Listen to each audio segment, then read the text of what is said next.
Okay, this is Ayn Rand.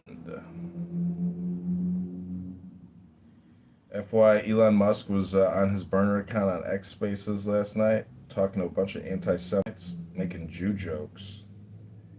And they're supporting Thomas Massey. So I liked Thomas Massey, but not anymore.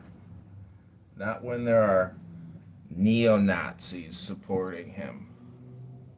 So, you know, also, Loomer says that his wife died under mysterious circumstances inside the house. Something happened. Oops, then he got remarried.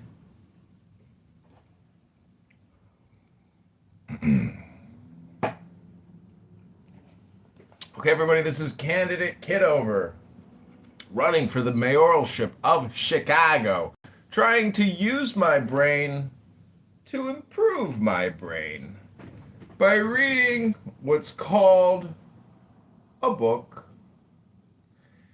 This is The Virtue of Selfishness, written by that incredibly beautiful, vivacious, sophisticated, intelligent, sexy Ayn Rand, that beautiful woman.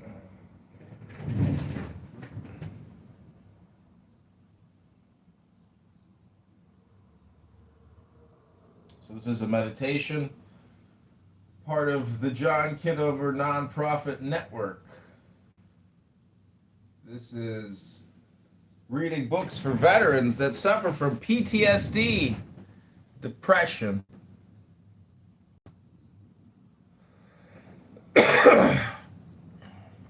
We're trying to go live, having a few technical difficulties. So just take the deepest breath of the day. Hold it for 10, not 11. 10, not 9 seconds.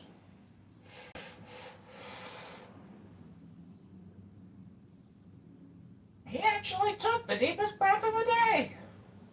Would you look at that? He didn't just say it. He did it.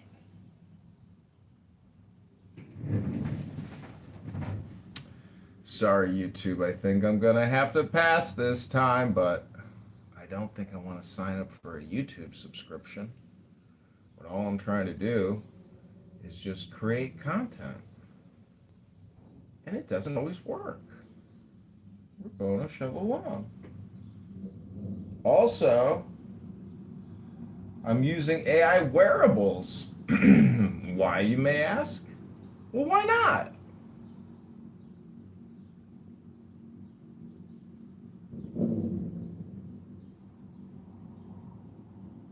Ooh.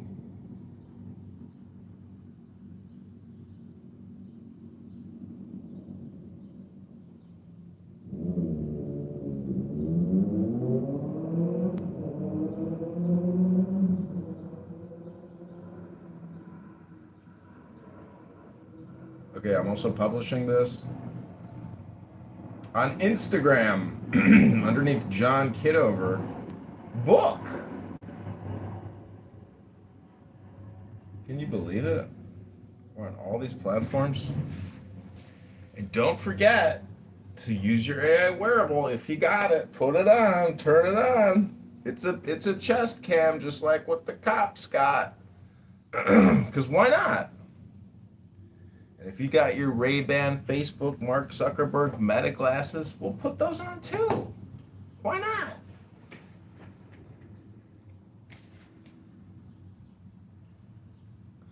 Something happened in that politically correct room yesterday. Patty had like an emotional breakdown. She like created her own room, and the title was like, "You did it to me again, bitch. Now you blocked for life." Something like that. That was the title of her room. And I quickly created like a short of her setting it up. It was so funny. I don't know who the beef is with, but is it pathetic that I think that I'm like entertained by little beefs here in Clubhouse? Okay, this is Ayn Rand, everybody. We're live on 3, 6, 8, 10, 12, 14, 16, 18, 20, 22, 24, 26, 28. Oh my God, over 30 phones. Rabbana Shalom. I'm going to prove to you right now, once and for all, I'm not an R word. Here we go. Page 54, Ayn Rand, The Art of Selfishness. The Virtue of Selfishness. Whoops. Since men are born, tabula rasa, both cognitively and morally, a rational man regards strangers as innocent until proved guilty, grants them that initial goodwill in the name of their human potential. After that, he judges them according to the moral characters they have actualized. If he finds them guilty of major evils, his goodwill is replaced by contempt and moral condemnation. If one values human life, one cannot value its destroyers.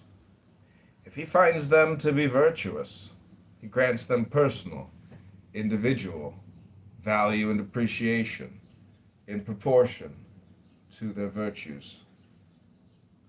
It is on the ground of that generalized goodwill and respect for the value of human life that one helps strangers in an emergency, and only in an emergency. It is important to differentiate between the rules of conduct in an emergency situation and the rules of conduct in the normal conditions of human existence. This does not mean a double standard of morality. The standard and the basic principles remain the same, but their application to either case requires precise definitions. An emergency is an unchosen, unexpected event, limited in time, that creates conditions under which human survival is impossible, such as a flood, an earthquake, a fire, a shipwreck. In an emergency situation, man's primary goal is to combat the disaster, escape the danger, and restore normal conditions to reach dry land to put out the fire. By normal conditions, I mean metaphysically normal, normal in the nature of things, and appropriate to human existence. Men can live on land, but not in water or in a raging fire. Since men are not omnipotent, it is metaphysically possible for unseeable disasters to strike them, in which case their only task is to return to those conditions under which their lives can continue by its nature. An emergency situation is temporary. If it were to last, men would perish. It is only in emergency situations that one should volunteer to help strangers. If it is in one's power. For instance, a man who values human life and is caught in a shipwreck should help to save his fellow passengers, though not at the expense of his own life. But this does not mean that after they all reach shore, he should devote his efforts to saving his fellow passengers from poverty, ignorance, neurosis, or whatever other troubles they might have. Nor does it mean that he should spend his life sailing the seven seas in search of shipwrecked victims to save. Nor does it mean he should spend his life listening to R-words on Clubhouse talk about R-word things all the day long. Or to take an example that can occur in everyday life. Suppose one hears that the man next door is ill and penniless. Illness and poverty are not metaphysical emergencies. They are part of the normal risks of existence. But since the man is temporarily helpless, one may bring him food and medicine, if one can afford it, as an act of goodwill. Not of duty, but one may raise a fund among the neighbors to help him out. But this does not mean that one must support him from then on, nor that one must spend one's life looking for starving men to help.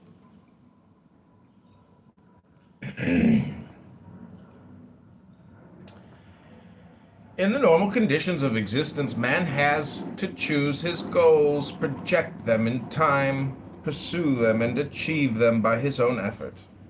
He cannot do it if his goals are at the mercy of, and must be sacrificed to any misfortune happening to others. He cannot live his life by the guidance of rules applicable only to conditions under which human survival is impossible. The principle that one should help men in an emergency cannot be extended to regard all human suffering as an emergency, and to turn the misfortune of some into a first mortgage on the lives of others. Poverty, ignorance, illness, and other problems of that kind are not metaphysical emergencies. By the metaphysical nature of man and of existence, man has to maintain his life by his own effort. The values he needs, such as wealth or knowledge, are not given to him automatically. He has to come on Clubhouse and read a book. The values, man has to maintain his life by his own effort. That means coming on Clubhouse, and you know what? Maybe I'm gonna read a book today. Maybe, maybe not. By the metaphysical nature of man and of existence, man has to maintain his life by his own effort. That's right, he's got to come on Clubhouse and read a book sometime instead of just talking, just randomly. How are you feeling today, Pepe? That's the problem with the Pepe show. It's watching Pepe process his emotions for hours, struggling not to go the hard R word, but then he breaks. Okay, continuing on the ethics of emergencies, the virtue of selfishness by Ayn Rand, page 55. By the metaphysical nature of man and of existence, man has to maintain his life by his own effort. Oh my God, maybe he's got to come on Clubhouse to read a book every once in a while. The values he needs, such as wealth or knowledge, are not given to him automatically. Oh my God, he's got to pick up a book in what's called the left hand, or you got to use your right hand to use a book. I think a lot of people use their right hand for other things quite regularly. By the metaphysical nature of man and of existence, man has to maintain his life by his own effort. Oh my God, he's got to pick up a book. The values he needs, such as wealth or knowledge, oh my God, he's got to read a book every once in a while, are not given to him automatically as a gift of nature, but have to be discovered and achieved by his own thinking and work. One's sole obligation toward others in this respect is to maintain a social system that leaves men free to achieve, to gain, and to keep their values. Every code of ethics is based on and derived from a metaphysics. That is, from a theory about the fundamental nature of the universe, in which man lives and acts. The altruist ethics is based on a malevolent universe. Metaphysics on the theory that man, by his very nature, is helpless and doomed, that success, happiness, achievement are impossible to him, that emergencies, disasters, catastrophes are the norm of his life, and that his primary goal is to combat them. As the simplest empirical refutation of that metaphysics is evidence of the fact that the material universe is not inimical to man, and that catastrophes are the exception, not the rule of his existence. Observe the fortunes made by insurance companies. Observe also that the advocates of altruism are unable to base their ethics on any facts of man's normal existence, that they always offer lifeboat situations as examples from which to derive the rules of moral conduct. What should you do if you and another man are in a lifeboat that can carry only one? The fact is that men do not live in lifeboats, and that a lifeboat is not a place on which to base one's metaphysics. The moral purpose of man's life is the achievement of his own happiness. This does not mean that he is indifferent to all men. That human life is of no value to him and that he has no reason to help others in an emergency. But it does mean that he does not subordinate his life to the welfare of others.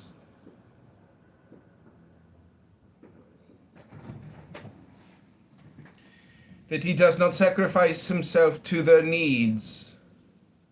That the relief of their suffering is not his primary concern. That any help he gives is an exception, not a rule, an act of generosity, not of moral duty that is marginal and incidental.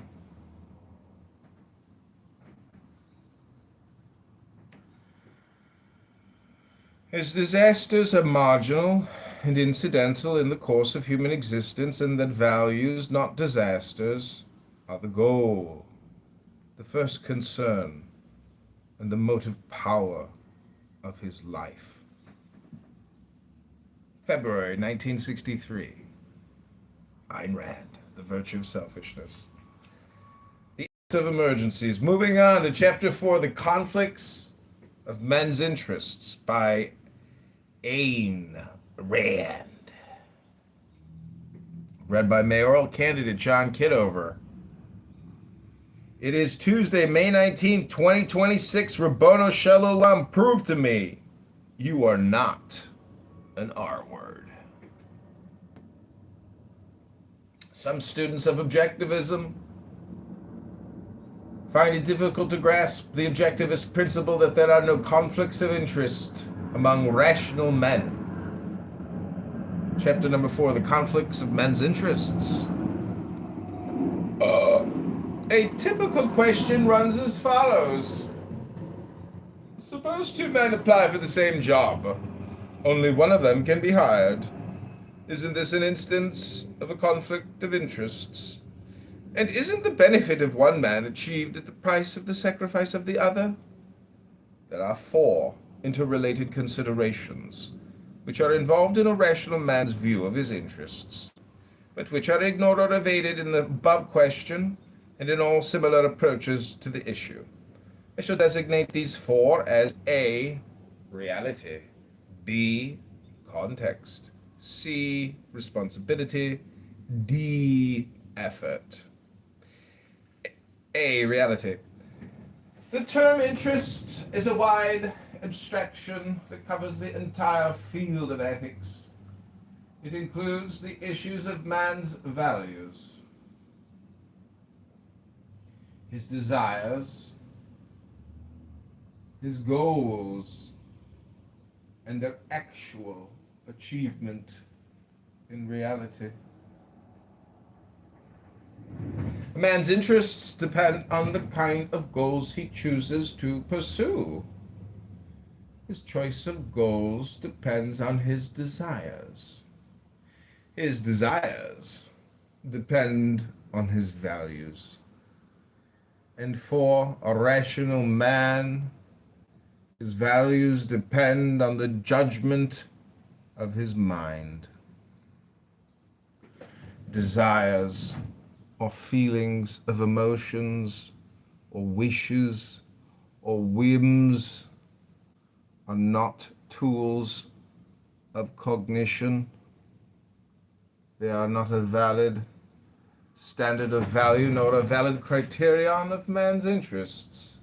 The mere fact that a man desires something does not constitute a proof that the object of his desire is good, nor that its achievement is actually to his interest. To claim that a man's interests are sacrificed whenever a desire of his is frustrated is to hold a subjectivist view of man's values and interests. which means to believe that it is proper, moral, and possible for man to achieve his goals regardless of whether they contradict the facts of reality or not, which means to hold an irrational or mystical view of existence, which means to deserve no further consideration.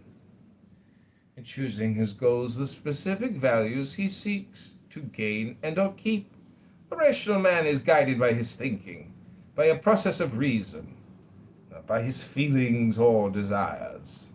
He does not regard desires as irreducible primaries, as the given which he is destined irresistibly to pursue. He does not regard because I want it, or because I feel like it, as a sufficient cause and validation of his actions. He chooses and or identifies his desires by a process of reason, and he does not act to achieve a desire until and unless he is able rationally to validate it in the full context of his knowledge. And of his other values and goals, he does not act until he is able to say, I want it because it is right. The law of identity, A is a rational man's paramount consideration in the process of determining his interests. He knows that the contradictory is the impossible, that a contradiction cannot be achieved in reality, and that the attempt to achieve it can lead only to disaster and destruction.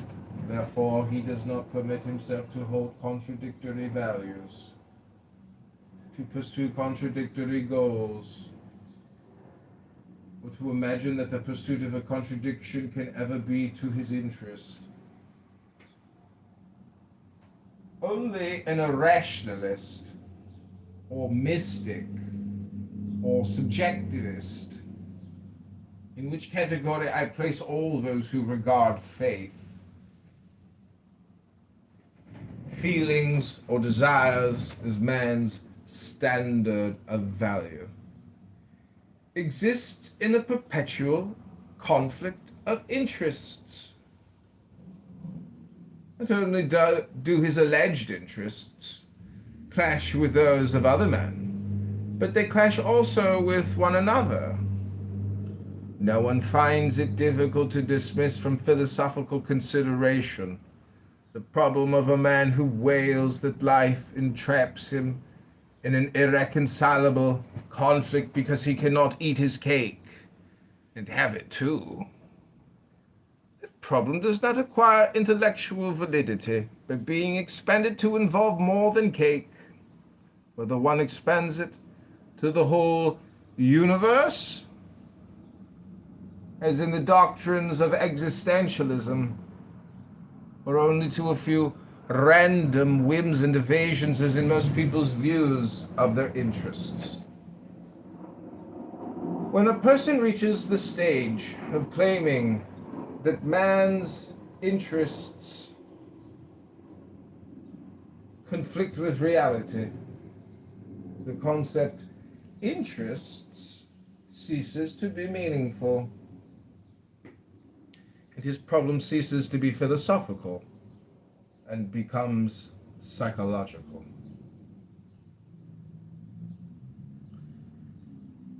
B. Context. Just as a rational man does not hold any conviction out of context, that is, without relating it to the rest of his knowledge and resolving any possible contradictions, so he does not hold or pursue any desire out of context, and he does not judge what is or is not to his interest out of context, on the range of any given moment. Context dropping is one of the chief psychological tools of evasion. In regard to one's desires, there are two major ways of context dropping: the issues of range and means.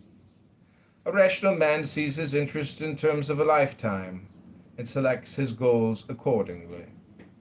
This does not mean that he has to be omniscient, infallible, or clairvoyant. It means that he does not live his life short range. It does not drift like a bum, pushed by the spur of the moment. It means that he does not regard any moment as cut off from the context of the rest of his life. that he allows no conflicts, contradictions between his short-range and long-range interests. He does not become his own destroyer by pursuing a desire today which wipes out all his values tomorrow. A rational man does not indulge in wistful longings for ends divorced from means. He does not hold a desire without knowing or learning, and considering the means by which it is to be achieved, since he knows that nature does not provide man with the automatic satisfaction of his desires, that a man's goals or values have to be achieved by his own effort, that the lives and efforts of other men are not his property, and are not there to serve his wishes. A rational man never holds a desire or pursues a goal which cannot be achieved directly or indirectly by his own effort. It is with a proper understanding of this indirectly that the crucial social issue begins. Living in a society instead of on a desert island does not relieve a man of the responsibility of supporting his own life. The only difference is that he supports his life by trading his products or services for the products or services of others. And in this process of trade, a rational man does not seek or desire any more or any less than his own effort can earn. What determines his earnings? The free market, that is, voluntary choice and judgment of the men who are willing to trade him the effort in return. While a man trades with others, he is counting explicitly or implicitly on the rationality, that is, on the ability to recognize the objective value of his work. A trade based on any other premise is a con game or a fraud. Thus, when a rational man pursues a goal in a free society, he does not place himself at the mercy of whims, the favors or the prejudices of others.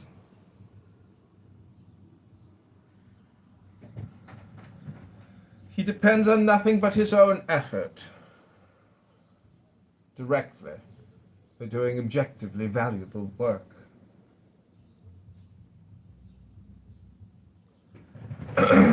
Indirectly, through the objective evaluation of his work by others. It is in this sense that a rational man never holds a desire, or pursues a goal which cannot be achieved by his own effort.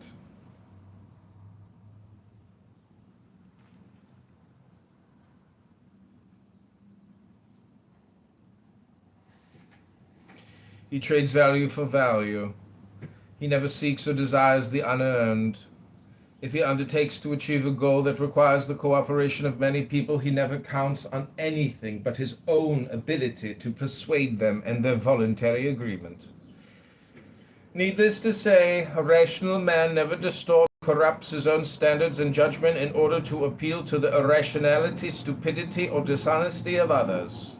He knows that such a course is suicidal.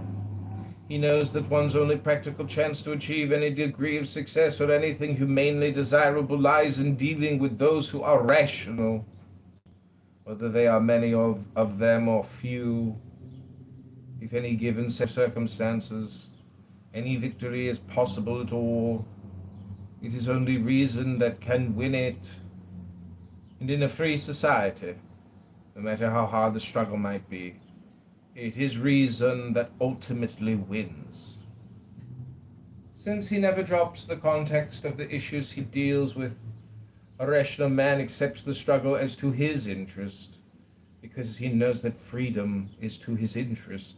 He knows that the struggle to achieve his values includes the possibility of defeat. He knows also that there is no alternative and no automatic guarantee of success for man's effort, neither in dealing with nature nor with other men. So he does not judge his interests by any particular defeat, nor by the range of any particular moment. He lives and judges long range, and he assumes the full responsibility of knowing what conditions are necessary for the achievement of his goals. Number C, responsibility. The last in the particular form of intellectual responsibility that most people evade. That evasion is the major cause of their frustrations and defeats. Most people hold their desires without any context whatever, as ends hanging in a foggy vacuum, the fog hiding any concept of means. They rouse themselves mentally only long enough to utter an "I wish" and stop there, and wait as if the rest were up to some unknown power. What they evade is the responsibility of judging the social world. They take the world as the given. A world I never made is the deepest essence of their attitude. And they seek only to adjust themselves uncritically to the incomprehensible requirements of those unknowable others who did make the world, whoever those might be. But humility and presumptuousness are two sides of the same psychological medal. In the willingness to throw oneself blindly on the mercy of others, there is the implicit privilege of making blind demands on one's masters.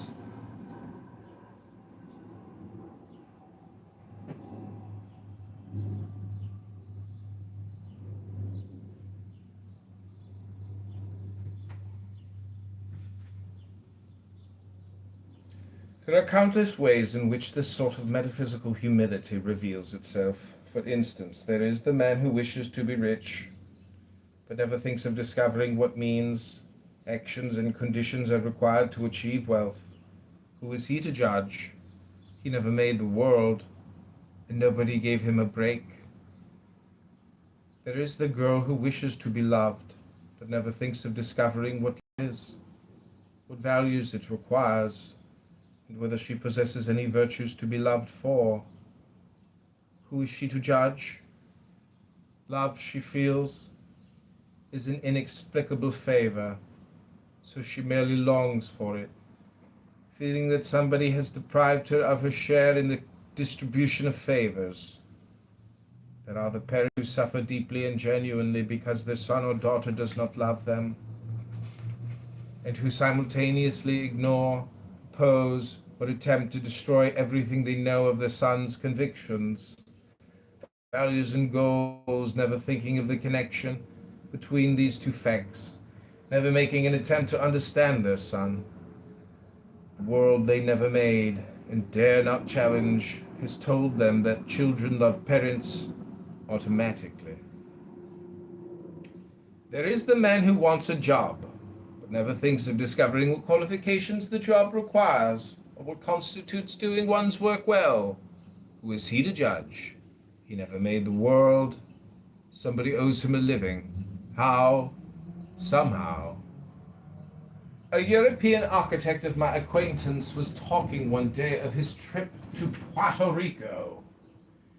He described with great indignation at the universe at large squalor of the Puerto Ricans' living conditions, and he described what wonders modern housing could do for them, which he had daydreamed in detail, including electric refrigerators and tiled bathrooms. I asked, who would pay for it? He answered in a faintly offended, almost huffy tone of voice. Oh, that's not for me to worry about. An architect's task is only to project what should be done. Let somebody else think about the money. That is the psychology. from which all social reforms or welfare states or noble experiments or the destruction of the world have come. In dropping the responsibility for one's own interests and life, one drops the responsibility of ever having to consider the interests and lives of others, and those others who are somehow to provide the satisfaction of one's desires. Whoever allows a somehow into his view of the means by which his desires are to be achieved is guilty of that metaphysical humility which psychologically is the premise of a parasite. As Nathaniel Branden pointed out in a lecture, somehow always means somebody. D for effort. Since a rational man knows that man must achieve his goals by his own effort, he knows that neither wealth nor jobs nor any human values exist in a given limited static quantity, waiting to be divided. He knows that all benefits have to be produced, that the gain of one man does not represent the loss of another, that a man's achievement is not earned at the expense of those who have not achieved it. Therefore, he never imagines that he has any sort of unearned, unilateral claim on any human being, and he never leaves his interests at the mercy of any one person or single specific concrete. He may need clients, but not any one particular customer. He may need a job, but not any one particular job. If he encounters competition, he either meets it or chooses another line of work. There is no job so slow that a better, more skillful performance of it would pass unnoticed and unappreciated. Not in a free society. Ask any office manager. It is only the passive, parasitical representatives of the humility metaphysics school who regard any competitor as a threat, because the thought of earning one's position by personal merit is not part of their view of life. They regard themselves as interchangeable mediocrities who have nothing to offer and who fight in a static universe for someone's costless favor. A rational man knows that one does not live by means of luck, breaks, favors, that there is no such thing as an only chance, a single opportunity, and that this is guaranteed precisely by the existence of competition. He does not regard any concrete, specific goal or value as irreplaceable. He knows that only persons are irreplaceable, only those one loves. He knows that there are no conflicts of interests among rational men, even in the issue of love, like any other value. Love is not a static quantity to be divided, but an unlimited response to be earned. The love for one friend is not a threat to the love for another, and neither is the love for the various members of one's family, assuming they have earned it. The most exclusive form, romantic love, is not an issue of competition. If two men are in love with the same woman, what she feels for either of them is not determined by what she feels for the other and is not taken away from him. If she chooses one of them, the loser could not have had what the winner has earned. It is only among the irrational, emotion-motivated persons whose love is divorced from any standards of value that chance rivalries, accidental conflicts, blind choices prevail. But then whoever wins does not win much. Among the emotion-driven, neither love nor any other emotion has any meaning. Such in brief essence are the four major considerations involved in a rational man's view of his interests.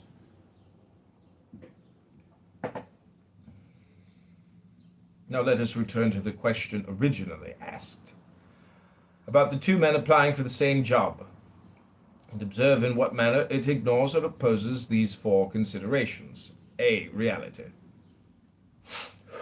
The mere fact that two men desire the same job does not constitute proof that either of them is entitled to it or deserves it, and that his interests are damaged if he does not obtain it. B. Context. Both men should know that if they desire a job, the goal is made possible only by the existence of a business concern able to provide employment. That business concern requires the availability of more than one applicant for any job. That if only one applicant existed, he would not obtain the job, because the business concern would have to close its doors.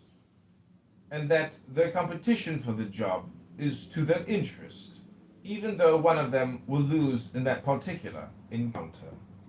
C. Responsibility. Now, the man has the moral right to declare that he doesn't want to consider all those things. He just wants a job. He is not entitled to any desire or any interest without knowledge of what is required to make its fulfillment possible. D. Effort. Whoever gets the job has earned it, assuming that the employer's choice is rational. This benefit is due to his own merit, not to the sacrifice of the other man who never had any vested right to that job. The failure to give to a man what had never belonged to him can hardly be described as sacrificing his interests. All of the above discussion applies only to the relationships among rational men, and only to a free society. In a free society, one does not have to deal with those who are irrational. One is free to avoid them. In a non-free society, no pursuit of any interests is possible to anyone. Nothing is possible but gradual and general destruction. August 1962, The Conflicts of Men's Interests, The Virtue of Selfishness by Ayn Rand.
Which I have given unto him.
She bends in ecstasy to peace, the secret ardors of Hades.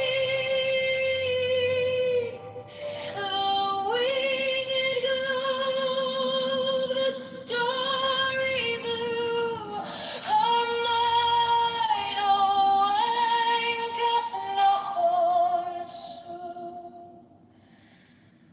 My joy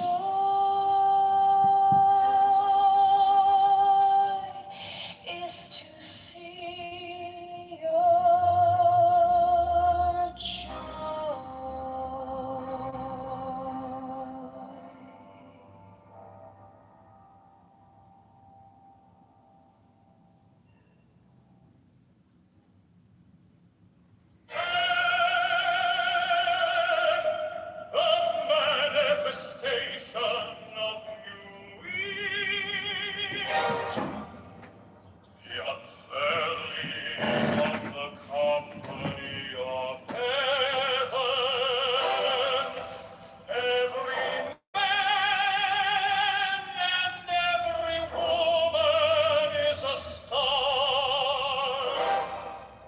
For every number is infinite, there is no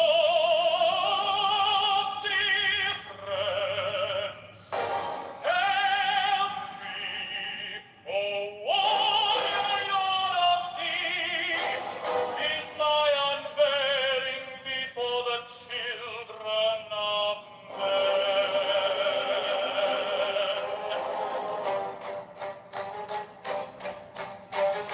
6 feet thou hast my secret center, my heart and my tongue. 7, behold, it is revealed by Iris, the minister of war upon Break the couches in the cool, not the blue in the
invoke thee.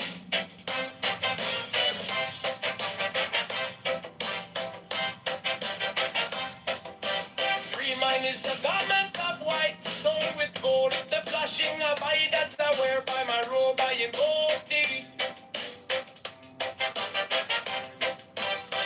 Mine is the sign of a prophet and typhon. By the sign I invoke it. For mine is the turban of white and gold, and mine the blue figure of the intimate hair. By my crown I invoke it. My fingers travel on the beads of pearl, so run I after thee in thy car of glory. By my fingers I invoke thee. I hear the bond of double power in the voice of the master. Abraham, by the word I invoke thee. E minor, the dark blue waves of music in the song that I made a bold to invoke thee.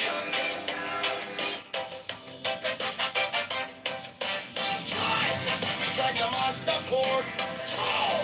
Draw the flaming sword. Triumph and conquering Lord. Avenger. By the song I invoke thee.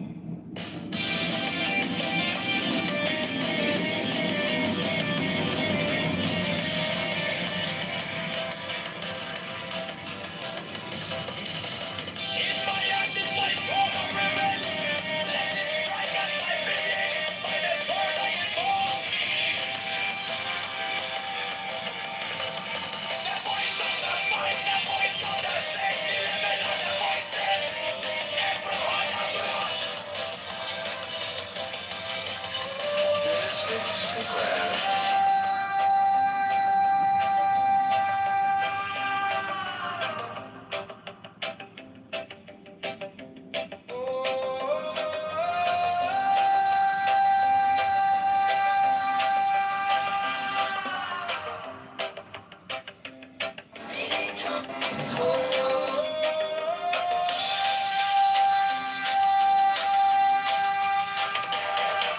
The voice of the fight, the voice of the 611 other voices. Every one of them.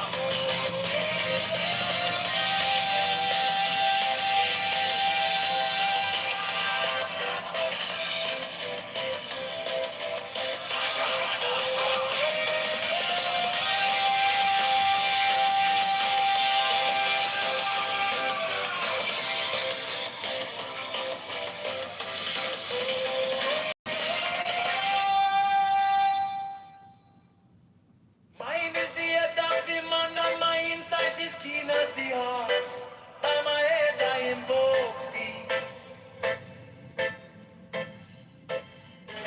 I am the only begotten child of my father and mother. My father is dead. My mother bore me with labor and pain and fear.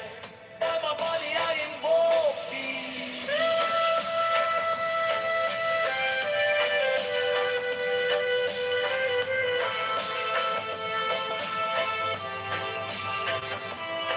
Around me shine the diamonds of radiance white and pure.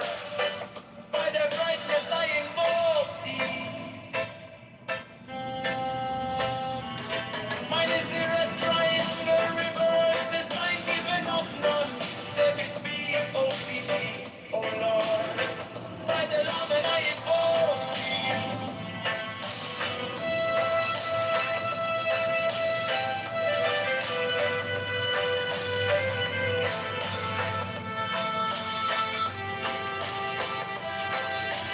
Mine is the garment of white sewn with gold, the flashing of eye that I wear. By my robe I invoke thee. Mine is the sign of a prophet and typhon. By the sign I invoke thee.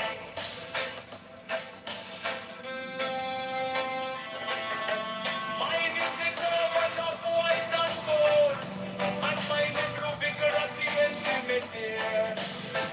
By my crown I invoke thee. My fingers travel on the beats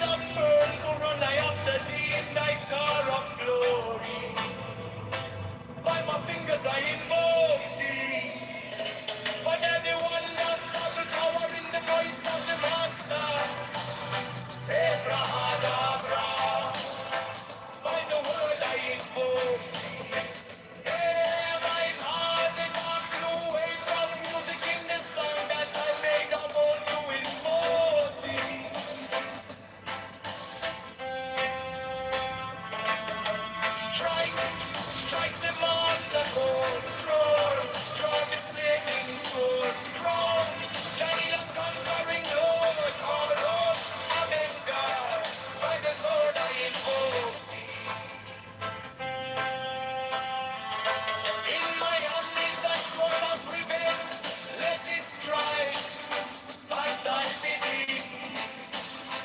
By the sword I invoke. The voice of the five. The voice of the six. 11 are the voices.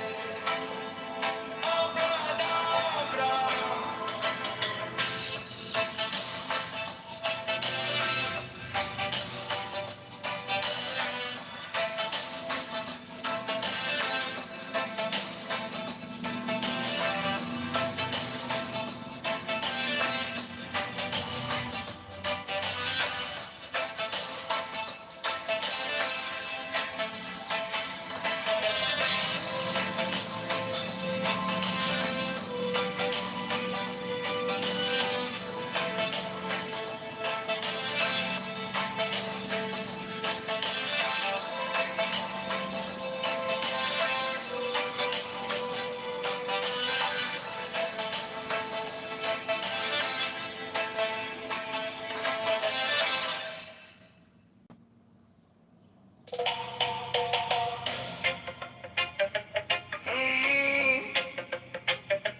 Mine is the head of the man, and my insight is keen as the ox. By my head I invoke.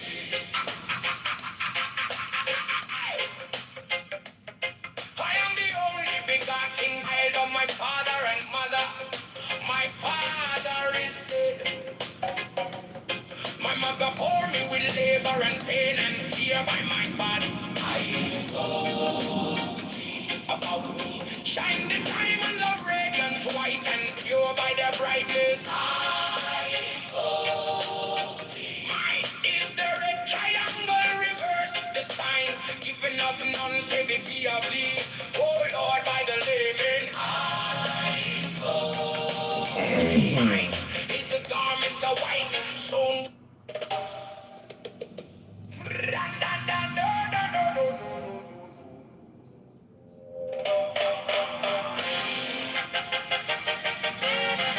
mine is the head of the man, and my insight is keen as the ox. By my head I invoke thee.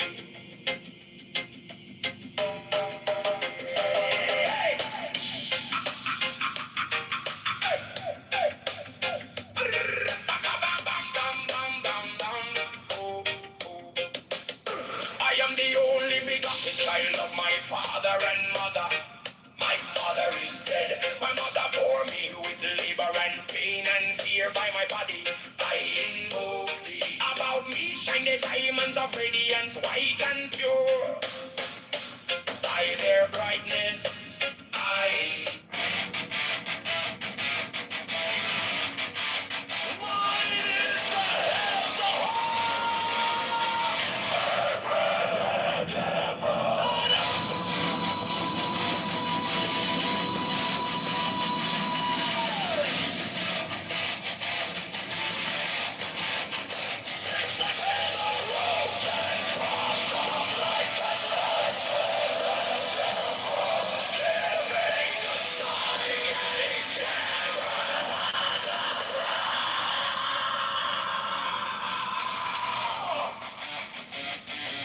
remaining in the sign.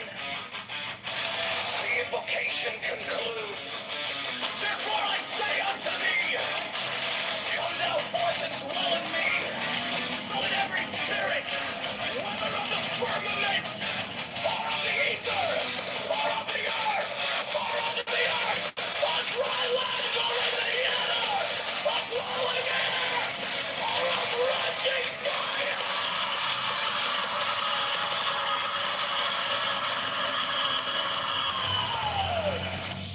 And every spell and scourge of God, the vast one might be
sign at each abracadabra remaining in the sign, the invocation concludes.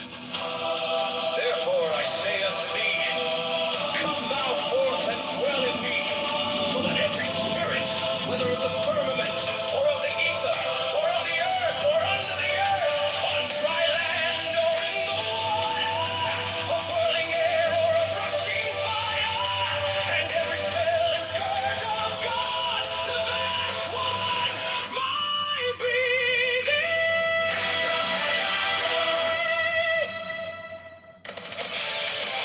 mine is the head of the hawk, abracadabra, and ends. 6. I bear the rose and cross of life and light, abracadabra, giving the sign at each abracadabra. Remaining in the sign, the invocation concludes. Therefore I say unto thee, come thou forth and dwell in me, so that every spirit, whether of the firmament, or of the ether, or of the earth, or under the earth, on dry land, or in the water, of a whirling air, or of rushing fire, and every spell and scourge of God, the vast one, might be abracadabra.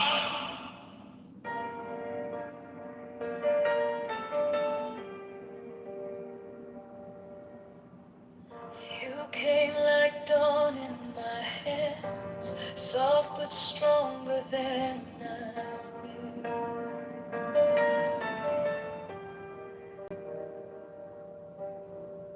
My fear turned gold in your eyes, and my whole night broke in two.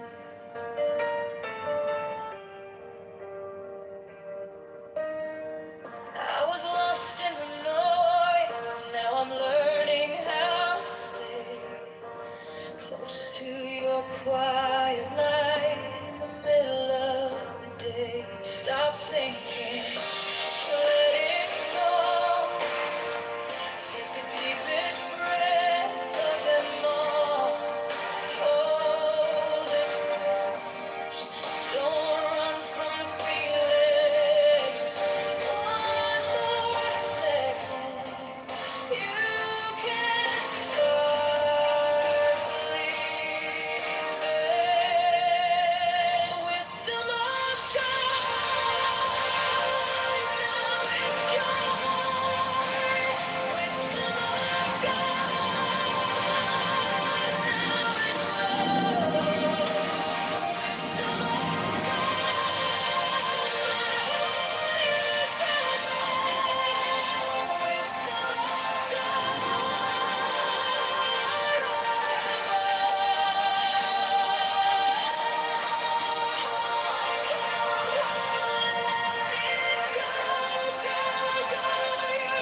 was with Ryan Reynolds. I mean, that movie was epically bad. One of the worst superhero movies of all time, and I'm a big fan of his. And that movie, he could not save that movie. That movie was atrocious. And then for those of us who, joined the Arrowverse, like I'm a huge, huge, huge Green Arrow fan. And so the fact that there's hints of Green Lantern showing up in that series had everybody up in arms, thinking that Hal was going to be the sidekick of Green Arrow. Didn't go that way. We've been pissed off forever in the DC world that the DC characters don't make it to the big screen, and they completely retool all of them. Finally,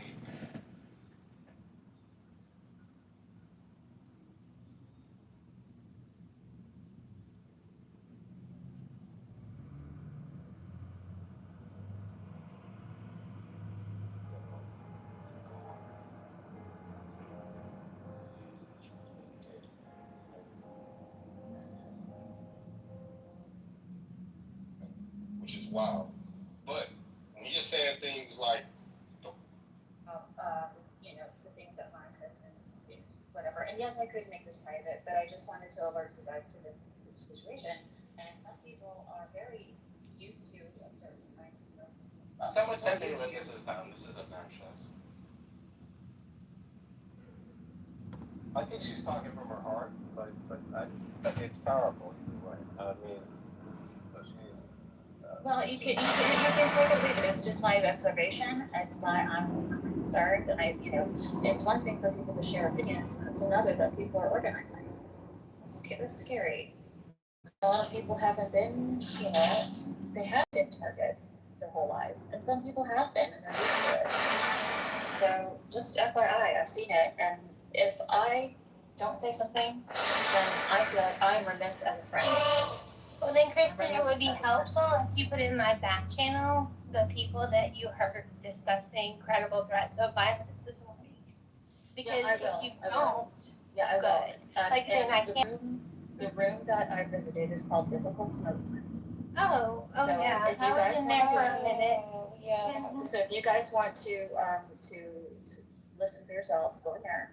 And yeah, so the end. did you want to scare her, or what did you want to do to wake her up? Or I'm not sure what your message was. Are you warning her? Because that was powerful. Like most people would hear it and be like, that was a little bit much. Just one. What I heard was much, Albert. What I heard this morning was a lot. And it was frightening. I'm frightened. Okay, well, And I think a lot of other people should be too. So I think we just listen FYI. to the Gift of Fear audiobook. Maybe I go back and listen to it again. Because our risk assessments should not be ignored. And also it's biblical smoke. You have to know the house. You have to know the rhetoric. I was in there for a couple of minutes. They were quoting scripture saying that we can judge people and we can judge them harshly. According to David's prayer to God in one of the Psalms, that God visit wrath upon his enemy. And I provided alternative scripture about judge not lest ye be judged. And God is the only true judge as far as I'm concerned, God is Jesus. So I appreciate the warning. And also, you got to be careful when you listen to rumors about how I navigate the app. Because Rumors? my reputation, yes. Rumors. I wasn't addressing any rumors. So I don't know where you got that. Yeah, I think it's fair to say that Kristen is probably not making any assumptions about how you navigate the app. Like, she spends a lot of time In here with us, Correct. but not how I navigate outside the room. But I didn't hear her necessarily make any implications about that. But I think Kristen is probably She one of warned the me people not that to incite violence. Okay. That's what she said. Monica, don't do your social experiments because we're sitting on a powder keg and I'm worried that you testing your theories on people will cause harm. Yeah. Did I get that wrong?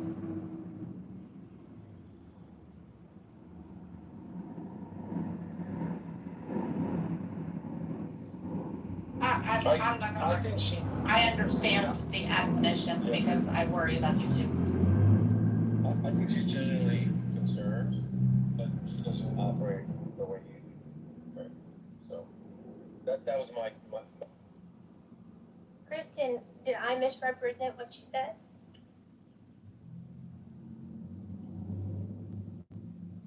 I suspect people were saying kill Monica, like they were violent. Or No. The words were violent. I don't even know if they know who I am. I rarely go to the biblical smoke, but when I do, I observe the rhetoric, the temperament, and the studies and stuff. Yeah, most of those people are pretty stupid. I say that clinically, not as an opinion. And really, Kristen's statement, there are times, I mean, I was just in a room, they were talking about Malcolm X, and it was just cracker this. That's by cracker any that. means necessary. Mm-hmm. Yeah, and it was cracker this, cracker that, white people this, white people that, you know. And just the entire level of hatred in that room is palpable. You do have to be careful sometimes. But the only person I've ever actually felt threatened by was, well, there was one other person. And maybe he's still there. Do you remember Florida Man? Yeah, Florida Man had the best advice from his dad I ever heard. And it caught me and made me more mindful. Well, Applicable to this. Let me tell you what it is, Alan, and then I can let you tell the Florida Man story you're going to tell. He said his dad gave him the best advice. He said, what is the worst advice? Unsolicited advice. Go ahead, Alan. oh, yeah. I don't think Kristen. He threatened directly to come in and attack my family. Wait, Florida Man threatened you? Yeah. That's a shame. I'm sad to hear that. I did not expect that from him. Not long after that, it's been a few years, not long after that, he disappeared from the app. I was gonna say, I haven't seen that guy around. Yeah. Yeah. Oh, you know who that is? From season 1 or 2. Yeah, I remember seeing him a little bit, yeah. Yeah, and the other person is Brad, A.K. Viking. I will just say, Go ahead. Brett would never make good on that threat. Ever. Brett is Florida Man. That's Brett. No. Florida Man is Brett. Yeah, I think Brad's all bark and no. That's why I said Brett. Yeah. Brett is Florida Man. Yeah, Brett is a different person. Brett is Florida Man. He would have never made good on that threat. I don't know why he was talking mad cash money shit, but he'd have never made good on that threat. He's not anybody you should ever worry about. Yeah, he can be ugly and rude, but he's never. Wait, hold on. I need to apologize to Kristen before we get too far away from that segment. Kristen, I appreciate the concern. I heard it, and I thank you for it. Monica, your wind is cutting out everything you're saying. Yeah, your wind is amazing. Yeah, and it doesn't matter if you think I they heard will the make. concern, and I appreciate the counsel. So thank you, Kristen. Yeah. Go ahead, Alan. Yeah, it doesn't matter whether you think they would make good on it. The fact is, when someone says, I am going to do this specific thing to you, that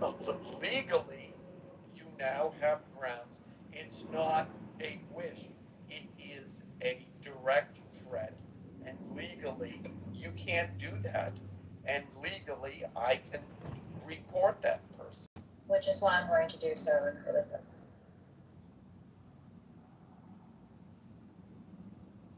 It's really that simple. And I know what you're saying, serendipity, about Brad is harmless. Given the fact his wife died, the fact that he's I wasn't saying Brad. I was not saying Brad. I was saying Brett. I said Florida Brad. man. I said Brad. My bad. But I think Yeah. Brad is the same though. All bite, no. Yeah, but all bark, no bite. But go ahead. yeah. No, go ahead. I don't want to interrupt. No.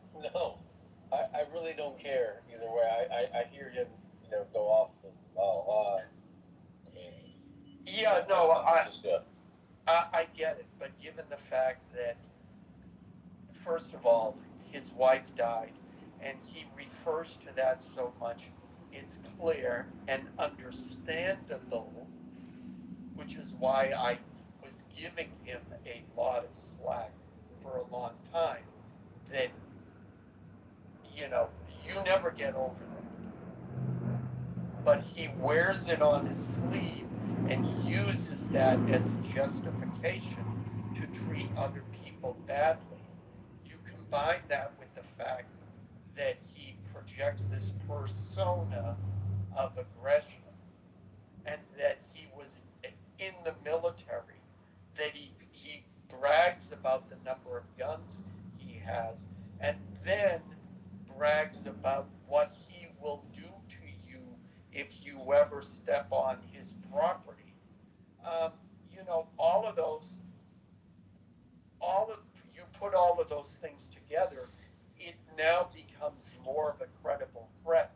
And what is stupid about all of that is if someone actually complained to a law enforcement and told them of these things, they wouldn't just drive up with 2 agents.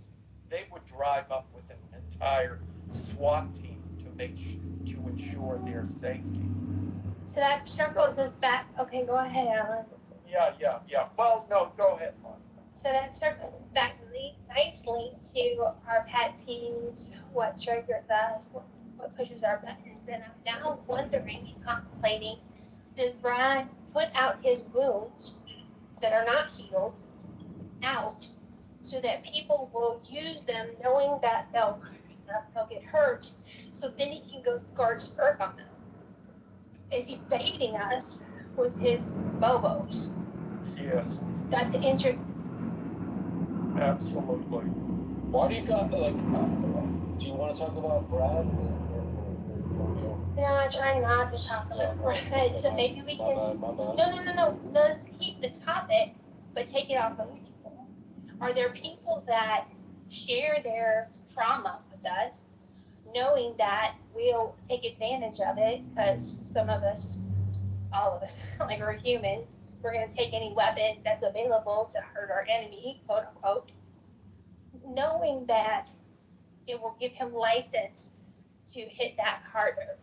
They will give them license to hit that harder. And then they can claim victimhood.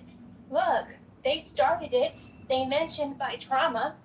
Of course I'm going to defend myself and my wounds by any means necessary. I'm feeling very Erica Kirk here right now. Oh, I'm sorry. Tell me more.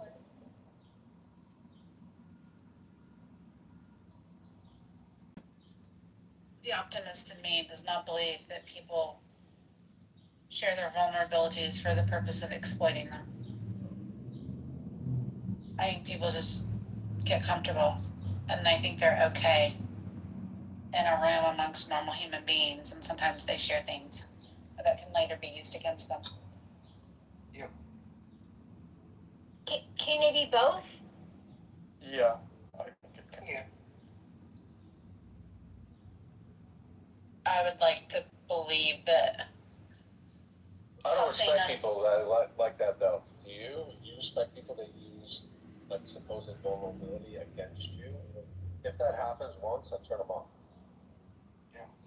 well, yeah. I mean, I think that's kind of the point. Is I trust you enough to be a certain level of vulnerable with you, and if I find that you use that vulnerability later in some means of even friendly manipulation, like, okay, now I know, like, that's a boundary. I'm not gonna do that or be that with that person anymore. But I mean, some of these people you talk to for years and years, and you think that they know you really well, and they still end up exploiting vulnerabilities, and to turn that around and say that, well, I was vulnerable with you so that you would eventually use it. It's just far grander a manipulation than I like to think that the everyday Joe is capable of. I love you, baby. Have a great day. I love you too, Serendipity. Right, I mean, that is so wholesome right there. That's so fucking true. 100%. Yeah, but I think the issue is that maybe you and I are having a conversation, Serendipity, but we're on a stage and other people are listening. You're right, and we have to be mindful of that sometimes. Yeah, so that's the first part of it. The second part of it, it may not be true of most people, but it certainly is true of the person we were speaking about 5 minutes ago. And that, and I think another way to put it, and this is a, wait, is he here? No. Well, if he was, I would apologize in advance because I don't know quite how to say this.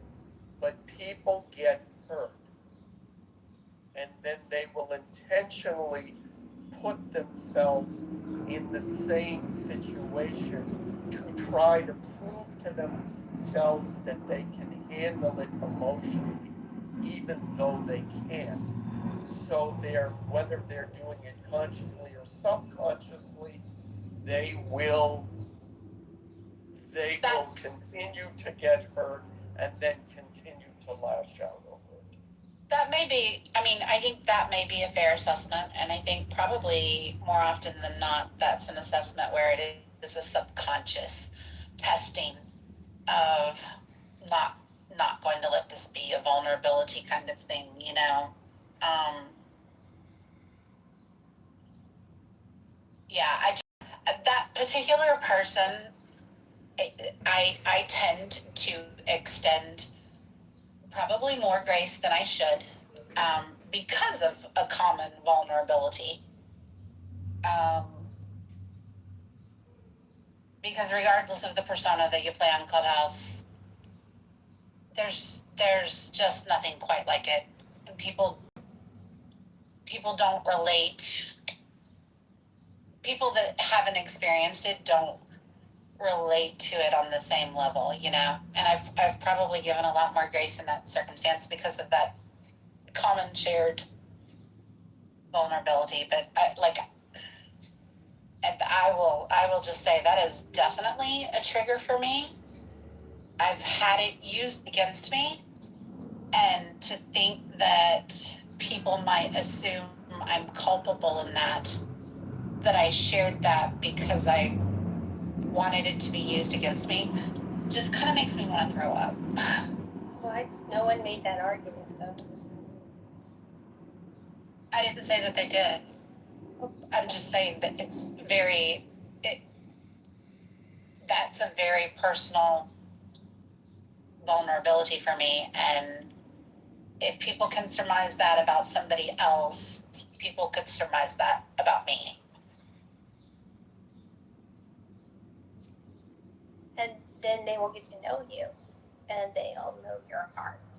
And they let that if you share things that maybe you shouldn't, it's not because you're hoping that it'll be weaponized against you. It's just because you're sharing and you're so relatable. And you offer everyone a cup of coffee, whether they deserve it or not. That's right. I think in this situation, it really comes down to how close the relationship is and how much you think it's you value it, right?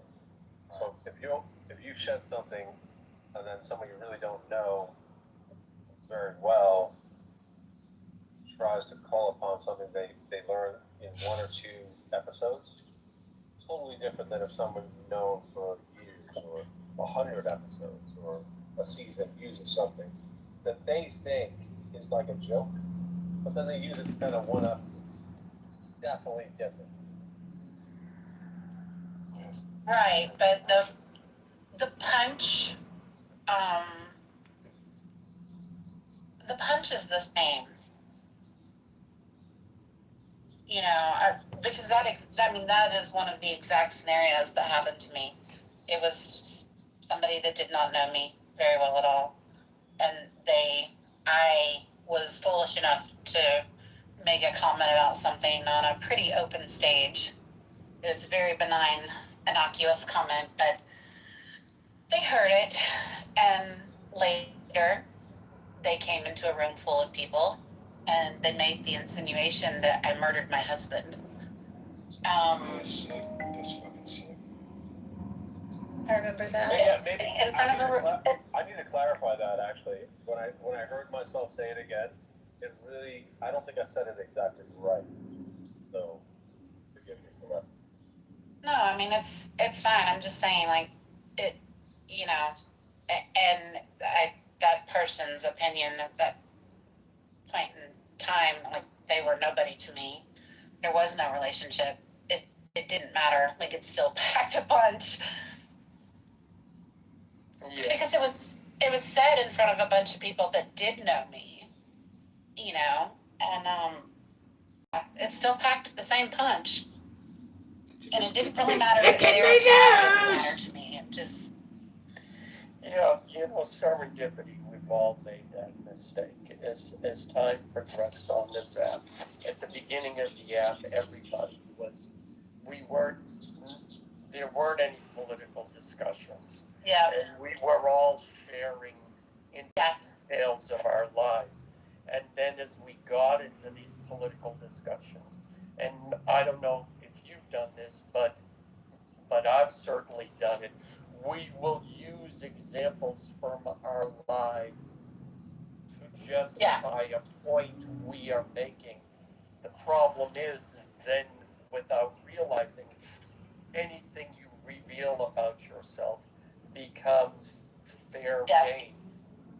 So it's like you say, well, I would, I always feed my dog the best dog food that money can buy, and then a week later it's, well, Alan mistreats his dog and doesn't let him run out, play outside. Right. No, I know. Just make up anything as long as they can use it. And by the way, I don't have a dog. So. No, I know. Yeah, but that's the problem. So we all got, this is all bitten us all in the ass, one way or another. And there's no way to avoid that. The only way to avoid it is to simply not use personal examples when arguing a point. Right. And which is a shame. I still feel a lot of separation from this. Maybe you guys don't relate to this. I feel huge separation from this platform and myself. Like, I don't take anything personal. I don't love that, but that's the way I. Albert, you're a poopy face. Now I know you will. What do you mean? What do you mean? You will slough that off, but over time that insult will begin to gnaw at you until it consumes your very spirit. It doesn't happen that much, honestly.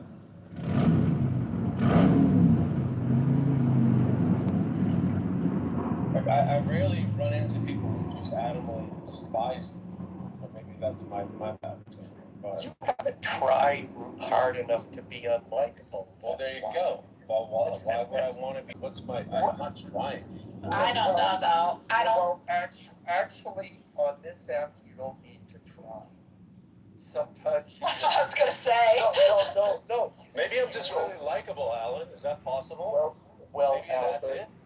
Well, that could be it too. Absolutely. Well, that's not it. But See, there you go. No, see, there you go. yeah, But I'm but not internalizing what Monica said. I think it's fun. yeah, but see, both Monica and I have gone into rooms where simply stating an opinion that contradicts what the rest of the room thinks or believes will bring instant hatred. And so that's one of the things. Because they know a lot about you. But you're very, No, very even if outspoken. they know nothing about you. You will, like I was in the room today, they were talking about Malcolm X, and I said some stuff. Now, I don't think people saw. There was one guy who agreed with me, but I know if I had been on a stage, it would have completely pissed him off. You know, and it would have been, there was already palpable hatred towards white people, and they would have heard from my voice that I'm white, so it would have brought instant. It doesn't even have to be a matter of race. I mean, I don't make it a habit. I don't make it a habit of going into other rooms. I don't make it a habit of being confrontational and picking fights with people. And I certainly have my fair share of haters on this app. Some people are just not other people's cups of tea. And I don't know how that's possible with you, serendipity. I can't believe that would ever happen. it's possible. Trust me, sometimes just by your mere existence, you're just not other people's cups of tea. Yeah, and the example I use, yes, it was based on race, but that isn't the only reason. It can be anything, you know, Marxists against capitalists, or, you know, Jews against Palestinians, or Americans versus Middle Easterners. Friendly people against bitches. I don't know. Okay. Albert, you heard the joke, right? It was gentle, friendly ribbing, right? I got side eyes from Callie. Say what? You, that's a joke, right? Yeah, it was No. Of course, yeah. I'm hungry. I'm leaving. Nice talking. Bye. He said, I got to go feed my belly.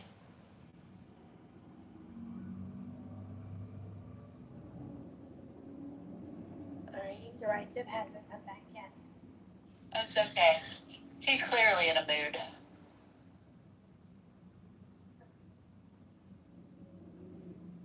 I don't really appreciate sometimes the dismissive tactics. I get it. Sometimes we all sit and listen to something we don't necessarily care to hear. But sometimes people just need to say what they need to say. And you should probably just stay on mute. That's one of the things I appreciate about you, Serendipity, is you do let people say what they're going to say. And I appreciate that. Thank you.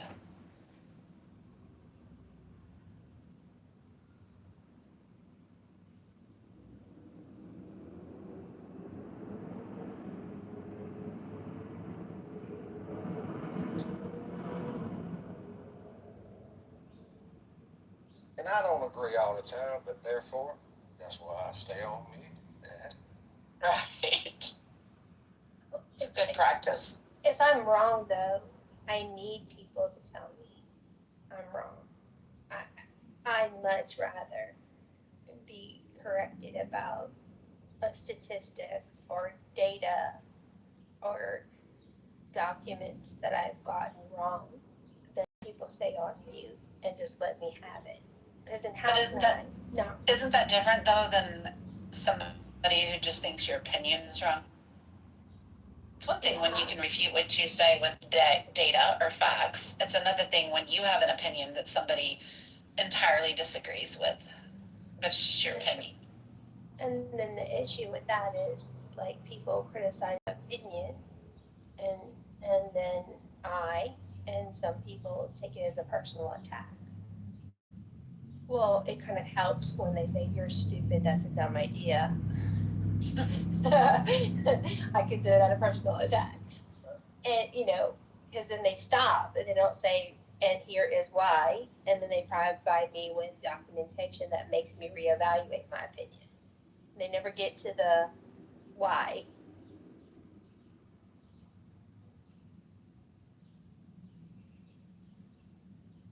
I think on this app, just picking your battles is key to sanity. A lot of people just many people respond with so much emotion that can get heated pretty quickly. It's one of life's great lessons, choosing your battles wisely.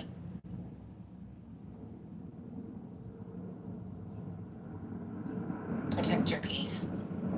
It takes a long time to learn that. For me, You'll be surprised how often I sit on mute.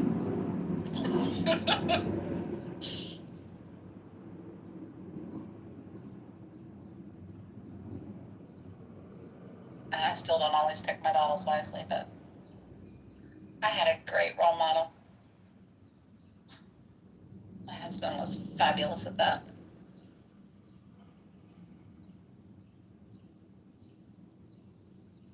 I think I'm pretty good at it too, honestly. There's no reason for to begin a bitch slap, and I mean that just in a vernacular way. If you're gonna end up like pissing yourself off, Yep. Preserve your peace.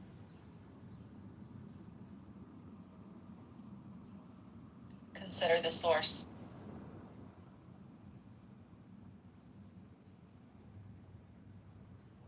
that's a big one. Consider the source. I had a friend tell me that in college, and it flipped my brain out. It's like, oh, that's cool. Yeah. Well, did I grow up with it, hearing that? No, I mean, their parents may have said it in different terms, but that really hit me. And I don't always win at that one either. Like I said, I know. I've let strangers rattle me with tidbits that I shouldn't have given a second thought to, but People do anything to push our buttons. So, I mean, even the best of us, the most calm of us, can get rattled. yeah. so when you say that, Cal, you really believe that people do their best to push your buttons? Not people universally, but some people do. But I don't do that. Honestly, I don't do that. I'm not talking about all people. I'm talking about some people. Some people. My bad. My bad. Some people, not people universally. And it's usually people that don't have a fucking life, so therefore. Rico and Keegan are two of those. Anything to just push a button, get a reaction. That's what we're looking for.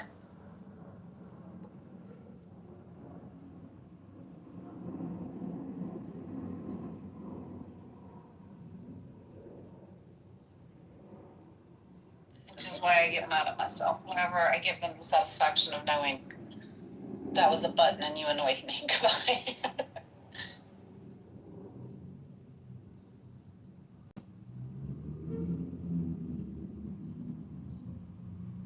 Yeah.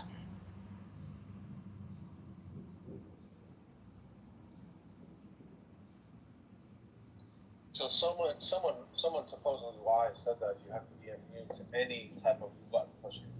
Like that is the test of life. I don't know who said it, but I also don't. Maybe I'm just selfish. I don't need it, or I don't care about people unless I care about them, right? Then I'll push your buttons. I'll be like, why you're not getting better in this area or that area, But it's different. Like I'm not looking to piss them off. I have an example of a good friend of mine right now. I think he just doesn't know how to be accountable. I have two guys, and it affects my life now, so I might turn them off, get rid of them. Sorry, I've known them for years. Just saying.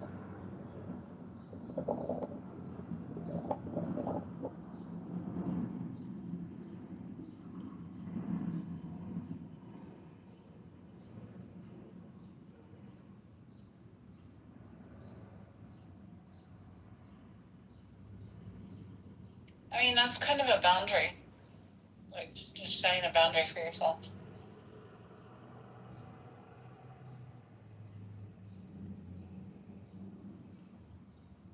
You know, Albert, I used to do that. It's part of my personality where I have a long fuse and then I'm done, and without knowing it would do this door slam. And I really have been working the last few years on not doing that with people who do, get to me more often than not. And, but I think there's a lot of stress and it's not being corrected in the person's life. Like if they're not working to better their lives or fix the problem, and it goes on for years, I get irritated. But yeah, I've done that before. The door slam. Not that you did the door slam. I'm calling myself the person who did the door slam. But it's real. It's like just being maxed out. I think that's my pet peeve. I mean, it's funny because you can go. Sorry.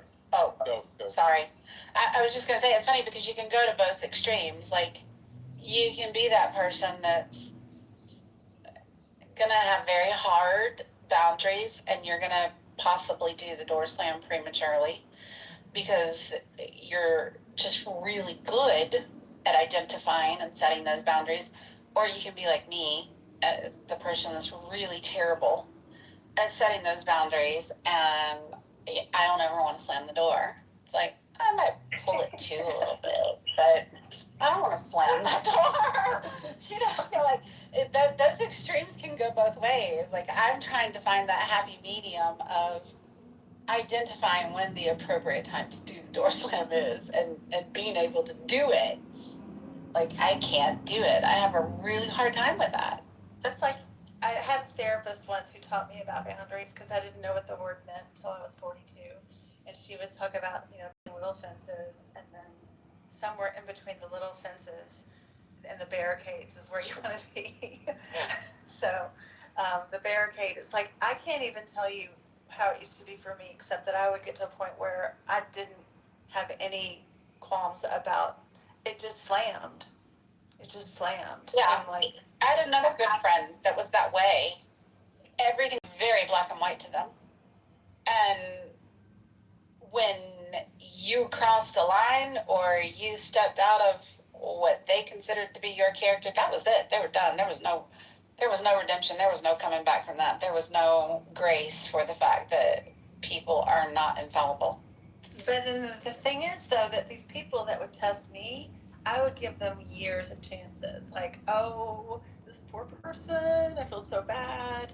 I've got to help them. I spend a lot of time and energy on them, like you are, Albert, with your friend. And I'd get emotionally spent, which isn't, I think it's a normal reaction. I do. More people need to do that.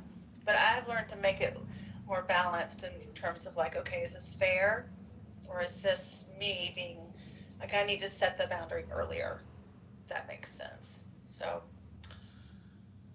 I think grace is really key in life. I think it's important to have the boundaries, but it's also, you might just be a really awesome person, right? And they think that you're like everybody else. You give them the opportunity to improve, give them the space. They fuck up over and over and over and over again. Tell them about it, because I want to interject that. But you probably told this person, hey, I don't like when you do this. I hate when you do that. Why can't you be a little more like this? You gave them the things that would solve the problem, and they kept not being able to respond. So after that, you ask, well, do they do that to other people?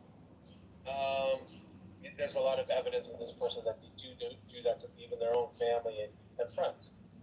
I'll overlook it. Okay. Then you listen to their verbiage. Oh, well, they've taken advantage of people this way and that way and that way in their past. Okay. Maybe I can sort of overlook that, but, we're good friends. And then it impacts your life all over and over and over again. And you're like, man, I love you, and you're great. But you literally have bailed me out and done all these things, but what do I do with you now? Because maybe I'm moving on to another position, and I would like you to be part of it, but maybe you don't need to be a part of the next chapter because you can't fucking be consistent. Does that make sense? Yeah, it does. It's very complicated. There's no recipe for it either.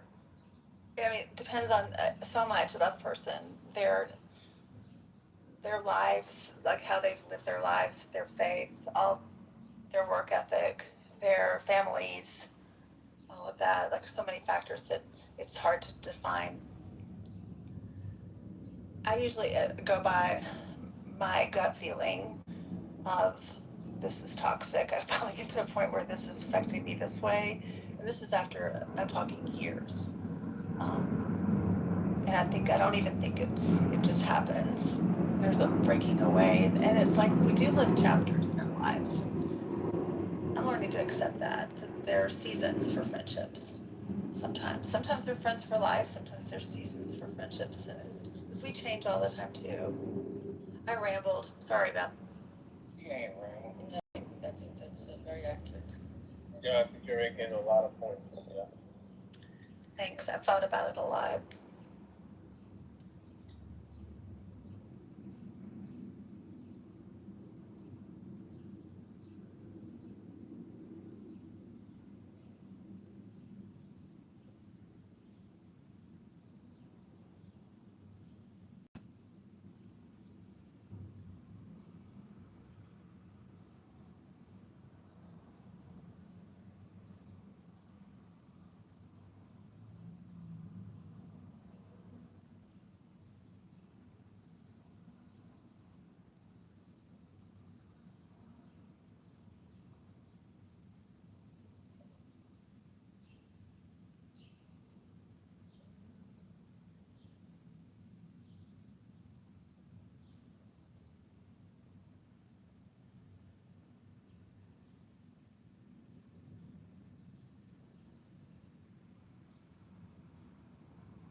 I know this has probably come up before. I have a question.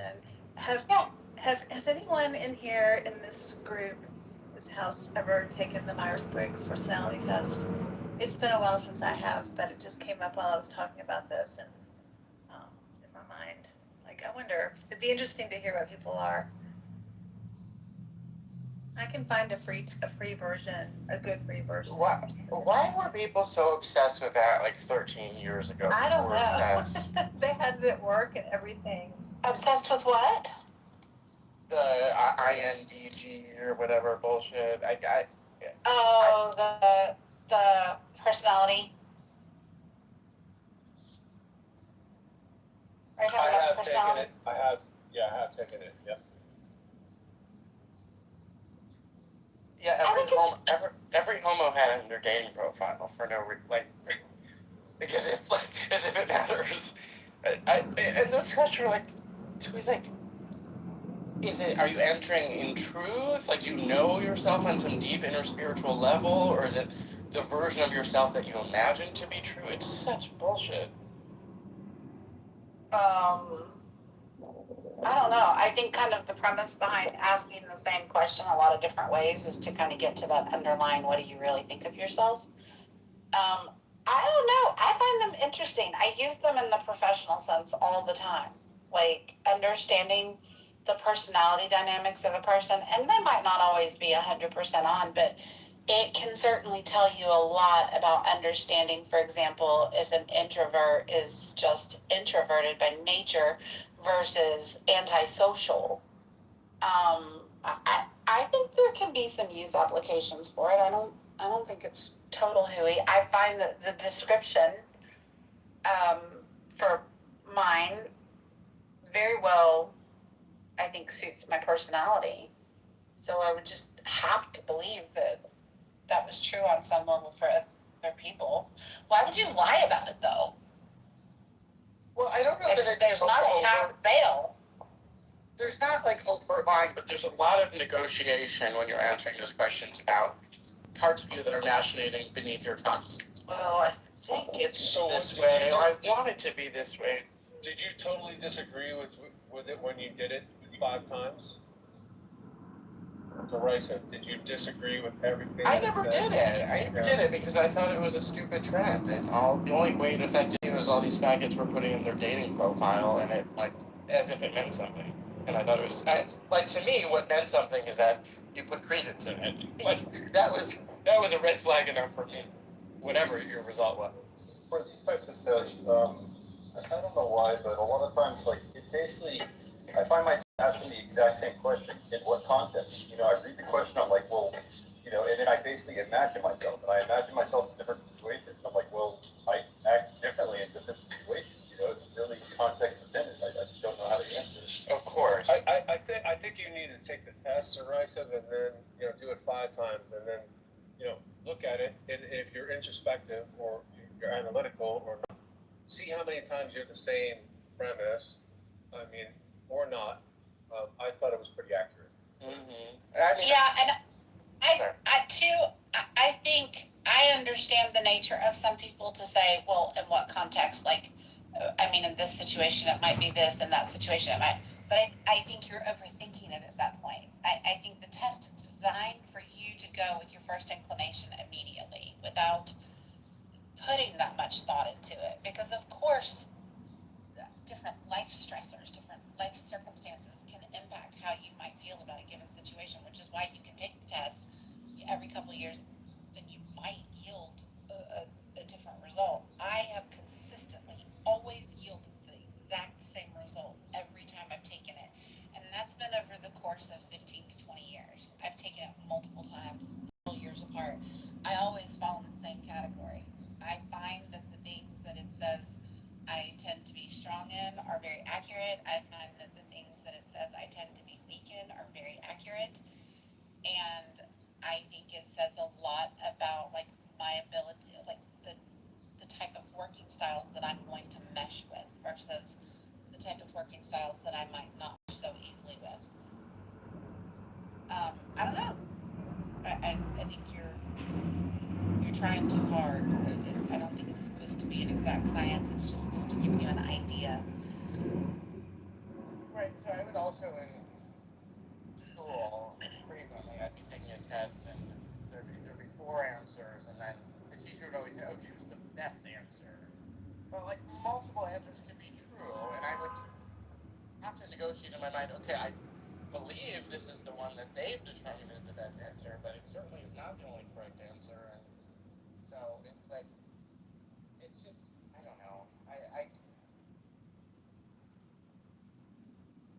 I think it's illusory or silly at best in my mind. The rights were exactly the same. That's how school was with me, and typically all I had to do was put the teacher's mind in my mind, like just consider what she wanted out of the test, because I was basically the same. Like, wait a second, there's so many different routes to get to a potential answer here, and it could be any of these, or it could be some not stated. It's just like, yeah, what does she want, and then I'll just like kind of skip out of the class. Like marketing to your teacher. Yeah. Yeah, but that's not what this test is about. This is about your own self, not about what makes you gay or anything. Yes, I understand, but it's kind of like they when Serenity said, you know, you're overthinking it. Like literally, my first thought, it's like multiple impressions pop out, and I'm like, in what context? That's literally like my first verbal thought in these kinds of tests, and it just, I don't know, it just it doesn't work. Yeah. So some of these questions are always like, do you prefer to lead or do you prefer to follow? It's like, well, it depends. Like on Clubhouse, I don't mind following. I don't mind someone else is leading because I'm not going to stay in the same room for 4 hours. I appreciate that someone else is hosts the room. In other situations, of course, I want to rule the roost and lead others. Like, do you want to give orders or take orders? Well, it depends. Are you talking like it's? You know, I think it's over duration, Teresa. You know, it's over duration. So 10 questions are asked, and 10 different scenarios are given, and 6 out of 10 you score away. Perhaps that is more you'd rather lean at. I don't know. treat it the way you do. It means nothing, and move on. You know what I mean? I think it does give some information. That's where I'm. I It's also- appreciate your feedback, Gerard, because I wasn't on the dating apps 13 years ago, so I don't know. I didn't know that people put it on their dating apps, on their dating profiles. That's funny. Did I tell you the play I saw the other day? No. It was a play that was put on by the residents of a senior citizen facility, and it was about senior citizens trying out dating apps and how they navigate on dating apps, and it was a lot of humor and a lot of like dealing with human frailty. It was very heartfelt. I was surprised actually how good it was. I know you probably said this. Was it at the senior citizens home, or was it based on a story from? Oh, it was on 42nd Street. No, I'm just kidding. It was it was at the senior home at the community. On Broadway.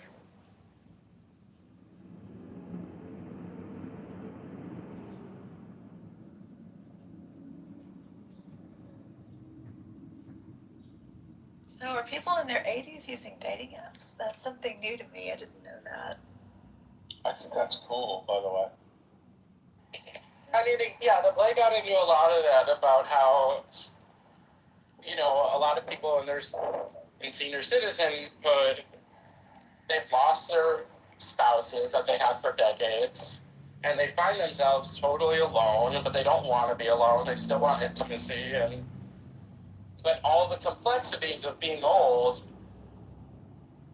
including using the technology itself and the perception about meeting someone on the internet and, being worried that, your arthritis is going to affect how you act on the date and they'll notice and judge you for it or things like, all those things, all the complexities that young people face on dating apps multiplied by all the complexities of aging and being lonely and it was interesting.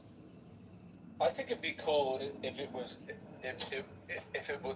exclusive to your network. Like, say you live in an old-age community. I hate to, label things. But you knew who the people were, but you don't know how they're going to score.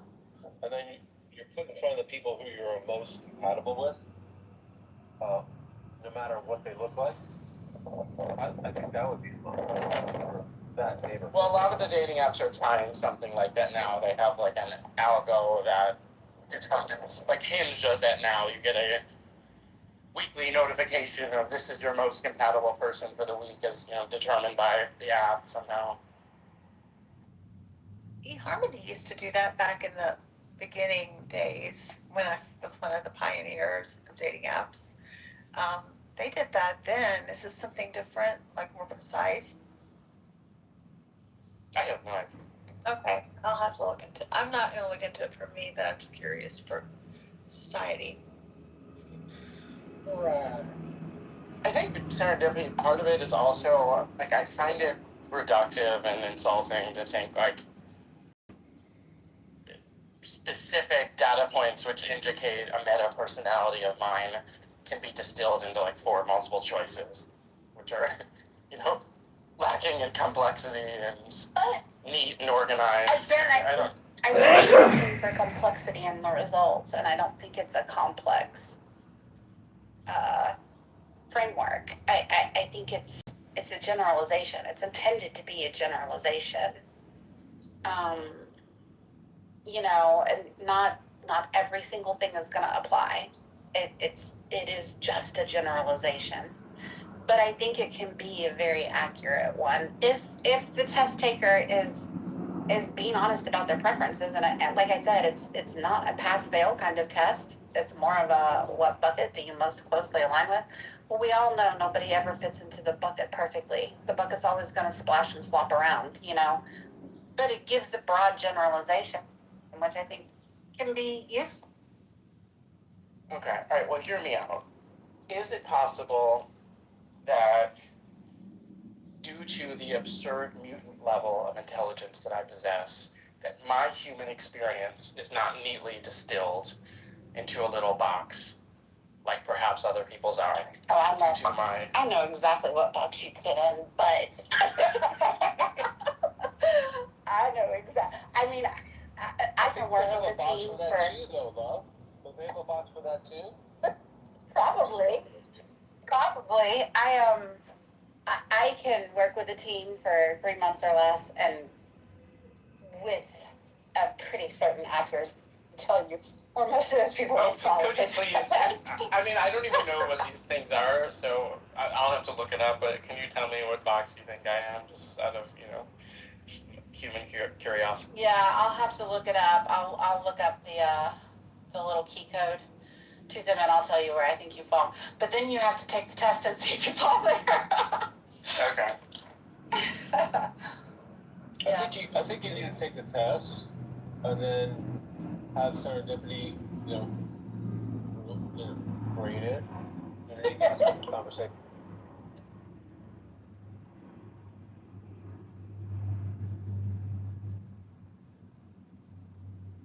She's not going to throw you under the bus. She'll tell you the way it is. Yeah. Campaigner, Monica. I'm a campaigner.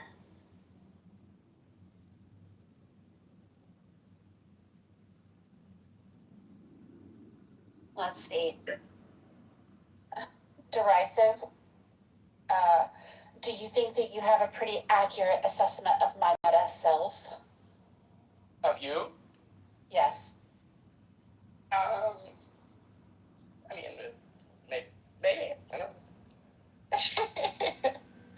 I used your word just to, Alright. This is the analysis for mine in that test.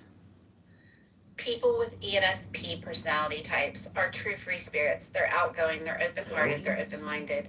With their lively, upbeat approach to life, ENFPs stand out in any crowd. Even though they can be the life of the party, they don't just care about having a good time. These personalities have profound depths that are fueled by their intense desire for meaningful emotional connections with others. They carry an interesting blend of carefree sociability, sparkling imagination, deep contemplative introspection. They regularly use their natural curiosity and expansive creativity to try and better understand themselves and the complex dynamics of human relationships. They are truly devoted to nurturing their relationships with and their understanding of the world at large. In a unique way, their introspective nature is driven by their imagination, wonder, and belief in things that cannot always be explained rationally. People with this personality type believe that everything and everyone are connected and that they live for the glimmers of insight that they can gain from these connections. They believe that how we treat one another really matters. ENFPs are most likely personality type to believe in the concept of karma. When something sparks their imagination, they show an enthusiasm that is nothing short of infectious. These personalities can't help but radiate positive energy that draws other people in. Consequently, they might find themselves held up by their peers as a leader or a guru. However, once their initial bloom of inspiration wears off, they can struggle with self-discipline and consistency, losing steam on projects that once meant so much to them. They seek joy out of life and pleasure, which is the same as being shallow.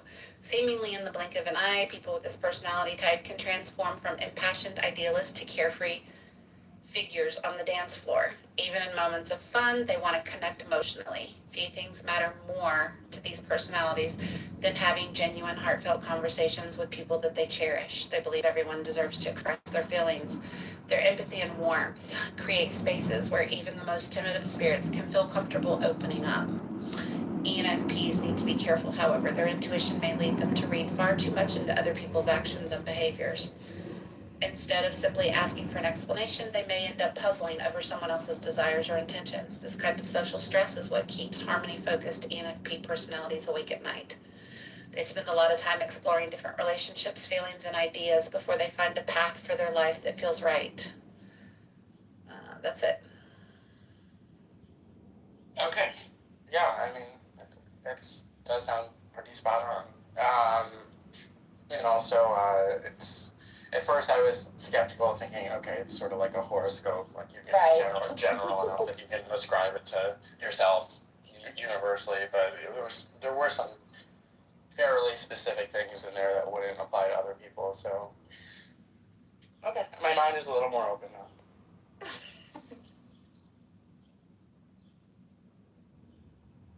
Again, it's a generalization. That's not the be all end all, for sure. For example, I don't So believe how long karma. does it take to take the test?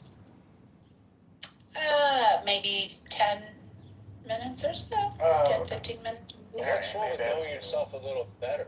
What's wrong with like validating things for you?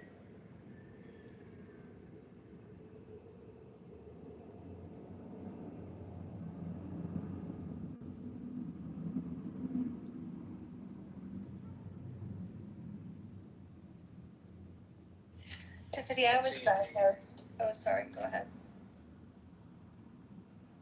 Oh, I have a meeting, y'all.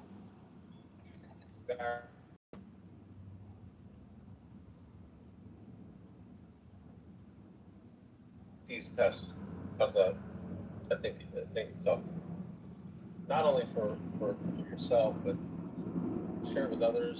So like, yeah, that makes sense. That's why we hang out. That's cool. We'll never, meet because of this. I like that. So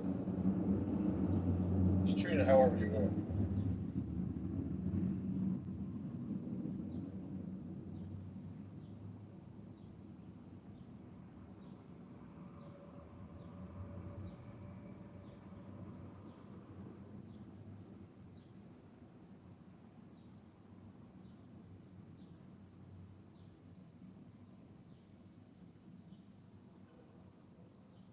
All right, I'm convinced. Callie, I'll take it if you find a free version. Okay, let me look for it. I was holding off until you said something.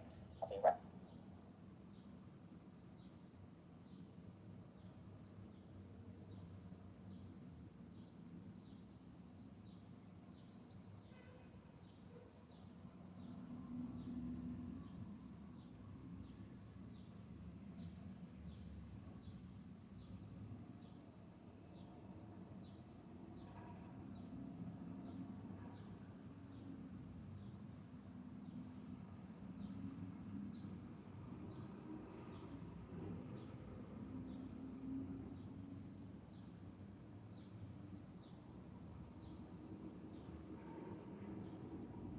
It would be funny to take the test and then, okay, take the test, one, when you're going through, like, benzo withdrawal, and then two, take the test while you're peaking on MDMA, and see how your answers differ.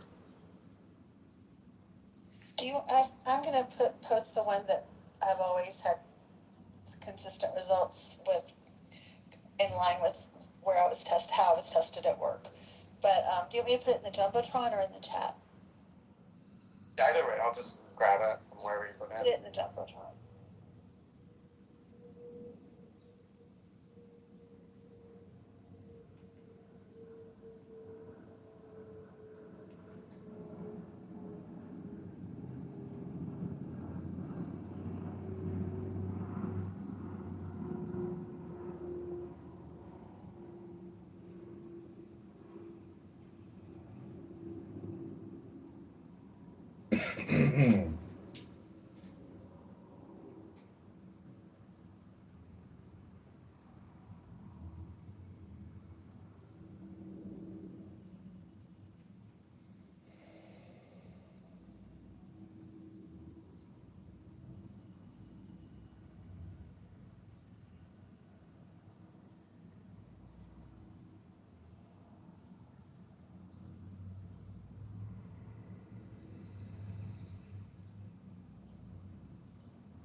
Alright. Alright, now I'm curious. I'm gonna do it right now. And I'm gonna read every question and answer that I give out loud in the room as I'm doing it. Just kidding.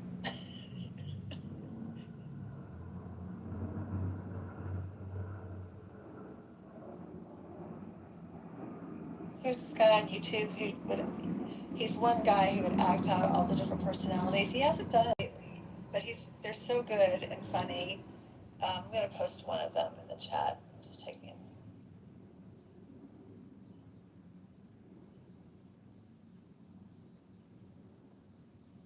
Hello? Hello? Hello? What's up, everybody? Yeah. Yo, what's the topic? What y'all doing? Nothing. We're all just talking about me and how awesome I am. Yeah, Myers, great. Well, good. I've done this before, but I actually came in here to only talk about Derisa for the next hour, I think, so. Go on. I was having this very lovely dream. Someone knocked on my door, and there was like a bouquet, like a basket that had a bouquet of like flowers and shit like that. And I was like, oh my God, who dropped this at my door? And I bent down with a little card, right? This little card was like, thinking about you. And I was like, oh, I wonder who this is. Flipped it over, there's a big, fat D on it. And I was like, this can only be one person.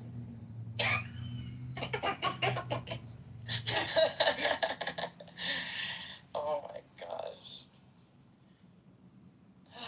Anyways, who's doing the Myers-Briggs? I am. I was very, very skeptical, and then and then Serendipity read hers, and it was very much What was hers? on point. Hers is like, I care about connecting with people, and sometimes I think a little too deeply about the way that they behaved, and I like to have fun. It was like, God, everything about her to a T. So, and I started out the topic by making fun of it, and I thought it was just like a gay trend that all these homos put it on their dating profiles like 12 years ago for no reason. Yeah. But then That was a thing. I was expecting her summary to be about as specific as a horoscope, but it actually was more specific than that. So I'm gonna do it because she told me it only takes 10 minutes, or something. Callie did. Someone did. I thought it was like more like 30 minutes to an hour, and then that would have cut into the time I have to play video games. So no. Yeah, we don't want that.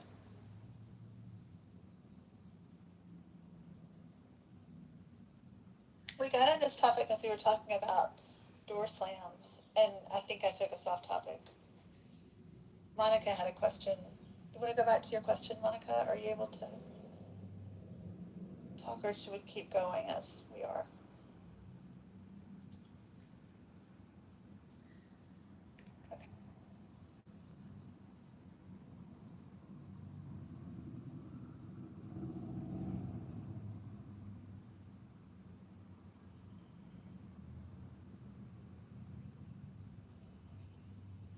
Okay. This one I can't figure out how to answer. I think, do you have unlimited patience and empathy when people just go on and on and on about something that's not interesting and rambling?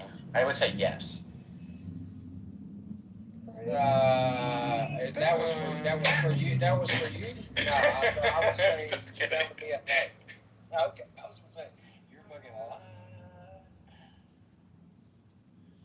You actually made that point in a room, I think, just a few days ago. You're like, you tell people to shut. Could you please? Like you said, somebody uses about 50 words when they could only got it across in 5.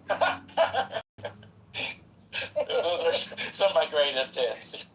That was actually really appropriate, right? I don't think he gets a brevity, and I hate to, critique people in front of him.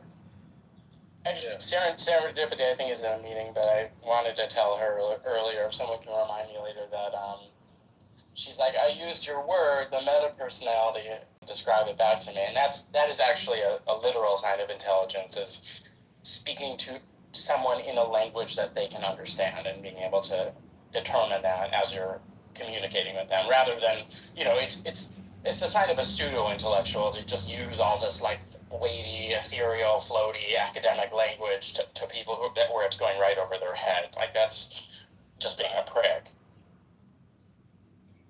Yes, it's about like, man, I have to do it daily. I mean, it's about like me showing up at somebody's house and start talking about electrical theory, about why something's not working at their home, when I just walk in and say, hey, your outlet's not working, I'm gonna get it fixed. I got you.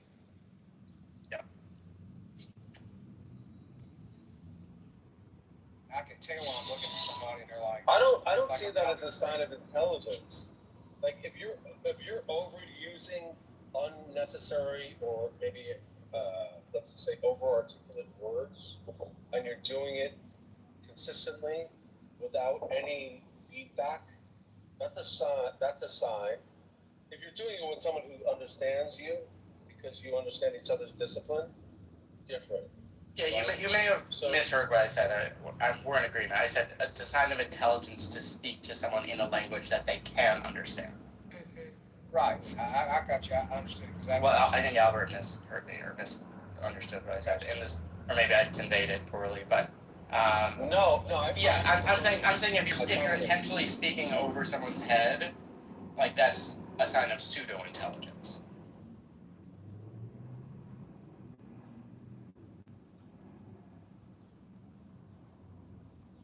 Like it's the way I speak to my 8-year-old nephew. I try to teach him, big words, which he's very into learning new words that I teach him, and I make sure to intentionally only use at most one word that I know he's not going to understand in a single sentence that I speak to him, and I see his brain sort of light up and the wheels start turning in his head, and then I ask him if he can deduct the meaning of the word based on the sentence in which I used it in, and then we'll talk about it, and then have him use the word, so, that kind of thing.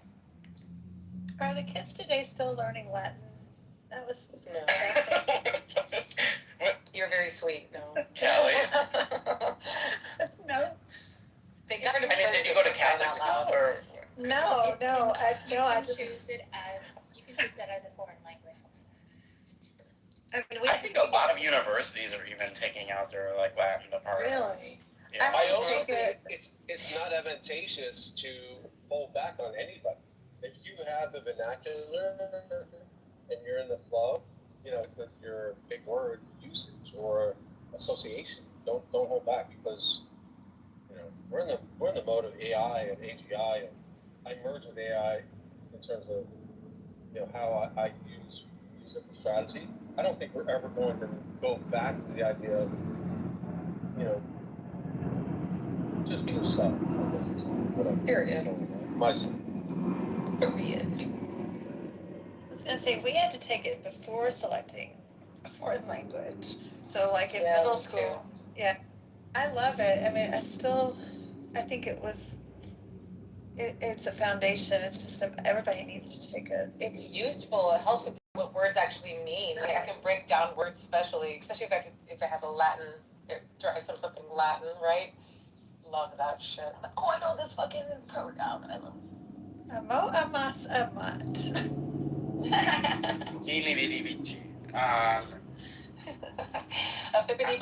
I just asked, well, I think that Vini Vidici is we came, we heard something anyway.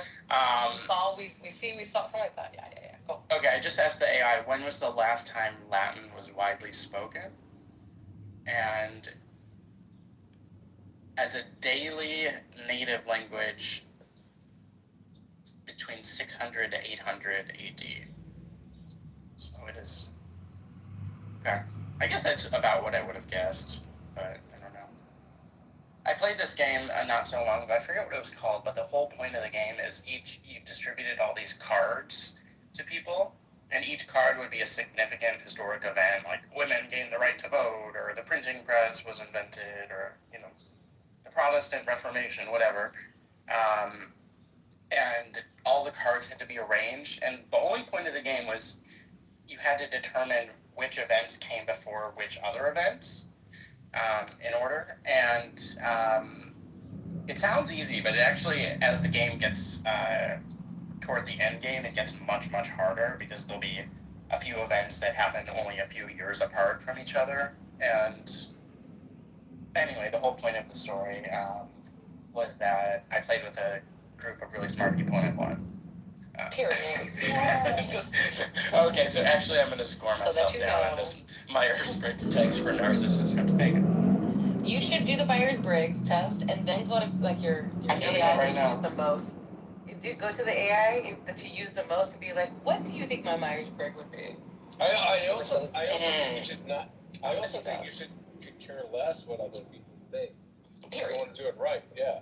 What the Oh, I'm trying to like, you know, be as dispassionate and objective about myself as I can doing this. It's my aim. Yes, be very objective. But you can't I've taken see this- the world through someone else's eyes. Sorry, Bert. No. This is my third time taking this. So I took it once in my late 20s and I got debater. And then I took it maybe when I first joined Clubhouse and it was like going on and shit. I was like, oh, let me take this again. And then I got leader. So I'm taking it again now that I'm 39 to see what I get. See if things changed. Are you taking What is the name? Myers-Briggs What or is the name? Big Five? The 16 personalities. This is the one, right? That's the Myers-Briggs. I think, unless they changed it. I hope I didn't post the wrong one. I'm gonna take it. Let me see. No, this is the right one. 16 Okay. personalities. Yeah, Myers-Briggs. Yep. What is I'm gonna check out the Big Five. I think I have done that, Brandon. I don't think I've done Big Five. It's up. Put the It's in the chat. It's in the Okay, chat. let me get it. Yeah, I'm gonna do that one. Oh my God. Oh, good. Tell us. This will be quick because it's not interesting. But I have to start over because I just realized that I thought that the degree and disagree were on the opposite sides of where they actually are. Same. Sounds like me. I do that too. Damn. I mean, we read from left to right in English, so like it should be degree on the left and disagree, or disagree on the 1 to left 10. and agree on the right. But it's the other way. Oh, this is okay. Thanks, Callie. Yeah, I need Things to like look that. at it more clearly. Sorry, Brandon. Okay, apparently the Big Five is more, it's claimed to be more supported, more reliable, or whatever, more evidence-backed in By academic who? circles. Who says that? That's Oh, just- academics. Yeah, the academics say it, but who cares what they... Cute. I'm gonna do it too then. Fuck it. Let me know more about myself. Ain't nothing wrong with that. Do you guys want to be upset or like who's lived in a really awesome supposed place? Sorry. Me. Vera, well, I know you know. I feel like I live in an awesome place. I am driving and living like fucking heaven. Just Yeah. saying. Yeah. Pompano, Boca Raton, Florida. Oh. Ooh, yeah, that's what's up, right? Damn. What up? Yeah. And it's a cheap. Totally stoked, dude. I want to start learning to talk like that. Totally stoked for you, dude. Like what? Did I insinuate? Boca Raton, man. Boca Raton. No, I would You got think that it would be home. like more Long Beach kind of place. Oh, But maybe my you're bad. right. Yeah. Boca Raton. Boca Raton is like, listen here, Sonny. I thought, okay, I got messed up. Oh, I've never been to Boca Raton, so I don't know. I just think of the surfer dudes. I guess that's more West Coast Cali, and like Hawaii and shit. Wait, what? I was trying to answer the question of I make new friends easily. What was the Yeah, you do. What was the second? Sorry, I couldn't answer that one clearly. What were you talking about just now? I was just making fun of the way Albert here said Boca Raton, Oh, but I tried to make it Cali. I was like, oh, they're like, oh, wrong Boca place. I was like, Raton. oh, okay. Do they say Boca Raton down there? I have no idea. Maybe it's the way I say it. It's Boca Raton, whatever. Fort Lauderdale. How's that? Fort Lauderdale. Maybe I said it. Yeah, maybe I said it the wrong way, and was interjecting. I was just projecting my bliss right now. My bad. There's no bad.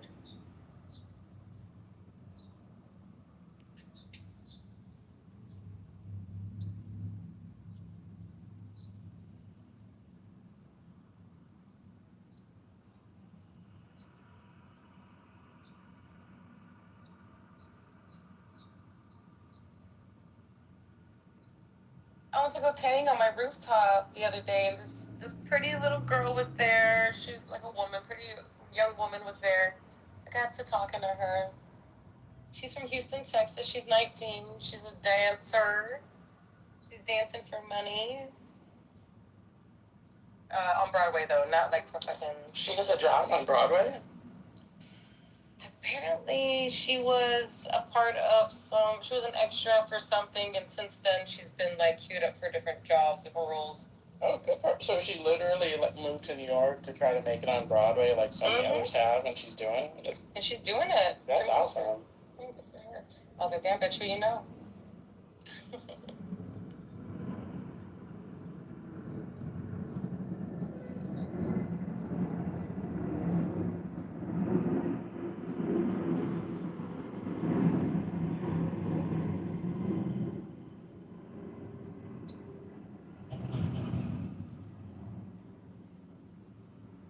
Okay, the question, sometimes you wonder if there's an afterlife. Agree to disagree. What if you know there's an afterlife? You don't wonder about it. There's no way to answer that. Yeah.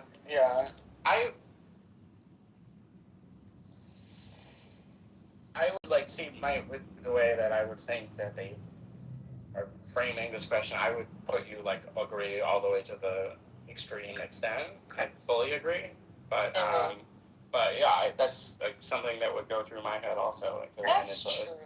I like the degrees of agree. Yeah. Yeah. It puts things in perspective a bit.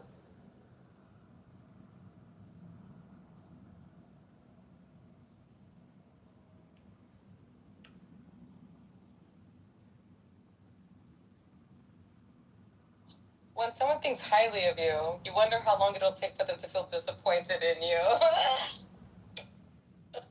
That's a good question, bruh.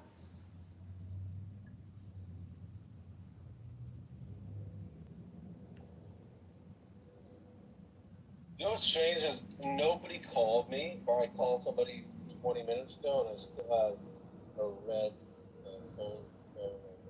Call somebody real quick and then hang up. It'll go away. Okay, thank you. Mm-hmm.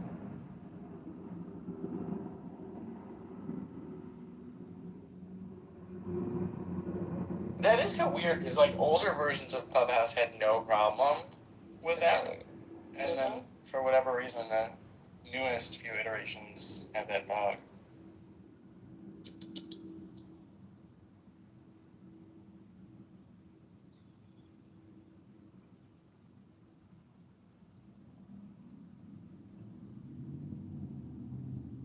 By the way, it works, but the next question I have is, who do you call to do that? You can actually call yourself. Ghostbusters! Yeah, call yourself. I can't call myself. Like if you have an Alexa device or anything like that, no, you say call. Oh, you are? Yeah, I hear you there. No, I think you could actually call, like if you have an iPhone, you can actually call it yourself. Just leave and come back, bro. Yeah, just leave and come back if it goes away.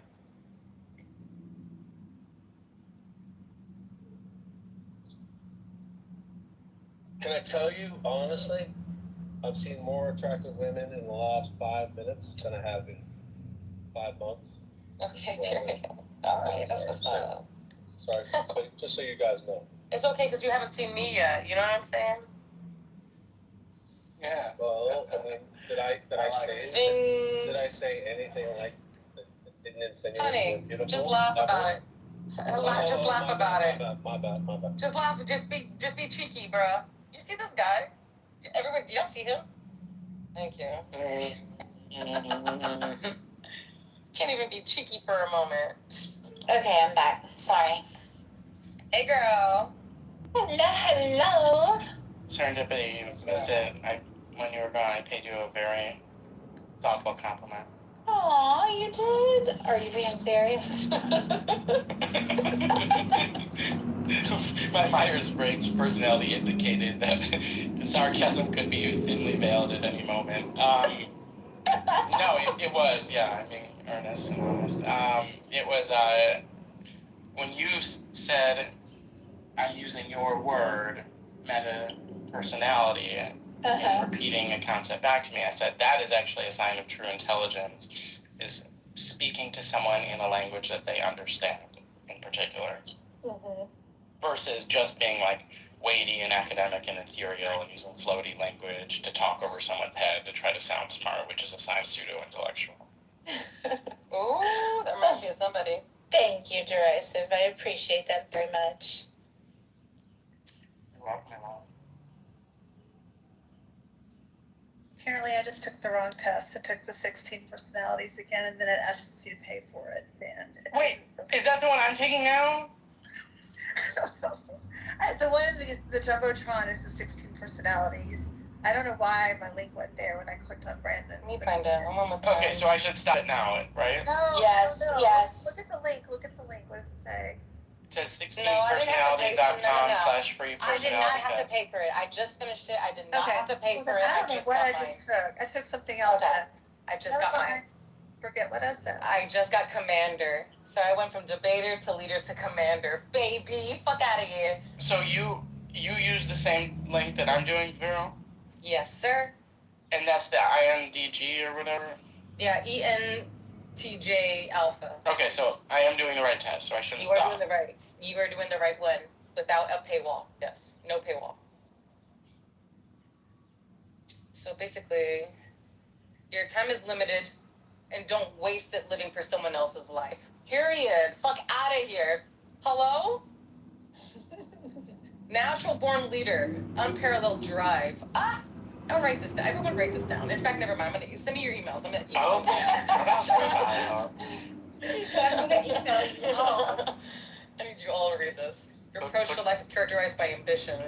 Put in your clubhouse profile. Before you speak to me, read this entire assessment of myself. That's right. Direct communication style, both strength and challenge. See, I love that. I love that articulation. And why would we shy away from it, honestly, ever? Like, you're supposed to be in control, right? You're supposed to be. That's right. Right? So what the fuck? Why do we have to explain ourselves? My strengths are clear communication, decisive action, efficient organizer. Hello? Y'all, shit, if I had a dick, I'd suck it. Wipe her up. My weaknesses are I mean, I don't know overly about critical. that comment. That comment was a little off. But okay. Discomfort and ambiguity. Thank you. Underestimated emotional factors. Yeah, I do underestimate emotional factors. You know, intolerance of insufficiencies. I agree.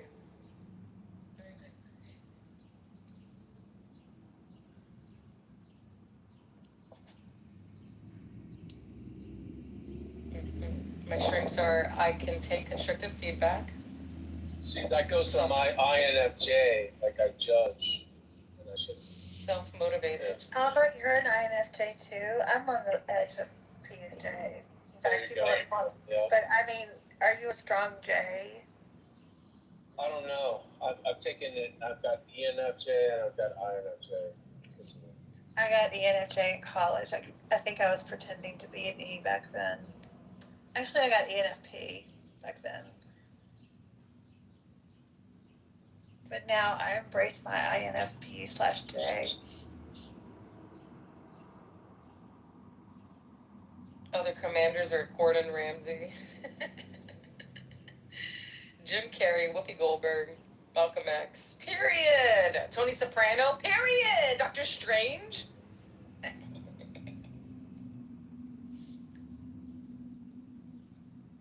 I actually like it with fictional characters in there. It's fun. Yeah, it's cute, right? I saw what you posted. It cost $2. Sorry about that. No, it's okay. I'm going to go ahead and pay for it. I was just making sure it didn't send me to another link. It didn't miss the same test. Miranda Priestley. Wait, so it's making Yes, because it says it's free. it's making I know. some people pay for it and some people not? Because Vero just said No, she took you're it in and the didn't you're in pay the for it. right one. I'm taking the one Brandon posted, the Big Five, and Let me go. it's $1.99 after you finish it. But maybe there's. I'm going to take it Try- on the browser try on my using- computer. Try a confirmation page using the remove paywall and put the link in it and see if you'll be able to see the results anyway. It's possible, I'm not sure.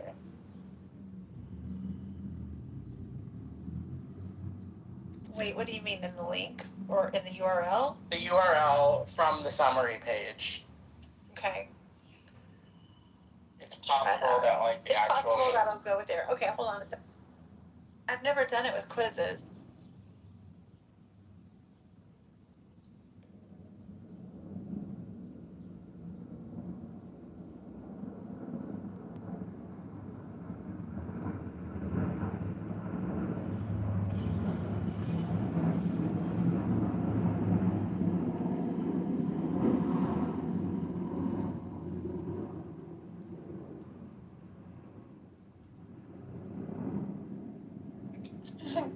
I'm an ENFPA.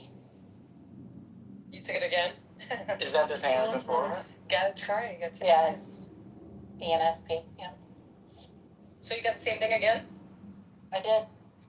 Consistency is key, baby. Love that. Love that. I'm an ever-changing girl, though. You know, that's just what I gotta live with. But I love consistency.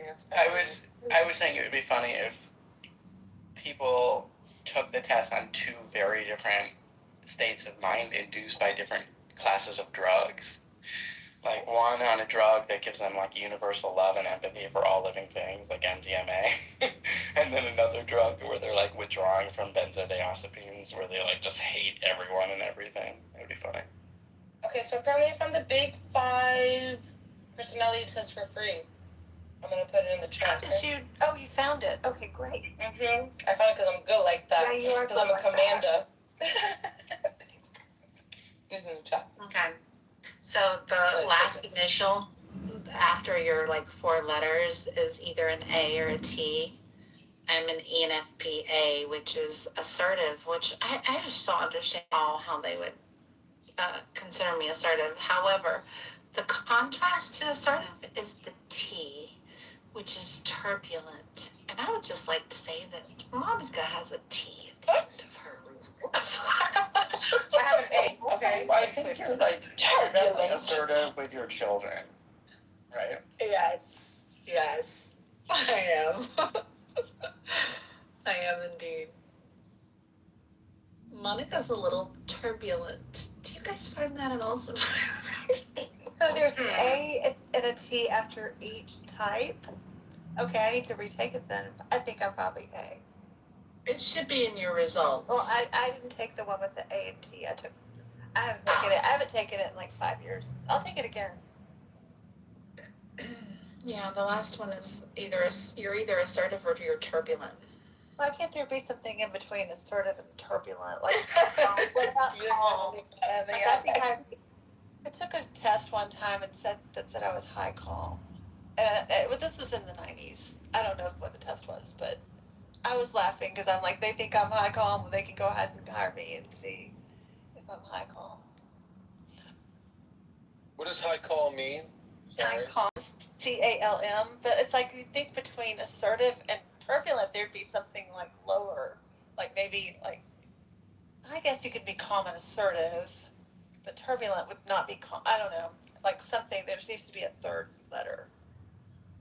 But I'm not the one who designs the tests.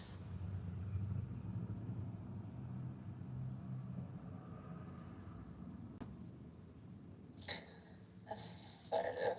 Monica, click on the little question mark on that assertive turbulent line and see what it defines as turbulent. Assertive, you're likely self-assured, even-tempered, and resistant to stress, refusing to worry too much. I'm just curious what the turbulent side of it says.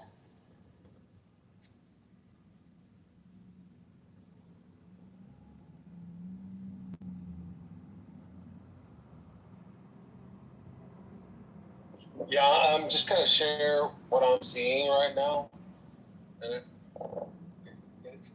it's relevant to what we see in hormones right now. I'm seeing massive tankers off the shorelines, just waiting, like massive tankers in crystal clear blue water. What you said? You're seeing this with your own eyes? Yeah, correct. I'm in Fort Lauderdale right now. Yeah. Expect to see more of that in the coming months. Well, I hear that they're sending all the oil ships towards the Gulf to load up on fuel. Because I just watched this. Right. Interesting. But yeah. So apparently, like, the main thing that got done with Trump meeting with Xi is Trump was appeasing Xi, being pissed about the war in Iran shutting down the oil flow to China. So he made a deal with Xi that America would directly sell oil to China, and it will be transported by boat. It just seems nuts to me, people that were arguing that it wasn't, this wasn't geostrategic, and that, it's all just stupid, in the moment moves by Trump when this is 20 plus years in the making.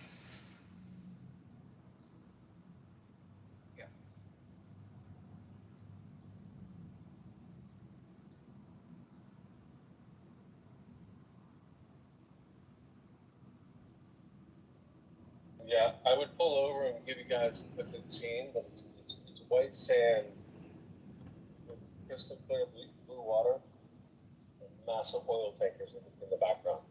Like hundreds of, like at least 5 of them right now.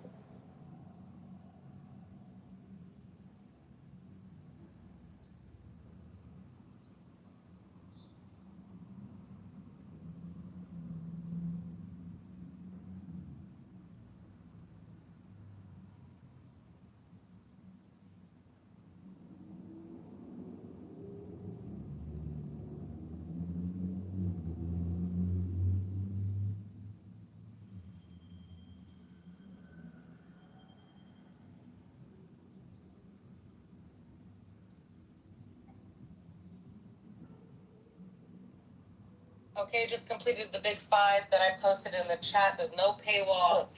I repeat, there's no paywall. And I got my results. They don't know how to read this though. Let me read on. This is deep. I have my results too. I'm like, what is this? Where's the letter? Where's the letters? Categorize me. There's not like a word to describe. Maybe that's better though. Okay, I got mine. Your Myers-Briggs? Yeah, What are you? And something. The letters. Okay. Yeah, I'm reading this for the first time with you guys live, don't you, special? I do. Okay. ENTP-A, which is that good or bad, Monica? It's fine. Go. Okay. As an ENTP debater, you're a vibrant intellectual force, always ready to challenge ideas and push boundaries. Your quick wit and audacious spirit make you a natural provocateur, thriving on the mental gymnastics of a good argument. You see the world as a playground of possibilities where every conversation is an opportunity to explore new concepts and challenge the status quo. Your innovative mind is consistently buzzing with ideas, making connections that others might miss. You have an uncanny ability to see potential where others see problems, approaching challenges with enthusiasm and creativity. This makes you an incredible asset in brainstorming sessions and think tanks, where your out-of-the-box thinking can lead to groundbreaking solutions. Period. However, your love for the theoretical can sometimes overshadow the practical. While you excel at generating ideas and strategy, you may find yourself losing interest when it comes to the nitty-gritty of implementation. The mundane details of everyday life can feel stifling to your free-spirited nature, leading to a tendency to procrastinate on routine tasks or abandon projects once the initial excitement wears off. Your charismatic nature and gift for debate make you a compelling communicator capable of rallying others around your vision. This same trait can sometimes come across as argumentative or insensitive if not tempered with emotional intelligence.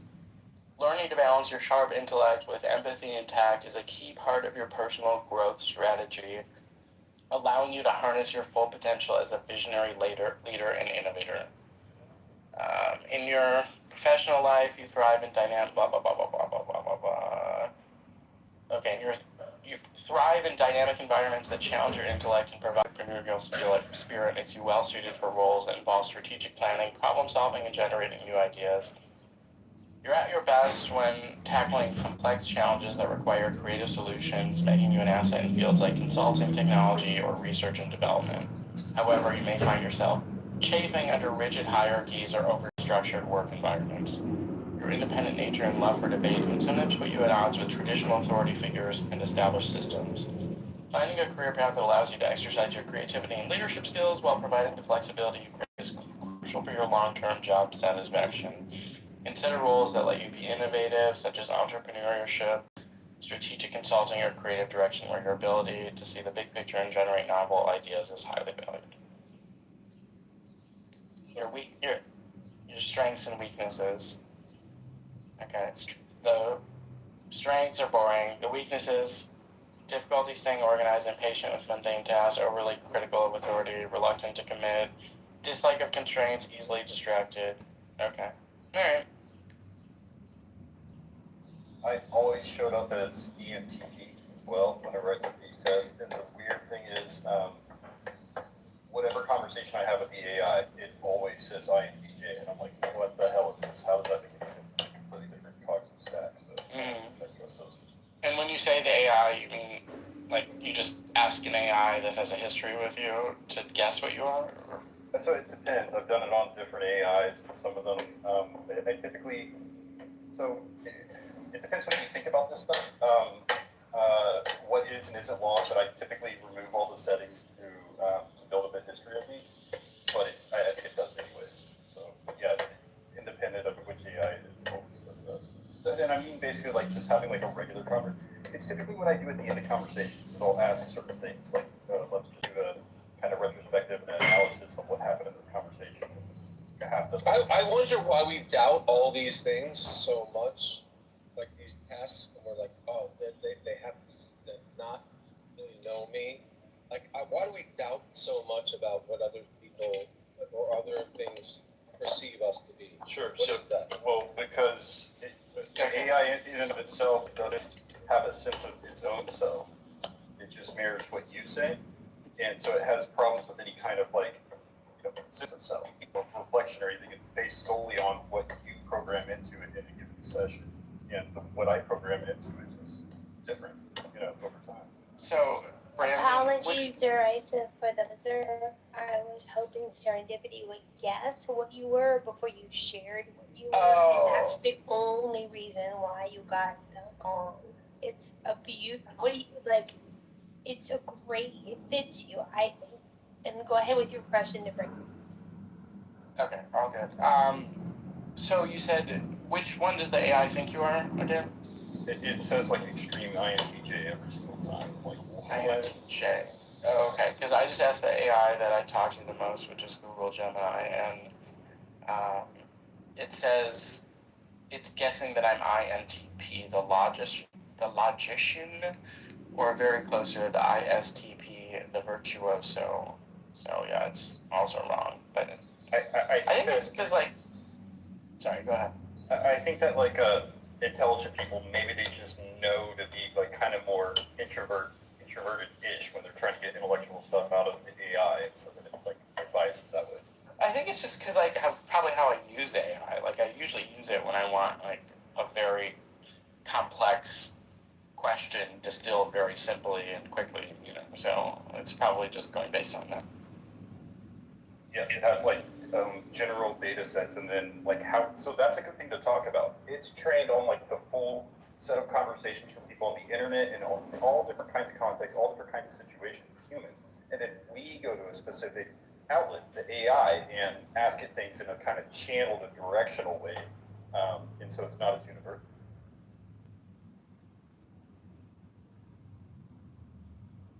I also think we've been conditioned to not. I think a lot of people. This is just obviously something about me. Maybe we're channeled not to be as intelligent as we really are. And we don't like hearing that we're like masterminds, and then we don't want to internalize it for obvious reasons. Now you're talking. Yeah, that's definitely that's definitely skewed. Yeah, I find people are getting much more intelligent. Maybe I'm just off, but I find conversations are better. They're more articulate than they've ever been. Do you think Clubhouse is helping? No, it's not about Clubhouse. It's about where I choose to, hang out. Honestly. Period. That's what's up. So I'm learning that the A and the T at the end of the Myers-Briggs is about your reaction. Do you react with A, assertiveness, or do you react with turbulence? I've then figured out what that means. So for us, for the alphas, well, not alpha as an alpha, but A for alpha, assertive, that means that you just have a higher confidence with your decisions. You have less like you don't worry too much about criticism. You're able to adapt. And if you have turbulence, you take criticism harshly. You kind of even swallow up a little bit. So that's what I just found that out. Oh, that's really helpful. I actually looked back at my Gmail and I was an A. Perfect. Period. Maya, Yeah. what does this mean for you? Whoever did the big five and said they hated talking on the phone, I'm calling you a liar right now. I said that. I hate talking on the phone. This is the phone. It's different. I can explain it. If I have to call my bank or something, oh no. It's like I need to make sure I have lunch, I'm fed, that I've done everything else before I do things like that too. I gotta know what the conversation's about too.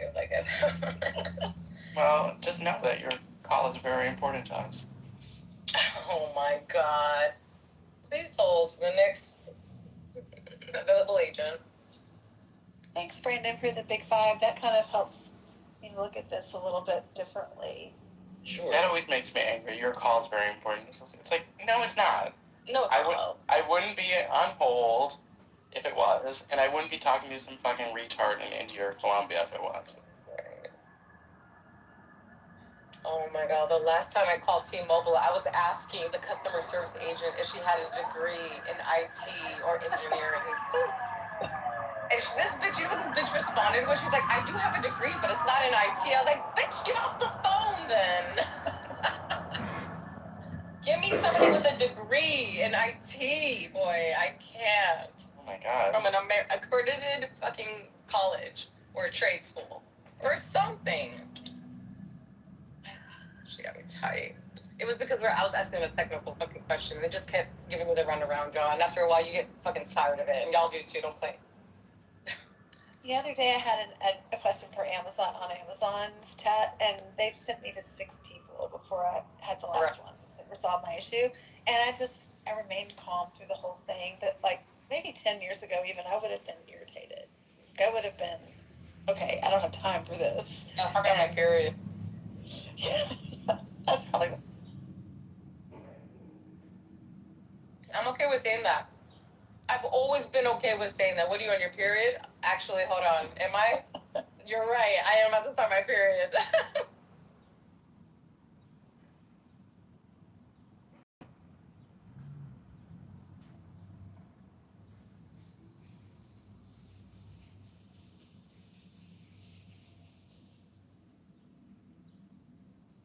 Y'all, it is 97 degrees right now. The real field is 99. It's really humid here. You can cut it with a knife. Gross. What about there? Gross. It's not too humid, but that's a sign to me. So, the meteorologist in me is now saying, okay, gross. We just had a major heat spike with no humidity. So now all I have to do is look at the sunset. When I look at the sunset, if it's red at night, sailor's delight. Red sky in the morning.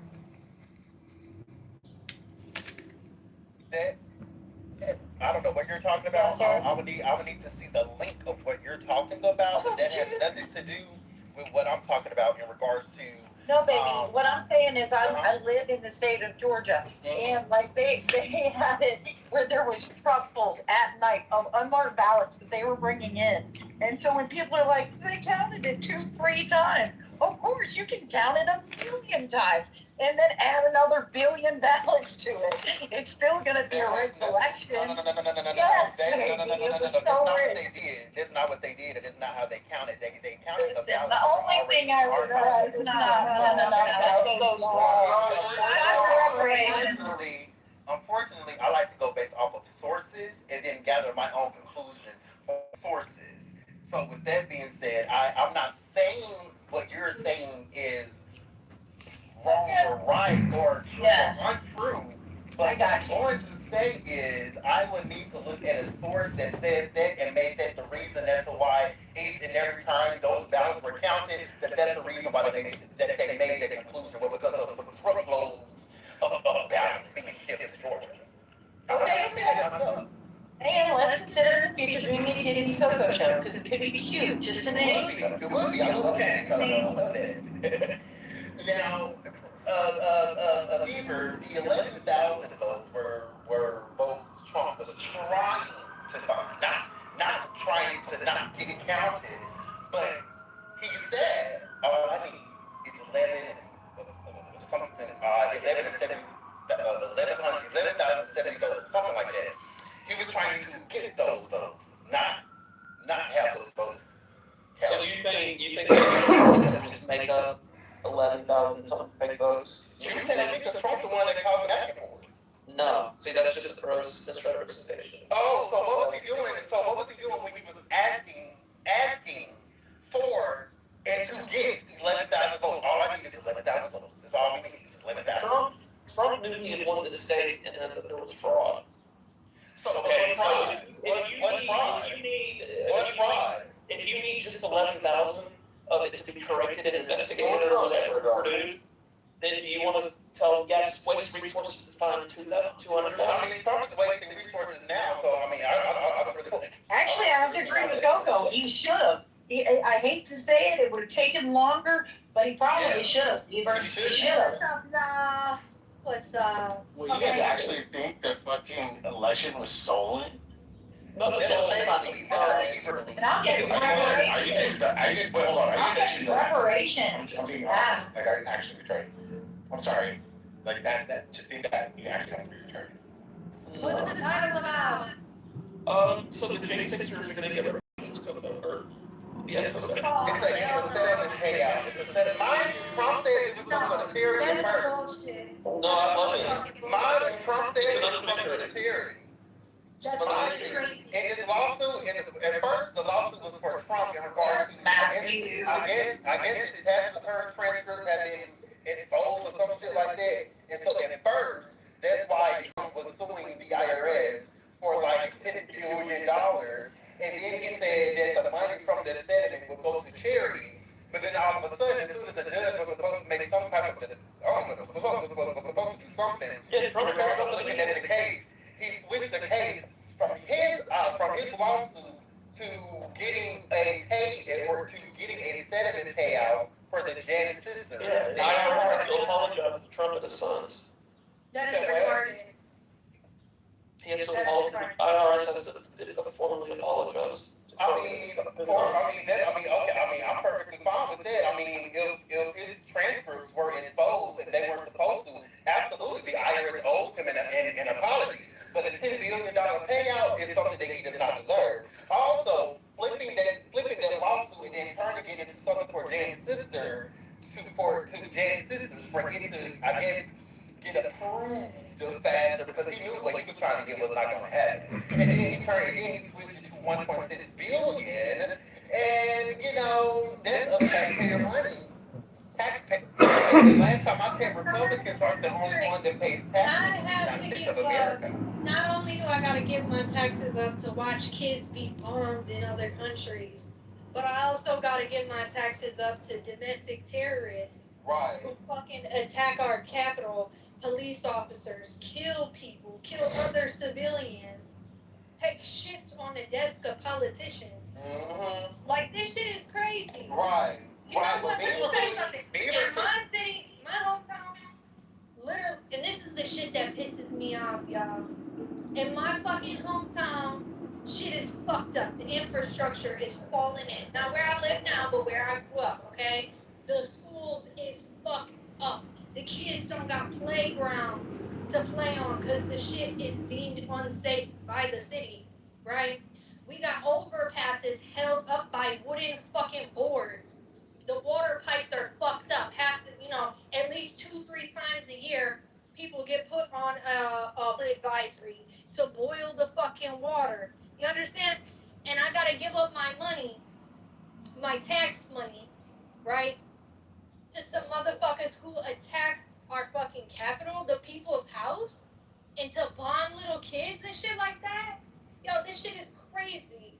It's actually disgusting. And this is the shit, really. This is the fucking shit that pisses me the fuck off. We got other shit to worry about. We got bigger problems. Why the fuck we got? Oh my god, y'all! I can't. You know what? That's it. I land. I'm getting.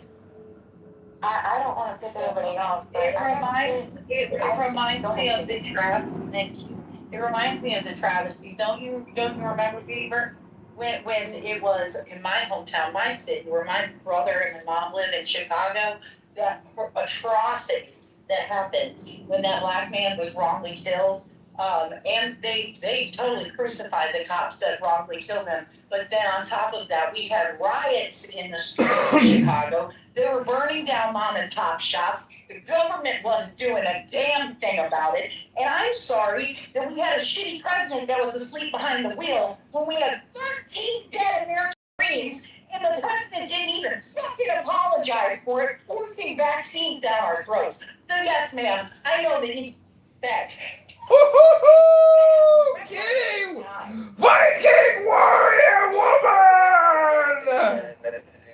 Kitty the warrior! Those are the reasons why Trump's trying to get this slush fund, get some more money off of American citizens' backs. And we will just to be interesting in regards to how these funds will be or dispersed, simply because there have been multiple claims that this administration has made that stated that Americans will be getting funds that they collect and still cannot receive. Looks like I'm in the minority on this. A lot of people in the chat disagree. Coco strongly disagrees. Peter, check out Darren's PTR. He voted for you. He wrote your name in at an actual real election. Darren, really? I don't. And Beaver, please understand, I am all for the people who got caught up in this ordeal that were actually there peacefully protesting. And unfortunately, Trump did not do his due diligence to differentiate them. So unfortunately, him making a blanket pardon to pardon over 1,000 some people, who a lot of them were there to do harm, a lot of them there did harm. So unfortunately, we just have to go based off of how Trump looked at it. And if he's going to do a blanket pardon, we're going to have to look at the melon in a whole, unfortunately. Well, let's just hope you get it right. Yeah, we should go back to a summer of peace and love. Hey, and I don't know what that lady was just talking about. Marines dead. What is she talking Marines about? that died getting the vaccine, I believe. No, he's talking about the Afghanistan withdrawal where 13 people died. Oh, that one. Yeah, she was talking about vaccines, Marines getting forced She on. didn't expound enough. That's why I didn't respond, because I didn't know what she was talking about. Well, she could be a little, juiced up, if you know what I'm saying.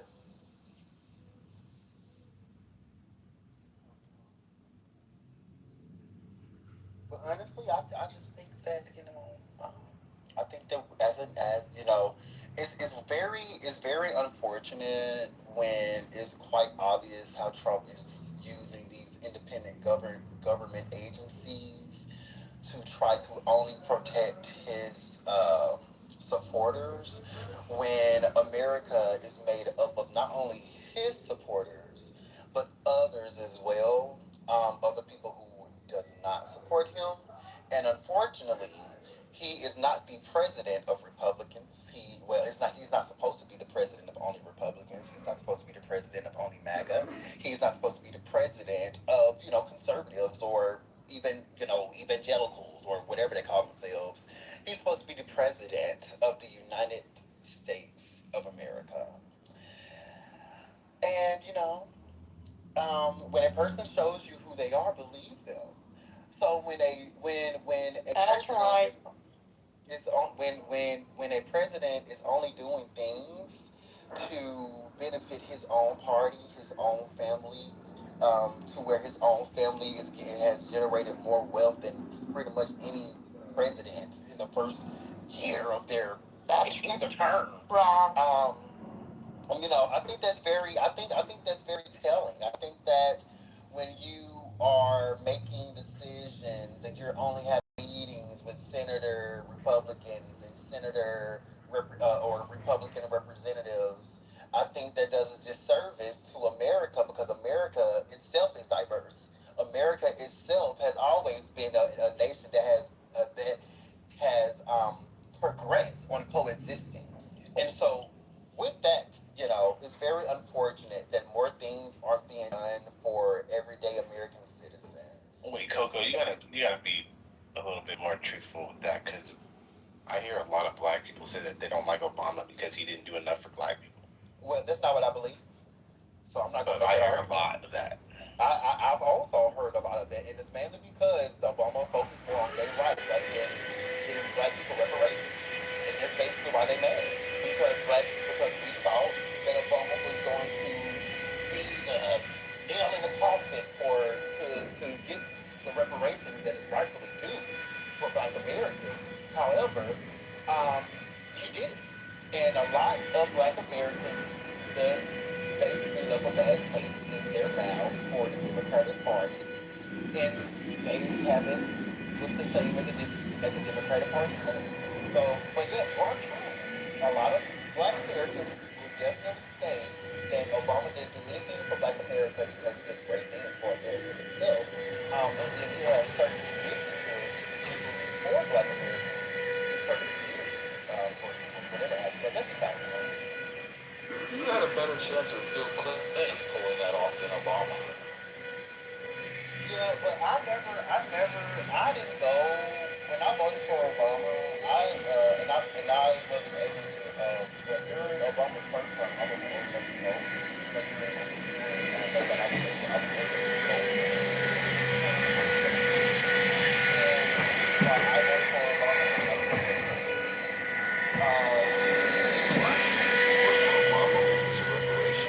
No, I said the reason. I said the reason.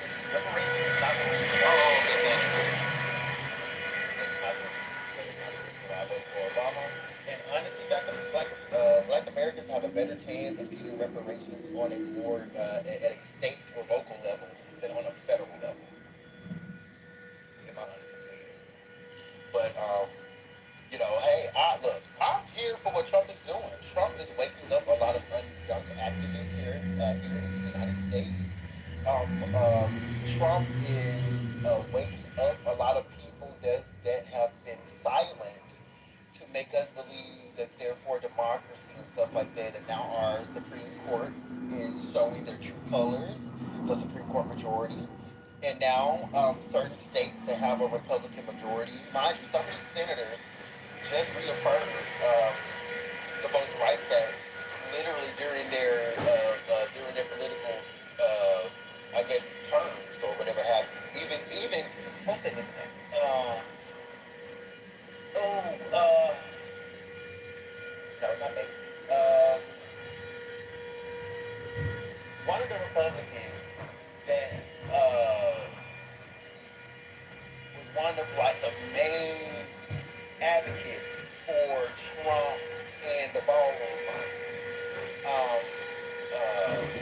forgot his name, but even he said that we must protect the Voting Rights Act and all this stuff and blah blah blah blah. So and that was like 20, 30 years ago maybe, and now the people Are you thinking that was Thomas Massey? Is that what you're trying to say? I don't think it was Thomas Massey. It was hold on, I'm gonna have to look at his name. I'm gonna have to look up his name. It's not Thomas Massey. I know who Massey is, and it's not him. I was gonna say actually, I don't think it's Massey, but you said Macy, so that's what I was wondering. Oh yeah, not is it Massey or Macy? Massey. Massey, yeah, not Massey.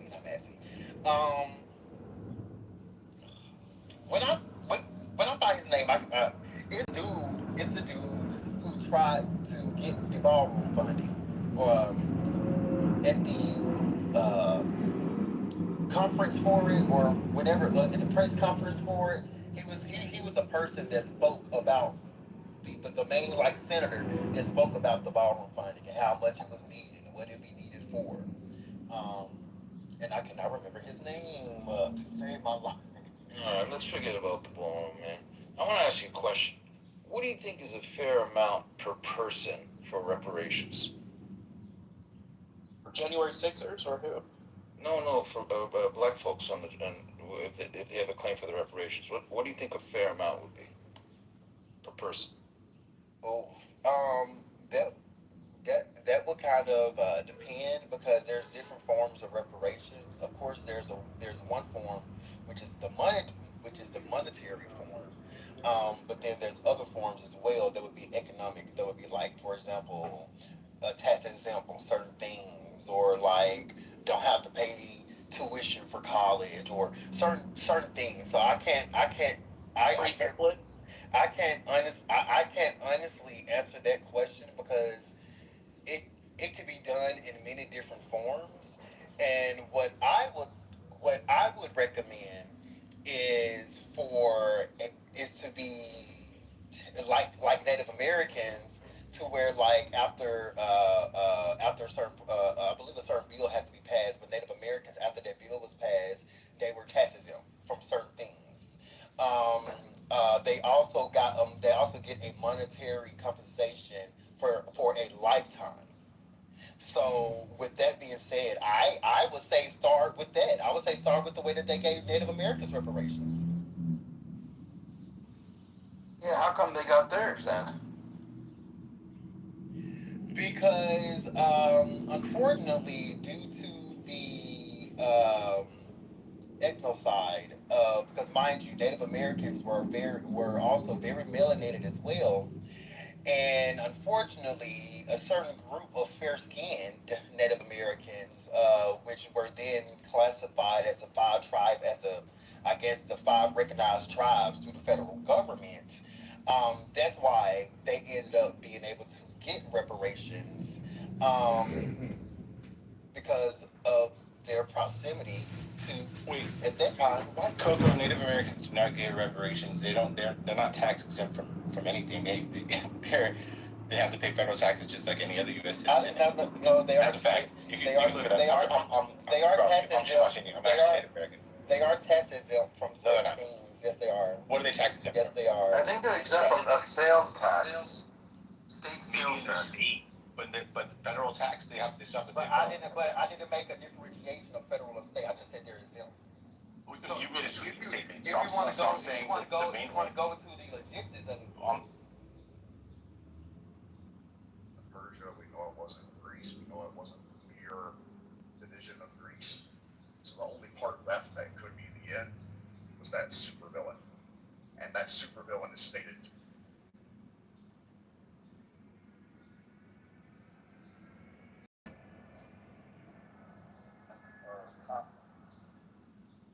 1492, Columbus sailed the ocean blue. I got some of those hit tonight too. That's number one, the worst number. Wait, you cut out the horse lots? What did you say? Oh, yeah, 14. Like the outcome, like we all agree.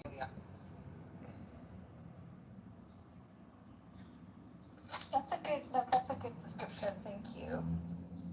That's what I just read. I'd like, maybe Cal, you can look to see maybe the difference and maybe it's a different interpretation, because I do interpret things kind of at face value without thinking too deeply about it, which is a part of my commandership, I guess. It says I'm a diplomat, but no, this is just so confusing now that I've done it again because the percentages are all different. But it pretty much does track, pretty much. But I will look at that. But you're pretty on target, I think, Arrow. I think so. Arrow.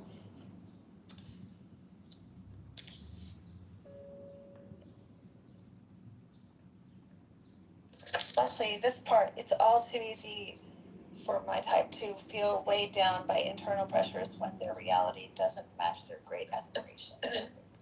Pretty true. Charlie, can you send me your description? Is it, you know, the same as mine? What's the description? Well, it'll be different because they break it down by percentages. Like I'm 57% introverted, 73% intuitive, feeling, 80% judging, 72%. So I guess I'm gonna P it all. Assertive, 81%. But I am INFJ or P, like, so the description may be a little bit off in terms of percentages. But No, I'm an INFJ.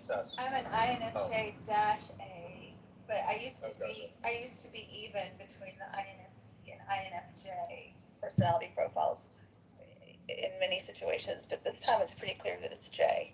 I hope that makes sense. You have to look at it. You have to take it. Strategy, confidence, individualism. I've taken it like 10 times, so it always comes back that.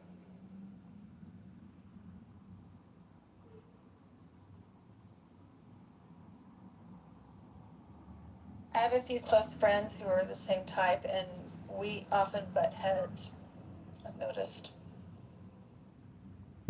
But then we end up understanding each other on a deeper level, too.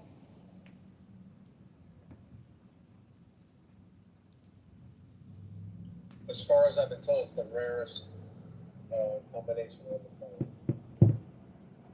I don't know how I like that or don't like that. We're actually aliens. I've always suspected that.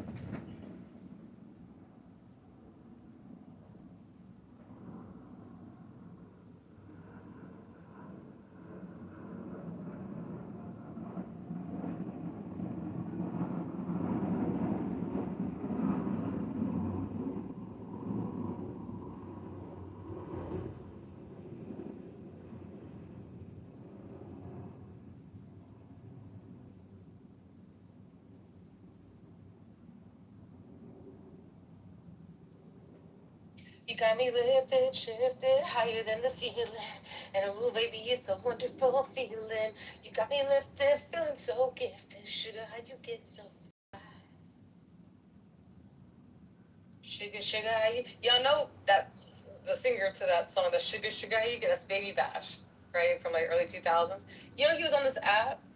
He has a weed farm in Texas now. What? Yeah, it's great.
I don't want to talk about that on stage, but thank you for asking.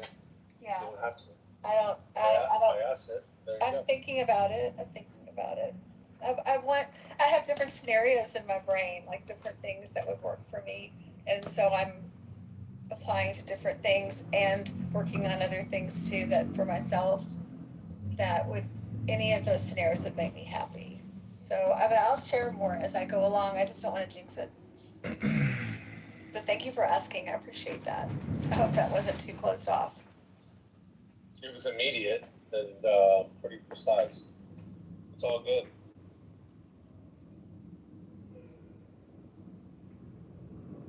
Yeah, I'm thankful for the opportunity. Honestly.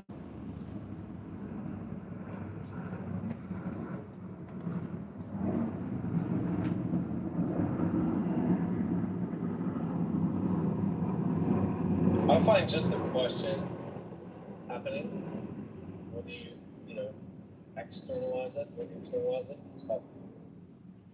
Just someone asking me, like, really, what do you want next? Honestly, what would be fun? Like, what's the best evolution? Not what you need to do. Because I'm not in that space. I never have been. Like, I don't do anything like because I have to.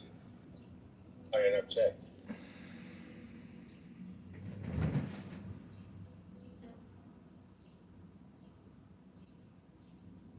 I think we all do what we need to do, right? Yeah, we do. No, we don't. We all do what we need to do. No, a lot of people don't do what they need to do. A lot of people just don't know. A lot of people just don't do what they need to do. Like, you don't even want to go on my brain right now. It'd be a trip. None of you would want to do that. There are too many variables I'm considering. But anyway, in this room there's something about it. I wish I had more time in here during the days when I was working a full-time schedule. Oh. Stretch. I need to hydrate. Where's my water? Where's Kristen reminding me that I need to hydrate? You're a neglectful thing, you. You definitely need an assistant, by the way. Let's Taking up interview my an water assistant and for you. electrolytes right now. Right? Kristen's usually so good about, by the way, people stop and hydrate. Well, I was dehydrated too. Kristen, where have you been? Yeah, Kristen, this is your fault. Sorry. No. It's my water. They do with it.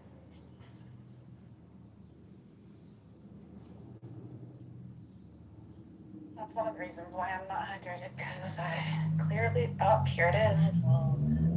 Set it down somewhere and just forgot all about it. You know, I went back to the smart water and electrolyte thing, as opposed to the just regular water, and I feel so much better.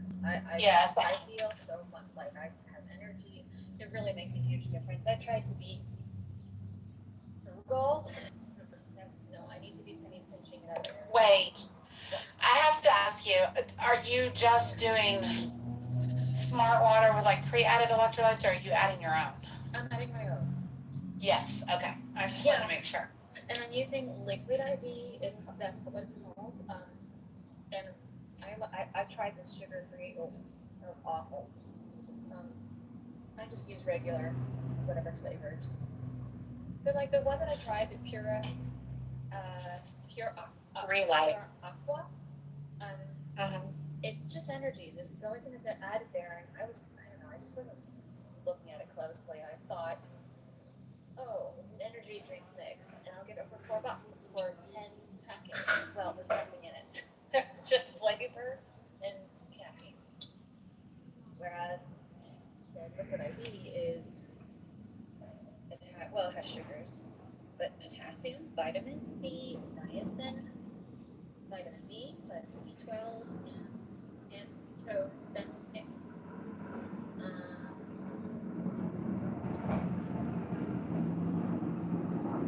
I mean, it has all the other things too, like citric acid, salt, things. Yeah. You should,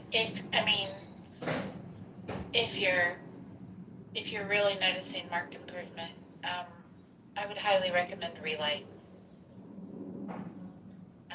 electrolytes to add to your water. They're very, very good. They have, because there's something about the combination of the electrolytes and the right amount of potassium too. I don't know if the liquid IV has potassium in it or not, but Yeah, I could. Relight is actually rated very, very, like, it, as far as I could find, it was rated the highest. As far as clean ingredients, yeah. How much is the little container? How much potassium? Hold I on. was looking for alternatives just in case. Hold on, and I'll tell you. Let me pull it up because I don't want to tell you wrong. Let's see.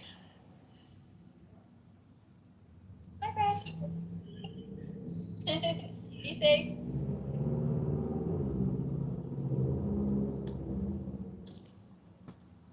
Okay. Looks really good. Dippity, like no stevia and none of that gross fake sugar. Yeah. Yeah, some of their flavors do have the stevia.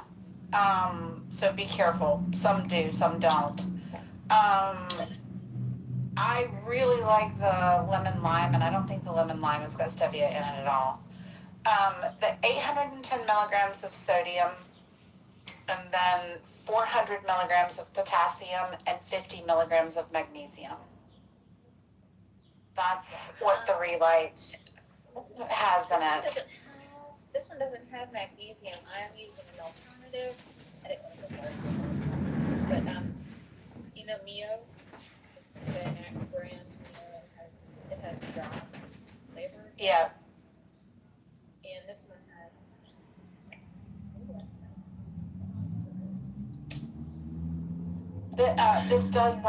This one does have stevia in it, but I'm gonna be honest with you, they're not super sweet. Like you know how artificial sweeteners have like that funky aftertaste or whatever? I have noticed this in the sweeter fruit flavors in the Relight, like the lemon lime. They also have it's kind of one of those flavors that comes in and comes out occasionally. They call it the salty Palmer. It's kind of like a tea flavored. That one's really, really good, but you can't buy it right now. It's currently out of. It's like one of those that they only do promotionally. But the lemon lime is really good. The pina colada is actually pretty good. I like the mango, but the mango, you can definitely tell there's stevia in the mango one. So I will usually combine like the mango with the lemon lime to kind of cut it a little bit. But yeah, it's made a huge difference for me. Is this too. the water Like, I've never- inserts you're talking about? Like the little squishies? Yeah. Electrolytes. It's electrolytes. Oh, yeah. What brand are you talking about? Relight. Oh, Relight. I've heard of this. You said no such. Yes. I was just listening. You said the mango. Okay. Yes. Lemon lime. Okay, I'm looking at them right. What about the watermelon lime? Yeah. Have you tried that? The what? Watermelon lime. I have. I've tried all of them because they actually. I would recommend if you're looking into buying one before you buy like a big one.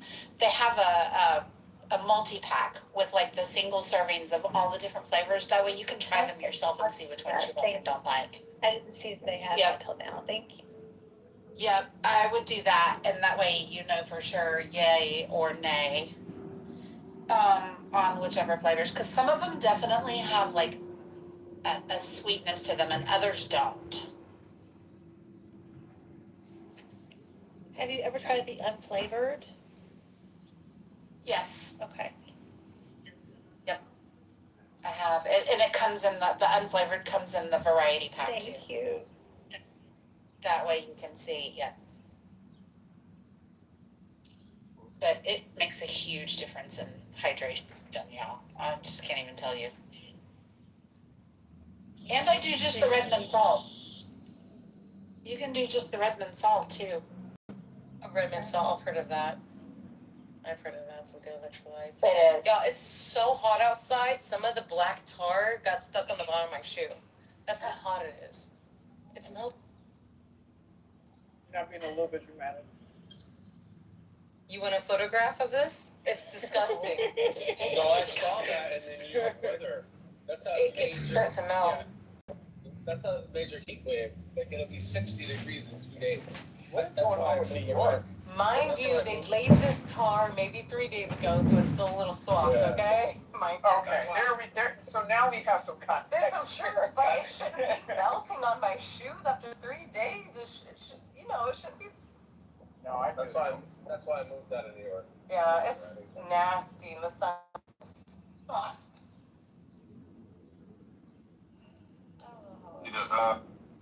about it right now, and I would look.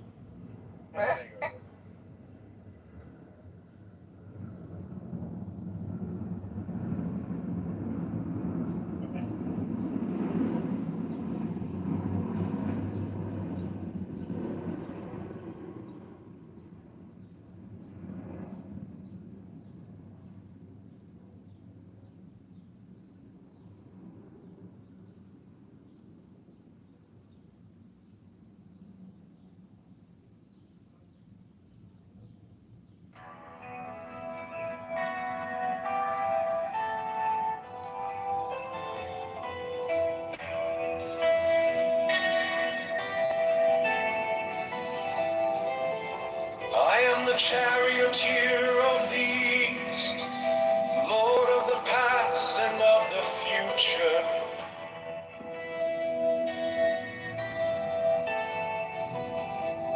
I see by mine own inward light, Lord of resurrection, who cometh forth from the dust, and my birth is from the house of death.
I think, hi Coco, good to see you, thanks for coming. I'm gonna tell you what I think. A lot of people don't like what I think. It's okay, don't get upset. A lot of people are with you. But, I think that the January 6th is very interesting, because that's something that I've said for years and years and years, and I never understood that. All of the protests that we've done over the years where we've stormed neighborhoods and streets, right?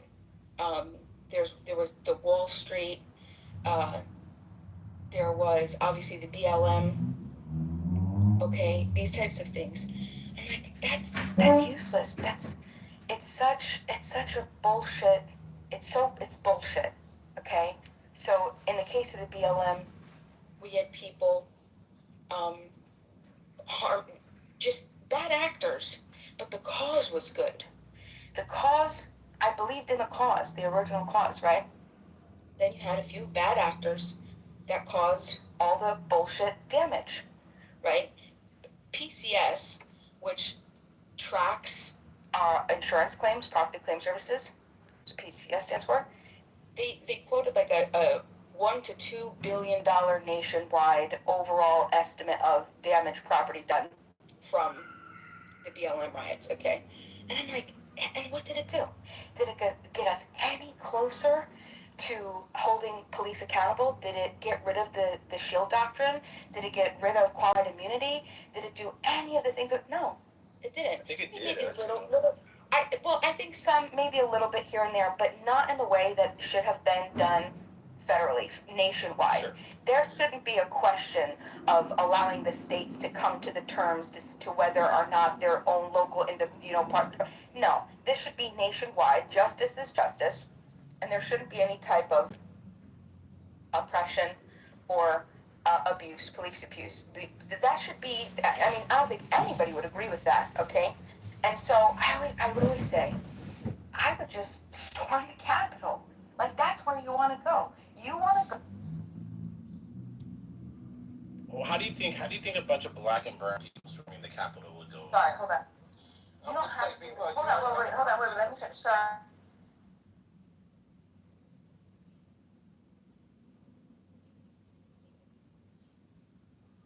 Principles that make Islam the evil that it is? And the answer is no. So this is the wrong fight. This is the wrong tree to bark up to. So what would you say would be the number one complaint or that Islamic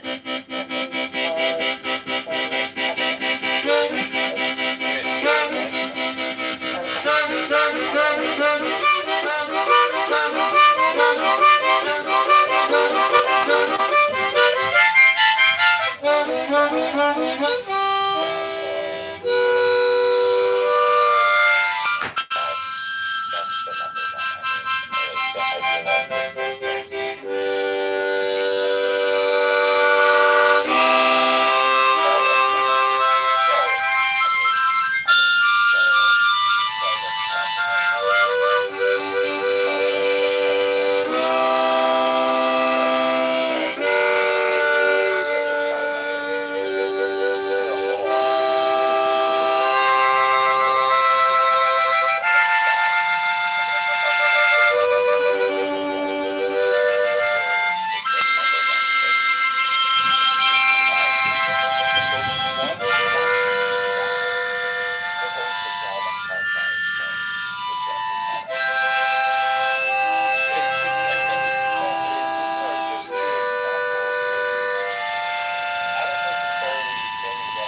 Any country who wants to can point at us about some pretty serious human rights violations. And I'm not even talking about the Trump administration, even though obviously he is sort of doing what the others didn't have the guts to do and coming out and just being appalling in the way that perhaps the Bushes wouldn't quite be this appalling, but he's doing it. And like, I don't know, I feel hypocritical if Americans speak up against this stuff, since we as a nation have this leader. It's kind of like we as white Americans have no right to criticize the black community when we've done things to put them in the positions they're in. Like, it seems that at least as Americans we don't have that right. Now, I don't know if I'm being too, some of Andrew's boys would call it woke mind virus, I guess, but I mean, it just seems that we would be hypocritical as Americans to make any challenge that way, considering our own track record. I think we could recognize when human rights are violated and try to do something about it. I mean, I'm not saying that every country is perfect, but we can definitely recognize when they're violated and speak to that. It's going to be true.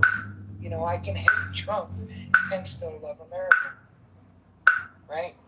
I mean, I love America. I live here. I mean, absolutely. I think that you can criticize things even if you are at fault of them, and also have but the truth of a statement doesn't necessarily depend on the you can be a drug addict and still think that drugs straight. Like, for example,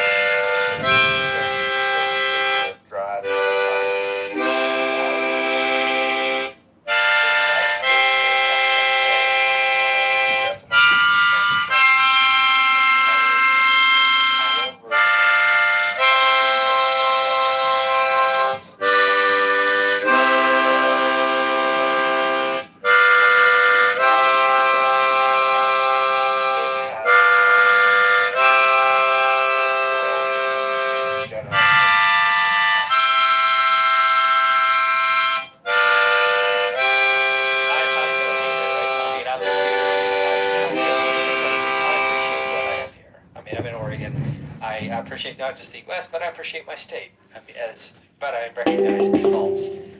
I guess maybe I'm being overly sensitive to the idea of hypocrisy, and I am when somebody catches me out in it, and I mean that I'm defensive. I go, oh, you're right, that I was being hypocritical. Like, I guess it's a more of a reflective thing. But you're right, we should do what we can to help other people, especially get themselves out of a situation if we can individually, I guess. I don't know. I'm not good with policy though. So.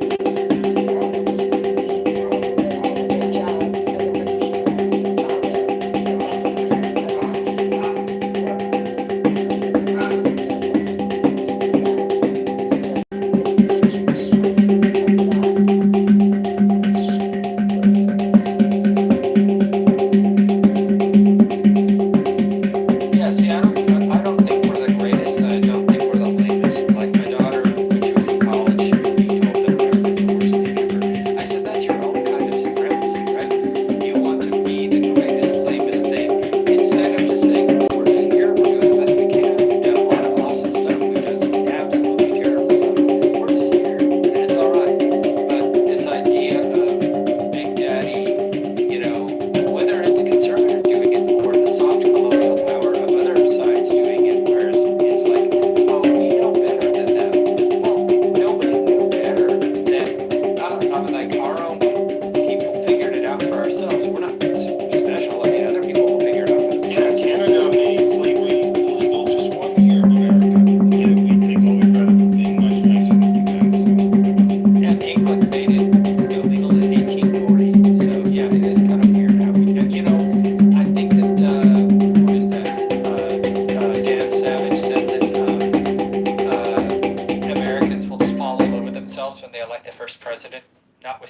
that there's been tons and tons of women leaders around the world, but we're just going to act like, oh, that's the first American leader. Like, it's just in our hubris nature, and I just sort of chuckle at it. I'm not offended anymore. We're a juvenile nation. We haven't been around that long, so we still have the teenage look at me kind of complex, I think, sometimes.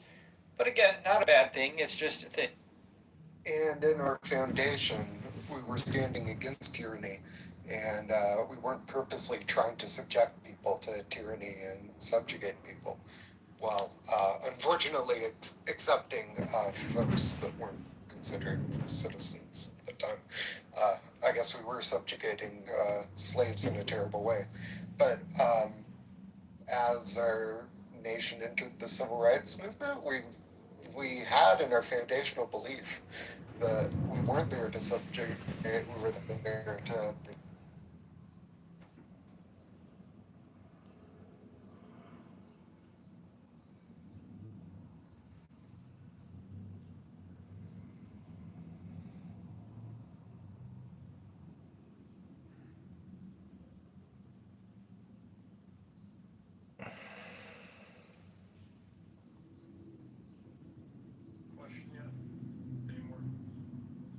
It's all, I'll read you the, in the face of Trump. Okay. No,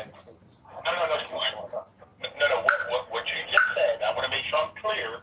You said it's a stupid question, even though I never asked them. But you go ahead and finish the question. Yeah, I didn't make it. You asked the question, literally, is it not true that you asked, is Trump an American citizen? Who is suggesting that Trump is not an American citizen? To finish it, I asked that question for a reason, but you didn't want to hear the rest. So, okay, yes. Hold on. No, hold on. Because every American, no matter who they are, have a right to go against their government, including the president. And if there's something that's stated that he believes that there was a certain number of votes or people voting in a particular primary, whether it's Georgia or New England, wherever, does not the President of the United States, as an American, have the right to question that? Not that way. He doesn't have the right to lead to a conservative. So hold on, guys. So hold on. What way then do you think? He didn't. Did he? Wait, hold on. You said he could do it legally through the courts. Yeah. Okay. Yeah. So I want to ask you guys a question. Okay, and just correct me if I'm wrong. Why was everything? I'm done, man. I'm done. You guys continue to have your conversation. So in July 2024, Trump versus the United States, in a 6-3 decision, the court ruled that former presidents are entitled to different levels of immunity from criminal prosecution based on the nature of their actions. Core constitutional powers. The court held that a former president has absolute immunity from criminal prosecution for actions taken within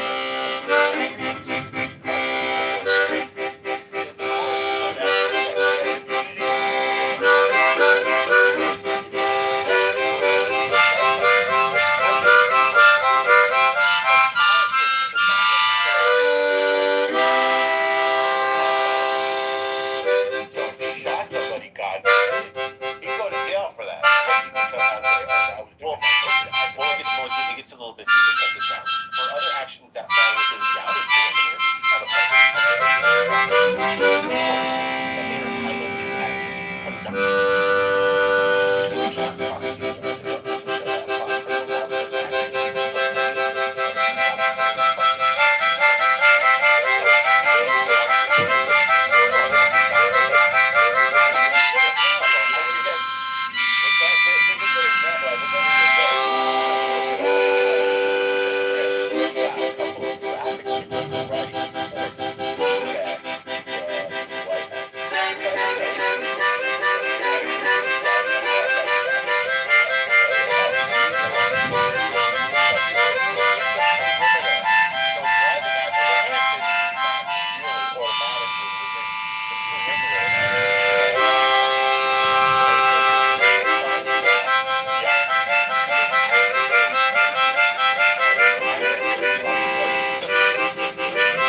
talking about the Stormy Daniels thing? Yeah, that's the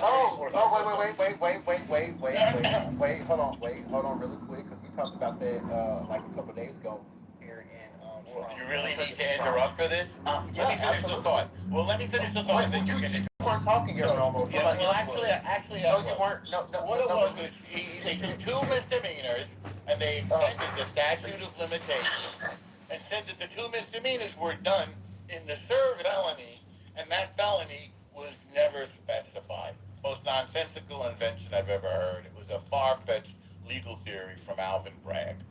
Nonsense. Right. Now go ahead and ask your question. Yeah, so really quick, in regards to the Stormy Daniels, what actually happened was, so this is basically the whole case right here, and it wasn't just like something that was fabricated, it actually happened. Yeah, it was. Like witnesses. It's not really a crime. Wait, Normal, you told me to stop talking while you were talking, and you I told you not to interrupt. No, you told me no. Okay, so back to what I was saying. Yes, because please. Normal, you're going to allow me to talk, just like I allow you. No, I want to hear you. I want to hear you. Thank you so much. I greatly appreciate it. I appreciate you too.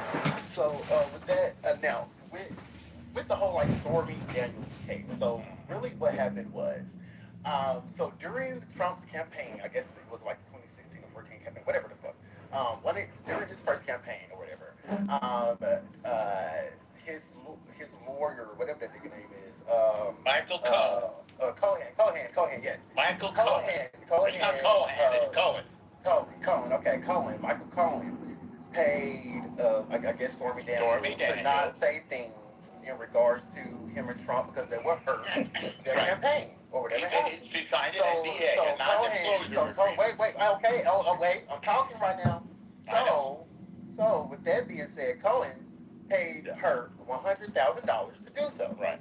So when Trump became president, what's in question is the reimbursement payments, not necessarily the Cohen paying her to do something, like paying her to be like, hey, bitch, shut up. That's not what's in question. It's the reimbursements and those payments, who those payments came from, and what they were classified as. So with that being and so with that being said, in regards to Trump, but mind you, Cohen later testified before Trump was even indicted. And Trump was indicted because of the fact that he testified and was like, okay, well, this is where the correlation is. This is, so then Trump was indicted. It wasn't. What's the crime? Wait. It didn't just start off as a Trump witch hunt. Things actually, some things were leaked from their side or whatever have you. And then Cohen got caught for doing something. And so Cohen tried to have to, Cohen testify and all this stuff. So with that being said, the reimbursements of him paying that HUD money basically to her is the question. It was an NDA. So those transactions were 34 transactions of those reimbursement payments. And those 34 transactions were classified as just simply legal expenses. Now in court, really, what's the crime? Now in court. Wait, now in court. You don't know what crime it is. Now in court, what happens is, so do you understand why in court said that those payments were in a I guess a misleading way? No. In regards the court did not say that. That's why they had to charge him those transactions. It was 34 of them, and even though he said it was legal expenses, it was very misleading. Why? It was basically to pay for our hush money. Well, in regards to a federal campaign. What does that have to do with the campaign? So in regards to a federal campaign. What does that have to do with the campaign? Classifying expenses is a violation of federal election campaign finance law. But what does it have to do with the campaign? What are you talking about? Say it one more time. I said, what does it have to do with the campaign? Tell us. The campaign. What does that have to do with the campaign? During his campaign, his lawyer, he testified to this, my love, This is testimony. This is not El Normo. I swear to motherfucking God. If you were in person, yes. Oh, okay, thank you so much. The Bible is in person. The last you're doing it. Okay. El Normo, set your bitch ass the fuck up. Set your bitch ass the fuck up. Because now I'm gonna get disrespectful of your old white ass. Set the fuck up while the fuck I'm talking. I'm very respectful to you, El Normo. Ever since season 1 of Clubhouse. And you come to every fucking room, you don't let nobody talk. But then you get mad when people talk, when you talk. Shut the fuck up sometimes. And maybe you will hear what the fuck I'm saying rather than repeating your question 10 fucking thousand times. Now, back to what I was saying in regards to the campaign. He told his order, mind you, this is testimony. This ain't just simply people pulling out their motherfucking ass. This ain't fucking a court. Wait. No, normal. Shut your right ass the fuck up. Tell us the right ass the fuck up. Okay. Shut up. Shut the fuck up. Shut the fuck up. Shut your bitch ass the fuck up. If you want me to move him to the audience, you let me know, but he is a baby, so once he's moved, because he doesn't want to reciprocate decency, he leaves. So it's up to him. El Normal has got his warning. Okay, El Normal, you're gonna let Coco finish? Listen, you're gonna let Coco finish? Okay, he's not gonna do it. Coco, whenever you want, you let me know and I'll move him. No, I'm gonna walk with him. Okay, it's up to you. Let's walk the park there. Let's do it. So, El Normal, what if his order testimony? Like, what was the testimony? Like, what he reported? This is all the report. This is testimony. This ain't been told in himself. This is the evidence. This is the report. Your perspective has been in just how the fuck we feel. Right? So we don't know if it was oh, wait, you're not. That doesn't answer my fucking question. That doesn't answer my fucking question. Give me the answer. Okay. So, alrighty.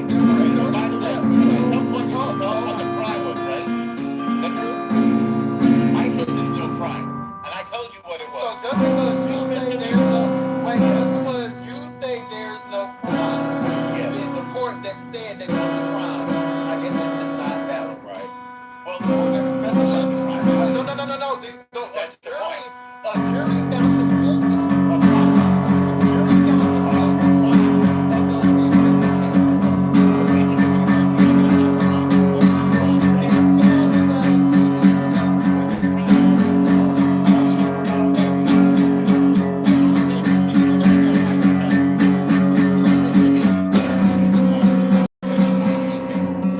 And they decided to extend the statute of limitations and all that.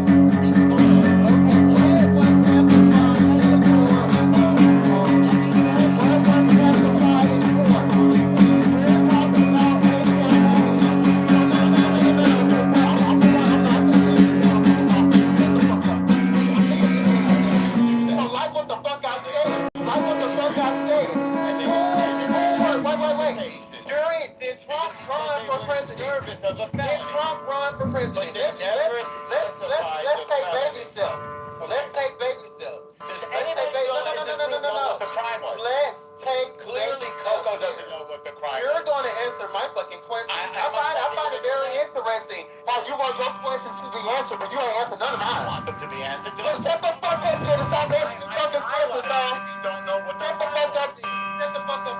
Why would I shut the fuck up? Why would I do that? Shut the fuck up. Now answer my question. Because you answer my question. Did Stormy Daniels receive payments? You have no idea during the crime was. And presidential campaign. Why don't we all let's wait and see if you know what the crime was, okay? Take your time. Did answer this is a yes or no question. No, we're not going to say what the crime was. You know what? I'm fine. You say you committed 34 crimes. Yes or no question. What's the crime, Coco? Tell us. El Normo. If you don't answer my question, why the fuck should I answer yours? Well, I'm showing that you don't know. I don't really give a fuck about your question at that point. Great. Well, there's no crime, as I said, correct? Like the fuck I said. So he committed no crime. Did someone receive payments during the presidential campaign? Yes or no? Stormy Daniels, yes. Okay.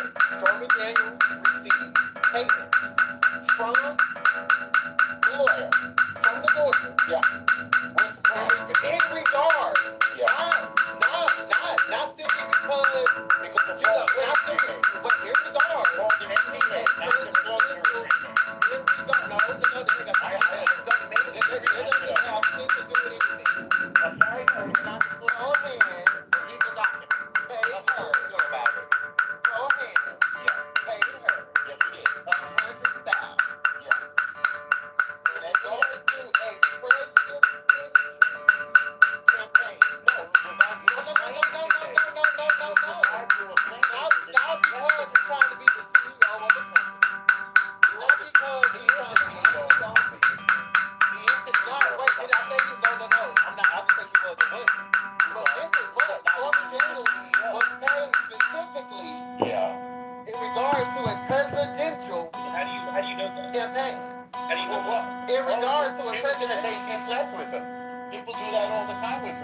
Hey, he's supposed to give me money.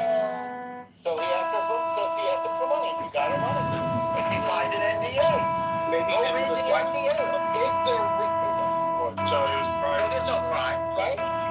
It's the crime. What's the crime? Tell us. It is a crime. What's the crime? Down to the selecting balance options. Oh, wait, anybody? Hold on. Oh, anybody having? Because I said a few times what they charged him with. Yeah, I guess you weren't listening. So I tell you again. There were two misdemeanors about bookkeeping entries. Hold on, wait. They contended that they were not legal expenses, but of course, when you pay your lawyer, that's a legal expense, isn't it? Alerts and all that stuff, and it kind of bounces you up. So if you have a question of record. Is a legal expense. Sorry about that, y'all. My meeting just started. So the claim, my bad. Yeah. So my bad. I'm also working right now, so that's why I'm trying. I can't do things at once. I'm working. Sure. But in regards to the charges, it's a felony. It's a felony to falsify business record. To do what? It's a felony. No, it's not. It's a felony. No, it's not. It's a felony. It's It's a felony. Under New York law, it's a felony. Now, we are talking about a state jurisdiction, right? We are talking about a state court, correct? Correct? What about it? Correct? You still don't know the crime. Wait. Listen, we're talking about state here. We're talking about state. We can sit here for We're an talking hour about and state. say what the crime was. And you said there were 34. So, when you falsify, And you can't name a single one. when you falsify business records, is it not a How crime? is it false? He paid money to his lawyer. That's a legal expense. Can I get to? What was what? Yeah, let's hear it. He's done. Back up there. What was false about that? Yes, Let's So hear I it. went. So basically, in charge of falsification of business records, which is a misdemeanor, usually a misdemeanor, but if it is with intent to conceal another crime, that elevates to a felony. And the charge of how it was led to being a felony was because it was in violation of New York's election law, which was to conspire to prevent the election of a person of offense by unlawful means. What was unlawful? Did you give The it fact back? that he tried to conceal. No. But that, say again, what was he concealing? It was his, he put it in his books. So when you come, my bad, 'cause I'm also working. So when you try to classify something, oh my God, y'all, there's no sense in trying to explain things to her normally. Y'all don't understand this. If you pay a lawyer, is that illegal? Because because when he asks for questions, and you don't to answer it, he will always interrupt you every time. Miss Fifi, while I'm talking those levels. Go ahead, Chris. Prime example is I can't even come off the mic before this gentleman is trying to enter my submission. El Normo, did you or did you not watch the same campaign that we watched with Donald Trump? Why do you ask? Because I'm trying to understand if I missed something. Oh, no, that's You don't know what the crime was. That's what you meant. 34 convicted felons. What was the felony? Tell us. Tell the room. Listen. Listen. If you don't do What was the your crime? homework, you No, I gotta did my tell homework. me. I can tell you, but you can't tell me. I know what it was, but you do not know. So you're talking about something about which you do not know, correct? But if you do know, tell us. What acted inappropriately. Yeah. He falsified records. What was false about it? He grabbed women by the hair. He paid. What's that? Say The that again. gentleman, they're unprofessional. His own lawyer. No, he wasn't charged with grabbing anybody by the Why neck. don't you work for him, Lord? So, Why don't you work for him? We're still Miss Fifi, I got you, Miss Fifi. I got you. Did that make you a crime? He was tried. Well, normal. I've been trying to say it this entire. Being a professional is not illegal. So I've been trying to say it normal this entire time, and thank you so much. Thank you so much, Beaver. Thank you so much, Beaver, for getting control back of the room. So El Normo, he was charged by father. So his 34 payments to Cohen. He was charged. Hold on. Yes. He paid his lawyer, He right? was charged for falsely trying to classify those as a simple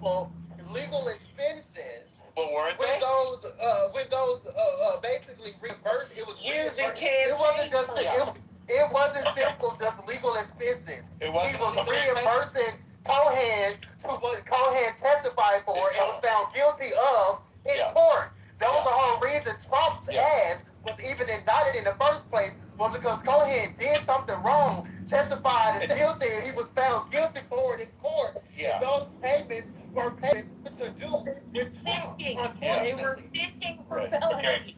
I don't know. Okay. So he's paying your lawyer illegally. Hold on. You guys are going back and forth over the same That's right.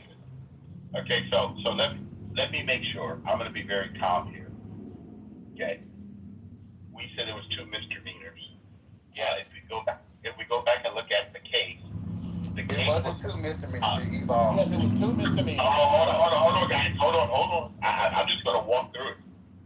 This case was actually outside of the statute of limitations. And that's correct. Can I finish, Mr. Norton? They actually bought this back into the grand jury, and it should have never been bought to the courts. Never. At all. And I'm going to share with you. Hold on. And I'm going to land. Because they don't know. No. I know. I got that normal, but it's not. I'm not even going down that path. What I'm going down the path of is we got to all be very careful on why the lawfare was happening at all. Okay? And the reason why the lawfare was from running. Okay, I know, no, but I was going to share that. Okay? Guys, all this that we're talking about, correct me if I'm wrong, was actually done not while he was president of the United States at all. He was running for a campaign. Okay? So we can say all the stuff that we want, but at the end of the day, he was not the president of the United States when all this activity happened. Okay? He was running a company, and Michael Cohen was his lawyer in his company. Okay? So for us to sit here and say, well, he had 34 felonies. As a what? And I'm going to go back and ask a simple question. I'm going to land. Can anyone tell us the actual felony on the books that he was actually... They treated each. Okay, hold on. Just give me one. Give me one. Nico, just give me one since you said, was I listening? Oh, go ahead. Yeah. Wait, what was the question? What was the question? What was the felony? If you were listening, I did give out. We literally repeated it. My bad, Narco. No, you haven't. Yes, I did. No, you didn't. I did it earlier. No, you didn't. Yes, What was the felony? Oh my God. The felony was The felony was falsifying business records, and they treated each one separately. That's why it was 34 felonies. Mr. Del Norco, he's gone. Yeah, but the vast majority of the time, in the last 100 years, that that's been charging you. I know. They don't actually stack them. They do them all as one. So you could say the legal processing in that way was a bit abnormal. Yeah, I mean that's fair to say, but like I mean I agree. It's like to me like one thing I agree with that all the charges that Trump was charged with, this was very petty and silly if you ask me. Yeah, it was both. It doesn't change though. That doesn't refute the case that's being made of the charges. That yeah, it does. No, it doesn't. Mm-hmm. No, it doesn't. You can argue the basis of our legal system is that it's fair across the board when it's applied. Okay, but the thing is that doesn't refute the case that's being made against you. If you want to say that it is something that, like, if you're saying that, like, you're speeding and you said there are other people who are going faster, that's not a defense. Yeah, but people are charged with speeding all the time. Yeah. But the real, but they weren't charged with it. No, that's not. That's what I'm saying. That wasn't the point. The real point. The crime is usually not charged in that way. As a consequence, they made a special case for Donald Trump, which is again is abnormal. Yeah, agreed. But the real question, right, and the real question is in regards to what the jury said yes to. Did Trump knowingly cause business records to be falsely basically falsely recorded in order to conceal another unlawful act? And that is what the jury said yes to 34 times. unfortunately, the jury said, yes, we believe Trump knowingly caused business records to be falsely recorded in order to conceal another unlawful act he did, which is not too far from Trump, because Trump is known for doing shit like that. And what was the other unlawful act? So, with that being said, the unlawful act itself is not what got found him guilty, basically, in a sense. The layer of the two is what found him guilty. So I'm gonna move on here. So, Pockets, do you know that you know Pockets, that the reparations that Donald Trump got on his mugshot? Do you know how much he made on his mugshot? Reparations on his mugshot? Yeah. You know how much he made on his mugshot? For the marketing that was in every single ad. $7 million or something? Yeah. $7 million. $7 million. He made $7 million. Question, do you want to answer? There is a box. Pocket, stop yelling, Pocket. You're my friend. Why do you keep interrupting? You're my friend. No, you guys keep You're my interrupting you, but you're interrupting me while you're trying to answer your question. I don't think, what's wrong with you today, man? Okay, Did you get up what's wrong with today? You got $7 million. What's the point? No, I'm just trying to get it back to the reparation conversation, okay? Well, reparations Go ahead, that Mike. took house, are they happening? They're not happening. No, they're not happening. Okay, so I don't know why we're getting back to the reparations point. No, they are happening for the January 6ers. That's no reparations. That's literally what I said in Pockets, but he wanted to answer about that. What's going on? Yeah, settlements That's are. called a civil suit.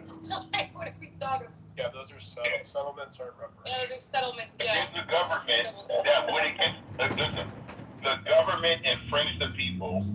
Oh, did they? Yes. Go back and look at all of the different people that were held for many days, many months, all kinds of things. And you know what? They decided to sue. And now they have a person this is the thing about winning presidents. Okay, he's a winning president. I don't know if you guys know, but you're in the Trump room. This is Trump house. Okay? Oh, yeah. And so I know everybody want to argue as though you're not in Trump's house. Okay? So we do believe that J6, the people were wrongly treated by the Democratic Party in D.C. Okay. Well, Trump also believes in free speech and combating arguments. I mean, that's what Trump believes, right? He believes in free speech. Right, guys? Trumpers in here? Does he believe in free speech? Does he believe in people disagreeing and not? Does he believe in that? I just want to. No, hold on, Pocket. I just love how everyone. Yes or no? Does Trump believe in free speech? Yes, he does. Okay, beautiful. Okay, so I'm going to disagree with you guys. Beautiful. Okay, so because if you're truly Trumper, you stand by that belief that he's a free speech, not an absolutist, but he believes in disagreements. In fact, so he loves them so much that he combats them every time he gets addressed by one. So shout out to Trump for that, for allowing people that don't agree with him to speak. Shout out to that. Because I think January 6th was an embarrassing day. I think the fact that people climbed into the Capitol building like fucking animals and like a bunch of monkeys, and they're lying by like a bunch of monkeys, and fucking marched into that building, broke windows, destroyed property, beat on policemen. By the way, the police that actually testified in front of Congress told their stories. A lot of them are still going to therapy for it. So if you're really for Trump and you're really for Back the Blue, and you love your police, and you love your protectors, you would really fight against the people who were there on January 6th, beating up on the very police that you guys fucking support. I think the police should be suing these fucking people. Yeah. I love your enthusiasm. I love your enthusiasm. I don't know why you're cutting me off, but I got it. And you know what, they were not just fighting. They were fighting hand-to-hand combat with these animals. Yeah, they were threatening. Hand combat. Yeah, they were threatening the policemen. No, don't talk to me, Edward. They were threatening the policemen's lives. We're gonna kill you. Okay. We're gonna kill you. I love you, Pocket. I love you. No, stop. I don't know why They were thugs, Pocket. Yeah, I don't know why you're saying that. Point of order, I was correct again. This is a form of reparations, technically. Okay, good. Very profound. I really think this whole idea that even some January 6ers that were released, what were they rearrested for, by the way? Some of them that were released. I don't know. Was it, what does that matter? Reoffending? Doesn't matter? Oh, okay, got it. It'll reoffending. No, it doesn't matter to what they were They're railroaded. Were violent, right? Get them off the streets. You guys say that about certain groups of people. They weren't violent. Very few of them were violent. Hello, very few. Very Literally everyone in that bitch was storming their home. Y'all want me to look up videos? Y'all want me to look up videos? I'll post videos of the actual violence that happened that day. You guys want to see pretty ones of people just with flags and shit. Right. Like what happened at our what happened? Y'all did. Because that's where fucking spinach The majority of people yell at. I was traumatized because I watched it live. BLM was also not peaceful. I was never prouder to be an American watching that live. Of course. I was so proud of what I saw, people fighting for what they believed to be right. That is And that's the issue, because you believe them climbing the walls, them breaking windows and shit was urinating. You're okay with policemen being abused? Literally, our police was being beaten, and you think that it's great? No, I'm not that part, no. Oh, not that part. Oh, yeah, not that part, though. Are you not able to, Coco, separate in your mind the difference? No, you can't. No, you can't. No, I am. You can't. You can't. And the thing is, you want to classify the peaceful protesters as everyone that was there, and that's obviously not the case. Never to them once. Can you imagine fighting people all day for your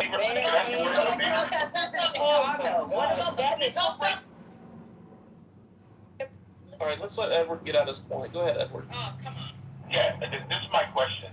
How many people actually died on J6?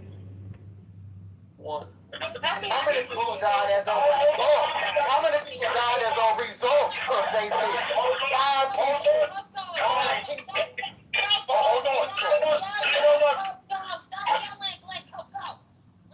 Okay, let me finish. That's what we call a straw man fucking argument. Very well done. Okay, I don't know anything about a straw man, Paul Pocket. I'm trying to make a point, Pocket, but I appreciate your straw man argument. That's literally what a straw man is. You're trying to make a point that no one is making.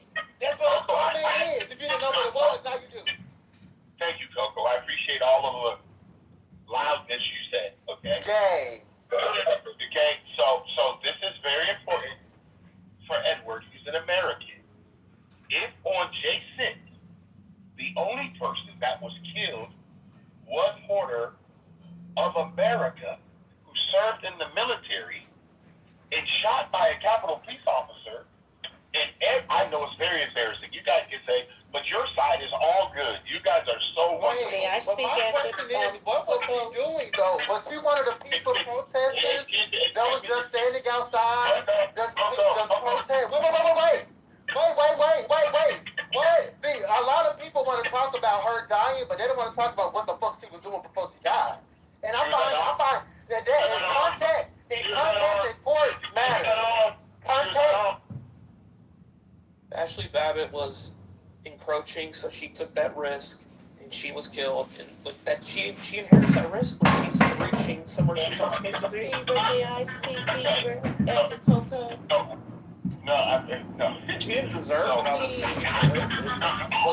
That's a risk she took. That's a risk she took. That's a risk she took when she did what she did. She was encroaching when she wasn't supposed to be. No, was she or no? Doesn't matter. So, Edward, may I ask Edward a question? Edward, can you imagine doing hand-to-hand combat with an angry mob of mostly white men? Can you imagine fighting all day, like 6 to 8 hours, hand-to-hand now? No shooting, no nothing. Can you imagine that? Can you imagine seeing people climbing the walls of such a sacred place that we take our sons and daughters to see? They defecated all over the place, okay? You can't tell me that was something American. My daddy served in Vietnam and I had his flag, may he rest in peace. That wasn't American. No, the ship wasn't. The movie wasn't. Okay, let me respond to her. But the rest of it, I would say yes. Okay, my dad also served in the Air Force. Okay, and thank you for his service.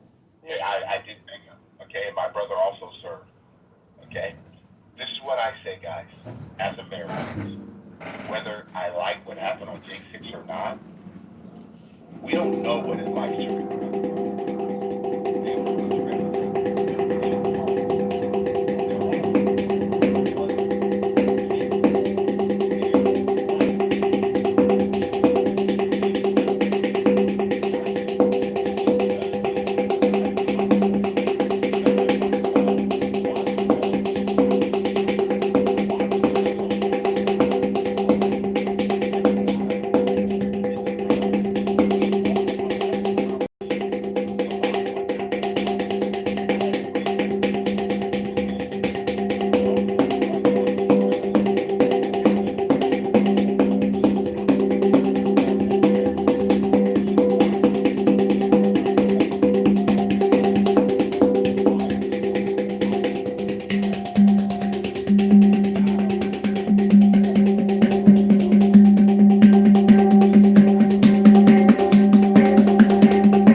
Wait a minute. Edward, are you saying that there's going to be stuff on the 2020 election being fraudulent that's coming out? I got a link. Joe. Yeah, Joe. That's what they're Yeah, Joe. That's what they're talking Yeah, I got it. hold on. They're talking the acting attorney general just announced on Saturday that there's clear evidence about that what happened. It's clear. About what happened with what? And it was clearly rigged. The election was rigged, baby. I got a link. No, is that what you're talking about? Wait, quiet, because I also need to know about this as well, because I haven't heard this. Edward, you're on mute. Because it's a lot of things about the 2020 election that people are like talking. that people Get the are like link, talking Coco. about. I'll get it for you, Beaver. 1 second. Joe posted it. Joe posted it in the chat like 2 days. I mean, I don't think it was rigged, but I think it was fraudulent. So that's a huge difference. That crossed each other out, sir. And what? It was rigged. And what was fraudulent? Like that's a huge difference. What do you mean? You don't understand how that's different? Don't bring that shit back to me. I already told you it's not the same to me. It's like Rigged means somebody, someone had control. okay, fine. What's the other word? Planned it out and rigged it and manipulated it. Like there was like one central. Okay, what was the other? Oh, so like Tennessee is doing right now. That if you don't have the proper precautions, you're not following the All that shit is under the same and you have umbrella. mail-in Stop it. ballots and you have all that Stop shit. it. That's not. Just like the Epstein files, they followed that too, huh? This is crazy. All of this is crazy. I mean, they didn't follow. I mean, they didn't follow the Transparency Act. They literally. I'm making a distinction between two things, and it's crazy. It's under the same umbrella. Did you hear what Trump said about Prince Andrew? He said it was a shame that he was indicted. What? Yeah, Trump said it was a shame that. Why are we talking about this? Anything that had to do with throwing that mofo underneath the thing, you guys just can't handle it. What do you mean he said that? Yeah, he said it. Who cares if he said it? I don't care. The fact is, he's like, That's down the list of things he said that he should have a problem with.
that the Republican-led Supreme Court has gone.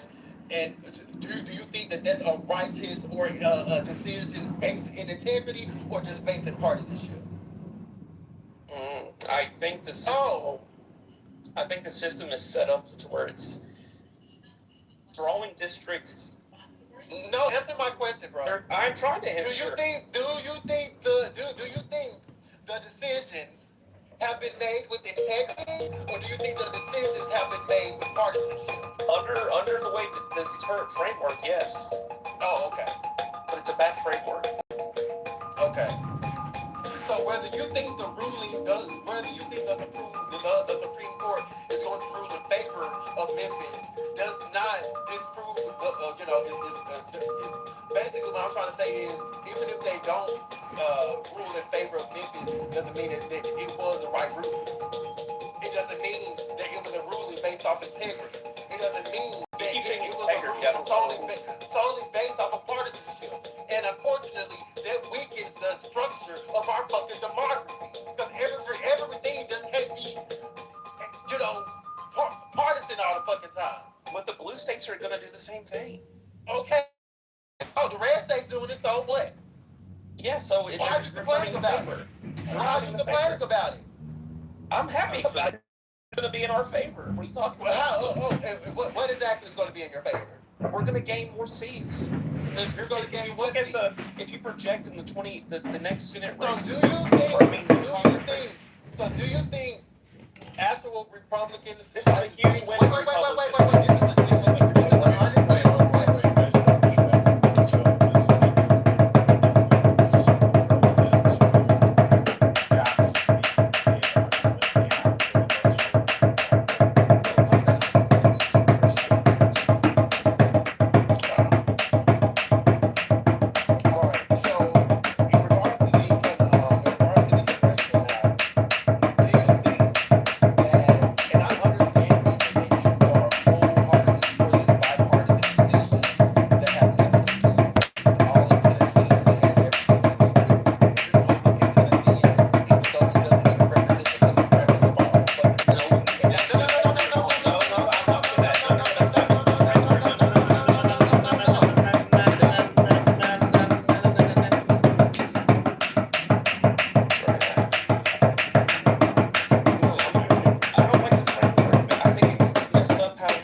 Seeing all these dumbass loopholes. I'm glad we're seeing all these fucking crazy ass laws that no one ever heard of fucking 200 years ago that can totally change the shape or keep someone from doing something or let someone keep doing something, whatever the fuck it is. Obviously, we have a lot of leaks in this fucking constitution in this country, in this democracy that need to be plugged up. And so, but we have a lot of work to do. Because, we gotta change all this bullshit. I think that, to me, that essentially I think that Trump really knows he's fucked, essentially, because, I mean, they've shown, like, all the polls that Trump is in the double digits with the votes that elected on affordability. He was a few points above in 2024. In terms of back in now in terms of, like, affordability, he's in the double digits. And the Republican Party, like, there was a Fox poll I have, I still have it. It showed that the Democrats, the only winning issues for Republicans are national security and immigration. Those are the largest ones. But on affordability, on helping the middle class, on healthcare, and being able, on the economy, the Democrats are the ones who are more favorable. Like, I never would have thought I would have seen a tax bill where the Democrats are more favorable in taxes. So, I mean, I just think that Republicans are self-aware that they make their responsibilities. So, Why do you think they're fucked? Because of what I just stated, which is that. Well, what about the max stuff? But you considered the max? They're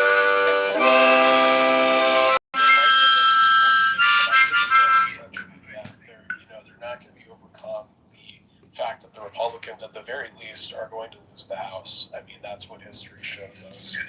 I don't know if that's the case anymore. Can I ask Necro a question? What current Democratic policy Jasmine, I'm not interested in talking to you, first of all.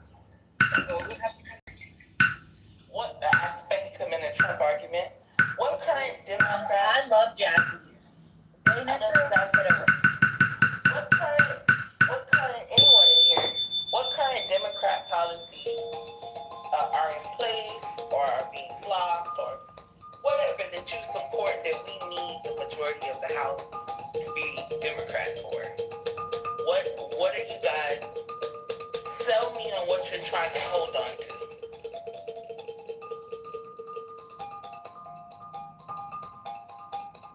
Anybody? I didn't really understand your question. Can you? What current? They don't have one. For Necro, particularly, but since he doesn't want to talk, what current Democratic policies do you guys support that makes you want to keep or make the majority of the House and Senate Democrat? They don't have one. They don't have a centralized I know, government. Brad, but I would love for them to explain to me why Republican bad, Democrat good. Okay, how about consumer protections? Consumer protections is a bipartisan thing. So, yes. Yes. Yes. Okay, how about government accountability and spending? It's already been Oh, done you under mean Trump. like how the Republicans tried to cut all the fraud in the Medicare industry? And then you guys said that they were cutting people's health care because they were cutting the fraudulent funds? Not this Republican government. And Really quick, how about the Environmental Protection Agency? I mean, you mean the one that said we're in global warming, but it's actually cold in Nevada in the middle of May at night at the Sea Festival? So it's global cooling as well? Or is it global warming? We're experiencing weather patterns and storms that are off the fucking scale, intense. Where? Everywhere. I haven't. Bro, anybody experienced the weather phenomena lately? Oh, LA just almost burned down. Yeah. LA almost burnt down due to forest fires so they could take your fucking house. No, dude. Yeah, it's summertime. It's hot. No, actually, it was in January. No, this was in January. It was in winter time. Yeah. So, not to mention your crazy ass fucking hurricanes that are coming. What does that have to do with a party? That has to do. I just made the connection. Don't you understand climate change? Hold on. Wait a minute, no, Jazzy, don't you understand that Donald Trump is causing it to get hot outside? Oh, I said my bad. Is this your logic? Correct. I mentioned the EPA. You said we don't need the EPA because they're making up global warming, and I said no, global warming. So what about the EPA that you think is like inherently like great or anything like that because of the rollbacks on the regulations, which actually decreased profit in the private sector from angel investors? Okay. What about the EPA? You mentioned it. You brought up the environmental agency. So what is going on at the environmental agency that you have? So we need the EPA because we can't have be fucking polluting. Okay. We need to because What we're having. about Okay. So is the EPA in existence today or is it not? It has no power anymore. It's basically gutted. It has no power. Yeah, no money has no power. Shut down. Hold on, Jazzy. Hold on. So if the EPA has no power, how are they able to levy $1.5 million, $2 million in fines in the last week? How are they able to do that? $3 million in fines. Yeah. How are they able to enforce standards? How are they able to enforce businesses? How are they able to enforce clean water? They're not. Oh my God! Everybody, stop drinking your fucking water. Don't buy it in bottled water. Don't do it. Hold on, let me ask him a question because the EPA is not the hottest thing smoking. Do you know how the EPA? One second. Do you know how the EPA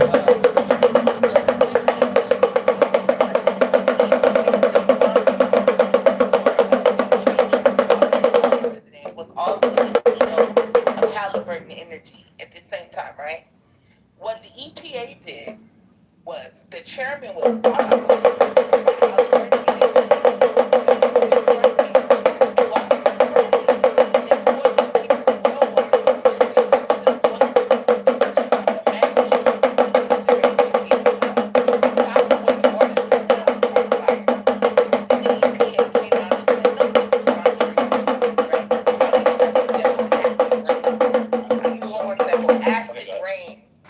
rain that comes from manufacturing companies sending big smoke clouds up into the sky, and then it turns rain for hours.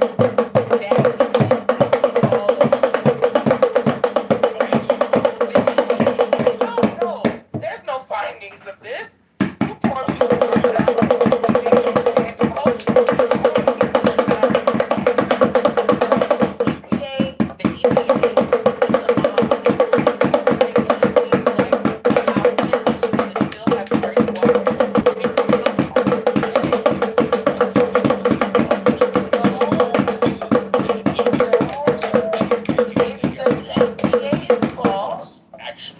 keep putting out reports that nothing's wrong.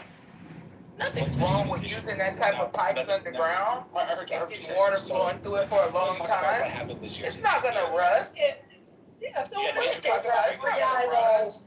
Yeah, they get 3 eyeballs, 4 arms. No big deal.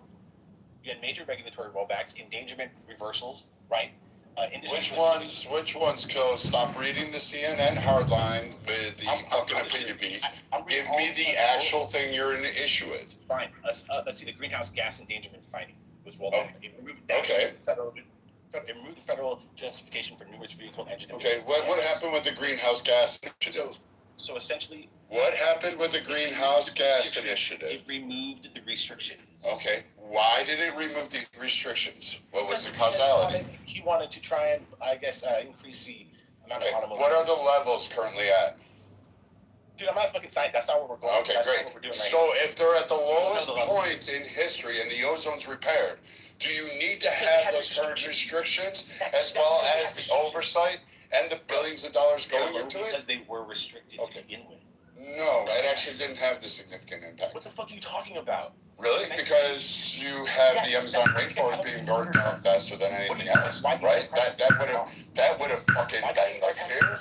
Dude, it's really great that you guys read CNN and haven't even touched fucking grass in your life.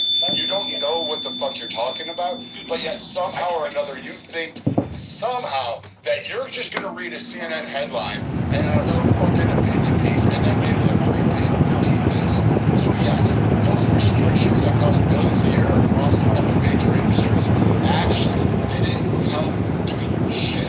What it did was give you an option and a slush fund to play with to play politics. That's the issue that happened at hand. So yes, the EPA does need to roll back. It needs to enforce a bunch of shit. No, you don't. That's not it. I don't give a fuck about where you live. Get shit done on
Yes, Memphians do have the ability to vote. You're absolutely correct, which is the question that you're asking. Do Memphians have are they still able to vote to whoever they vote for? Absolutely. Absolutely. But will that vote hold as much power as it did before the redrawing or after the redrawing? That is the Well, do you have an answer? Hold on. Do you have an answer to that question? Absolutely. Because hold on, one second. You're packing a lot. Hold on. Okay. So now, new question: how will the power be diluted if I'm a registered Democrat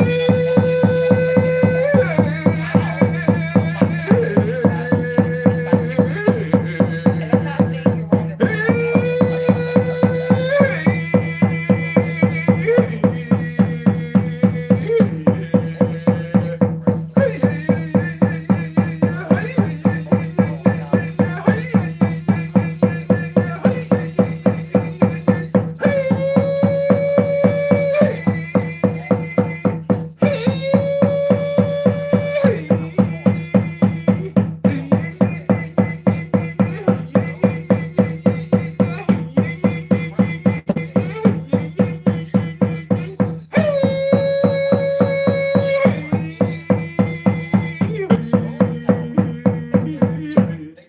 ability to vote, but their vote will not matter basically will not hold as much weight as it was prior to being cracked open, if that makes any sense. Let me ask you another question. Has any black people in Tennessee went down to, let's say, because I'm gonna guess that this is on a city hall level, right? Has anyone went down to any meetings where they talk about redistricting as a black person, sat down and expressed their opinions and their concern with losing representation? Which I don't know how a minority black group living in a majority white community, right? How you being redistricted to another majority white community? Like how you think you're going to... Memphis is not a majority white city, baby. Memphis so then what's the problem? That's the problem. What is the problem? Memphis happens to be a majority minority population, which means that the majority of the people there are the minority of the minority. So then it doesn't matter if they split you up. No, So leave Memphis, baby, come on over to Chattanooga. Water's warm. Because there are certain things you cannot do to minority classes.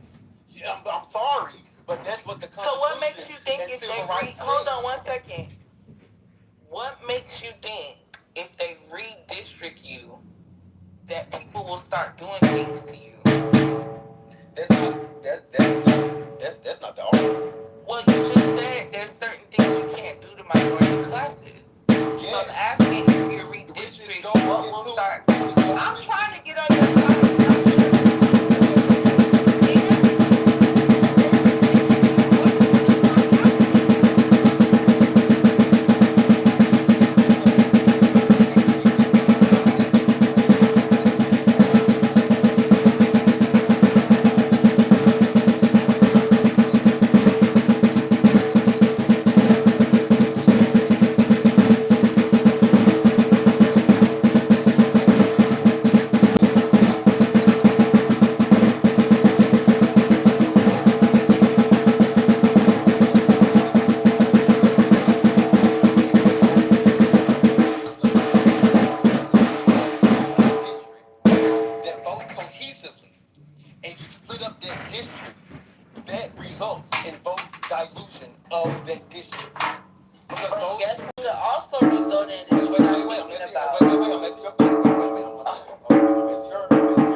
and say, damn, that cohesive voting kept us poor as fuck. Maybe now we can come to the Republicans, we can come to the drawing board with another group of motherfuckers. And if they say no, then we can continue our Republican rhetoric, right? Ice Cube tried this. You know this, right? Ice Cube went to the Democrats and the Republicans to talk about Black America's plan. The Democrats told him no. The Republicans said, wait a minute, we'll do this, we just got to finish campaigning for this thing. Ice Cube never went back to the Republicans, but they were the only ones willing to even sit down with him and talk about a plan for Black America. So all I'm saying, Coco, is this is your chance. My mom always says this. She says, I don't like Donald Trump, but he listens to anybody. If you can get in front of him, he'll listen. And I'm telling you this right now. Try to change your community for the better. Because over time, they changed, right? But now it's all Hispanics. The Black people gave up on their own fucking community. So let's not let that happen again. Memphis is a historically Black. It's actually the blackest city in the United States. Did you know that? More violence in the city of Chicago. Yeah, man. No, it's not. Chicago is not a majority Black city. Memphis is. And per capita? No, not per capita, none of that. Memphis is over 60% Black. Yeah, she's right. They call it Miprica. Yeah. Literally. I drive So around all I'm saying is, What the fuck did you get that from? and it's You never heard that? he got that from the white people.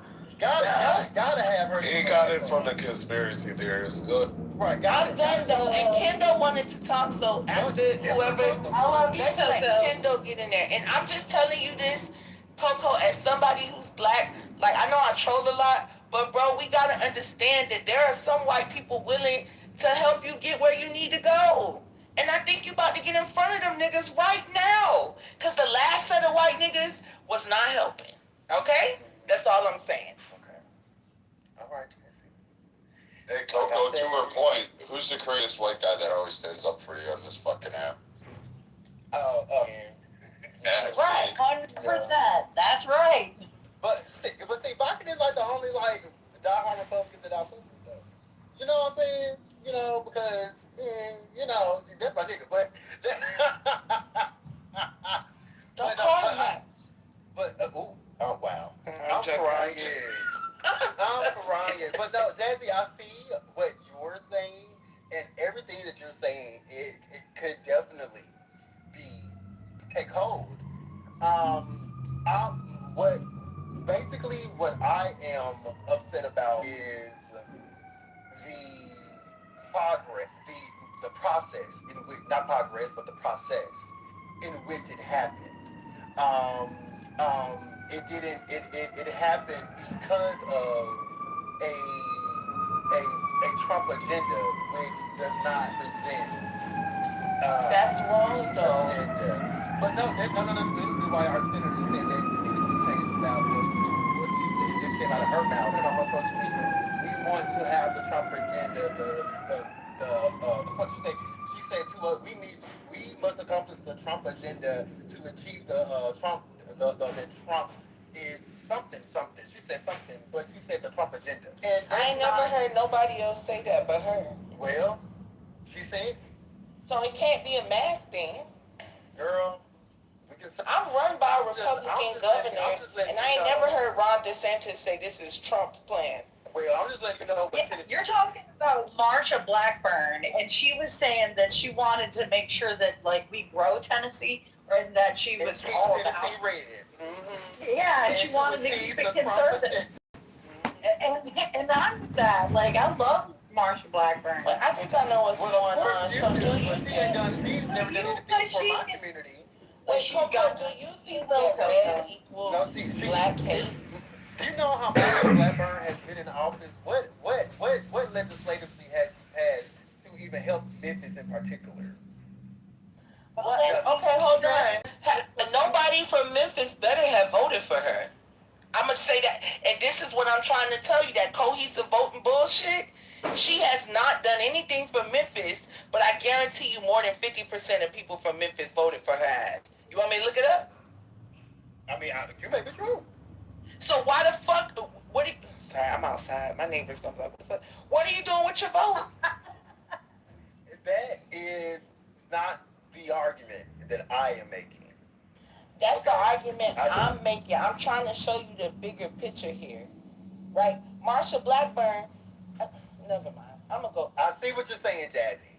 I'm gonna look at the voting power y'all have in Memphis. Let me look that up. Honestly, I don't believe that. So I wanted to say something. Oh, okay. Oh, my bad, I can't. Yeah.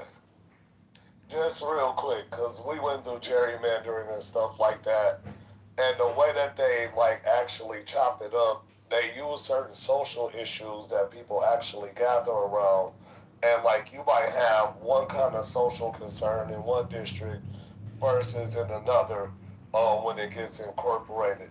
So, like, say for instance, like, oh, we divert taxes to, like, education. And then, like, in this other district, well, hold on, we want to divert our tax money to, like, fixing the streets and shit. You know, depending on the district and, like, the concerns of the people, like, they gonna vote ways and split that shit. So that's how the power get fucking done. Like, throughout the districts. Furthermore, like, different districts got different supports. Like, in my district, there's, like, a lot of fucking teachers. A lot of teachers. And, like, teachers that kind of more, like, vote the same.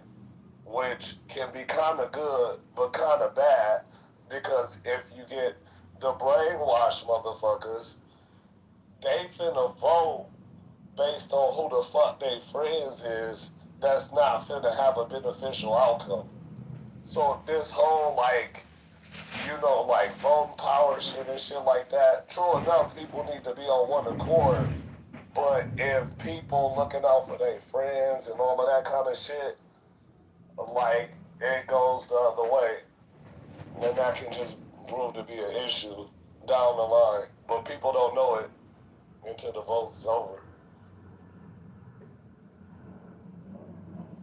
Right. And who's to say we may turn out those districts blue? But I'm voting blue as hell this midterm. Blue as hell. Usually. But you know that your mayor is nonpartisan? Usually. You say what? Your mayor is nonpartisan. Oh, the new mayor, girl, don't give me his ass. Don't get me started. Wait, you work for the government, right, Coco? I'm happy with him. You said what? You work for the government, right?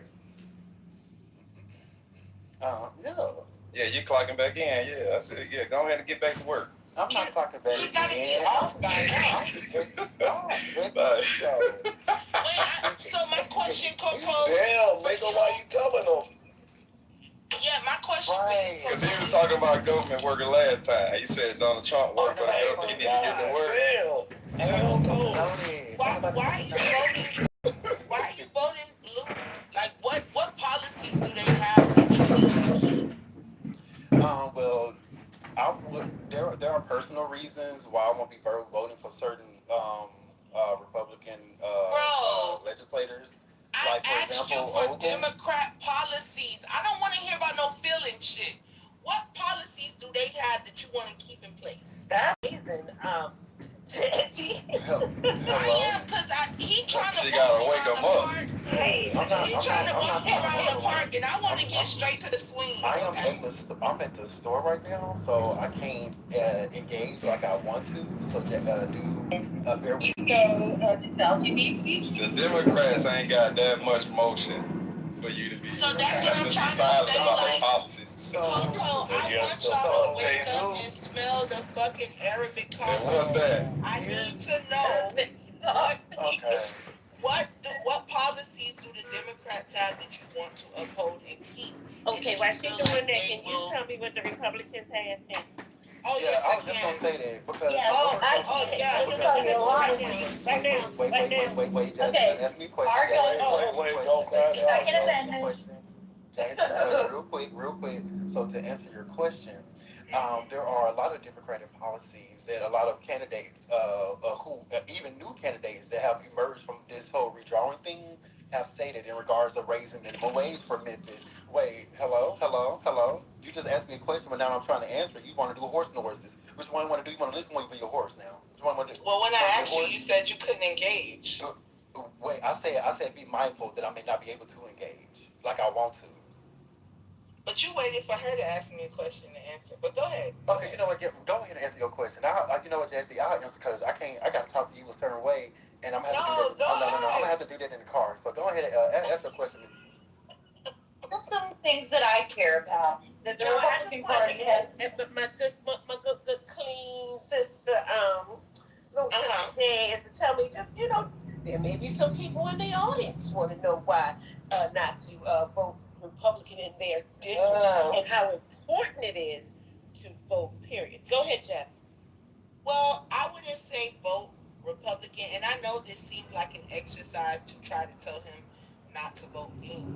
I'm asking real questions because locally, I know you guys don't believe it, but I vote Democrat. My mayor, Wayne Messam, is a full-blown fucking Democrat, and he's going to get my vote until he stops running. Okay, right? okay, that sounds good. So, but guess what?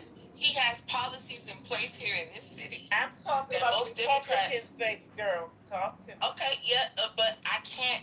That's not the point I'm trying to make, and I know it seems very jaded. I want to know, what do the Democrats do for the poverty-stricken city of Memphis? So, in regards to Memphis, Tennessee, actually, a lot of Democratic policies are the reason why we got the infrastructure that we even had, because our own state didn't even want to give us the funding for it. But our Democratic legislators in the state basically fought for it here at Capitol Hill in Tennessee, in regards of our city's infrastructure, in regards to building our a new bridge, because our bridge was literally wearing down, the bridge that connects Memphis to West Memphis, which is basically Arkansas. We had to advocate for the infrastructure for that. We had to advocate just to even get the proper funding. Mind you, Memphis, it has the largest school district in the whole state of Tennessee, in the whole entire state of Tennessee. So with that being said, you would think that our state would adequately fund our city, right? Being that we do, whether Memphis runs their educational school board like they should or not, you would think that just off top we would get the proper funding from our own state, Capitol Hill, if we have the largest school district in the own state. But unfortunately, for decades, at least 50 years, that has not happened. That has not happened. And that isn't because Memphis don't know how to run. It's because Capitol Hill has purposely chosen to not properly fund us. And if it wasn't for our Democratic legislators here in Memphis, just to advocate for the funding that we even got, that would be a completely different thing. So now the new candidates that are coming up are, of course, asking for infrastructure. Our roads are like piss poor now because the state is, I guess, refusing to send us more funding for infrastructure to rebuild our roads and stuff like that. So we have legislators or new candidates asking for that and landing here. We also have candidates asking for a raise in minimum wage, at least to $20. In regards to in regards to Memphis, being that it is the second major city here in Tennessee. So there's a lot of positive policies. But who's running the state? Who's running the state? That was gonna be my question. Hold on 1 second. Let me ask this question. Well, not ask this question. Let me tell you something you probably didn't know. The bridge you're talking about, is it on Interstate 55, Kings Crossing? No, it's not. So which bridge are you talking about? We have two bridges. Which what's one? The other? Come on, bro. The main bridge. What's the name of it? The Memphis Bridge. I mean, I don't know it. I don't know about no other name than that. Just Memphis Bridge. Okay, so here we go.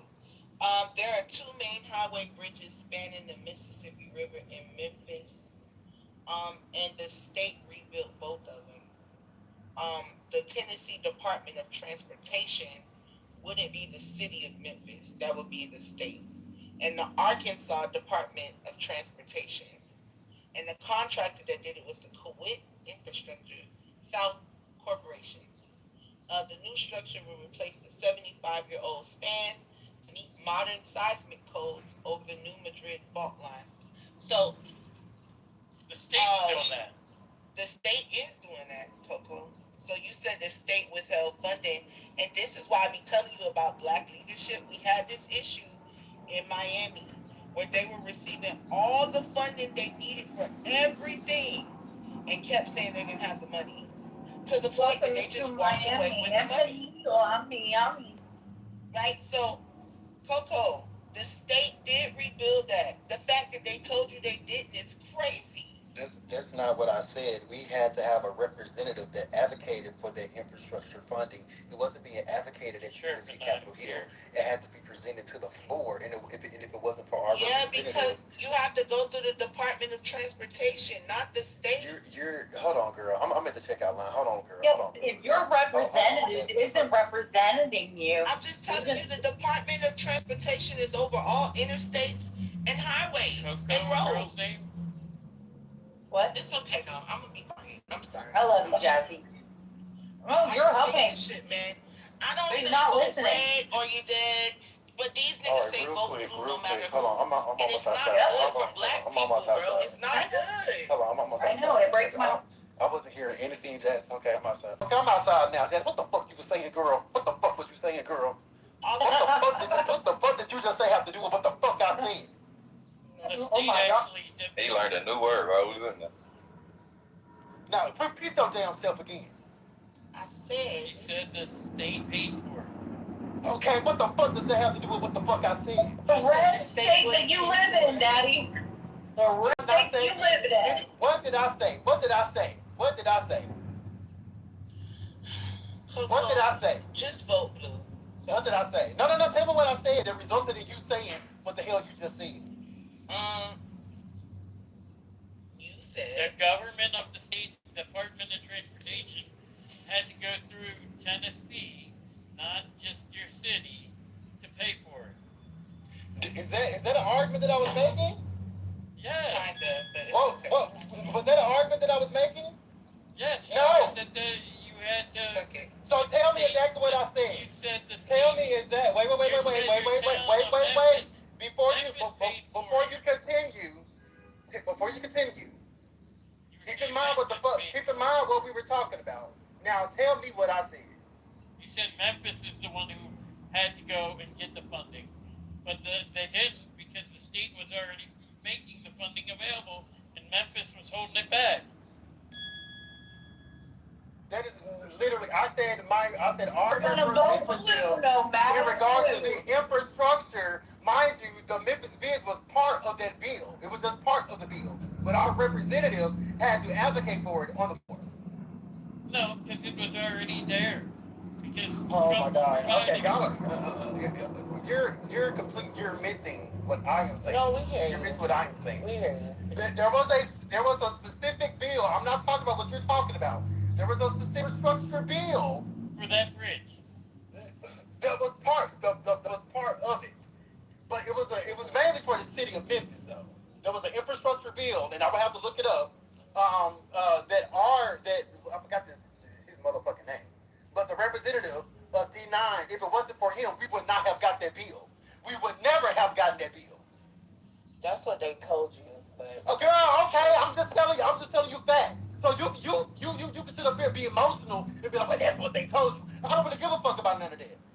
I'm talking about what actually happened. Coco with the girls. Like y'all, now y'all making points that I'm not fucking making. But if I had to be more specific so y'all can understand what I'm talking about, I would definitely do that. We understood. Yeah, no. What you got, and this is very good. This is what I'm trying to tell you. The U.S. Department of Transportation gave $393.75 million to this because of this bill, the Infrastructure Investment and Jobs Act. And you know who did that? Donald Trump. Right, wait, if you're talking about the infrastructure, if you're talking about the recent infrastructure act, it was because of Biden. That was because of Biden. You know who did the Jobs Act? No, hold on. No, wait. Hello? Guys. Hold on, wait a minute. Hold on. The Jobs Act The job now. Fuck all that. Where the jobs The Jobs Act got you $393 million. Are you talking about the Hold on, let me finish. Let me finish. Let me finish. Where the jobs now? Yeah, where the moderators? Where the fuck are the jobs? Now I'm going to get this infrastructure bill, and I'm going to come back to that. Give me like 3 minutes, one moment. Okay, so you got $394 million from the federal government. You got $250 million from the state of Tennessee and $250 million from the state of Arkansas. So this is a beautiful bill. And we all know it's not going to cost that much to build that bridge, right? And we all know that they're not going to reinvest the rest of the money back into the city of Memphis because it's too black, right? But y'all going to keep voting for them same niggas that's about to steal some of this billions of dollars, right? Y'all going to keep voting for the D. Yo, your microphone sucks, bro. You good? I can't even hear you. What the hell wrong with you? Y'all niggas cooked in here, man. I blame Sword. Y'all rather just talk over me instead of letting me finish, and then you could talk. Y'all rather just yell over me. You ain't saying nothing factual. You say Bro, bullshit. how am I not saying anything factual? I'm using your microphone sucks. I'm using the same internet y'all use. I'm using the same internet that y'all use to pull up things about Donald Trump. So if the internet is wrong now, it's wrong when you talk too. That's why I love using what y'all use. Cause how you gonna question me on the tools that you use to get the information you get? You get your information from a different internet? You use a different phone, like what you got, a Chinese phone? Where you getting your news from? Right? The same place I'm getting mine. And everything I just said, I can find it on the internet. So if it's wrong, we got some. Let's get. So really quick to answer Jazz. Let's get to the. Hold on a second. Hey y'all, let's keep on the information because. She on mega.com. Hold on. Now you go, model. Well, listen. Nah, I was running, so I ain't want to come off the mic. But yeah, let's keep it to the if brother went and got the legislation, yeah, let's roll with it. Let's keep it to the information. Yeah, come on. So let me ask y'all this. Real talk. Y'all get on. You can't ask me nothing. You can't ask me nothing with that Fisher Price mic. Ask me a question. I'm trying. You can't ask me nothing with that Fisher Price mic. All right? Yeah, because we. I'm trying to clarify, Jazz. But because black folks need to figure out who that. Well, I'm MAGA too. Fuck it. Yeah, I know So you're too. They gotta stop. I know, bitch. Shut up, bitch. I know. You get. Come on, let's go. All the black people fight. Can we get some white people? They so dumb. Go ahead, That's what Coco. I'm trying to Go say. ahead. Like, I'm not interested, man. Go ahead. Coco got the information. We're finna get down to the numbers. Go ahead. So within the past just 20 years alone, Cohen, who has been our representative, has been basically the main one of the repeating ways and sources we even receive federal funding for our roads and our highways, and now our transit improvements, and also our airport. Mind you, our airport got federally and nationally recognized before the Nashville airport did. So mind you, Memphis was growing faster than Nashville was at one point in time. But in the past 20 years, or almost 20 years, there has been a Republican supermajority in our Tennessee Capitol Hill, which has kind of hinged and hindered the progression of Memphis. And whether you want to acknowledge it as fact or whether you want to acknowledge it as fact or not. That's not what hindered your growth. About what you're saying. Immigrants hindered your growth. They dropped a ton. They dropped a ton of immigrants. Hold on, y'all. Let's get back to this. They dropped a ton of immigrants in your city. Hold on, y'all. But you're not answering my question. You're not answering my question. But I haven't called you out your name either. Hey, let's get to these numbers, man. Let's pull up this legislation. Let's read through it. Let's see where this money coming from. And let's get to these numbers. Oh, I have it right here. I have it. He didn't have it. The infrastructure and Sword, come on, bro. He tripping, dog. Sword. He said, I got the numbers. He don't got the numbers, bro. He don't got the numbers. Hold on, yeah. Hold on, you ain't gotta be like that, Coco. Hold on, hey, look. I have the numbers. Let's talk about the bridge, Coco. I got the numbers. Well, let him. Fucking talking. No, it's all love. Go ahead. Write those numbers the fuck down and say your numbers after I get done. I got the numbers. I got the numbers. Write those numbers the fuck down. Jasmine, calm down, Jasmine. The fuck? Anyway, Who's telling me to calm down? Dad. I didn't say that. I said calm down. Not too much. Yeah, creep. Hey, y'all. Let's get to these numbers, man. Let's look at the legislation and let's see where we're going with it. Go ahead, Coco. He don't got the numbers. So the infrastructure. One minute he just got off work.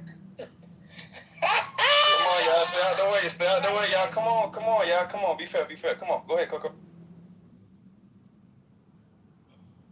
Hold on, my brain's hurting because Jazzy just really pissed me the fuck off. Can I go so he get it together? Shut the fuck up, bitch. Cause I got the numbers. Shut your ass the fuck up. Now, in regards to the Infrastructure Investment and Jobs Act that Jasmine tried to say that Trump passed, no the fuck he didn't. For one, that was done in 2021, and that was passed by Biden.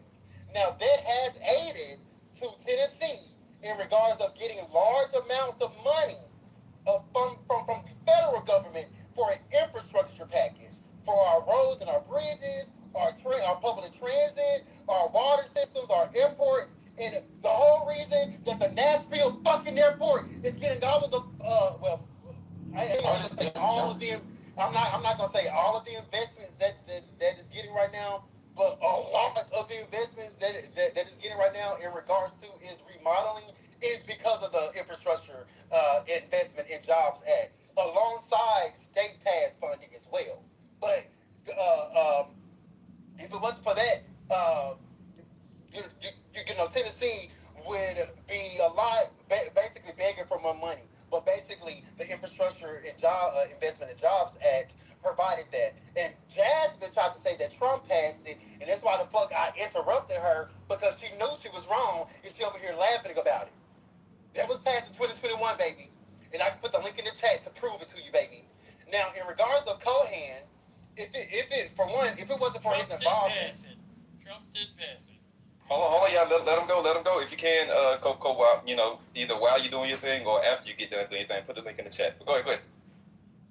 The Infrastructure Investment and Job Act, also known as the Bipartisan Infrastructure Law, is a landmark U.S. federal statute enacted on November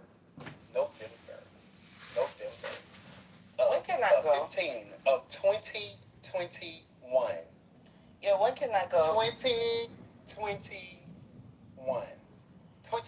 Yeah, when can I go? Now, if Trump has added on to when the can I go? Jasmine, why the fuck are you interrupting me? Because you can't go why the fuck you keep interrupting me? You're gonna go right at him. It's all love. Read what the fuck you so, Jasmine. No, you're good, Coco. You're good, Coco. Go ahead. But if you can, be considerate, because we're gonna let go back and forth. So do your thing though. Yeah, but back and forth not a speech. No, I know. I'm talking to Coco. So, wait, really quick, Jasmine, just clarify for me.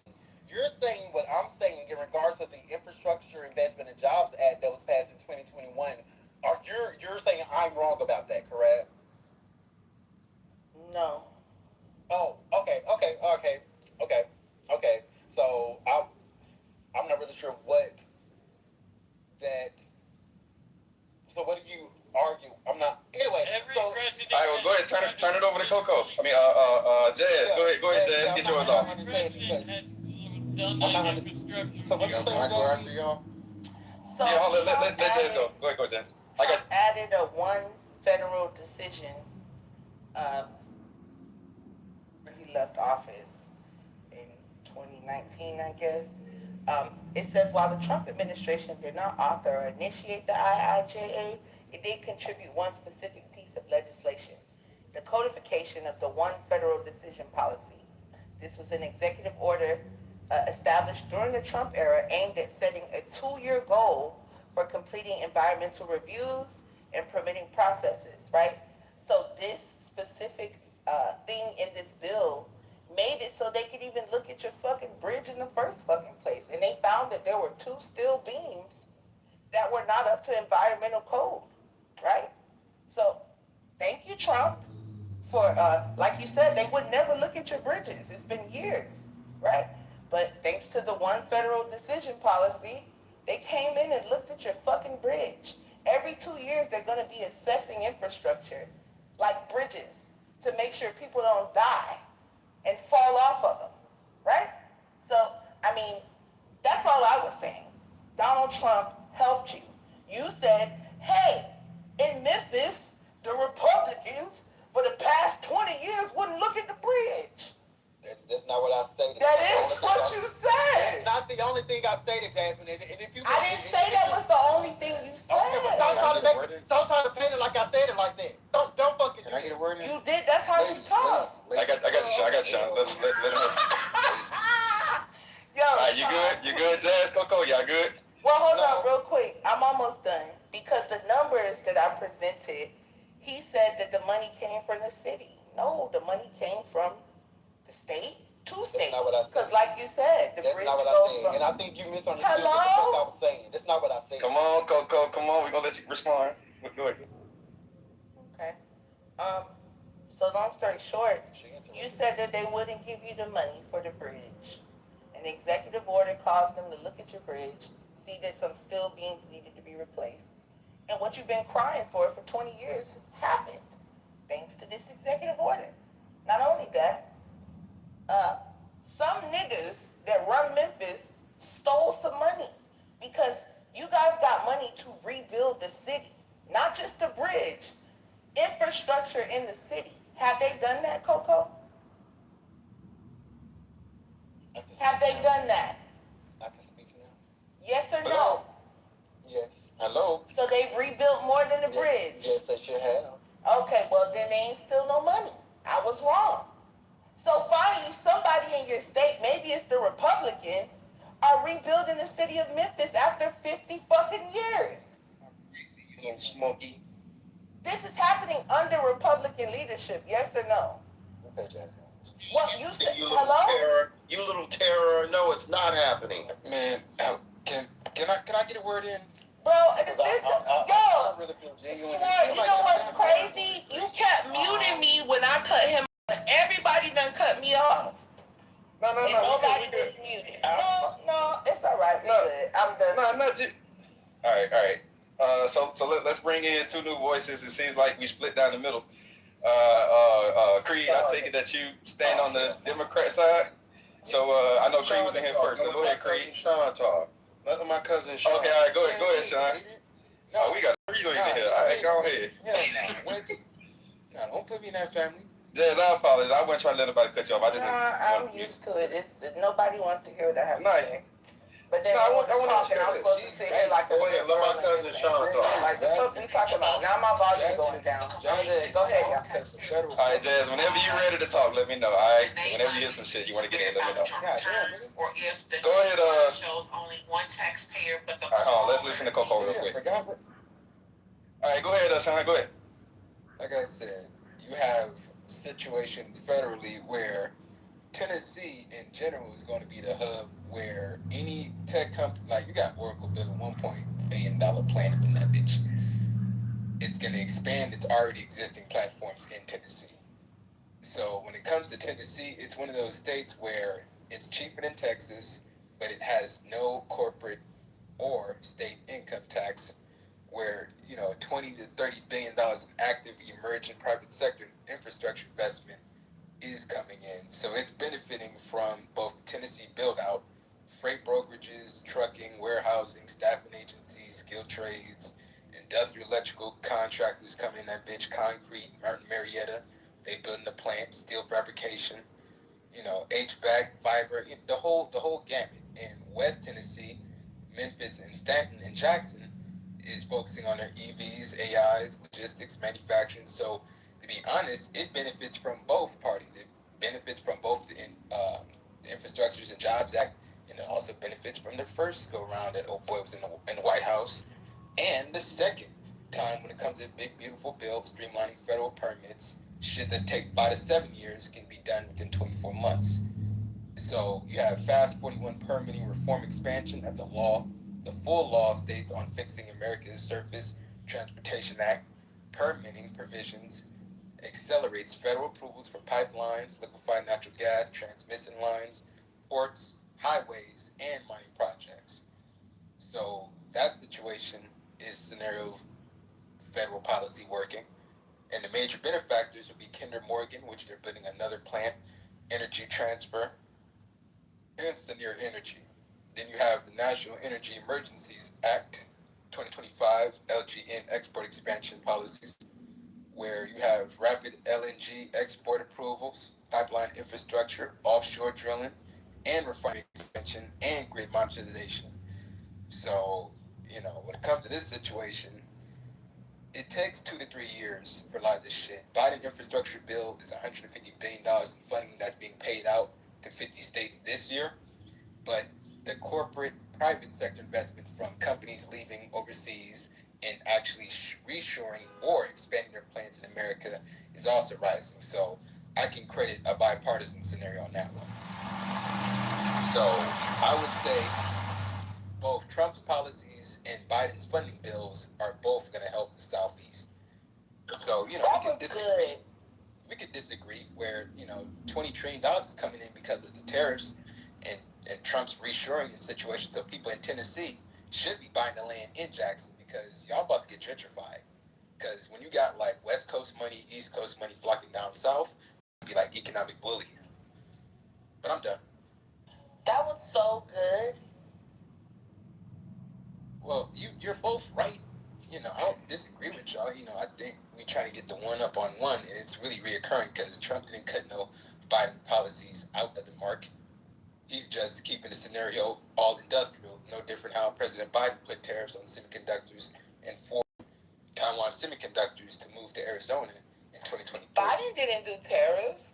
Well, he did forms of tariffs on semiconductors. I was being funny because they think Trump is the first person to ever enact a tariff. Well, both parties use tariffs, like no different how Obama had tariffs when it came to the solar panels in 2011 or the Bush steel tariffs in 2002. Like they do it for key industries that they want to be able to reshore because it forces margins. It eats margins, so you have to reshore. Where, $1 billion investment gets eaten up 25%. That's around what? $25 million a year.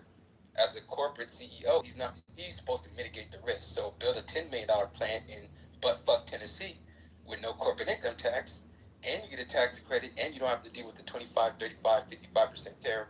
You essentially is doing the reverse what Clinton was doing, where free trade just makes it easy for you to be able to buy in Vietnam, Indonesia, Indochina, etc. So that's why I'm not a free trade guy. Any Republican that believes in free trade, fuck them.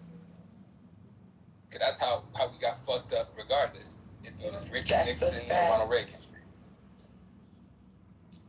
So Coco, you down with that? You down with receiving the help from Biden and Trump? You down with that, Coco? Bipartisan work. Mm-hmm. The IIJA you making some progress. Is a bipartisan bill that had overwhelming support from both sides. Yeah.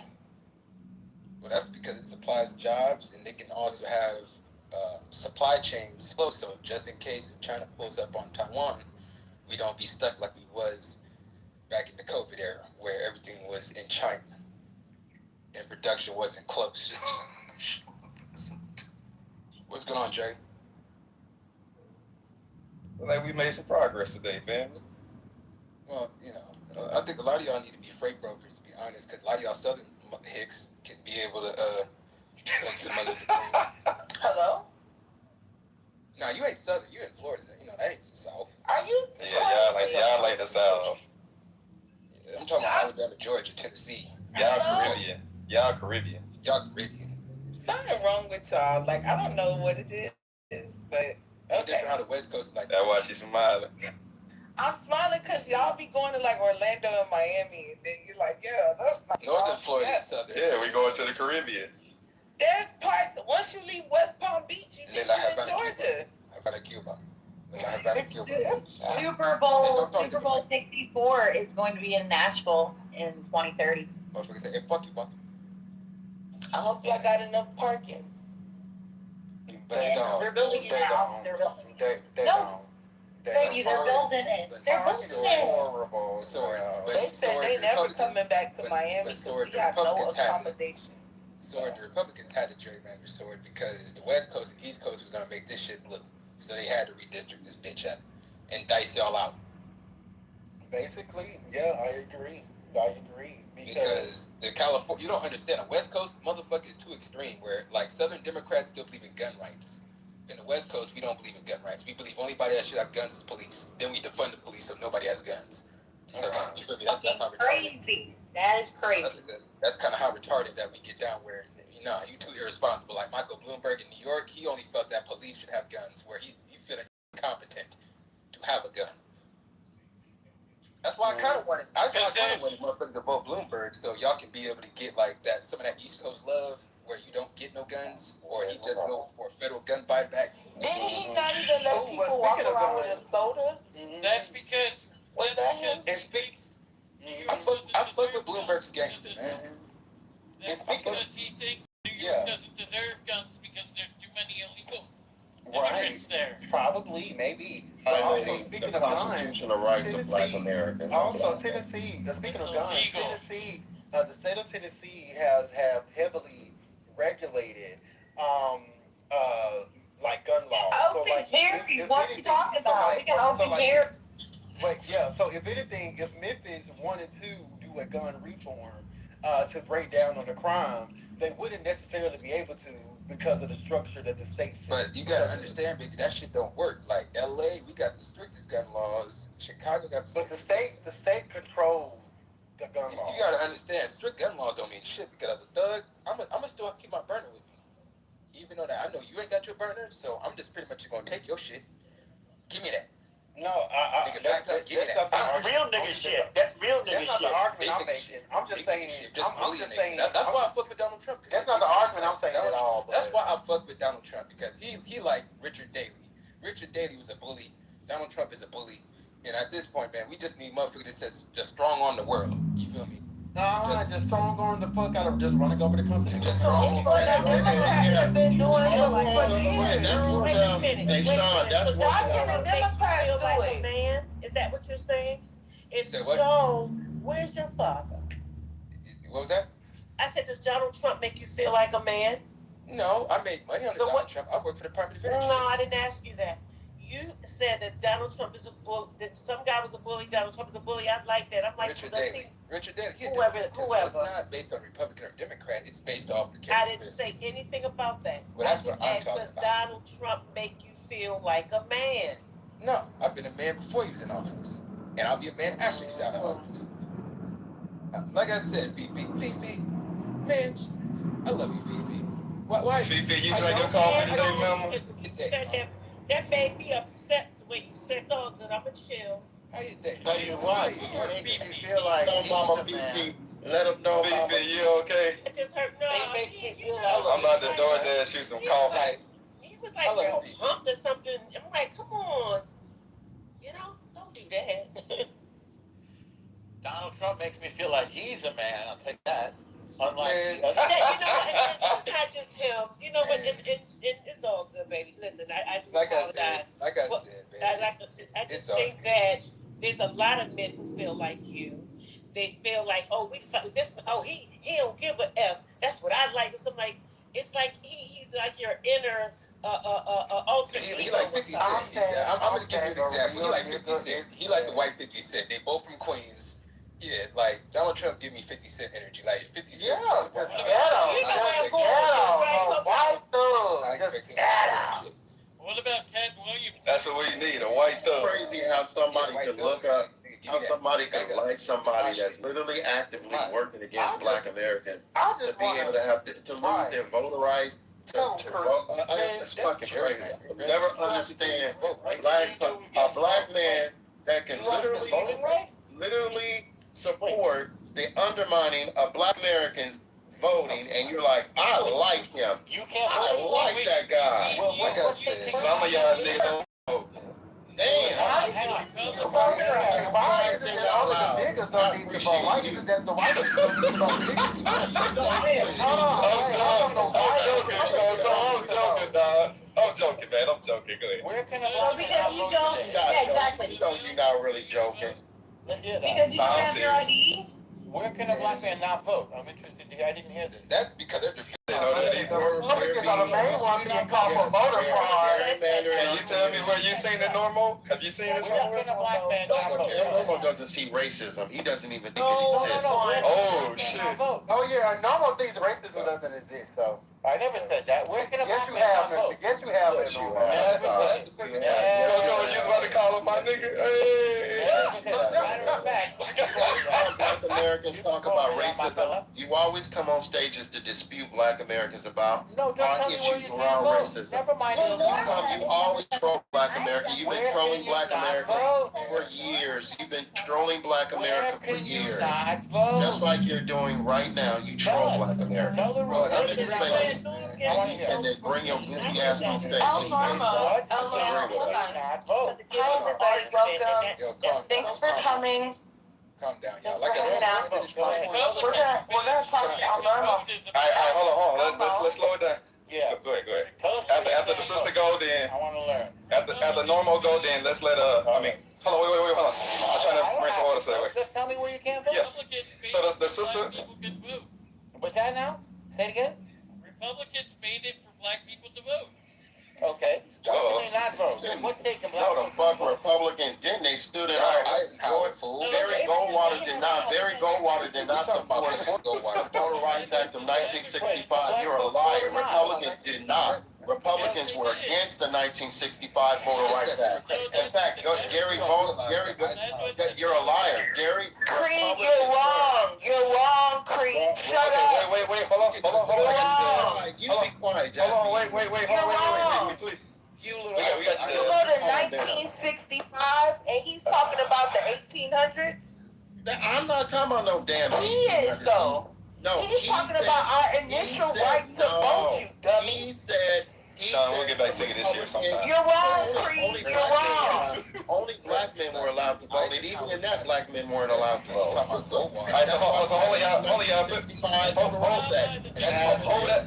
hold that for a second. We're gonna get back to Sean, Creed and Jazz.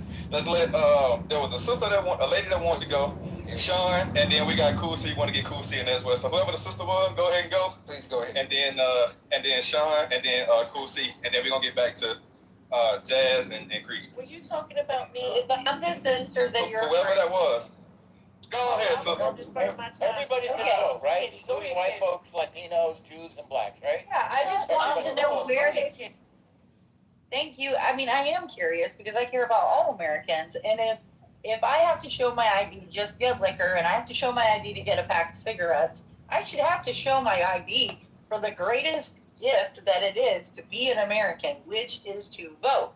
Now, if there is a president or if there is a party, I don't care if it's red or blue, that's stopping my black brothers and sisters from being able to vote, I want to know. Exactly. But I know this, but I want to hear someone who said that. They are. That's fair. They are. Man, can I just say this? All right, go ahead, Sean. So gerrymandering just means that the politician that wasn't doing shit for you gotta run for this damn shit and actually try to figure out how to harder. He gotta fight harder. And respectfully, gerrymandering, if y'all care about gerrymandering, what's up with the West Coast? Because we actually had a gerrymandering bill that got flipped. Then you also have Maryland, they have gerrymandering where Maryland like 60-40. Ain't Maryland like 60-40, where it's 40% Republican, 60% Democrat, and they got like only 3 Republican districts. All I know is everything's going real good in Maryland. Please don't come over here. Okay. Well, I'm gonna buy something in Upper Marlboro. West 4, yeah. But isn't Maryland a minority majority states? What does that even mean? We are definitely. It means that you have we have a blue state. Yes. It means that you have minority majority. So there's like I think Alabama might be one. New Mexico is, and then I know Maryland and Hawaii. But it means, in other words, the non-majority demographic of the country is a majority in those states. The most. So when it comes to me, like why we gotta call gerrymandering, him minority? well, he's a minority too, but gerrymandering is a scenario where both parties did it. It seemed like Democrats did something, leaving that they couldn't finish, where respectfully they got outboxed, where, you know, motherfuckers said, well, shit, everybody's leaving. Blue states here in California, New York, going to Texas, giving them more electoral votes, Tennessee electoral votes, Alabama more electoral votes, especially North Carolina. That's census. I mean, that's just based on census. So when it comes to that situation, the red states got the electoral votes, and they had us to the most Supreme Courts in their states. They gerrymandered, rigged it for the interests, because why? We're gonna flip some of these states blue on some retarded shit. We left a blue state to make the other state blue. That is the most stupidest logic. I don't understand that. You just went from one spot, made it like California in Austin. Like, what? What the fuck are you doing? You left the blue state because you couldn't dug it out because the housing is $3,700 a month in rent. You go for like rent policies that actually increase the housing prices, like rent control makes it where developer don't want to be bothered because he's capped at 2% raising the rents. And that means no supplies coming in, no new construction, no new developments, the same old deteriorating properties, and people don't leave rent control housing. Look at the motherfuckers in New York. They keep a rent control house for like 20, 30 years and pass it off to their family. So, or in Philadelphia. Or Philadelphia. Like I said, New York is extremely prosperous. Republican states as well, like Arkansas. Let me say this. Affordability, you can't run on affordability with New York or California. People don't say, yeah, California real affordable, where, yeah, that's the blueprint. No. People leave these states. Rent control does not discourage housing. What discourages housing? No, it doesn't. What discourages housing in the state of California? In California, it doesn't. What is held back housing in California? What is held back? Hold on, Jasmine. That doesn't mean you can just come in. Come on, let me go. Hold on. Let me go. Somebody's talking. Because let Sean go, and then Cool C got to go after Sean. Go. Like I said, man, but everybody know that Malik don't make no sense because people don't, even Democrats in the South don't say, yeah, I like that California model. Matter of fact, give me some of that West Coast loving, that West Coast thugging. Hell no. They say, man, y'all niggas is fucking up our state. You fucking up Houston. You fucking up Austin. You fucking up all these southern states. Wait, but we also not saying that we wanted to continue these Republican policies. But the funniest thing about what Republican policy? Hold on, y'all. Let's let everybody get their first remarks out so that way we can go back and forth. Coco, and I hate to say I'm calling the man Coco, but Coco. Oh my God, what is so wrong with a nigga being named Coco? Like, hello? Cause something wrong with a nigga name being Coco. But go ahead. You gotta understand Coco. But hello? You gotta understand Coco. Where your Nashville properties, them bitches look nice. They around 600, 700,000. That's a discount. That's a Trust me, I know. I know a lot of LA people moving to Nashville. And you ain't got no state income tax. Where you got the tech companies, Oracle leaving out of the West, going to where you at, and saying that, hey man, them taxes is nice. No corporate, state income tax, and cheaper property tax. Nigga, state income tax here. We got a 60-cent gas tax. Nigga, y'all got cheaper energy, cheaper homes, gun rights. But nigga, some of them Republican policies. Where are you based? Where are you based? On the West? Yep. But there is a reason why y'all get more expensive than it is in the South. Yeah, because we import everything, and we also are climate conscious, where we don't drill for oil. And y'all keep y'all stuff underground, and also y'all have more high quality of gas than it is in the South. Well, we so basically the manufacturer, I guess, whatever you call them, it costs more to produce the type of gas that's required by a lot of California. But I'll tell you this, Coco, would you trade my policies for your policies? Oh shit, man. Give me some of that. You said what? Would you trade my policies with your policy? Would you just say, man, yeah, we need to stay in tax? Because the way y'all invest in y'all schools is amazing compared to the way that the southern states don't invest in their public schools. What the hell are you talking about? Wait, hold on. Policies. Hold on. There's school policies, there's economic policies, All of them. policies. What the fuck you talking about? Hold on. To make this real simple, when you look at the totality of your life and what you hold as priorities to you, would you rather be up under California policies or Tennessee policies? All of them. You gotta take all of them. All of it, like the good, the bad, and the ugly. Well, I don't know about California policies, so if you don't know, then be quiet. And I would rather go off of California policies if that means my But you don't know. better. Do you understand, Coco? He is that so. So hold on. You know what? I can make more hourly. He dense as hell. They gonna eat it all up in the cost. Wait, hold on, girl. You did. Hold on, y'all. A house in the hood is $1 million. So now what? One mic. Hold on, but this is a good point though. In California and LA is $1 million. But that's your opinion. But here's the thing That's though. not an opinion, that's a fact. Come on, y'all. I don't think Coco is the only one in that seat. I don't think the majority of people pay attention to the states. Like I don't think that's just a Coco thing. I think that's everybody. And I think, maybe we should do a room on that. We should pull up I have been to all of LA, and I have seen how great their schools is. Even the teachers are paid more in their schools. The teachers union is going on strike now. What you talking about? No, I get that. I get more in the South than there are in the South. Nigga, I know about Skid Row. At least the teachers in the South can afford a fucking apartment. $100 Right? 37. Yes, they can. Bro, I'm a substitute teacher. They make $60K starting in Miami. What are you talking about, bro? Florida ain't even part of the South. Florida is like a state of its own. Are you dumb? The minimum wage in Florida is $10. Florida has never been considered. All right, hold on. I want to get Cool C in there real quick. Go ahead, Cool C. Go ahead, and then we're gonna get back to them. I'm gonna lose signal soon, I believe. But starting back in 1886, black Republicans were there. They were about 5 of them, 6 of them or more in the Republican Party. 1820s was when the Democrats kind of got rid of them. The Democrats have always, since the beginning, voted against every black policy. About 90% against Jim Crow. Getting the freedom to vote for black people. They voted against that. The Democrats, Republicans wanted to give you rights. Republicans, since the early days, have always been about giving rights to black people and all Americans.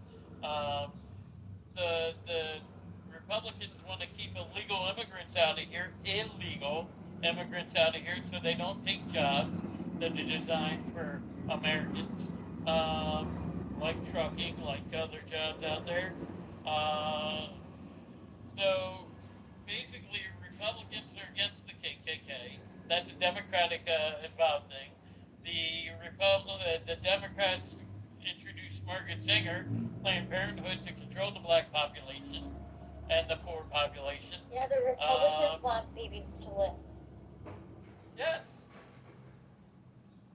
Hey, like I said, man, when it comes to this situation, I think neither party really is for the black community, but I think the Republicans have been more for it than you believe. I could put videos. Is Creed still here? After Cool C?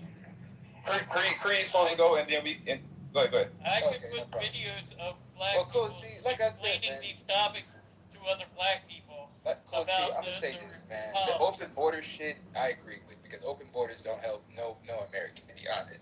That's really the most stupidest policy that any, no matter what race or creed, do I gotta give you a 25-minute video on this so you actually learn something? Well, see, I voted Republican, so I'm not one of those libtards, man. I'm not a libtard. I'm just talking about. I'm just talking about the Republicans that are for free trade. Donald Trump is the only motherfucker that I know that he's actually trying to do fair trade, trying to bring back the shit. Every Republican in the 80s and 90s were all free trade.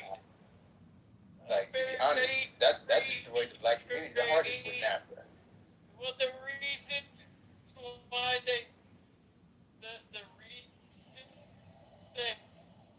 can get in the after cool see.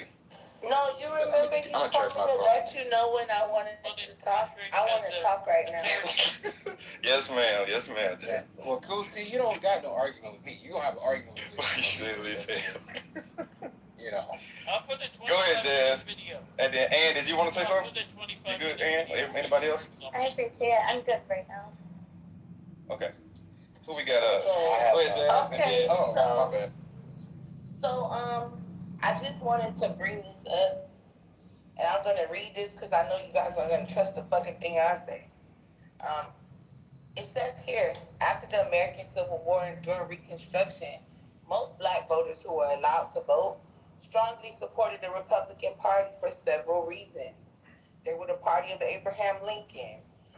The Republicans pushed for the abolition of slavery, the 13th Amendment to the United States Constitution, the 14th Amendment to the United States Constitution, and the 15th.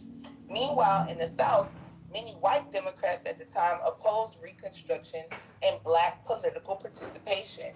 This led to the burning down of over 100 towns in America. I just But for the last 100 years, only blacks have been chimping out and burning down towns. So the fuck does that mean? I just wanted to put that out there to the person. That's not true. Kendall, ignore, bro. If you ignore this dog, it'll go away. You don't control Long me. story short, all I'm trying to tell you is whoever said blacks didn't vote Republican and you brought up 1965, who gives a fuck about a fake party switch, nigga? You're a liar. There was no party switch. There was never a party switch. These white racist, hold on, these white racist Democrats came out and started shucking and jiving for you. They started doing a little African. Oh, I love Afro beats. I love fried chicken.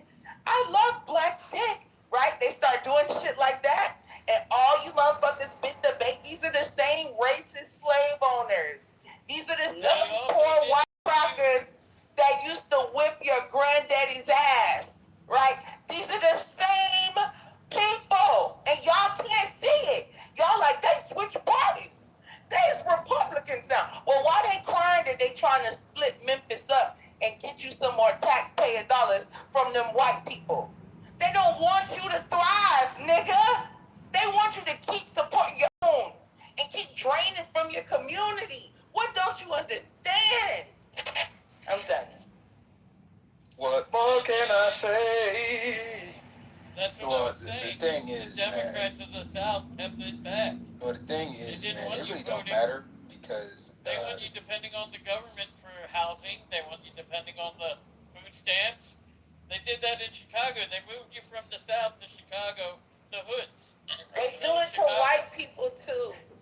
Well, Yeah, keep those borders open. I'm just gonna say this. Hold on, my bad, Sean. I want to get Creed in there, and just so that way everybody can get their opener. Creed, and then MF. You want to say something too? Creed and MF, and I'll go right after them because they pro open borders, so I can come right after them.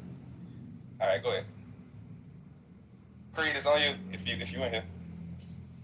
Creed ain't even there. He ain't spoken in a while. I don't know why you giving a mic to Night King, you want to swing? You want to hear? All right, go ahead, MF. Nigga, I can barely fucking speak today. Are you fucking crazy? No, give it to Sean. Keep those borders open. We'll be all right. All I was going to say back need some is, color.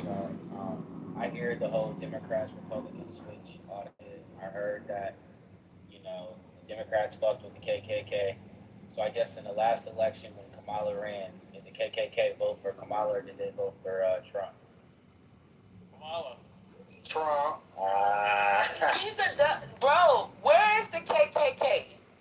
How the fuck do we know? In the Midwest. The KKK in Tennessee. In the Midwest. So go find them and ask them who they voted for, you stupid ass nigga. Well, one of the wizards was found. One of the wizards was found at a Trump rally. Why would you bring up a small group of niggas?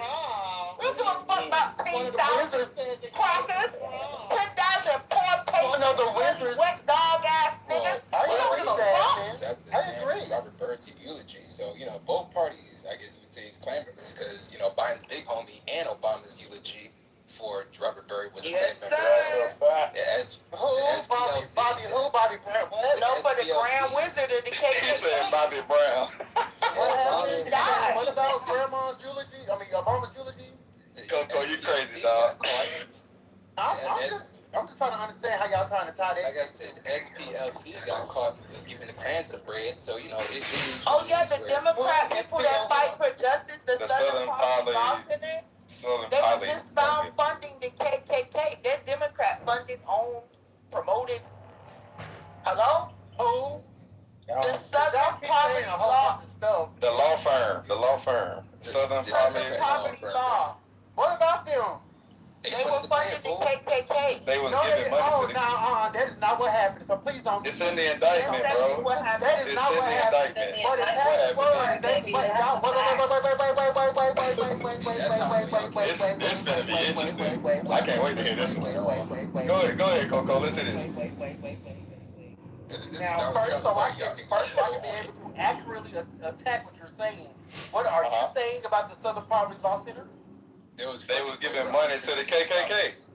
Okay, so in regard to that, they were paying informants to infiltrate the KKK, which seems to be quite honest with you. No, brother, they was already a part of the organization.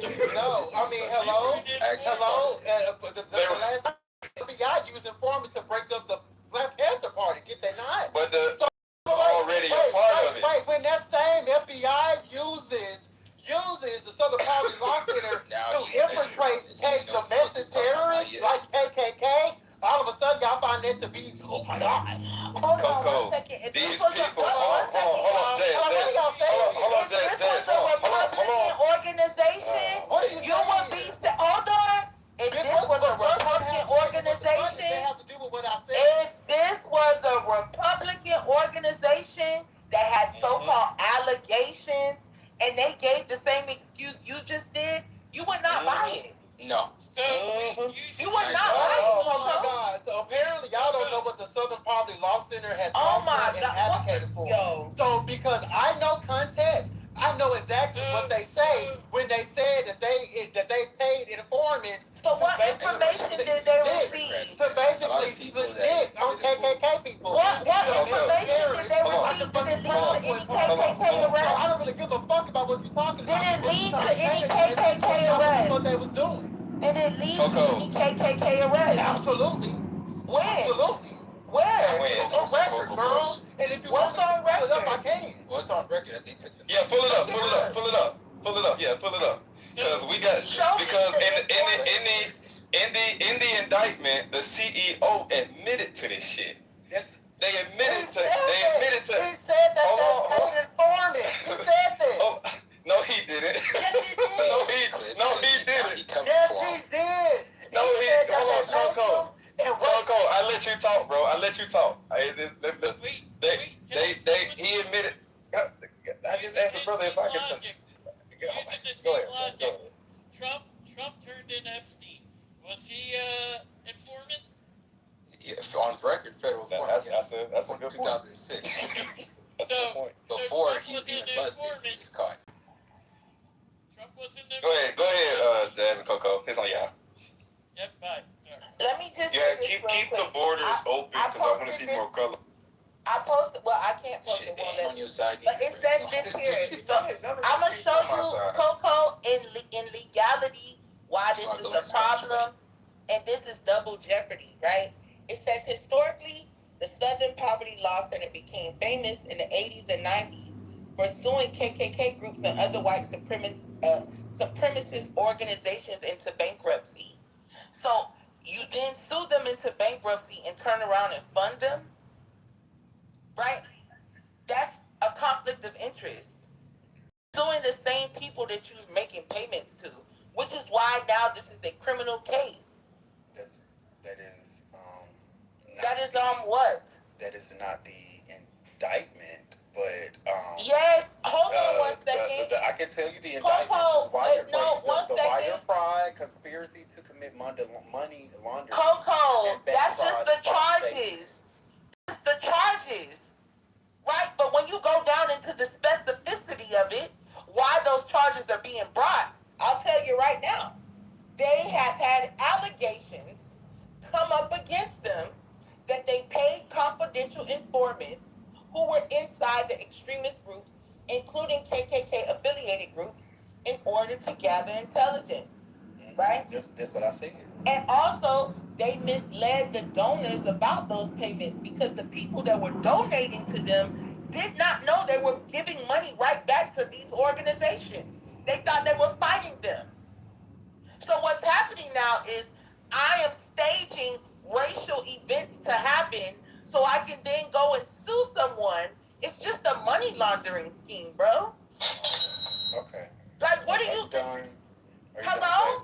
Are you done? I'm out here rallying, asking people to help me donate to me so I can fight racism that I'm creating. We got you, sister. It's gonna be all right. Okay. Wait. Just put me in Jazzy real quick. Just real quick. Okay. And I promise I won't try to make this long at all, bro. You go straight after me, bro. No problem. So with SPLC, because we being that I stay in the South, and a lot of schools or a lot of projects also have to be done to where SPLC have been cited in regards to their activism for certain civil rights.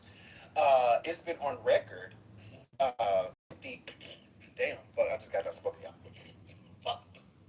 Well, it's been on record that the SPLC has cooperated with the FBI in regards to paying informants to go into domestic or classified domestic, even though not even on paper, they haven't been officially classified as domestic terrorist organizations in regards to the KKK on paper. However, for extremist groups, we're going to say extremist groups because that's on paper what they are, extremist groups that have paid informants. They have already admitted to that.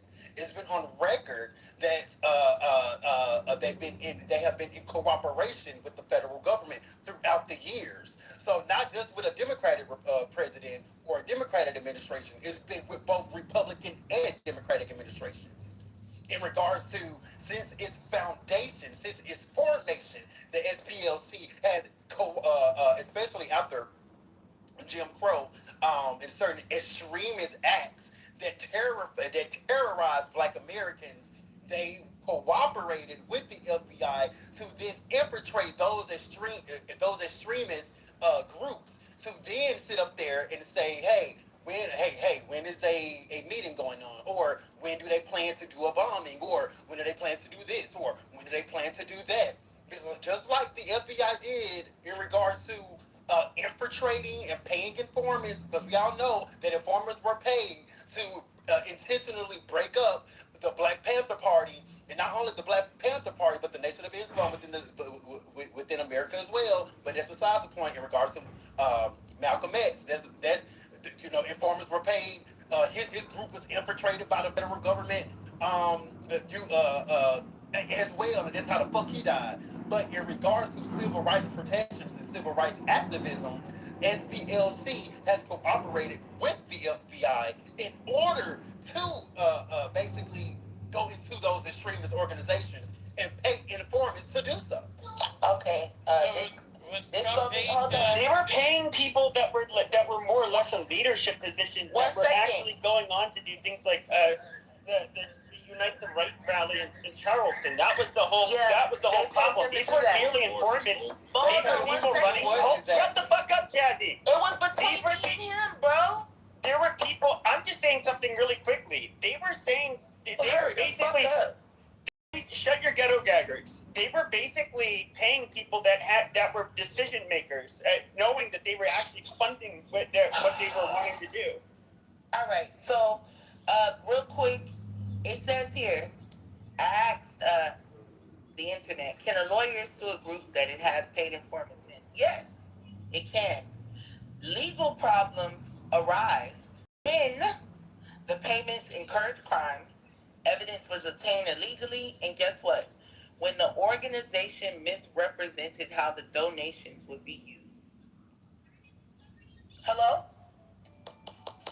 Did they tell the donors that they were going to go back and give the KKK money to obtain information? Or did they tell them, hold on, why are you talking while I'm talking? I don't give a fuck, Jazzy, because you keep on saying shit. Why are you talking while I'm talking? They were paying the KKK. Didn't I let you talk? Didn't I let you talk? Didn't I let you talk? Behind it. It's way above you, bro. It's not that. Didn't I let you talk, Coco? Okay, I'm sorry. Right, she let you speak. Just thank you. Almost done. Hold on, who was the other person talking? Almost the other person talking. done. Almost done. The other person It talking. don't even matter. Oh, okay. Yeah, What you say, Jay-Z? So legal problems arise when you have paid informant, right? And the organization misrepresents how your donations will be used. So all I'm trying to tell you is that's what this organization did at least. I'm pretty sure they infiltrated rallies, started race riots, right? These are the Democrats of the 1800s, and your stupid ass can't see it. They're creating race problems when there doesn't have to be. Just like these racist idiots on the internet, they don't go past talking shit on the internet. But when you start seeing little hate crimes and stuff, best believe the SPLC was behind it. They send little ghetto black boys to spray paint synagogues and shit and fuck with rabbis. Yes. Is they recorded on paper? Is that on paper? Yes. Where? Where? It's on paper. Where's Jazzy? Yeah, Can you put the link in the chat, Jazzy, to where they were paying black boys to spray paint? Wait, hold on, let me say this. Is that on record? There's no. I didn't think so. Let me answer that. Wait, Malik. What are you saying, Malik? What was actually happening? So there's wait, hold on, Sword. Yeah, Sword. Your mic is so low. Yeah, Sword. Your mic is low. It's low.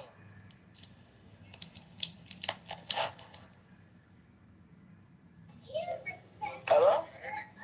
Yeah. Wait, it's still a little low.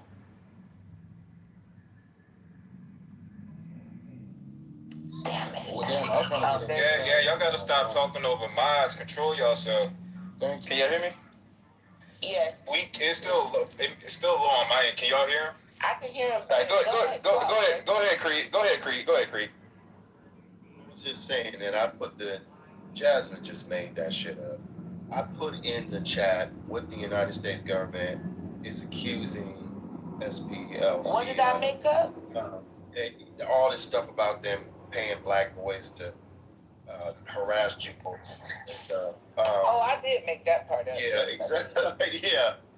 What they were doing was they were paying informants. They was paying informants of these extremist groups to give them information about what they were going to do, how they were going to do it, and then the government is saying that they had paid transportation for those groups that said Jews were not replaced. Facebook, I'm sorry, it's called Clubhouse. Clubhouse got it too. They have people infiltrating.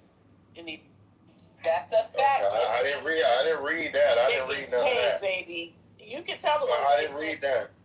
But I'm talking about the SPLC. But essentially, the government is saying, hey, they paid for those white supremacists to come to that town, and they paid for their transportation and stuff like that. So they were saying that they helped organize these guys, and so for that reason, they're encouraging agitation. But they weren't actually orchestrating and funding hate crimes. That's not true. But they were organizing these. The accusation was that this organization was organizing these white extremist organizations and paying leaders with these organizations to give them information, but to also organize protests and stoking racial resentment and stoking strife in the public square. So when it comes to the people that they was getting, I guess y'all don't see nothing wrong with paying them like $1 million, right? Y'all don't see nothing wrong with that. So, but hold on. I just want a quick answer because I want to keep going with my submission. Paying them $1 million, $500,000. Y'all don't see nothing wrong with that, right? Wait, paying who? Paying who? Paying the KKK leader. If y'all read the indictment, y'all see how big these numbers are. So taking your donors' money $3 million and paying. You read the indictment? They were paying $3 million across. They allocated. Did you Did you read the indictment? Yes, I did, sir. Okay, one person got $1 million. Let's yeah, okay. So y'all. Okay, so number one, let me tell you what I see wrong with this, because either way these niggas are going down. If you're saying that they gave them $3 million, well, one of the things the SPLC encouraged them to do is to illegally break into one of the organizations and steal some information, and then they made one of the other informants lie and take the rap for another informant. Do y'all agree with that? The government, so we don't know if Hold on. It is true because the nigga admitted to it. You gotta prove that. The government has to prove that. Okay. Yo, y'all will make any excuse for some crooked shit. The fact, as long as it's an allegation at this point. Right, okay, I got you. Okay, so that's number one. Number two, what has been proven is the fictitious bank accounts. Why would they change their behavior with moving the money around and creating these fictitious accounts? Do they got to prove that too? Or is there something wrong with that? These are all allegations that the district attorney's office have levied against them. This has to go through, due process, and then they'll have their time in court to defend themselves, and then of course the state will have its time in court to prosecute. We'll see who comes out of this and what comes out. Okay, and one quick question: is Trump a pedophile? Yes, I don't know. Pedophile? Yes, he is. He's a pedophile. Did they prove that?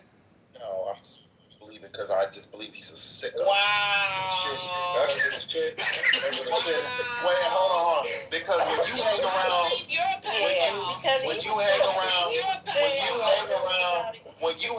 a pedophile, when you hang around a pedophile for 30 years, when you hang around a pedophile for 30 years, when you and Epstein, yes, he was friends with Epstein for 3 decades. What are you talking about? Girls and doing Yes, yes, they were friends for 3 decades. What are you talking about? Crazy. In fact, Donald Trump, yes, he was. I didn't know the federal government issue indictments and that shit lose. I ain't never seen the federal government do that.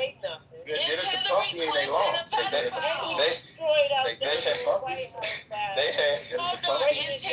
made one informant take the rap for another, and y'all say it like this is actually on record. They put a federal indictment against him and he won. Is Hillary Clinton a pedophile? Yeah, I believe they are. No, not by on Trump. I asked you, is Hillary Clinton a pedophile? I believe that Bill Clinton is a sick pedophile. I believe that Bill Clinton is a pedophile. Y'all just yelling a bunch of nothing. Hillary Clinton hung with Epstein for 40 years. Is she a fucking pedophile? Michelle Obama hung out with Harvey Weinstein. Is she a fucking sexual abuser? You guys so freaking stupid as shit. Obama did not hang out with Weinstein. You're a liar. She did not. She met him once at the White House. You're a liar. Just make up shit, Jasmine. And second of all, Bill Clinton is a freak. Bill Clinton was friends with Epstein for 30 years. He's a pervert. We already know Bill Clinton is a perv. He raped women. Just like him and Trump, they're rapists. Women came forward and said that they were raped by Bill Clinton. Women came forward and said they were raped by Donald Trump. These guys are sick. But you said that's an allegation though. Was it ever proven? Well, in no way we can't prove it. But based on their behavior, hold on. Wait, let me say this.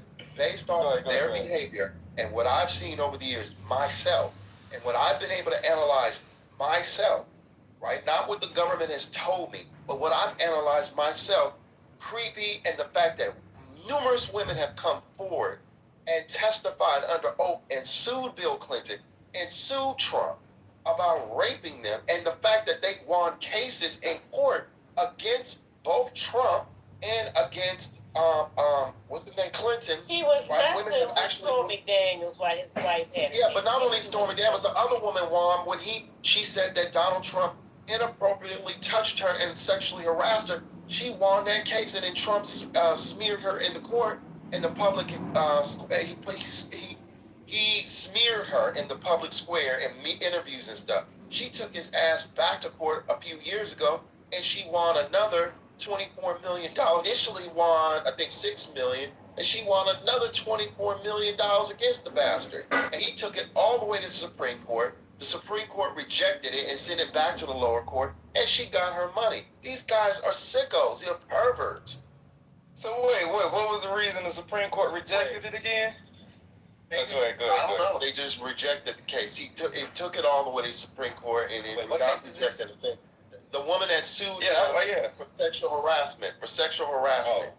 Yes, and then he smeared her name in the court. She sued him for defamation, and he pushed it and tried to get it to the Supreme Court. Rejected by the Supreme. They don't handle sexual, harassment cases. Oh yeah, basically, with that Trump. Yeah, pull up the court. Let's review the court case then. And the Supreme Court was just like, no, nigga, we don't handle those types of cases, bro. You actually believe it? You actually believe it? Jean Carroll just came out and said Are you talking about Coolsey? Jean Carroll came out and said she wasn't harassed. I don't know what you're talking about Coolsey. Just recently. Okay. No, I'm talking about the woman that sued him. And she won the lawsuit. Why would she sue him? Why would she sue him? Nah, you can't ask that. You can't ask that because women do that shit all the time. He's trying to get the taxpayers to foot the bill. Now y'all knowledge blocking. Go ahead, Cool C. Wait, Carroll's the name you're talking about. Yeah, Carroll. Yeah, Jean Carroll. Yes, I thought that was already established. Yeah, he said that it sounded like he said that she admitted that it didn't happen, but he got a call. When did that she never admitted that because Trump would be trying to get the taxpayers to pay her. The taxpayers to pay who? Yeah, Trump is basically trying to. Okay, so this is what Trump is now trying to do. Because mind you, this lawsuit has something to do with Trump as a person. So Trump himself, after this verdict or whatever have you, will have to pay her out of his pockets. But what Trump is trying to now do is Trump is trying to move it to the DOJ.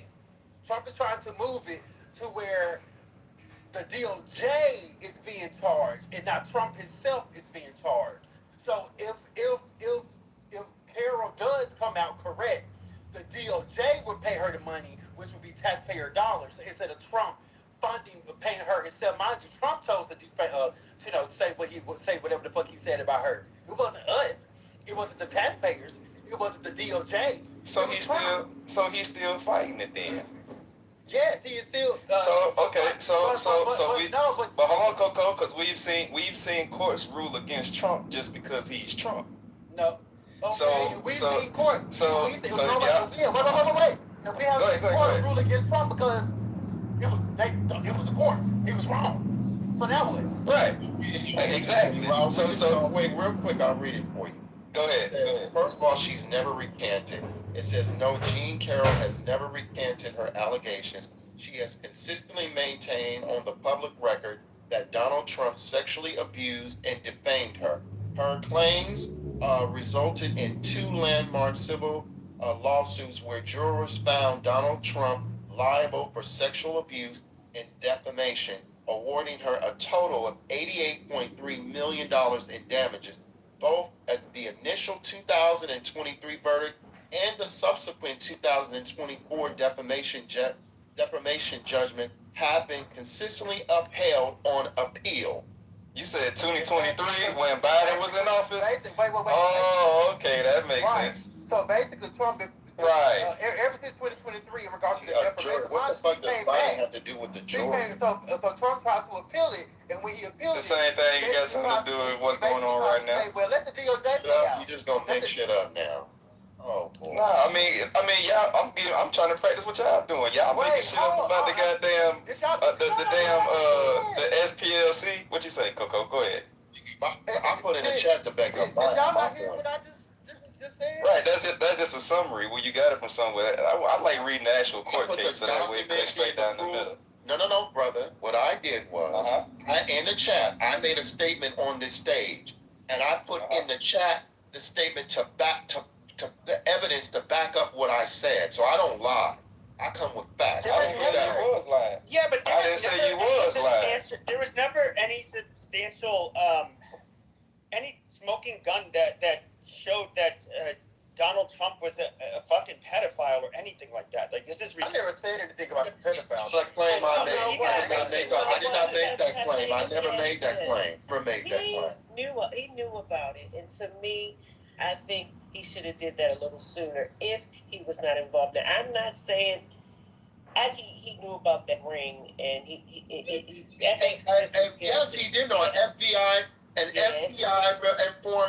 An FBI informant testified that Donald Trump, and I think it was 2003, had told him in a confidential conversation that at least he thought was confidential, that everyone knew what Epstein was up to. He said it, so Donald Trump told an FBI informant that everybody knew. And so he what the even said fuck he liked do you understand that for any person, young? Yeah, do so you why know would when? you be doing Yeah, that? sure. But do you understand that No, confidential informant? No. Did you hear what we said though? Pepe, come on now. Yeah, he said that I get it. So he said that Jeffrey likes him young. Fine. But that still doesn't prove anything, and there's a lot of wiggle room with a statement like that. But this man was a global. Even when it comes to confidential informants, shut the fuck up while I'm talking. Jesus Christ. Even with confidential informants, okay, they're not reliable witnesses. A lot of confidential informants will say, "Hey, have you heard anything?" And they'll repeat something they may have heard. But these aren't people that are. They're often not even first-hand witnesses. So it kind of means nothing. Pepe, Epstein was an international pedophile. Trump knew who the fuck he was. Okay, if you get second or third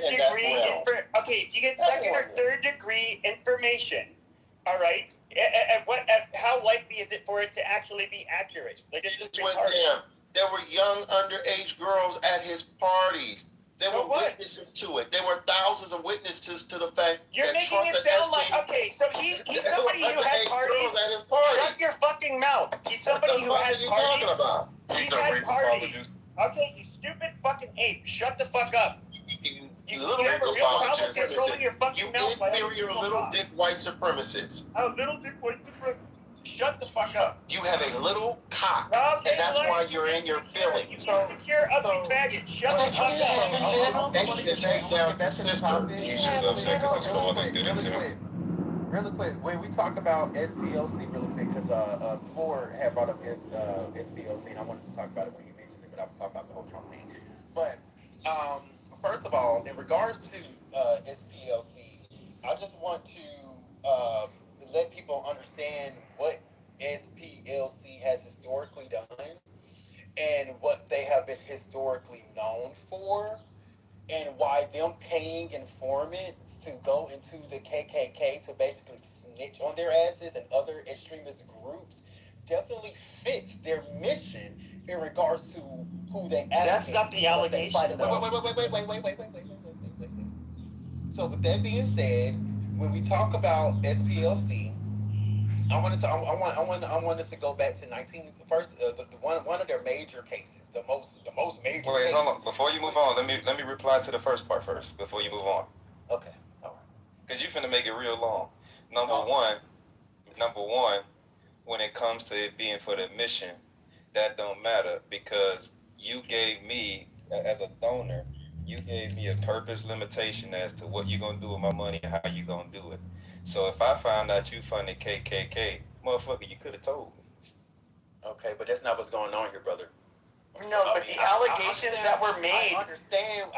Okay, just because they ended up paying for informant. Okay, but you're trying to mix in something. You're trying to mix in the fact that they paid legitimate. Hold on, they paid legitimate informants. Fine.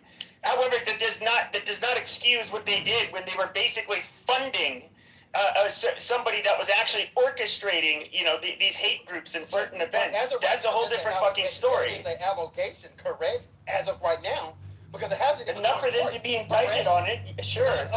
Yes, an indictment is not a verdict. Okay. Well, in federal court, it's over. In federal court,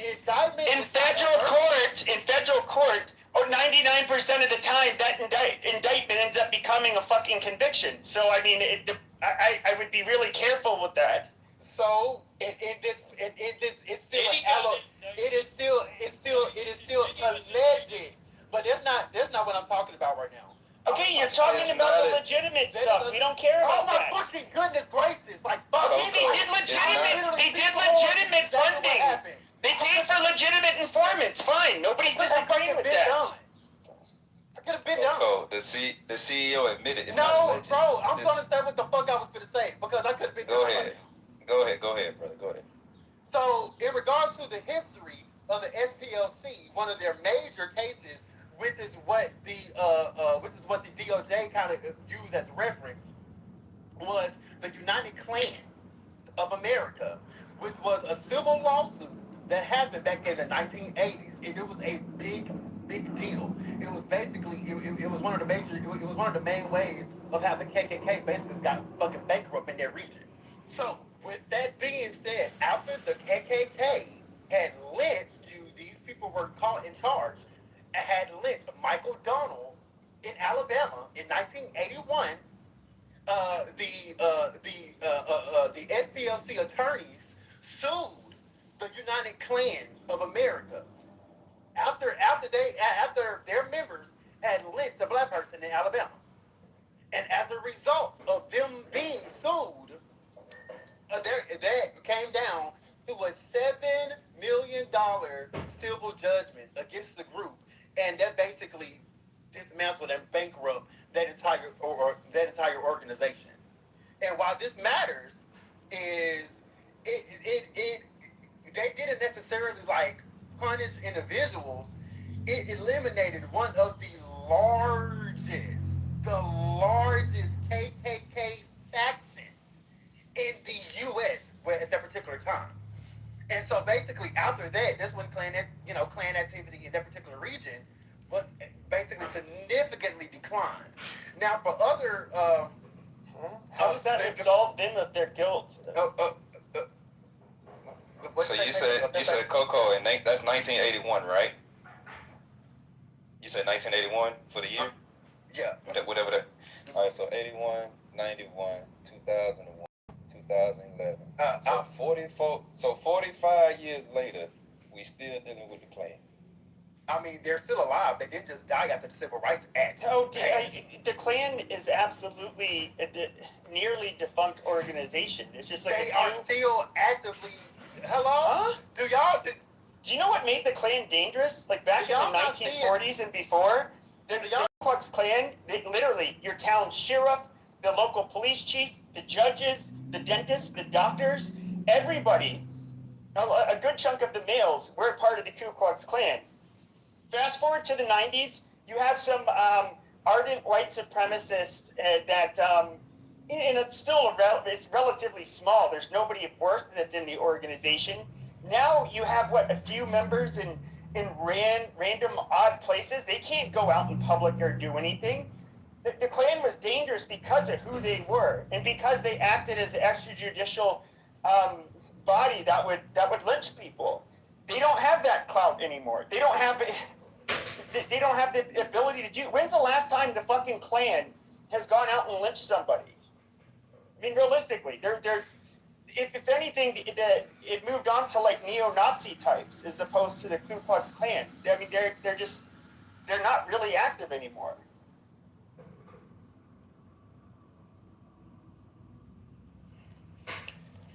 So I wasn't talking that entire time, and I got moved to the audience. I didn't move you. On there. You were muted, Eddie.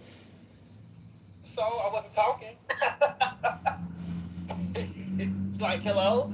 And with that being said, we people think, and it's so crazy, and it's so colorblind, and it's crazy to me that people sit up here and act as if the Civil Rights Act or like the Voting Rights Act and all of the fights that Black Americans had to fight for and legislatively just completely knock the KKK and the faction and other extremist groups like the Proud Boys and stuff like that, and neo-Nazis. You put the Proud Boys in the same basket as the KKK or neo-Nazis? Which share? Really? Oh, wait. Am I being interrupted? Because I haven't interrupted anybody. But we share the same ideology. Mind you, they share the same How do the Proud Boys share the same ideology? Wait. But no, but you're lumping all of these people in the same fucking basket. That is bullshit. Wait, so apparently these people just vanished off the face of the earth? Should I link every fucking? Should I call everybody who was gonna vote for Obama or vote for Kamala Harris? Should I call all of them Marxist? I mean, that's just like a blatantly unfair overgeneralization of the Proud Boys were not like this, even close to being the types of groups that you would see with like neo-Nazis or KKK. That's absurd. Oh, so I don't know if you know this or not, Pepe, but the Proud Boys is literally I put the actual video on my TikTok. The Proud Boys marched. It was either Proud Boys or it was another extremist group that came to Nashville to, I guess, do a little demonstration or protest. That was Blood Tribe. They're neo-Nazis. They're not. That was not Patriot Front. There were multiple. Not just there's been multiple. That was not. Okay. No, that was not the Proud Boys. I know who they were. Okay, that was Blood Tribe. Of course you would. But no, that had nothing to do with Patriot Front. But Patriot Front excuse me, with Proud Boys. But Patriot Front has also been one of the organizations. Patriot Front is also well, they're white nationalists. Exactly. They're in a different. But Proud Boys is not any of those things. That's why I think it's ridiculous you're putting them in the same category. Wait, but don't Proud Boys share the same ideology? Not even close. How they picture Black Americans? No. Oh, I didn't know that. They had black members. We would have to agree to disagree with that, brother. Okay, Patriot Front wouldn't allow, for example, a Jew or a black or anything other than white in their circles. Blood Tribe sure as fuck wouldn't. These categories they're entirely different, and Blood Tribe is basically they're just retarded, but they're neo-Nazis. Which, by the way, like to be an American conservative, where you for example, from a more right-leaning perspective, you're like pro the Constitution, freedom of speech, gun rights, all of that shit. That is more or less the Proud Boys are anything from conservative to more libertarian right. They're not like neo-fascist or third positionists like you would see in the neo-Nazi groups. They are different. Proud Boys are anti-black. Just because they let that's so full of shit. Some little goopy Hispanic in there who there's multiple black members. You're dumbass. Who cares? You don't understand. What you don't understand is even amongst different groups. No, listen, you fucking deranged chimp. Even amongst different groups, like I don't know, Patriot Front, they all make fun of groups like the Proud Boys. They look at them as nothing but a bunch of fucking mixed mutts that are trying to pursue this right wing. What the fuck do you call it? The fuck is instead of ethno-nationalism, it's I forget the term, drawing a blank. But where they basically believe in more of like a nationalism that's not based on ethnicity. They just have a totally different outlook. And this is what I think is so obnoxious about people on the left, is you like to claim that anybody that is right wing or far right has to somehow be a racist. That is fucking retarded. You have far right parties in Latin America, in Africa, everywhere, Asia. Okay, people, believe it or not, people they vary from far left to far right. Most people are somewhere in between. You can absolutely be, like, for example, Christian nationalists. A lot of them, some of them are racial. Most of them aren't. As you know, it's kind of hard to be a hardcore Christian while being racist, because those two views don't really align with each other. They've done it for centuries. So you're just a professional fucking bitch. You know that? All you do is bitch. You fucking incel 45 fucking nothing-year-old does nothing but bitch on the goddamn internet all day, wanting fucking handouts for blacks. You whiny fucking cunt. That is all you do. White man, we deserve our reparations. White man, give us our reparations. We've been hurt for centuries. Oh, good Lord. Oh, woe is me. But I'm rich. I call people incels even though I don't get dick. You fucking low IQ ape. Shut your fucking whiny mouth. You're going to the goo, bitch. You're going to the goo, you fucking whiny bitch. You whiny fucking bitch. That's what you get. You don't get no pussy. You don't have no money. You just whine and bitch on the internet all day. Reading all of these fantastical tales by why everybody owes you something. You fucking whiny cuck. Eat a fucking dick. Okay. Real quick, I just wanted to join the conversation. Yeah, Pepe, I gotta disagree with you. I've seen videos earlier this year, or maybe it was last year. I don't know. Whatever. The Proud Boys going into mostly black neighborhoods, or just randomly in like inner cities. That did not happen. Show me post a video.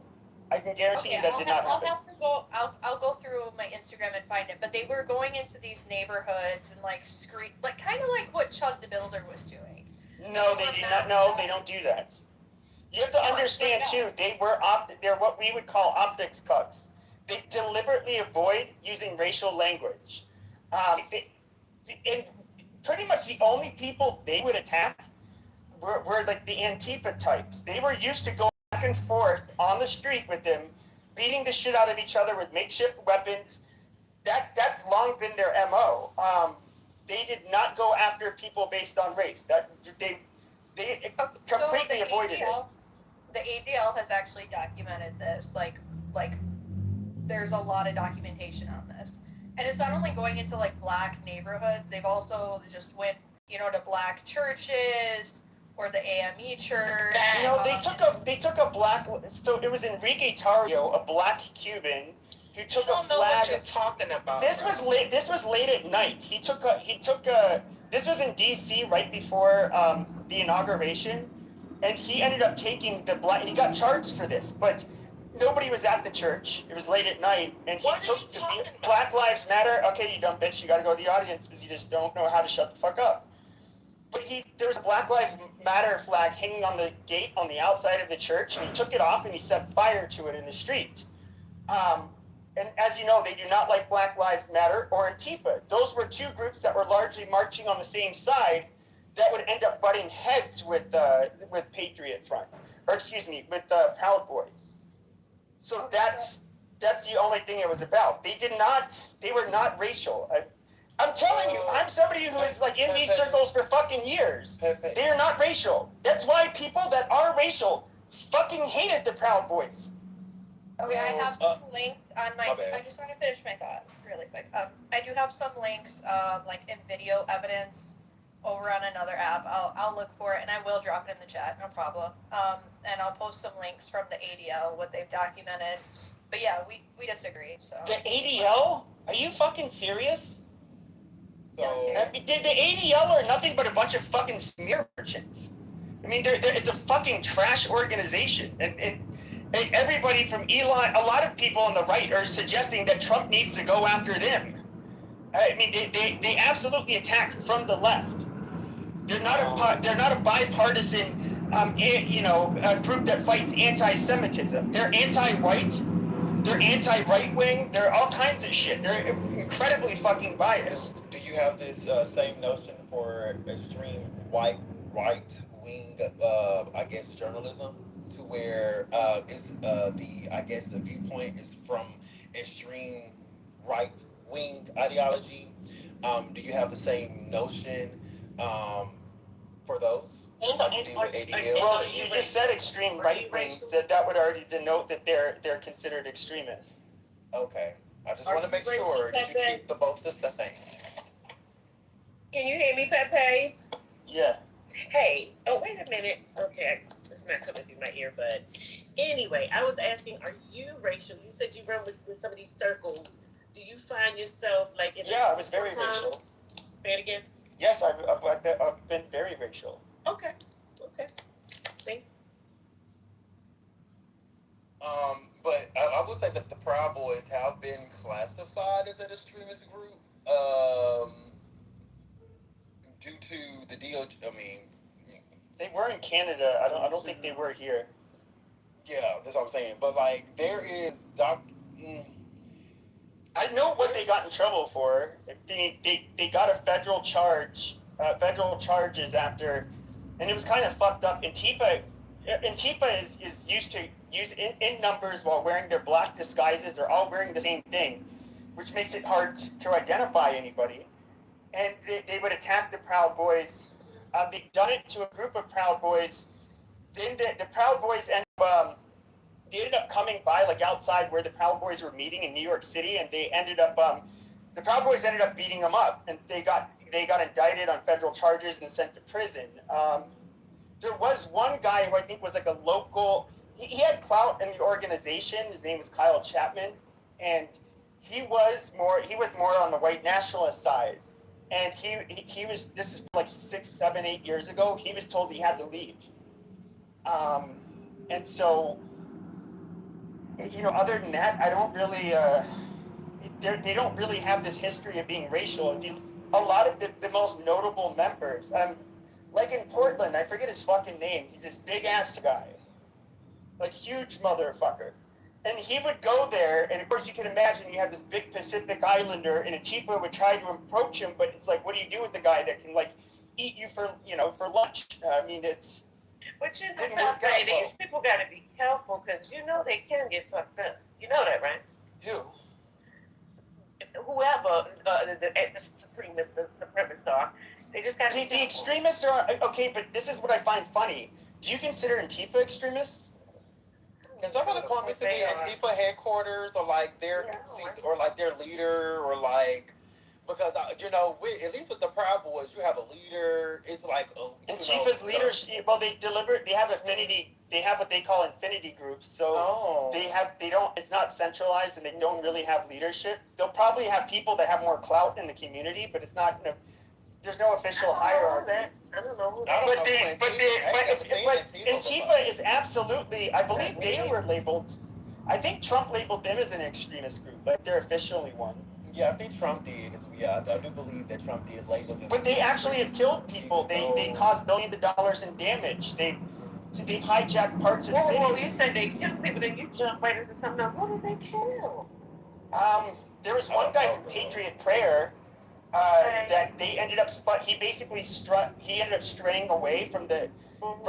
It's another group that gets along with the Proud Boys, but Patriot Prayer, they're more like right-wing religious. He ended up basically straying away from the other group members in Portland, and he ended up getting shot by one of the Antifa members. Okay, that was. They do power. It works in power by numbers. Antifa and Proud Boys do things in groups because and the only time they get in fights is when there's a protest. Whenever Proud Boys would have a march or a protest, they anticipated that Antifa was going to show up, and that they were going to throw frozen water bottles, bricks, use lasers, bear spray. So it was the Proud Boys on January 6th, right? A lot of them were there, yeah. This is a safe space. We can't have a conversation and when everything's laid on the table. I don't mind. I love it. Okay. And Pepe's always been good with me. He's always been respectful with me, and that's a fact. That's a fact. He gives me grace.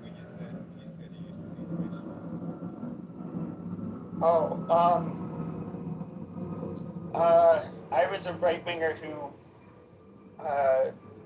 wanted the country to remain overwhelmingly white, and I'm not going to lie, especially during BLM, I did not like black people, like at all, and I personally thought that right-wingers that would refuse to address head-on I can just give you a quick rundown of like my belief system. So I still look at conservatives as being rather pathetic. They don't conserve anything. You have a country that in 1965 was about 90% white. You allow a bunch of you're now like what? They're about 55% of the population. you allow a bunch of people to come into your country, dictate to you how it should be, and what a real American is, and how, you're. So Pepe is caught in a time machine from the 1980s because in Chicago, we got a gang here. It's called the Gaylords. The Gaylords didn't discriminate. The Gaylords were a multiracial gang. So Pepe is unfortunately he's got no class, no artistic taste of no sense of taste. You're talking about, like the New Church of England people, they say scripture, reason, and tradition. They don't just do sola scriptura like so many Protestants do. And the Catholics have another way of doing it. A lot of people have different ways of doing it. I used to think like this. I grew up in a Reagan household, so I used to think, oh, okay, I guess that's one way that they're all like this. This is how we're supposed to be doing it if we're going to do it, or maybe just skip it. But I've learned my own ignorance, which is profound. I mean, there are so many ways that people approach this stuff. Well, as a Star Trek fan, I think that we definitely need to protect the environment and protect people's autonomy and freedoms. And, sorry, I could...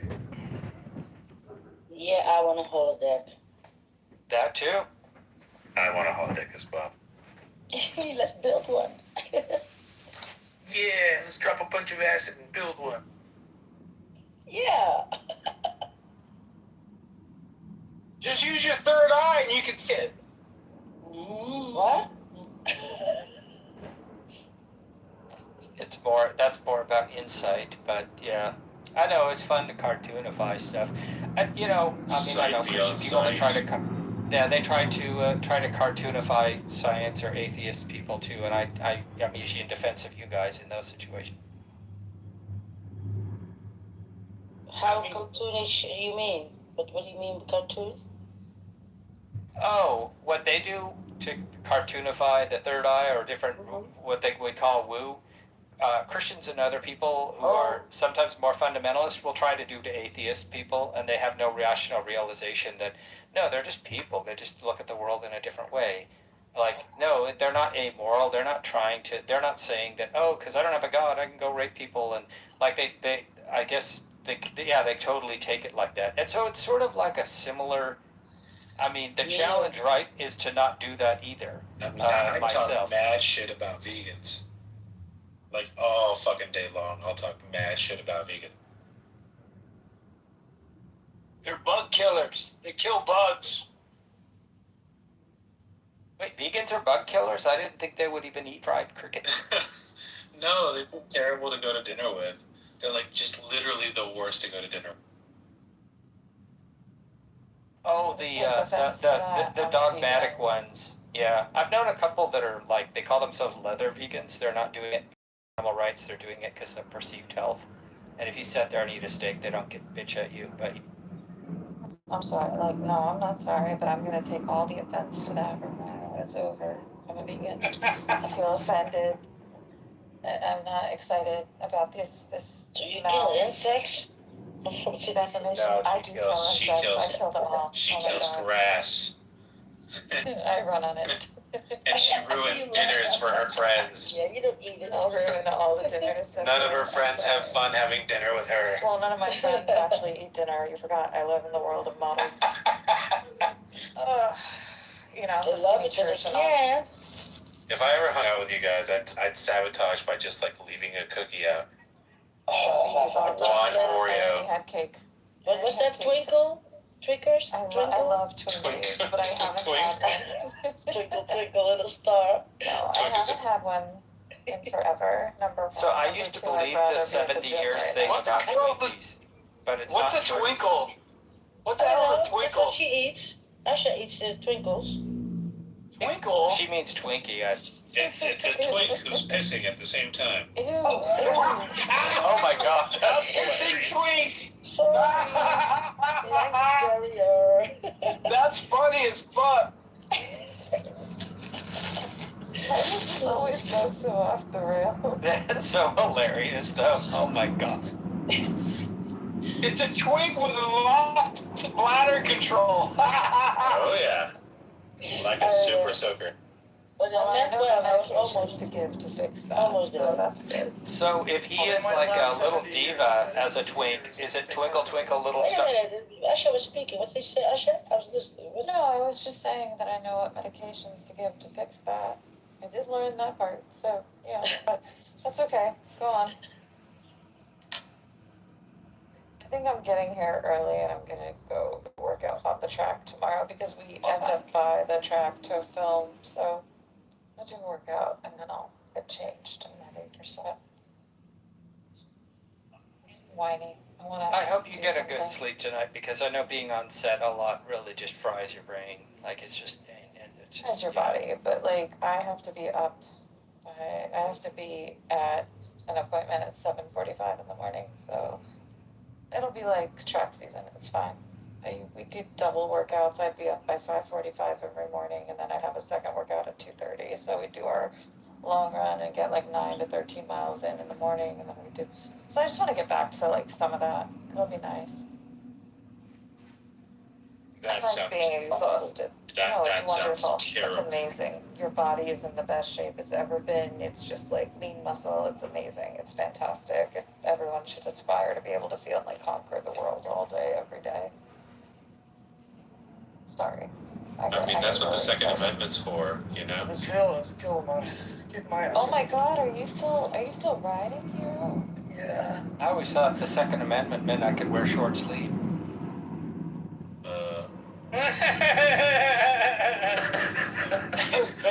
Fucking Marshall's laugh is so That's awesome. just hilarious. Wait, I don't get it. Bare arms. Bare arms. The right to bear arms. Have you ever seen the Family Guy skit? They do it. It's like Hey, what it means you gotta shave. You gotta shave. It means you gotta shave your arms. Next to me is doing a workout on the chair. I think I'm gonna go do some dips. I'm hanging out with you guys. Some dips. Some dips. Let's get the triceps. What kind I of need to get rid of dips? these arms. We're good. Some onion rings with the dip. No, I'm gonna do that, and I'm gonna strengthen my hamstrings while I'm sitting here. Let's do it. At least she was nice enough not to say I'm gonna quit hanging out with you dips and go do some dip. But I'm bad with the dad jokes sometimes. who's Yeah, who's you are. Who's eating? For once, it's not me. What is the sound of him eating? There's some paper. I just hear some crinkling, like someone's eating like a bag of chips or something. No, I'm rolling a cigarette. It's my cigarette. Oh, you're rolling a cigarette. That's the sound of my paper. Speaking of rocks, any of you guys old enough to remember those big when pop rocks were bigger back in the 70s? Capitalism's literally just like robbing everybody, right? Like No, so you know why it is? bigger, It's now they're because of a small. hoax. No, it's they made them smaller because there was a rumor that went around that a kid's stomach blew up, which is absolutely not true. And then they brought them back smaller to say, see, these were less dangerous. Yeah. But it's what you guys would call, I forget the science word that you guys use, when things are fake, basically. The whole rumor was fake. And you don't know how we conspiracy? Yeah, that's long before you. I thought the Pop Rocks thing. Oh no, that was Alka-Seltzer with birds. Never mind. And there was the spider eggs and bubble gum. Oh, that one. The Alka-Seltzer with birds, sadly, there are a bunch of Okies that do that stuff. Wait, what? It's a nasty thing to do. Oh, hold. What? So you give a bird Alka-Seltzer and they can't really regurgitate, I guess? Like certain birds can't regurgitate, so they just kind of die. You give it to seagulls and they blow up. Yes. I never did it. I had a friend in high school who did it. I don't torture animals. Did it actually blow up though?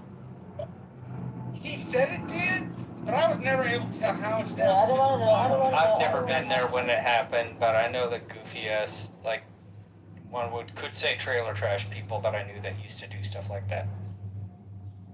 My mother calls No it low details, please. It's horrible. Mom calls people like that low rent. She never uses the term white trash. She calls them low rent people. Trailer park folk. Your mother's being nice, and that's probably accurate.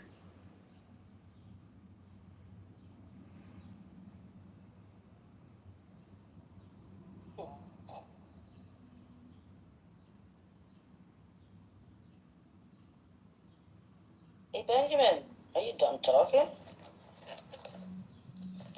Probably is working or something. Maybe working on a new PTR. You want him to talk? Nancy, what do you want to hear from him about? Well, I don't know. What game is Well, on I mean, tonight, you guys? if you think that girls should be married off at age, What game? We all unmute and say, well. Nancy, 1 second. Hold on. What game is on tonight, you guys? The Knicks session. Okay, thank you. Oh, because apparently we're in a major auditorium on campus. And there's like a huge projector screen. I'll show you guys in a second. And they're wondering what game everybody was talking about. Ooh. So, yeah, it seems like I'm going to get paid to do nothing. So, let's check it We're out. close to I'll show you those guys. NBA playoffs, right?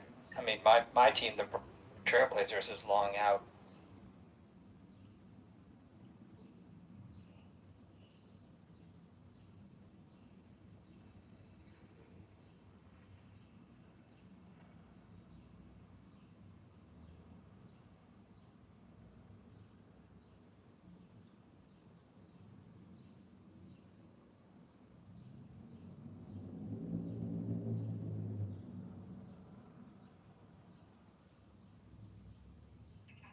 Okay, I changed my PTR. Sorry if I'm talking over anybody. But yeah, You did that's it. the okay. That's the big projector screen. Oh, So, yeah. So everybody talks over everybody, so you can do that too. Oh, yeah, I see it. Yeah. Oh, Yeah. that's big. Yeah. Well, I mean, like, there's a lectern and podium. Obviously, if you're giving a lecture in this hall, this isn't a lecture hall. It's like a economics hall, I think. Great. Hopefully they got good sound for you too, so that you get the whole effect, and maybe drinks, beers, and everything. We don't have beers. We're not allowed. Do you see the big signs that say "Please no food Yeah. or drink"? Oh, I didn't know that. So you can. You can't. Oh, that's okay. I forget all. jerk I forget all the time too, so it doesn't. Dave, you're a sweetheart. You I make that really mistake all should the get time. used to it. I'm working a paralysis meet this weekend. You forget that you can't see, Dave, is what you said? No, it's Well, that's what I tell people because I don't think about it. Like, I'll just take off and follow somebody. They'll take off and they'll be going somewhere, and then I'll be going with them. So I'll just take off and follow them, and then people will be like, "Oh, I'm sorry, I forgot to come and get you. I forgot you're blind." I'm like, "Well, I don't think about it either, so I just start following you." it's like Steve Martin in The Jerk. I'm not black. I'm white. Oh, yeah. Oh, Yeah, we so forgot a few times because we talk with each other, and then, can you see that? Oh, yeah, can you see it? And then Dave, no, sorry, can you describe it? Oh, shit. There we go again. Yeah, but I ain't upset. I just ask in case. I don't ask in every room. I just, because I think I'm getting to know you all, I do that. But like lots of spaces, I don't know. I mean, people just, hell, even back in the day in school and shit, teachers would write on the board. They had known that I was blind, but they wouldn't always say what they wrote. So I'd have a buddy tell me, or something. Yeah, really that shit's appreciate real. the insights into your life, because I think that a lot of people don't think about others, and they don't put themselves in those shoes, and they don't put themselves in those places in order to understand. I work at So right shoes, now- so it's hard for me. I would understand that. So right now what the TA is doing, meaning the production assistant, is literally pushing another screen to the front of the room. Oh. Is this like a finals? Is this like a final, like the last game? Oh, of the yeah. series? Oh my God, shoes. No, I'm asking. Is that what it is? I'd go barefoot everywhere, but Let's my wife get would some let me. shoes. Now you sound like Benjamin answering on something that we didn't talk about. Oh. This is gonna be fascinating now. The boys in the room are trying to get the game on. Mm. Ow.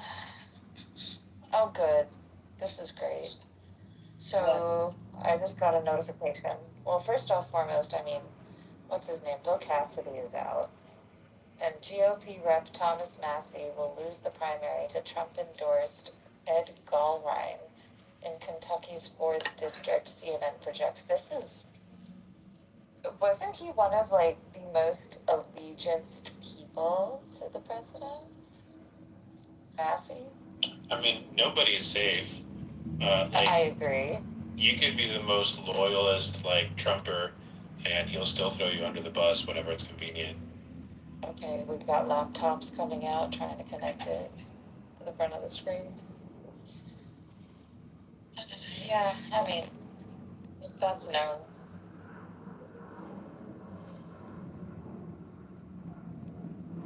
And in the words of Ronald Reagan, well, I think I can find the right button around here somewhere. I sure hope I don't hit the big one. You know, refrigerators?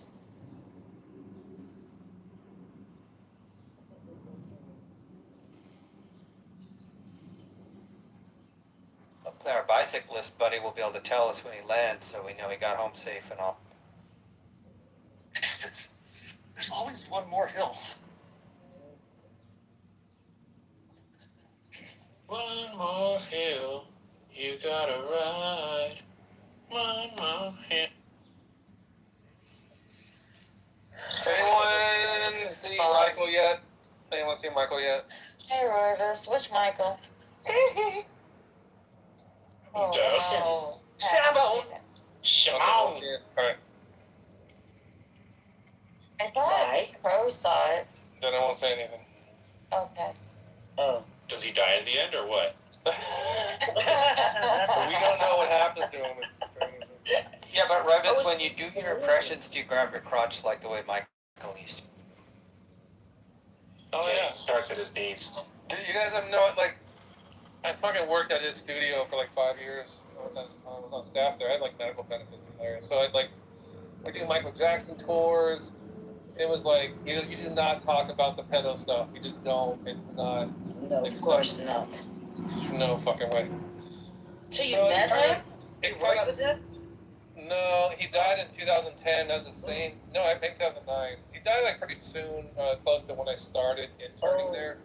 But I didn't meet like Quincy and, you know, like the Bruce Medina. I did that with Quincy? Saida Garrett sang on, what the fucking song? Out of my life. Oh yeah, out of the, yeah, she's out of my life. They did. Oh my god. Why am I so dumb? Anyway, that one. And all these musicians and shit, like this J.R. Robinson, drummer, Joe Jackson, Paul Jackson Jr., sorry, Joe Jackson's his name. Yeah. And I have like Jackson 5 members' numbers on my phone. Really? Yeah, Jackie Jackson would butt down me sometimes. He was like, oh, hey, Dave, about that real estate thing. I'd be like, hey, Jackie, this is Roivus, the engineer. I'm not your lawyer, right? You know, like whatever.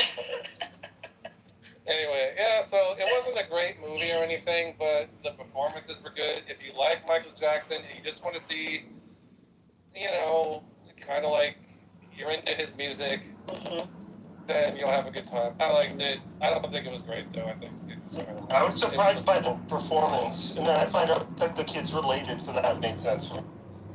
Right. There's another guy, B. Howard, that was reported to be his kid, like one of his weird, you know, and he's also in with it. I was kind of surprised that he didn't get, but I don't know, he's probably too old now, to be honest. Anyway, whatever. Get you back. Let's see. Like there's this That's thing, cool, though. Yeah, Westlake is called the Monkey Room. So if you go into the main flagship studio, which is Studio D, it's a studio that, like many other studios around the world, is like modeled after just the construction of it. You know, the dimensions of the walls and the angles. Anyway, but upstairs there's where they would put bubbles so he could look down at the stage and see Michael when he was singing, because he would freak the fuck out and start doing crazy monkey shit if Michael was out of his sight. So they built that whole room, and then it was just used as a lounge, like so Yin Yang Twins can fucking, puke all over women or whatever the fuck they, gross shit they did. Piss all over hookers' faces and do a bunch of drugs. And, it was back in the day. Poop breast time. Yeah, but that's really neat that you have this connection there. That's legendary. I've had to escort so many hookers to their cars after his fucking sessions, man. You got away. No, you didn't. I did. You did. Straight into his car. Straight into his car. That's not my theme, Romero. You know that. I'm not that. I don't really. He was escorted to their car. What about the song by Cream? Hey there, baby, get into my big black car. What I would do is I put him in the car and I go back and try to steal as many liquor bottles as I can from the car. From the car. Yeah, not because they would order a bunch of liquor. We're supposed to give it back to the label. We always took it. It was like, what? I just imagine them all in the trunk. Yeah. Like, all right, another great session. That's good. Whole bottles, Oscars, Grammys. No, because they would get like Patron. They would get fucking like a lot of Ciroc and shit, and so we'd always have extra liquor. That's the one perk. They didn't pay us shit, so I had to get something out of it. Where did you put your Grammy, for instance? That's a big thing. I just hang it around my neck and I walk around town. Like fucking Flavor Flav, right? I got 2 of them now, so yeah, fucking. Is that a thing you can hang on your? Well, congratulations on the Grammys, though, buddy. That's cool. Thanks. It's just a bunch of bullshit. Like anyone can get one of those fucking things. No, that's my goal, Roy. I'm gonna do it. You're bullshit. I don't know. Not anybody can get one of those. No, but it's gonna be. I'm gonna try to my vanity goal, like life achievement. Now I'm like, yo, forget cancer, forget working on the tricorder. I'm like, win a Grammy with Roy this You just on have a to Roy lobby this the- song. You have to lobby the Recording Academy to get a new category in there, right? For AI music. Exactly. It's possible. Or I compose some crazy shit and then I learn how to play it, which is what I've been doing lately. I'm like, I wonder if I can play this. How hard could Roy this play this? So it's kind of a funny thing because I've taken the thing what Dave kind of talked about it in a positive way, but I think it's going to bring on more composers, and that's interesting because then trying to reproduce it, what you generated, that becomes a different kind of challenge, and I think there's room for appreciation there. But yeah, new goal, low key. I admit, though, that I have never used AI in my music production. I don't plan to start. I used it to make a website for myself. Like my current website, I did it with Claude, and the free version too. Well, that makes sense, though, but you don't make music with it. No, it's just sort of like, oh, look at my credits and here, suck my dick. Suck my dick part. I mean, picture my penis. I'm sure you get offers for that part. Yeah, like if you like my dick or you like the way I mix, hit me up. Now check out how I mix my dick at roybiz.com. Check out how I can mix using my dick. I just picture him making cocktails with it. Because I want to start doing some content online. You should. That's more of my darker, some of my metal shit, but I'm afraid it's gonna scare away the nice people. Right. Yes, gotcha. But you need a pseudonym to go with your pseudonym. But they refuse to let me do that. My friends will not let me. I'd rather use Royvis than my real name on there. But they're like, they're all fucking like, oh no, No, just pull up Billy Bob Thornton. You're like, listen, I'm in this band, and yes, I'm an actor, but we're only talking about this song. I can't speak it. But it's trash. But the only example I have of a person doing that. So last night I had a 3.5 hour conversation with my guitar player. All we did was talk about Jacob Collier, and I guess because he's like a prodigy, right? Have you ever listened to any of his music? He's like, no, pick anything, put it on now, and he couldn't. His mind was blown by how shitty his entire catalog was. Like, we had a deep dive. I'm like, you thought I was kidding? Like, he's terrible.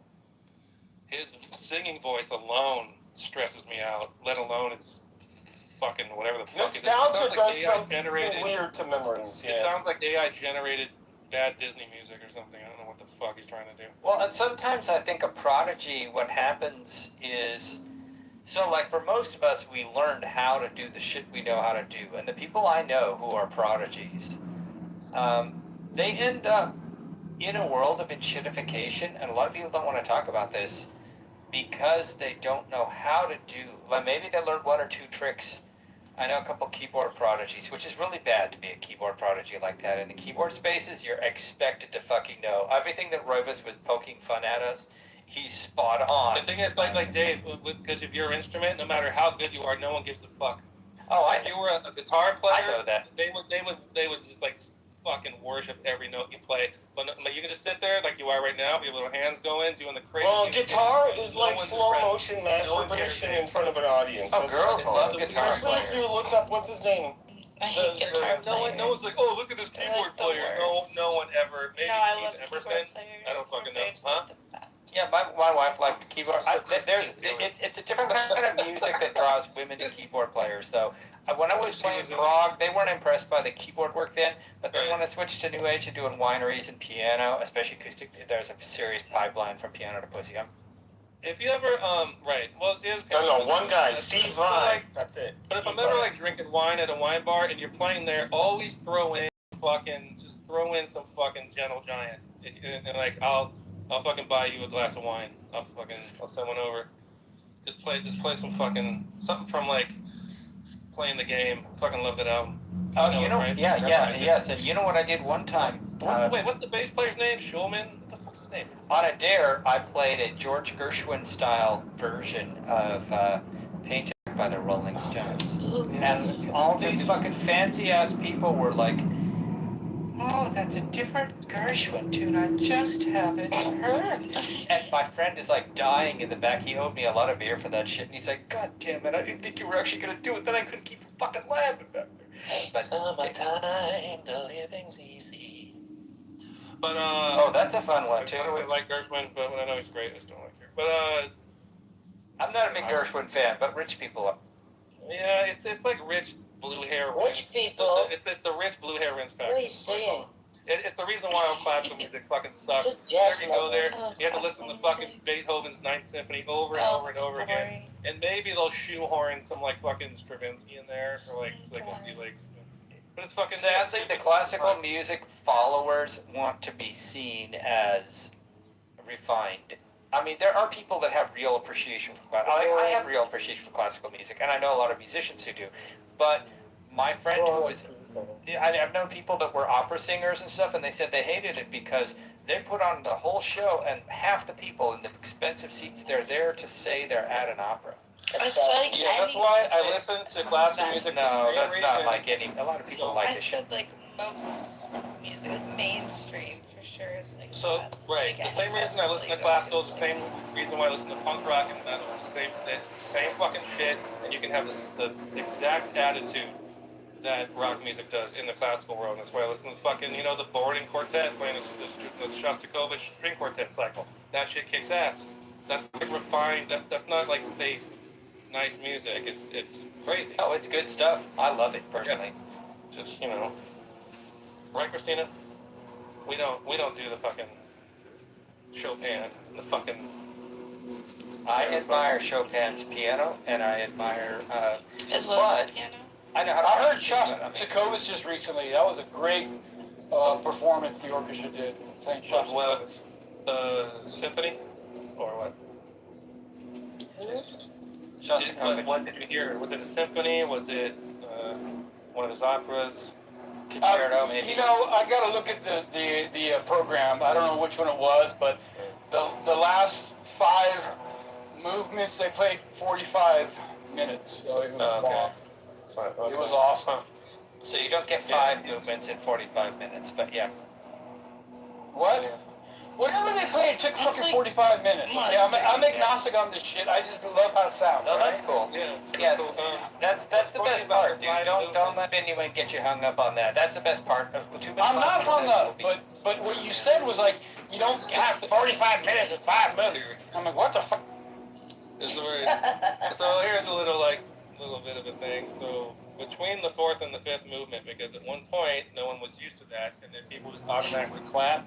And so what usually you hear that like oboe or like a bassoon just plays one long note. That's to suppress the applause. That's not in the score. That's just to get people to shut the fuck up. It's hilarious. Yeah, It's they're like so tone now. I love that dial tone, yeah.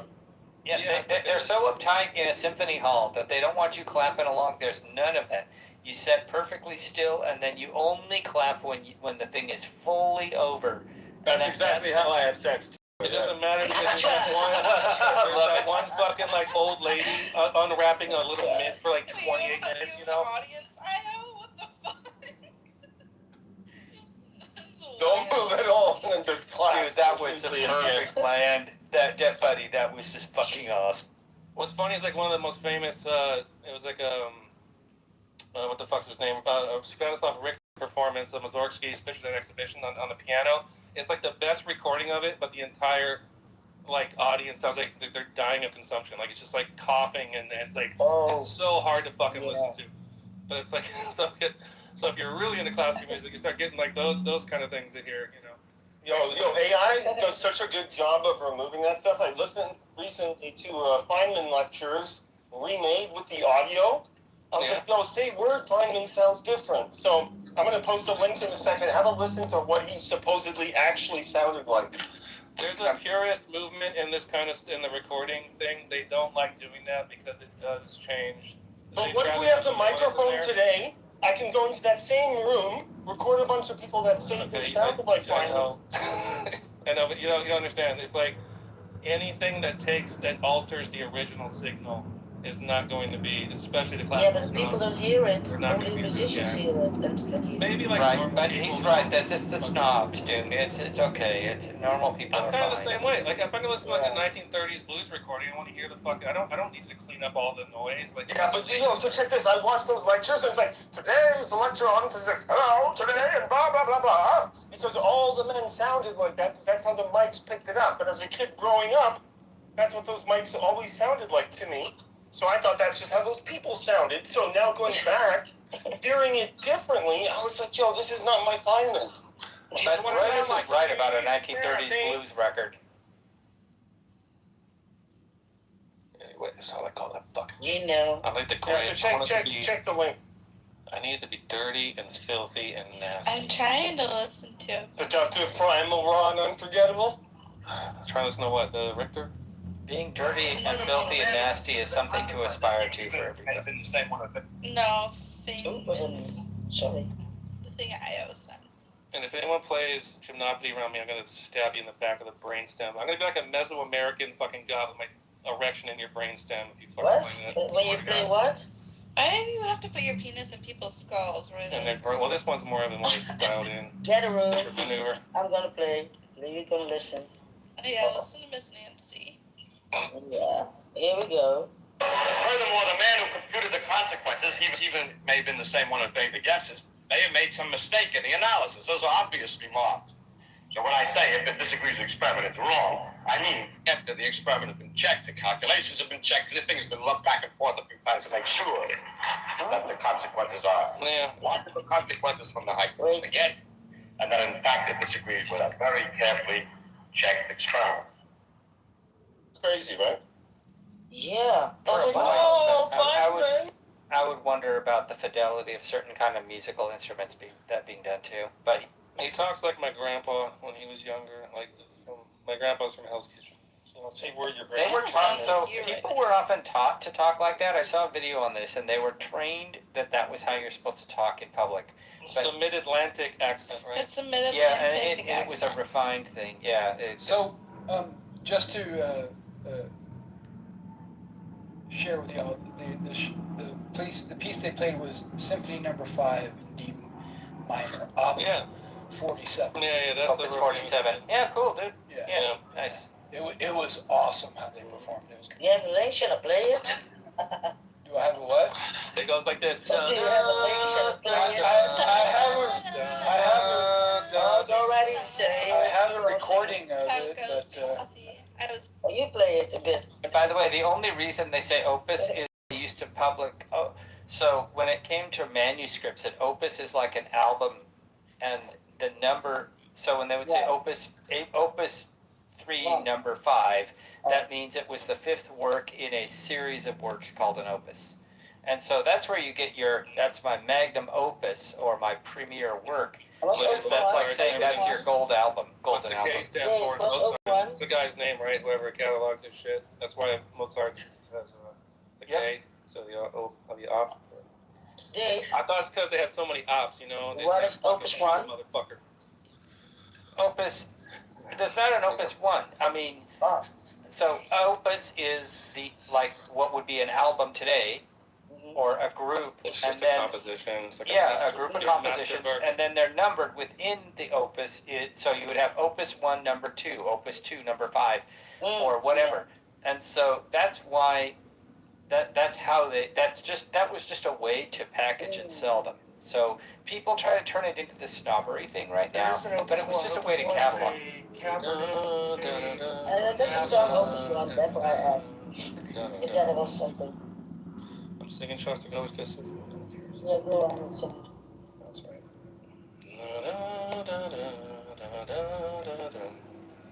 It starts. It's got a really good build up. That whole thing where it goes into that macabre kind of march at the end of the first movement. It's a really slow build up. I get a chemical response in my brain. It only kind of works in classical music. I don't get it. Sometimes rock music. It's like these energy spikes go up my spine, like into my brain. It's a weird. It's like doing a drug. Yeah, especially in that era of classical music, it was really designed that way because the stadiums have just gotten bigger. Oh, it's like 20th century. No. In your brain. Knowledge. What era was it? Oh, Dave knows. He knows. Yeah, I mean, so I would say it started in the Romantic era of classical music, working our way towards Impressionistic, and then he died in the 70s, right? Yeah, so Shostakovich came along as a neoclassical composer in the 20th century. Yeah, he was a bit of like, some people accused of being like kind of warmed over Mahler. Yeah. And, I don't think Bernstein really liked him very much. And, like, I don't know, I think he's great. His 11th Symphony is trash. He wrote some garbage. It's funny because Bela Bartok made a diss track where he made fun of one of his symphonies. It's really interesting in this Concerto for Orchestra. So there's a lot of people that I've seen people actually refer to him as Shostakovich and stuff like that, because Scheist means shit in German. Like, there's people that just didn't like, but that's true of anybody. And see, the thing of it is, a lot of these composers wrote some just pop garbage stuff, like Beethoven. So we only know about the premier stuff that made it. But I've actually heard some of his stuff in it that basically paid the bills most of the time. And it was just warmed over pop shit. It was all like trap music, the trap music for violins and violas. I have to sit there. So did I pass muster? She was testing my knowledge. It's okay. It's alright. It's like elementary. It's okay. Where did I not pass? I'm curious, because then you can educate me and I can know for later. I don't judge and tell. Only What's your favorite Janacek opera, Dave? Choose wisely. I'm actually not an opera consumer, so I've lost you. I shall be judged on that score. No, I'm not either, but that might change your mind. See, I got into opera in the weird way of like getting into Janacek, also Strauss. For some reason, I could handle like Electra and Salome, even though they were like over the top kind of singing. I don't like, but I got used to it. The Birgit Nilsson recordings and shit are super dope. But I'm really into like Renaissance music and like choral, the church polyphony, Palestrina, the show. Exactly. Have you listened to any of the Christopher Hogwood recordings? Yeah. So he's on Naxos, right? Yeah, and he does. And he'd use St. Martin in the Fields, Academy of St. Martin in the Fields, and they use period instruments. And that's Neville Mariner though, different. Christopher Hogwood does it too on his Messiah and Handel's Fireworks and Water Music and a whole bunch of stuff, recorder concertos and shit like that. Probably have those. Oh, and also Jeremy Summerly is great. Any of the old church singing stuff, because they make the singers like do that more of the straight singing. They don't do the that wobbly warbly vibrato came as an Italian affect in the mid to late 19th century. Italians, man, stress me out. I hate Italian opera. I cannot do like Italian opera. The Rigoletto shit, fuck that. Right in the butt. In the eye socket. Just some fat piece of shit. Fuck you. That's just me. You just hear me like under my breath in the audience. Fuck. Why would you even be there? I know, right? Now she's got me curious how I missed the mark, because every time I find out, I try to change it. I don't think he meant what? Did he miss a mark, Christina? She said I that. didn't say those words. I don't even use the word miss. Yeah, if anything wrong, I mean. That's not my vocabulary. Okay. I just said it's okay. Oh, that's how she says you missed a mark. She goes, oh, that's alright. Yeah, that's usually a polite person's way of saying, don't call us, we'll call you, and then you failed the audition. So. No, I'm just giving you a hard time. No, if you really want to be a snob, what you have to do is listen to classical music backwards on a record and then identify the exact recording. Oh my god, that would be so fun. People actually do that, yeah. I'm that kind of nerd. Yeah? You wanna go?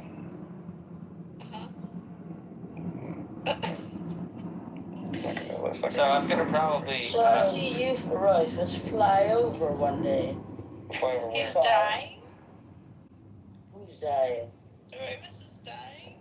Why? Body's flying over. Oh. Just my spirit. He will. Just a little out-of-body experience. A little DMT. I think you should think it's worth it. I'm gonna astral travel to you, Christina. Astral I'll just be like hovering like a Cheshire cat, you know. You're like, what is that jacket? Then she'll come out of her body and you guys will astral have sex. I'm like, Christina, why are you chasing me out of the room? Like, why? I'm gonna freak the fuck out. Why are you trying to scrape me off the ceiling with a rake? Body over the ceiling. Yeah. What the fuck is that? You just see me like crawling on the ceiling, like looking at you, like fucking, like It's like in a horror movie. Spider pig does whatever a spider pig does. Are you calling Rufus a spider pig? Yo. Spider pig. Spider dick. Spider dick. No, say word spider dick became a word in this conversation. Who knew spider dick? Did you predicted spider dick 10 minutes ago? No, third eye, spider dick? Question mark. No, that should be the room. It should just be the emoji for a spider, followed by the emoji for a dick. Like and then question mark. Spider dick. And then serious face? Yeah, spider, eggplant, serious face. Okay, someone has to do that. Okay, wait. There's a real Spider Pig character on The Simpsons. Is that like? I did not know that. That's the Simpsons movie that came out in late 2007. You want to hear something fucking dope, Christina? What? All right, Alpha Fed. Okay. I'm gonna send you like a project. In the room. Welcome. You know what I'm talking about, Christina? This is my. I appreciate us. I can't hear you. I could not hear you. Shostakovich, his most famous protege, someone who studied under him. Do you know who that is? Stravinsky? Nope. Close though. Okay, well, you two, similar. get a room. Now. I know, get a room so we can talk about fucking Shostakovich. Who? Get the F room. I'm gonna send it to you. Okay. I gotta find the right one. There's a bunch of them. Hey, Angel, you had a question neoclassical, but really demented. about the topic. It really. Ooh. Like, yeah. You had a question, Angel? Huh? Hi. You had a question in the chat. Who don't open his third eye? Yeah. The third eye's your butthole, by the way, in case you don't know. Wait, you can see out your butthole, Rufus? What the hell? Yeah, I'm gonna have a whole eyeball on there. Yeah. You have an animal in your butt? Eyeball. Is it a spider? No, that's actually bad. I knew someone that claimed to sell glass plates. That's just the name of the penis. He calls so it people the, with their head up their ass could see what. But can I tell you, consciousness is third eye? It could be. Some of us think that, but then others kind of poke fun at that. So yeah, it is. Like what Hero? Like Hero Hayden? Hayden here. What? He's not even here. Hero Hayden. Yes, hero. The Mind Matter came to talk about a topic, and the topic is third eye. Because my topic is my third eye, because I've been studying it for 19 years. And I love it. Yes. Can you explain a bit about it? What it's, how, what we have to imagine when we think of third eye, and where it is, and how you open it? Well, would you want me to do breaking it down in three sections? Yeah, and well, let me say like this: break it down that these people over here, only Dave and me will understand. Maybe Angel, but the rest they don't know who's. Yeah, it's because guys, I'm so sorry to say this because every single creatures and every single human beings have a different perspective. So I don't want to say my perspective, and you might be laughing or you might be shocking. So I want to hear your guys' perspective first. That's a good idea. So share your perspective if you don't mind me, Miss. Our perspective on perspective? We'll start with Io. Meta perspective. So what are we talking about? The third eye, what you're... Yeah, the third eye, yeah. Yeah, I just think it's intuition. Okay. And he said it's consciousness and you said intuition. Okay. Royfus? It's fuck. Okay. Thank you. Christina. Harpsichord, right?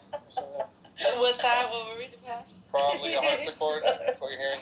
I had to do that, Royfus. That was really good. Thanks, Vanessa. Yeah, thank you. And whenever Royvis is not paying attention, teachers like in Royvis, fucks. What? Yeah. Wait, what are we talking about? Perspective? Third eye. Oh, yeah. So as a deer, I'm really trying to work on protecting myself. One word? Well, I kind of want to know what you're talking about because there is, it's mostly harpsichord. I don't think his name's Celesta in this one. I don't know if you know what a Celesta is. It's like a keyboard, but you're playing bells with little tiny bells. Oh, okay. That's how you open your third eye? If I find out someone's playing Celesta, I just punch them in the face. I don't even ask questions. Wait, you don't like Celesta? Celesta has a place. I use it. And I hate fucking crotales the most. The stupidest. You see, it just fuck. Crotales are out of tune. I've had to use them on some works, but they're kind of weird. Dave, you're in a minute. Wait. Royfus, you're done. Christina, and you have one word? Oh, or one word. Third eye when you think of it? Oh, so that mind matter can Christina, put your butthole away. Laser. What?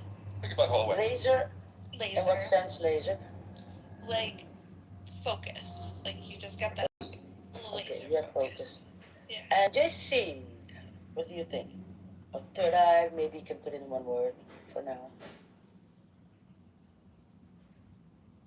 JCC going once, JCC going twice. Oh, let's move to Hero on his bike. And we come back to JCC later. Wait, am I Yes, your turn. One word.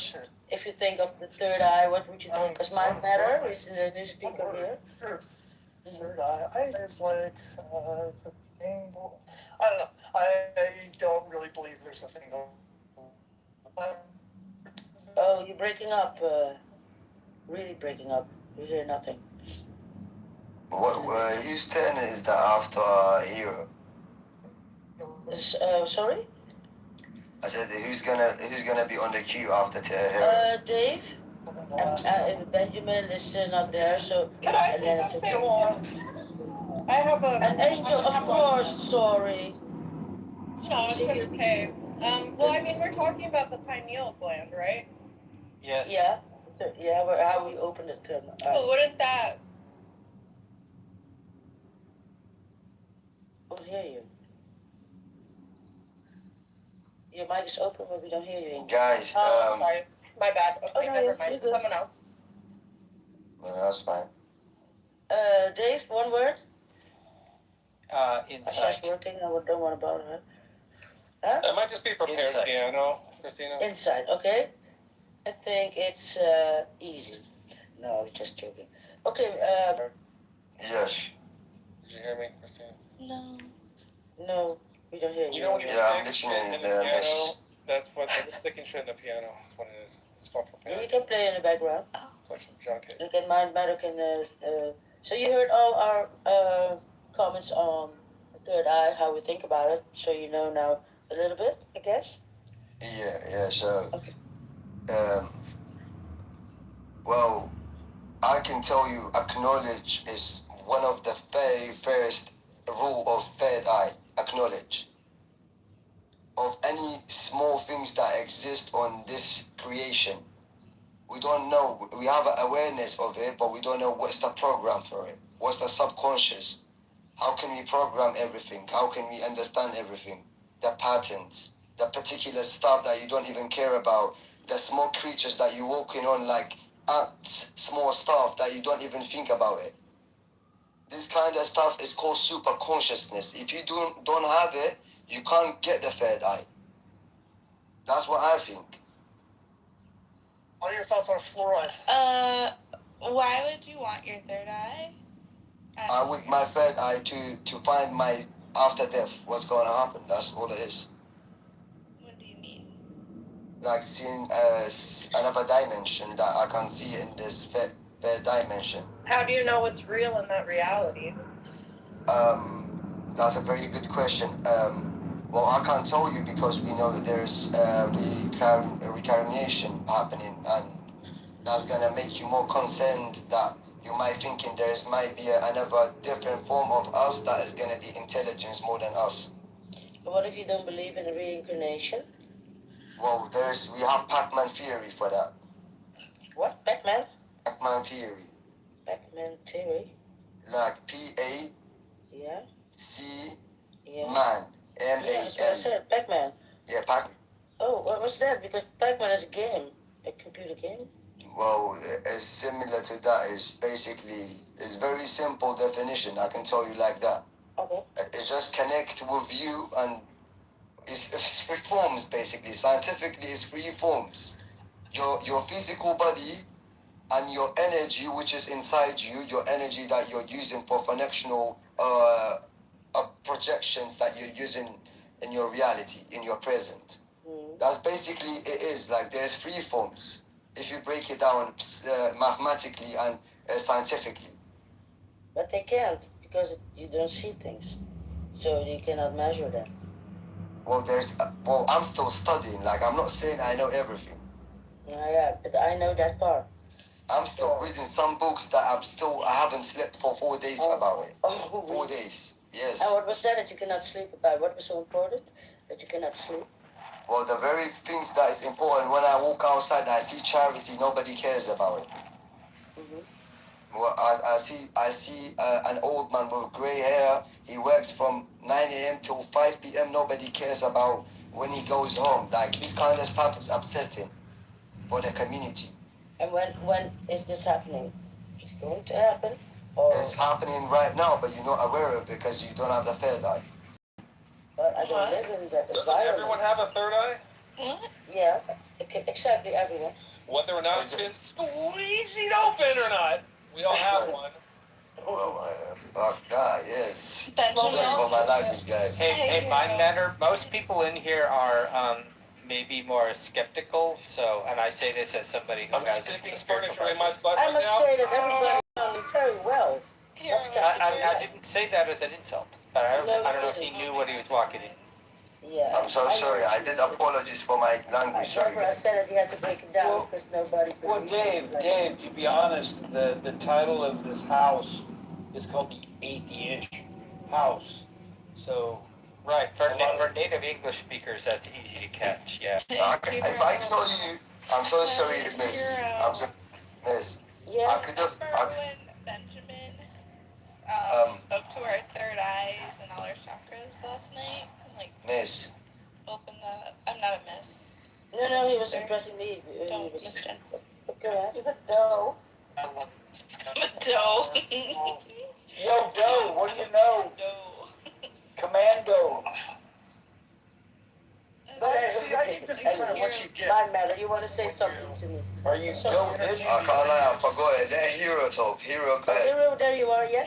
Well, I'm just saying, like, this is the danger of these ideas. I'm speaking as David now, Dave. Like, so you get see people danger. like this. Right? You get all this, like, pseudo-profound bullshit. Hey, where is he? I've probably been accused of such things too, so it's okay. Where is he? As a woo-woo deer, I don't mind the woo-woo-ness. Just stay out of the street, Christina. don't go with the lights. I won't. I'll stay away from the lights. They There are people that you cannot exchange them. Much family go from them. The grass on your side is fine. I saw today. I saw a turtle on the highway on this side. Oh, But it was God, run! and I wanted to turn around and save it, but I might die. That's deep. Yeah, you don't. So the tricky thing I could explain to you as a reptile guy about turtles. Dave, did you move in now? I didn't. I don't even think I can. I didn't. Oh. I've not touched anything. Or he left. Because I'm not a mod in this house. I don't think. I would suspect. Dave, you are a mod right now. You have a green. Yeah. No, so I haven't touched any buttons on anybody's thing. So I won't do that because I'm a guest in the house and I don't want to disrupt people more than I already do. So when the owner of the house is like that, then you can do that. If the owner of the house never does it, you don't. You just don't. Let it to the owner of the house, and there are people who do in the middle of conversation. So we don't like that. So then he left himself. Well, I think that he got a little bit offended about what Hero said. While we were all and what Dave said, because we were all listening and nobody was like, whoa, we start with, we were skeptical. Nobody, until he said it. It wasn't my fault for saying it's. I didn't say it's a fault. I told him because it's a new space for him. He has a language barrier like you do, but more so, and so he didn't realize some of what was being because said. I told him in the beginning. Didn't you hear that? I told him what kind of people. So what do you say? I'm sorry that I said that thing to him. That by the way, people here, a lot of people don't necessarily follow that. In case you didn't know. Did you say it to him? You did mine. Yeah, I did not intentionally run him off. In fact, I tried to make context. Yeah, maybe just let it go. Don't make contact because we already were doing it together. So just move on. Just step over the bodies. Step over the body, yeah. But there's nothing to go on. Shower. You're on Hero, again. what are you doing? Take your mic. Sorry, Christina. Hero, are you in the shower? Hero's riding his bike. Man, Hero is like triathlon, like Iron Man, crazy dude. It's so hot. Rufus, are you there? You're going pretty fast, actually. He's riding his bike. I wish I was around so I could bring you some water, my guy. It sounds like you're gonna need some. Oh no, I feel that. I talked to him. Okay. It's all downhill from here, literally. 500 cents. Metaphorically.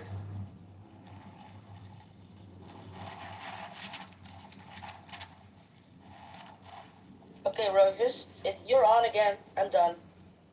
I'm done speaking. I tried to run something with a guy, but yeah, he got scared away. I'm sorry, I'm not good with playing with my food. You what? Playing with your food? I'm not good at like playing with retards. I'm just not skilled at it. Translation, please. Well, I also don't enjoy it so much. So what I should let you guys do it. It seems to bring you some joy. Okay, translation. From somebody, JCC. He said he wasn't good at playing with the R word, if you know what that is. What's R word? What your I word? What's R word? Well, my daughter says that word is off limits now, but retards. Yeah. So that was what he was referring to this other fellow, and he was saying he's not really one to suffer fools gladly, put it that way, is the way I would put it. And that's how he saw it, which is, people can see it how they want to, but that's basically what he was attempting to tell you. Well stated. Okay, there was a gap in the language barrier. But okay, Rufus, fuck, are you there? Well, he suffers me, so that must go to his credit to some degree. Rufus, fuck. Never mind. Angel, are you there? Because you got overspoken, so maybe you want to say something, then you have the mic. I'm here, but my Wi-Fi sucks, so we don't know. Oh. We don't know how we're gonna laugh. Well, you're very clear now, so tell us all you. I don't know. What do you guys want to know? The topic, or not the topic? Somebody else has a suggestion. Well, how many of you guys astral projected? Well, you can talk about that. I mean, I have, but I have. Dave, sorry. My body. I've never gone anywhere, but I have. Can you repeat it? I've traveled around the city and different things and flown up into the.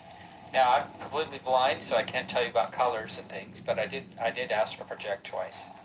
Once it was by accident while I was partially high, but the next time it was for real. But it's not something I think of doing.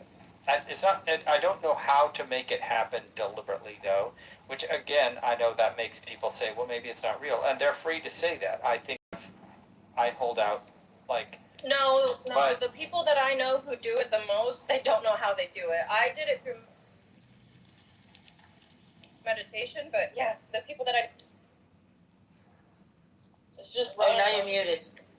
Now you was muted. You said She's that okay. about She was meditation. talking. Let her finish. Oh, sorry. Dave, sorry, but you are interfering the whole time. Can you please shut up? Now I'm talking to Angel. I have a question for you. I cannot understand her, so I ask her. So please, shut up. Angel, can you please repeat the last thing you said? You talked about meditation, but you broke up. Sorry, my Wi-Fi sucks. Yeah, I know. No, I was just saying what Hero was saying is true, that a lot of the people that I know who astral project all the time, they don't know how they do it. They just do it. Like, I only did it through meditation, but I have friends who, like, they'll just, like, go to sleep and they'll astral project. Or, like, Oh, yeah. Yeah. That's the easiest way to get in that state, I guess. But when I try it, I fall asleep. So I cannot lie down, lay down. It's when you're in that almost asleep state where you can, if you are setting your intention and then you think, then it can kind of happen, I think. But yeah, it is an interesting experience. I mean, I can't see, so when I have, like a lot of people describe colors and stuff, I just floated up and I flew. I noticed I went through the ceiling without knowing how. And I think the first thing I had to learn was that don't just think, oh, I'd like to go to this bar, because you'll suddenly be there. If you want to go to the experience of going to the bar, then you have to make sure you're thinking about flying there so that you have the experience of going through the area to get there. Otherwise, unless you want to, you could just say, oh, I'd like to be at this place, and you will be instantly there. How it all works, I don't know. I don't claim to Beam me up, Scotty, and yep, you're there. Show me the way to the next whiskey bar. You know, when I played in a Doors cover band, we played that song all the time. On the bar. Oh, don't ask why.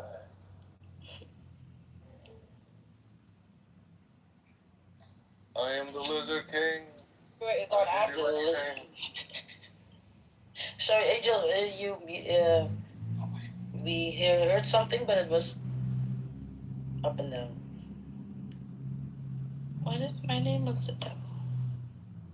Wait, so what's the Pac-Man theory? I was getting that, Caleb. I was getting it, but the two guys scared him away, and now we have nothing than the Pac-Man, because I thought it's a game. And he said things happen, and you can go play. And I go, I haven't even talked about penis vaginas yet today. Yeah, they eat, Pac-Man eat you. So I thought they eat your brain. So Pac-Man theory is eating your brain, and then you reject yourself, whoop, because your brain is eating. We might have to erase everything that's been said and just start over. Yeah, that's a good idea, Rovers. Start. Please use. Alright, from now on, we're going to talk about fucking penis dicks, vaginas. fucking vagina, fucking this, fucking that. No, we don't. What's a dick? Yeah, I don't know. A little thing the guys have hanging there between little balls or something. It's a little Richard. Richard. Have the conversation. Little Richard. Way better. Two little Richards hanging there. Oh my Richard's God, like, Professor. Rudy, oh, Rudy. Yeah. Oh, That'd be weird if your balls were. Hey, vagina. You had a beautiful picture there, and now you have that. Just both your balls would be like that trying to deer get more again. attention. More diva Kangaroo. Yeah. A kangaroo. What is it? I do not see. It'd be cool if one of my deer. balls was But James the deer Brown has- and the other one was Little Richard. That'd be weird. Yeah, you'd be on fire, brother. You would be on fire. You would never be able to stop. But then my dick is just like my dick is Gabriel. So that's like there's two black guys with my balls, and then and your dick is Peter. Peter, which is so Peter. Peter Gabriel when he released the So A album. holy dick. That, yeah. A holy Do dick. guys want girls to name their vaginas? I mean, we do. We should. Shall we? That's the ultimate. Call like, girls. sex. Oh no! Wait. Yeah, name her. Name her. Name Yeah. her. Name her like after a flower or something. Compact. No need for genitals, please, at home. I'm gonna call her Or in your room. I'm gonna say your vagina's name is Deidre. No. Yeah. That is. This is my lover, Deidre. I just want to say it. I see a woman like in the 30s, 20s in a long skirt, In the 30s, 20s, hair in that's a a knot, great year, in the 30s, 20s. and then stiff as a I don't know what you call it. See, I'm in the 30-20, see, yeah. I know you're not the 1920s. That's Deidre. Christina, you do have a nice laugh, though. And a nice picture. And I've been married for 33 years. I'm saying that comes. Oh, hey, that doesn't stop anyone from hitting on Christina, trust me. What are you talking about, Roy? I try to but show at the least picture. some noble You intentions. don't. For all of my foibles, I at least try to be noble. I do too. Well, No, you're not. Roy oh, come on. Fuck, man. You see? Can I name it Boards of Canada? No, you can't name it that or Tame Impala. No. This is why you're not in charge of naming your own vagina. Oh my goodness. Boards of Canada. So no, I've got to know the story behind why you would call it Boards of Canada. There's got to be something interesting. She likes a lot of the down-tempo, electronica kind of stuff. It's fine. Yeah. But I just think. Well, there's more than that, but. If you just mix it up once in a while. Put on some gore guts. I don't know. I listen to Parisian music often, as you know. No, I like it too. It's just funny. It's just like. Okay, let's drop the dicks and vaginas. Let's talk about the next thing that I'm going to bring up. Okay. Rivers, I have a question. Uh-huh.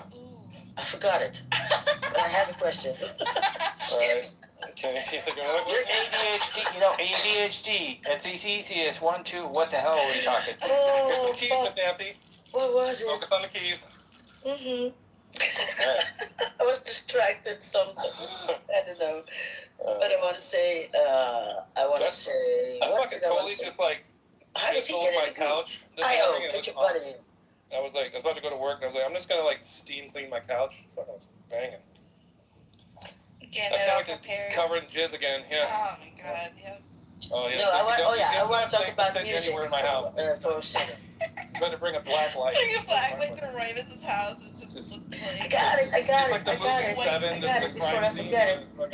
Rivers. Handprints all over the walls and shit. Help me! Like written in blood.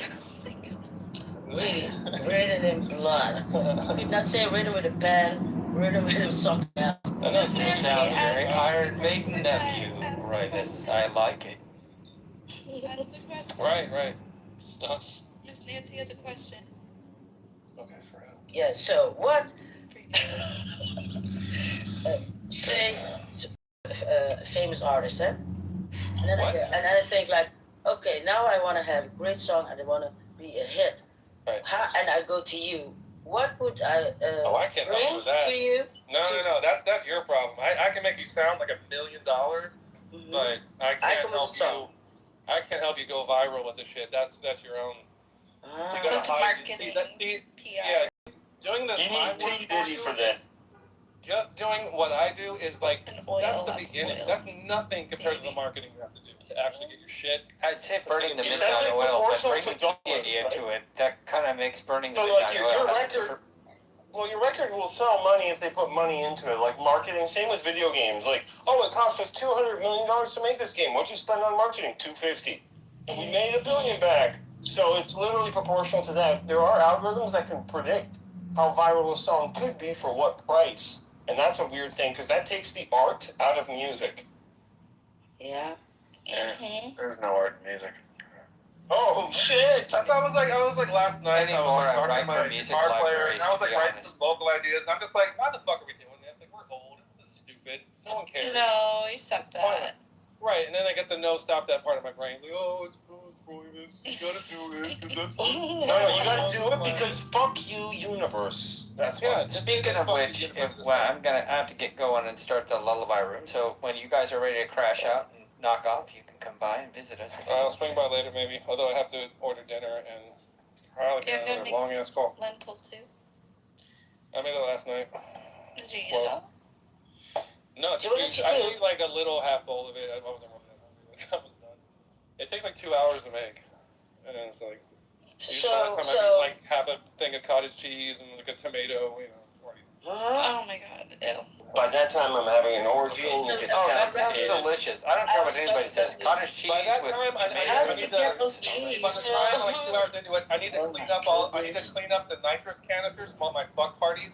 So that's the point. Yeah. So, question to my answer is this, so I have to have fuck parties, and I have to have money, and I have to. This is a non-fuck party. You talked about that. Oh, that's a shitty portion of the night. I'm really fucking rude. I'm not fucking out in public. Okay. I know I talk a big game, but I'm like a little altar boy. Oh no! Oh no! I only have sex with like the sheet and the hole cut out of the genital. I only have sex with older men. It's like no. And then we have to wear burlap sacks, so it's the most uncomfortable. And that's why I part my hair in half. Why don't you wear blindfolds? Sorry, what? Why wouldn't you just blindfold yourself? So then, wouldn't that be easier? Because you still feel good with the skin on. He still knows it's the priest. Yeah. It's sinful to have it feel good, so. You can't have it feel good? Some have to keep a boner through all this. Yeah, you know, it's complicated. Yeah. Okay. As a deer, like, it's basically once a year. Oh, like once a year. Oh, my goodness. Yeah. You're not gonna really. Not much. What, you a Vulcan? What the fuck?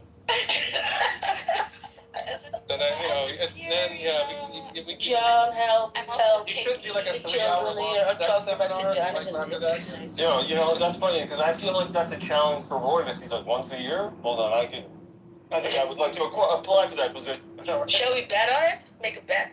I'll have sex once a year, but it has to be like a 10-hour sex. No, it's 24 hours, and you have 24 hours? Oh, 24?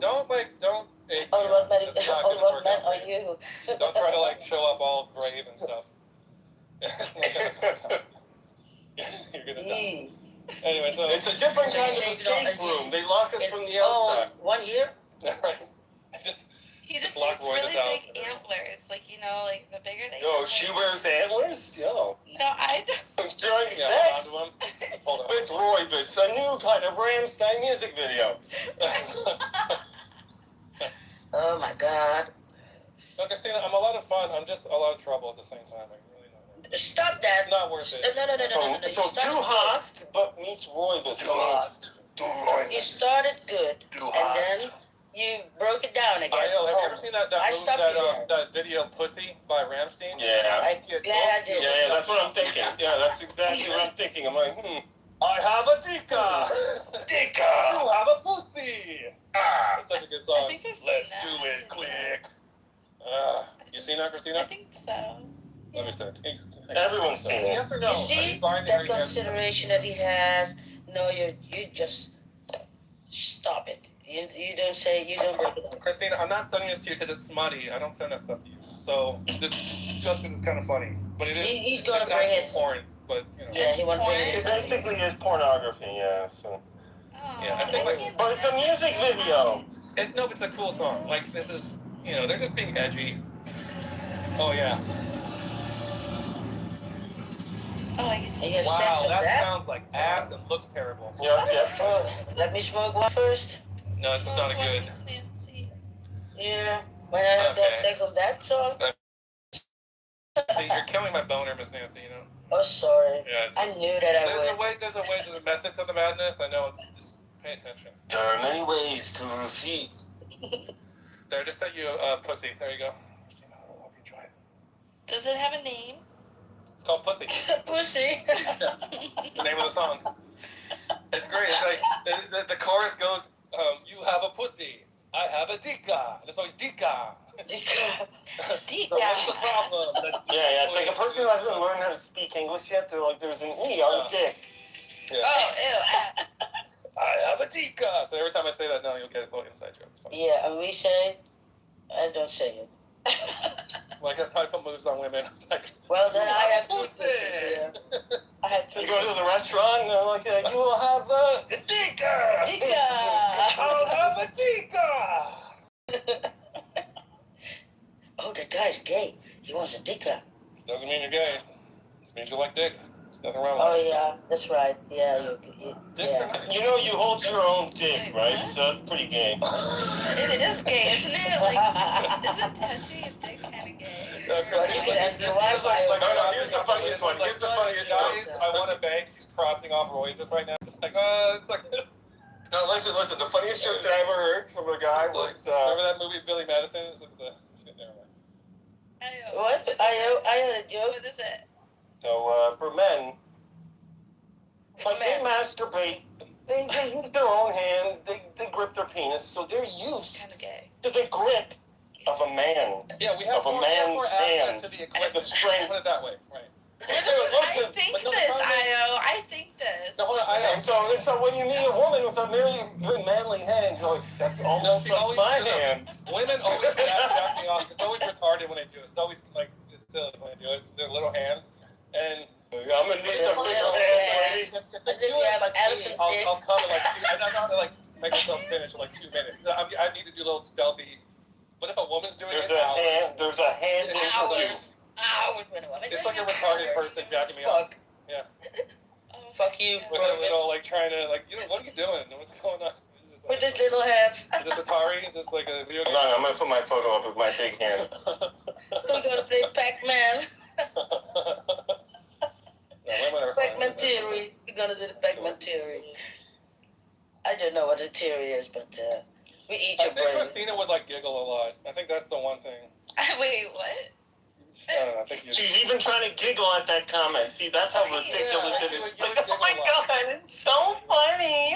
No. I don't know why you fucking think it's funny. It's not funny over here. I know it's funny. Look, and the funny thing is, I have to make like a funny, girly kind of smile when I say that too. Like stick my tongue out. I go. But you know what? Every guy on That is after the sex, that. Christina. No, it's like it's during the sex. These 3 dicks are all in my ass. Oh my god. No, say a word more. This is a triple dick, yo. Oh, How can I compete with triple dick organs, yo? Remember, I have security there. I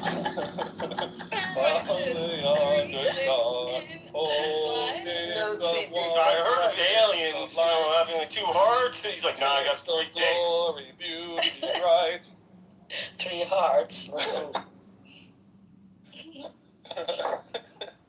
Really. Oh. So, why am I so retarded?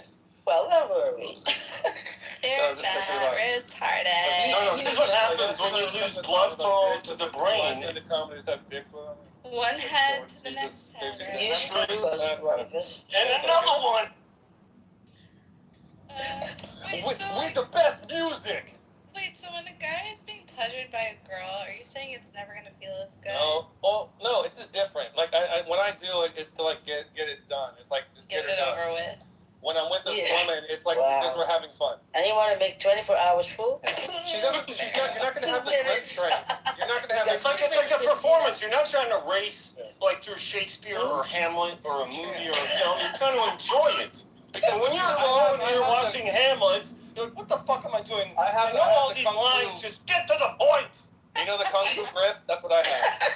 The kung fu grip. You know. So hard. Yeah. You're just not gonna stay hard and your little hands. I really want to picture it, Io. I want to see that lobster dick again. Right. Oh, that's there, cat. There Come up. There are other holes I can use. What? You want to see that? Oh! Hey, Jam. It's a mess over here.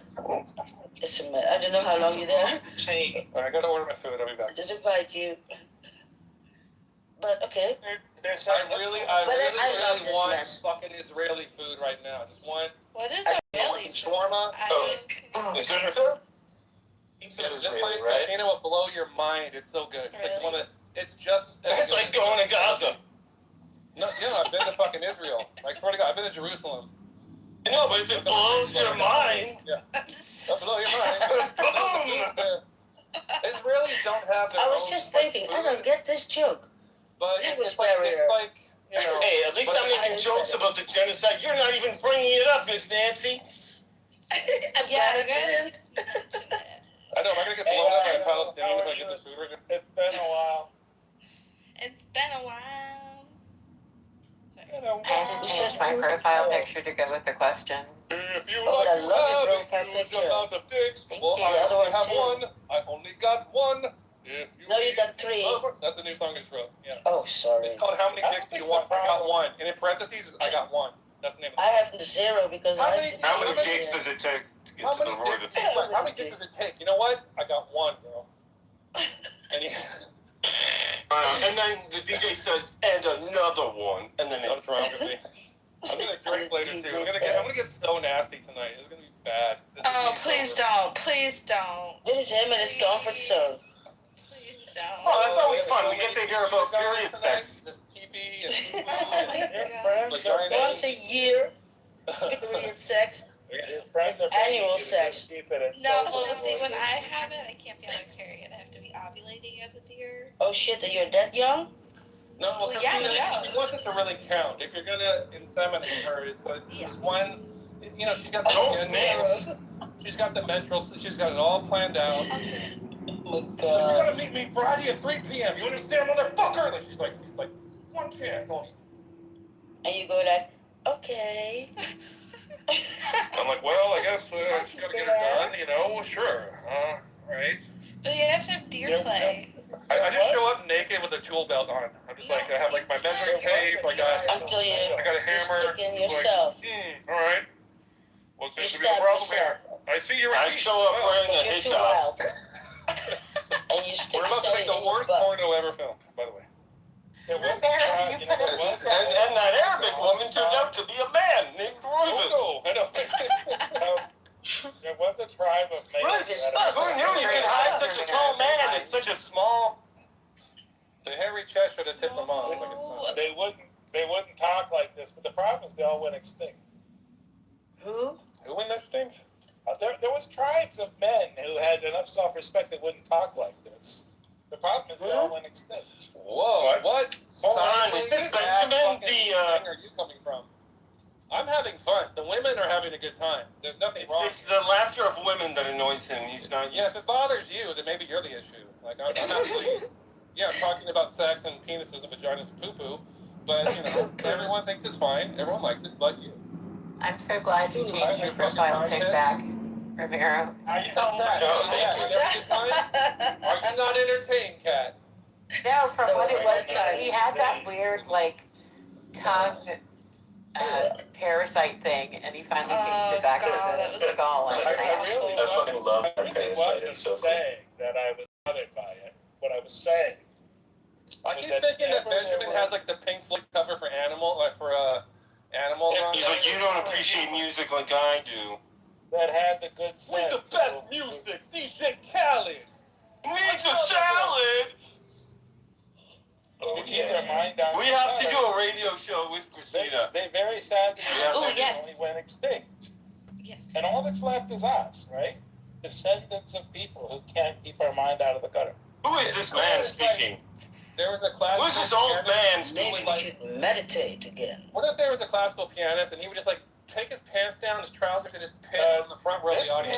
Seriously masturbate for the first 30 seconds. No, he was like the Casey Allen. That's like watching Steve Vai play the So guitar. my family, all talking and still knowing what the others say. Right? And answer Steve like Vai 10 might minutes be later, but still masturbating on no. stage. It's like my family, because they don't masturbate. This is how I imagine. The rest of it. Nancy's family doesn't masturbate. No, I don't know. Get off my lawn. No, I'm sure you're right. I'm sure. I don't want to think. That's gotta be a thing, right? Yeah. I play with my peas. Yeah. Well, we started with Third Eye, but that didn't go well when somebody actually want to talk about it. I tried. I took Ghost in here, ghosted him away. Do you guys like the name Third Eye for Dave? I think it should be on his records. Whose records? You. Dave. Third Eye Studios. What do you think, Rhinus? That's a good name. Say that again? Yeah, right? Say that again? What for studio? The Third Eye Studio. Oh, yeah. I think that's already the name for something. I've seen that somewhere. We change it. Well, the point is that Dave is blind, right? I see you, And Benjamin. he sees things. I see you. And so look at the title. He sees things with his third eye. That's just kind of a fun way of like embracing. I thought it was like a fun way to say he's blind. Well, it's a fun way to embrace like, the fact that his perspective is different than yours. Oh, you were listening, Benjamin? Benjamin, how are you listening this whole time? Here, put it. While he's working, I guess. I think the whole time would in fact be an exaggeration. So let's not get carried away. Oh, okay. I was just wondering. Let's not. Well, anyways. But we're good, right, Benjamin? We did nothing wrong. We didn't say it at all. Antics are so fucking Say stupid. those things that we say. No, there's two ways to handle this. Either you make the women laugh, or you say something dorky like Benjamin. So Yeah. Benjamin chose the I'm not actually going in bed instead of joining along with the fun. Before you guys But he's gonna do it again. So hold on. Wait. What was wrong with what I said? Like, what was inaccurate? No, you didn't say. Maybe we shut up. No, you're beautiful. You don't change at all. Yeah, what, share your wisdom We with love us, you. old wise man. Nancy. We love you. Thank you. I love you too. Right. I love you too, Roses. I love you, JCC. I love you, Romero. I love you, Christina. I love you, Kat. I love your wife. Well, I only love my wife, so fuck you. You know, Benjamin. Oh, I cannot like your wife. Have you seen the movie Michael yet? Michael? Michael Jackson.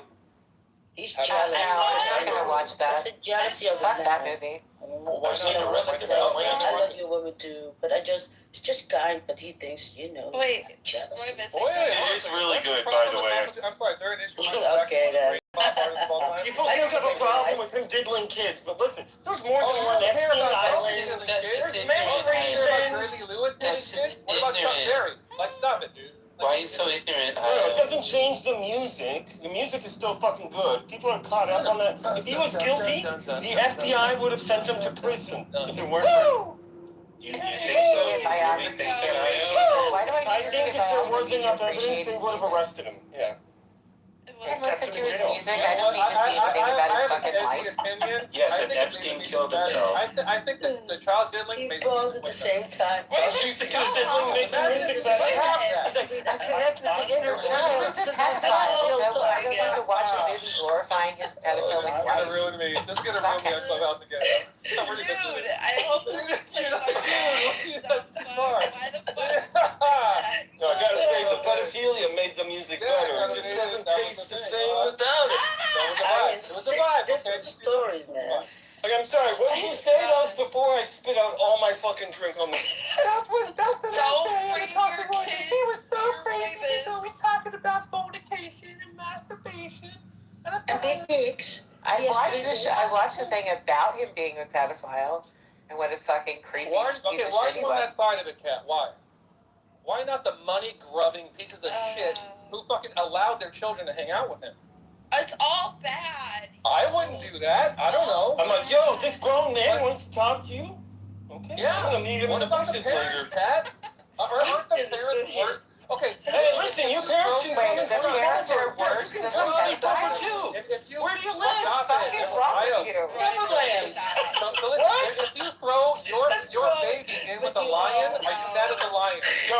It's eyes wide shut. They just don't know that there is an exchange. Are you stupid for putting your baby in there? Listen, it's a purchase program. You give me baby, I give you money. This is exactly. Oh, they should buy babies. Belgium is right. They buy babies. No, but this is a huge thing. Actually, if you want to hear a dark side of it, listen, dark side of Hollywood. There are babies born all the time that are not given or registered. And they're Pedophile eating apologists by are Oprah. pedophiles. In front of it, I have certain. Agreed. No, that's the story.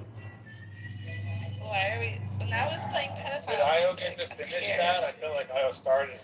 Are we going to be a bunch of virtue signaling? Yeah, I finish every time. How dare you? We have to distance ourselves from pedophilia. We don't want any word.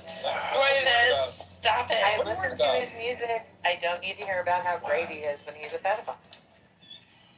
He was a pedophile. He was never convicted. Elvis Presley? Him too. Elvis Presley, Jerry Lee Lewis, Chuck Berry. Chuck Berry was a piece of fucking shit. No one talks about that. I talk about what pieces of shit. What about all the other pedophiles, guys? Come on. There's more than one. Pedophile apologists are pedophiles. Pedophile apologists are pedophiles. It's not about apologizing for them. It's about being realistic that they exist. So it's more like choose your own pedophile. Who's your pedophile that you vote for? Remember. I don't That's vote what for any politics pedophiles. sounds like lately. Don't vote for any pedophiles. Look, just don't support any pick a pedophiles. pedophile whose music is great. That they're not. The pedophilia isn't too bad. It's like kind of you can listen to something. Did I say I don't listen to his music? Did I say I don't listen to his music? So that's why you're being disingenuous. You know you. I said I don't watch the fucking movie, you piece of shit. Fuck off. Damn. Why are you so? I'm sorry. Is this like a personal thing for you? Like, why are you so? Why are you talking to me about Who cares it? about these idiot kids that are stupid? Wait, guys. They're I just remembered a fact. Don Johnson dated Melanie Griffith when she was 14 and he was 22. There you go. I just want to put that into everybody's mind. Yeah. Don Johnson was hitting that when she was 14. You know who else is a piece of shit? Jerry Seinfeld, also a piece of shit. Jerry Seinfeld was literally picking up his high school girlfriend when he was almost 40 at her school. So gross. Hey, Kat, guess who never had sex with underage people? Roy did. Never had, okay? Yeah, but you're a pedophile apologist, aren't you? No. I also have no hit record. Even when you were underage? No, there was a time when Does this circle back to like your best friend's mom? Jesus, it's so hard to talk right now. Who's playing fucking music? Like JC say, no one to hear your fucking boomer fucking trash.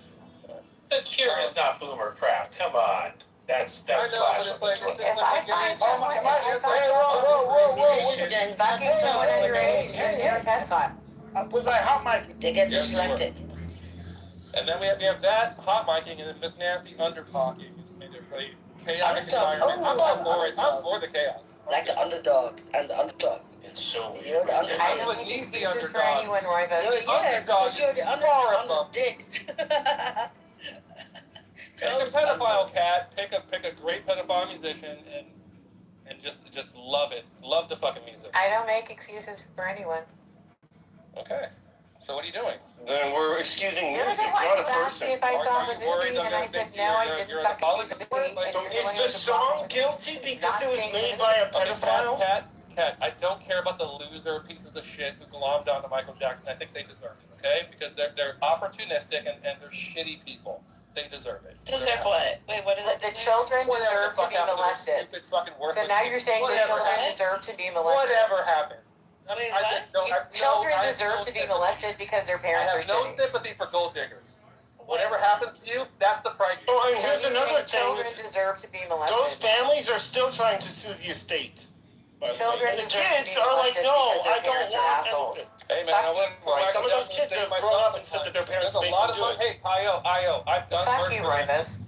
Go to hell. Like, if there's a lot of money, I know, Kat, I know. You know what? I'm in the music industry. We're all fucking toxic. You know, get used to it. Children deserve to be Don't molested. stay in your little ivory tower of like doing nothing with your life, and then maybe talk to me when you I have worked at a rape crisis center, Roivas. Fuck off. You wouldn't last fucking 2 seconds in my world.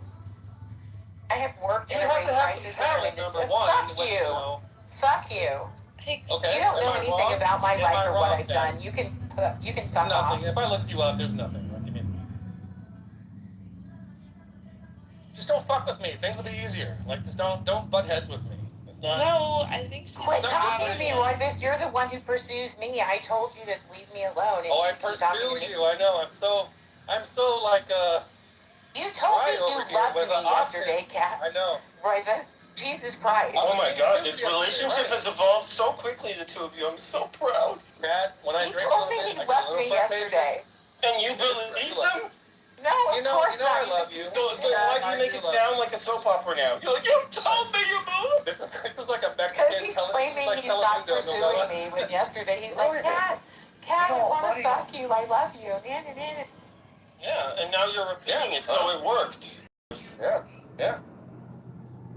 Like 2 seconds later, he's hitting on Christina. Like, yeah, of course. He's a man in his prime with the seed to spread. Your point is what? Sorry, waiting. What's your point? Is it? Oh, have a bad character? Like literally, he is archetype of a children deserve to be compared to the molested. men you date. I'm sorry. Who's the piece of shit? I think he just said that there's a dangerous path for those children. Oh, no. Those kids in harm's way. That's what I heard. I've been with the same guy for the last 15 years, Royvis. Chopped up with. Like, stop it. Stop it.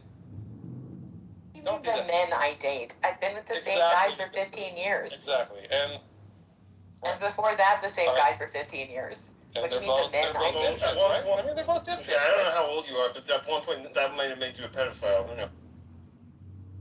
I got my pants down. Now I'm upset. Israeli food, and you guys are me. You're calling me a pedophile. So this is what everyone does when they don't like me. They go, "Well, you're a pedophile." Yeah, I'm a pedophile. Right. Whatever. Fuck off. I think there's a little bit of miscommunication. I hope you have a nice little death with your little, perfectly curated philosophy and worldview, and your You don't know what you're talking about, Royvis. You know what? I'm proud of things I've actually done, not things I don't do.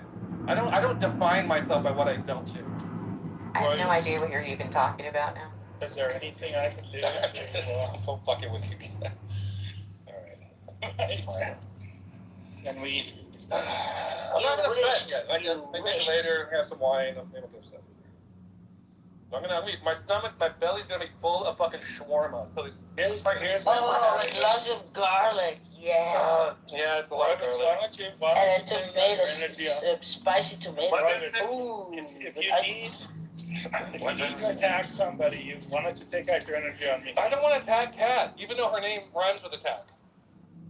Right? No, it doesn't. I don't want to. I love Kat. It's not about what you want to do. It's not about what you want to do. But like Kat, I'm not like I like Michael Jackson. I know he did really stupid shit with kids. I get it. That was my point. Maybe I want to entertain a certain narrative. But it doesn't take away from the movie. That's the point. Cat is cat and he's a pussy. And it wasn't even a good movie. It wasn't even dicks. I watched it with my mom, and she enjoyed it. Like, it was actually really good. It was enjoyable. I literally said I saw it like 2 weeks ago, you guys. I was like, did you guys see the Michael movie? And then nobody responded. Everyone's like, shut up, Christina. Oh, you guys are so irrelevant. Like, keep up. What do you think, Christina? I'm asking you now. It's relevant. Okay, it's good, right? It's a good movie. I don't think can I say more? Yeah, go ahead, Sasha. I'm sure it's okay. It was just. Hey, Asha, welcome back. Hello, I'm done. I'm wrapped out. Hi, everybody. Hi, Aisha. Hello. Do we all suck dicks? Yes. Asha, I have to say something. You just Miss Ness, you just interrupted. You just like chastised me for talking too much and then interrupted Christina mid-flow. Who did that? Oh, no. Who did that? Because Aisha shows up. Oh my God, let's stop the presses. Aisha's. That's what I'm saying. Let Christina so say that's her what I fucking did. shit. Wait, I didn't want to cause a problem. I just wanted to say hello. And I think it's okay. In front of your face, I Aisha. love Christina, so it's no You're gonna problem. put cheese? I'm gonna put cheese in your. I'm gonna throw a slice of American cheese on your face. Just happened.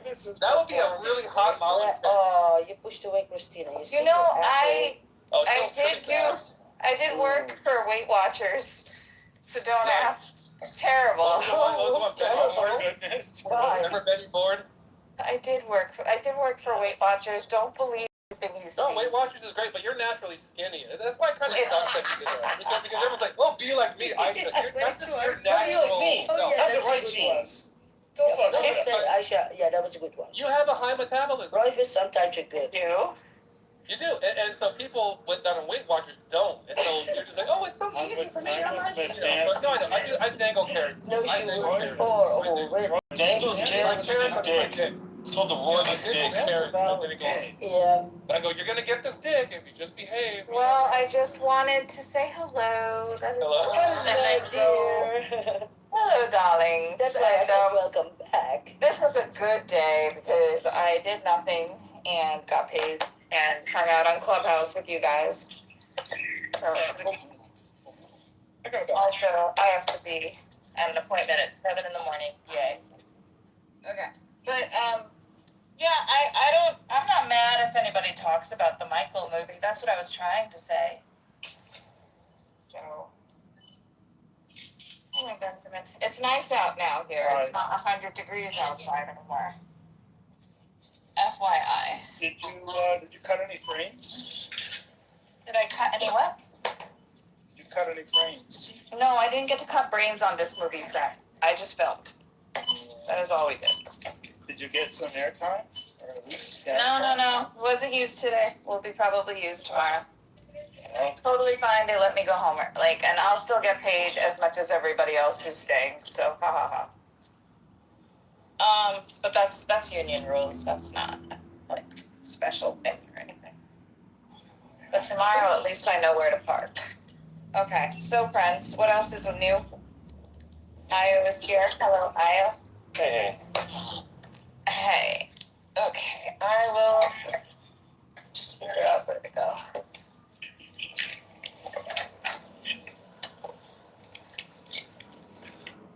Now I'm late getting Israeli food. God damn it. What are you eating? I'm getting Israeli food. I'm getting some shawarma. I'm getting some of the. They got salad. Does it not fit? It may not all fit, but that's okay. We can talk like this to the other side. Don't worry about it too much. Where's my fucking wallet? Oh, it's my car. All right, scared off most of the women again. That's great. Yeah, that's a good job. Oh, well done.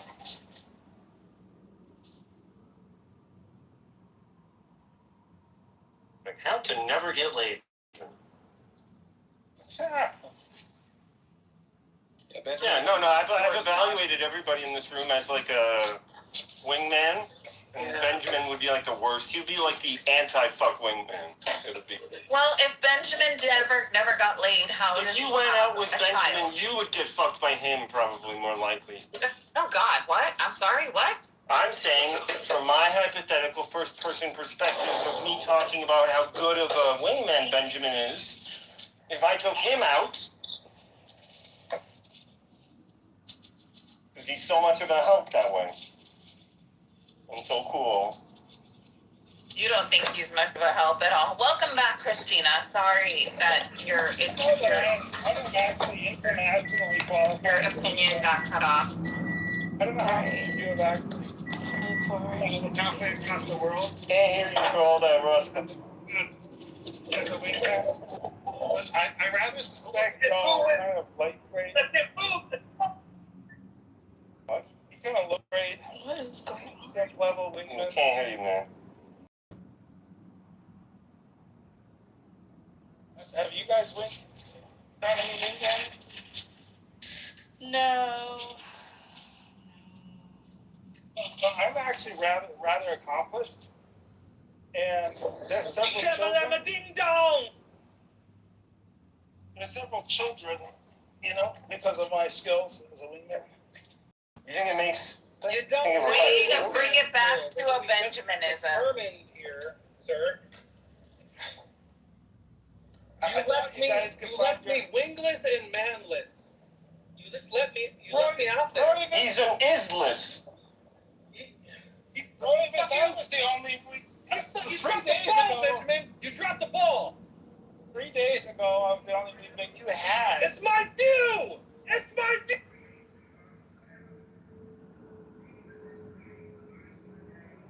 Just kidding. That was a nice old lady crossing the street. Oh, little abuela. ¿Cómo está, abuela? Hey. Que fuiste tú haciendo, puta? Hey, get the fuck out of my way. Hey, dude.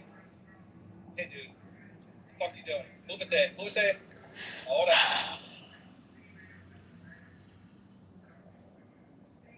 Fucking oh my god. People driving in the middle of the road. I'll just say this. I'll just put this out there, just kind of gently. Convincing a woman to sleep with you. Nobody cares if you're trying to make up for the lack of mojo you have on this stage. Nobody cares. Please stop. This is even more embarrassing than the original performance. Please educate me. No, I want to learn some game from Benjamin. That's what I'm here for.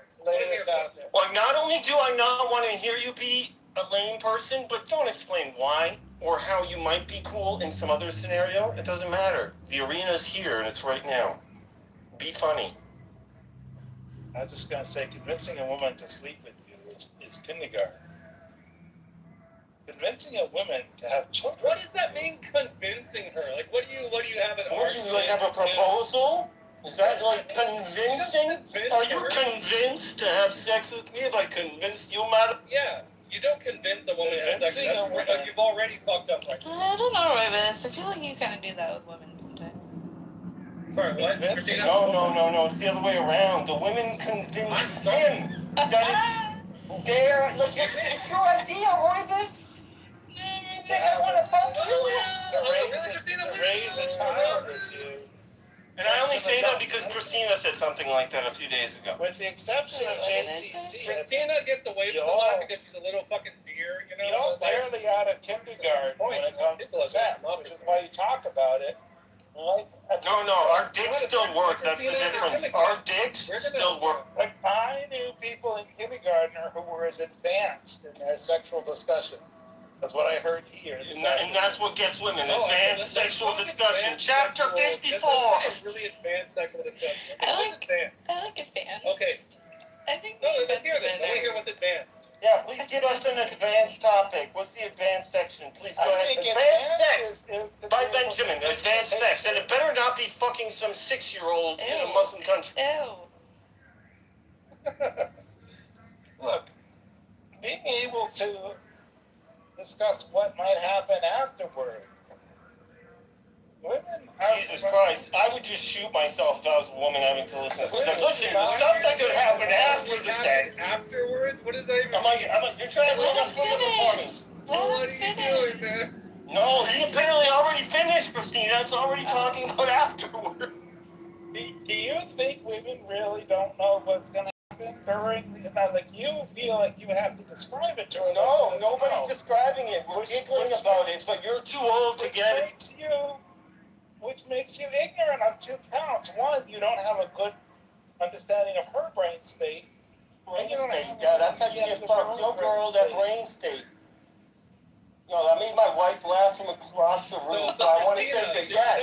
Sorry, did something happen to your brain state? Did I miss something? A fucking...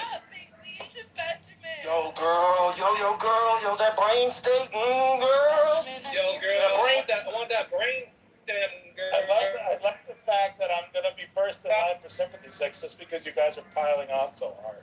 That's right, we pile on, we stay hard, and we finish. I'm like, you're a weak ass. Like, you're bragging about what you can do in the next 5 minutes. The next 5 minutes, dude. I thought you were already done. The woman is thinking about the consequences for the next 50 years. But who talks like that for romance or having a... Like, I'm wondering, has Benjamin ever had a one-night stand? No, probably your not. Your span is barely longer than your penis. So I'm wondering, probably not. That's probably something that you don't engage in, that kind of sport. One-night stands. I could never. That's just me as a deer, though. It's a sport for gentlemen. One-night stands are kind of stupid. They're always weird. I don't do it. I've never had one. Don't do it. I won't. You know, I think about the consequences of, you know, you have to think about the consequences. It's true, though. Like, I'm not even trolling. You're like, well, hold on, but what if we have children? Well, like, I don't know, like, you know, and then quantum entanglement. Women are not thinking about... Look, if you're not giggling or having a fun time, then why even fuck to begin with? I'm sorry, this is retarded Benjamin shit. Women are not thinking about what if we have children. Women are thinking ahead to what will our grandchildren be like? I don't know. Maybe these are like time traveling women from the last century, but I don't know any women like. Meanwhile, you're asking the question, can I get hard? Can I get hard? Can I get hard? Nobody's saying, can I get hard? We know you're done, Benjamin. You can sit down. You're coaching it like it's Little League. You're like, come on, get it out there, man. Get ready. I don't know. I'm oddly attracted. Now you're talking to my penis, Benjamin. You've really fallen down. Please stand up. Like, I don't know, Benjamin. I imagine him as a Little League coach talking down to my penis. He's like, yo, just get up there. I'm like, Benjamin, ew, stop it. It doesn't even sound cool what you're saying. It has to sound cool and land well. I am not particularly available, so don't get too attracted. What does that mean? Ooh, you have a girlfriend? Boyfriend. Oh, that is true. He does have a boyfriend. I live with another man. Busy life. That's true. I have a goat friend. Well, you know, I know you said you wanted to have another child. Things happen today that are so exciting in my life. I want to have a goat child. A goat child? What? He does have 10,000 children. Yeah, well, it's been raining the last couple of days. I just hope they're okay. You haven't checked on your children? What kind of... I have, but... Oh, okay. You know, you can only see them coming and going. So it's hard to know. What if you, like, made a movie instead of The Godfather, it's The Bee Father? It's Benjamin. Oh. It's like a double burn. Ouch. The bee father, like this bee movie and this bee roll. Let's get the fuck. The father. Listen, guys, I gotta go in the house now, so all I can say is that the chances of this room degrading into more kindergarten sex talk is really high. I'll try to stop it. Yeah, good luck. Good luck, and I wish you well. Okay, thank you. Well, where did Miss Nancy go? She was... I like to read about Roman history. Oh, are you okay, Benjamin? Yeah. Oh, okay. I heard a weird sound.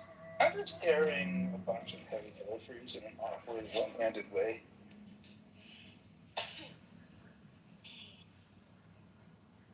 I wish there was a Benjamin in Michigan. Yeah, Benjamin's one of a kind. Yeah, there's only one of these. Pretty sure any guys like you, Benjamin, are married here. I had to break off the last relationship because she only wanted me for my body. What? Are you serious?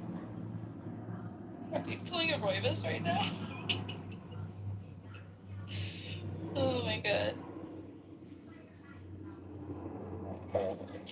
Generals gathered in the masses. Here's Benjamin rules. Here's Benjamin's first rule of humor, okay? There's always a kernel of truth. Oh.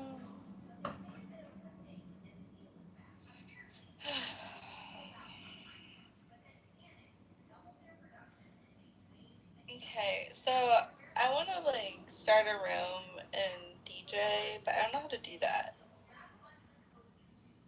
Benjamin, you start a bunch of rooms. How do I do this? Starting room? Okay, it's not complicated. If you can minimize this room, there should be a button top left that will minimize the room. There'll be a big ass button that says start a room. Mm-hmm. Just that button. Wait, where's the button that says Start start? room call. What? You can get, there's many ways to start a room, a public room. But Oh, when I you say see. Host DJ, a room. Yeah, there you go. Yeah. Click that blue button, and I'll open up a room. But I'm gonna leave. Okay, well, if you do that, you're gonna leave. You can always come back though, but you have to have someone else. You have to have someone else in that. Okay. Okay. All right. Well. Okay. I'll try it. Okay. Bye. Wait. Oh, I have to make a title. Oh, wait. What should I name it? Rovis's baby? Oh God, no. We don't need So Satan. my question to you is like, when you say DJ a room, are you gonna play music? And you have like I play music. how are you gonna pipe in the music? I don't know. I've never done this before. How should I? So yeah. So let me give you a little bit of a. It doesn't sound good just to play the music over your mic. You gotta have either club deck. Ooh, what's and that? then it's on the computer, so it's not on the mobile device. Oh. Yeah. Or you have to have an external audio interface, and then you can stream from that onto Clubhouse. So. Wait, what's Club Deck? Is it? Wait, what's that? Are you on a computer? Do you have a computer? I do have a computer. I'm Yeah, not there on you it, go. but I can. Yeah. I think if you go to a computer, go online and go Club Deck, and then you can make an account on Club Deck. And then from there, you have a lot more options to stream videos. Well, we can't see the video, but we can hear the audio. Anyway, so yeah. Oh, cool. Thank you. And it sounds pretty good too. So there you go. Oh my gosh. You're awesome. Thank you. Be right back. But if you leave your room, it'll close. Someone has to be in there. I bet she doesn't know that. She'll learn. This is gonna be fun. Sure. Oh, I just fucking broke my glasses. God damn it.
What is this mess going on over here?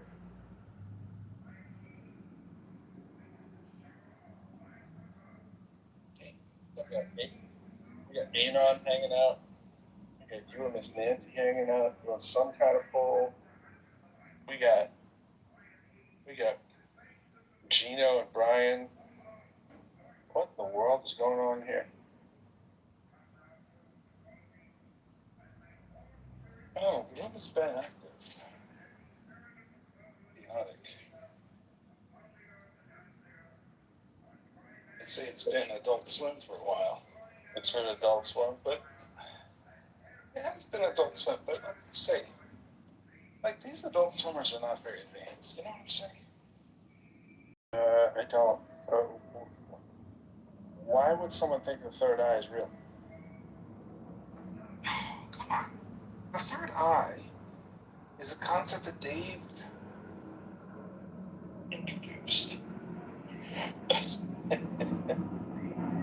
Dave think it's Does Dave think no, but like, okay, Third Eye Studio. Okay, that was my recommendation. That was my recommendation. That was my recommendation for Dave's. He needs a way to communicate that his perspective is unique because he's blind without saying, I'm blind, so buy my record. Yes, yeah, no, that's good. That's what we were talking about yesterday. He needs to embrace it and own it without... You heard me say the same thing, right? Without whoring it. That's exactly my message. Yeah. So... You gotta lean in on it. Yeah, so this is a way to lean in. It ties in with his whole... what is it? Shaman shtick? That would be Druid. Druid, okay. Yeah, it's also common. Shaman adjacent. His word, not mine. Yeah. And no, I mean, it kind of, you know, it's a perspective, right, for him to... Yeah. It speaks to his... Yeah. Okay, so that's where Dave was here all day. Dave held up this room. He was the tent pole all day long, and then the kids came in and pretended like they were kindergartners in the back of the bus talking about the penises, like they've never seen one before. Yeah, that's always tough. I'm not really there for the group of the penis talk. As a father, I pointed out to them that while women might be curious about that when they're in kindergarten, you know, once they get to be adults, they're not really thinking about how playtime is going to go. They're more thinking about how the next 50 years are going to go. And that my little children here, perennial children, can't grow up, need to start thinking bigger. Who was this? Who you're this applying to? This is all the people whose name starts with R. Romero, Roivas. You have to say them out loud. That ruins the fun. Oh, Roivas was here? Yeah. Oh, that's fun. I'll come by while Pro's not here. I'd love to lecture down at my little young perverts. Yeah. Are you doing penis talk? Well, it was so ineffective. It was just so broken and so, like juvenile, right? Well, Romero's normally poo-poo talk, and Roivas is more penis talk. Well, the problem is it sounds like they're trying to seduce a 9-year-old, but it's the language they use. I know. I don't think Romero's trying to seduce anyone. I think Roivas is.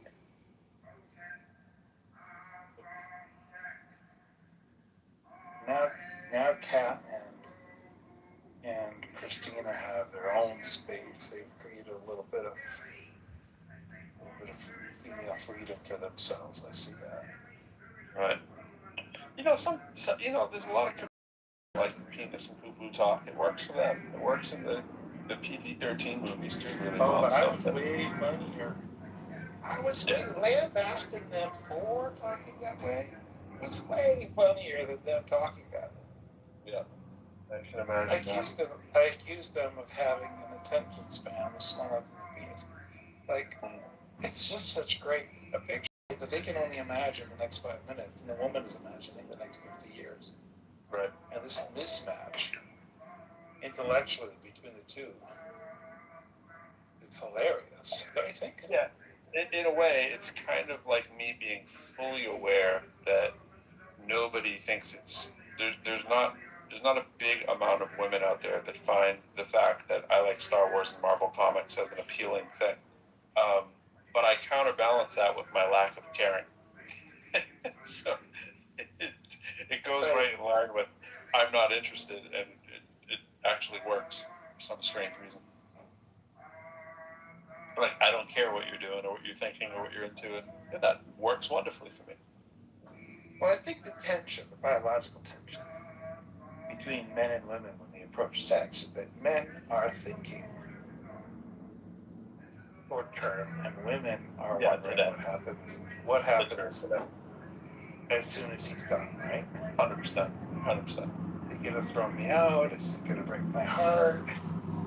Because the deal is he's got what he came for, right? It's like you go to a restaurant, you eat the dinner, and the waitress is wondering, like, hey, like, as soon as you eat this food, like, are you gonna give me a tip? Yeah.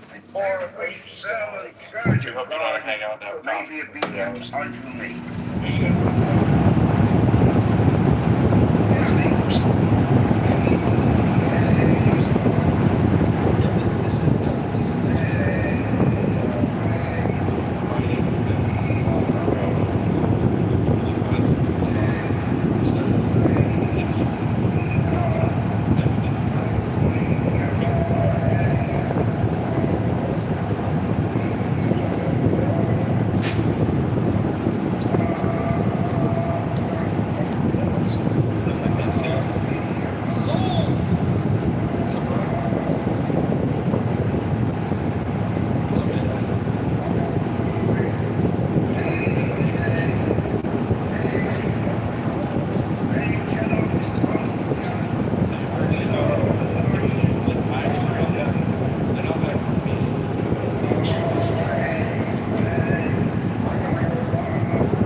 Trump. I think Trump's actually a good person. It's like, people don't understand. I know he fucked up a lot of shit. He's crazy and shit. But like, I feel safer with him as president.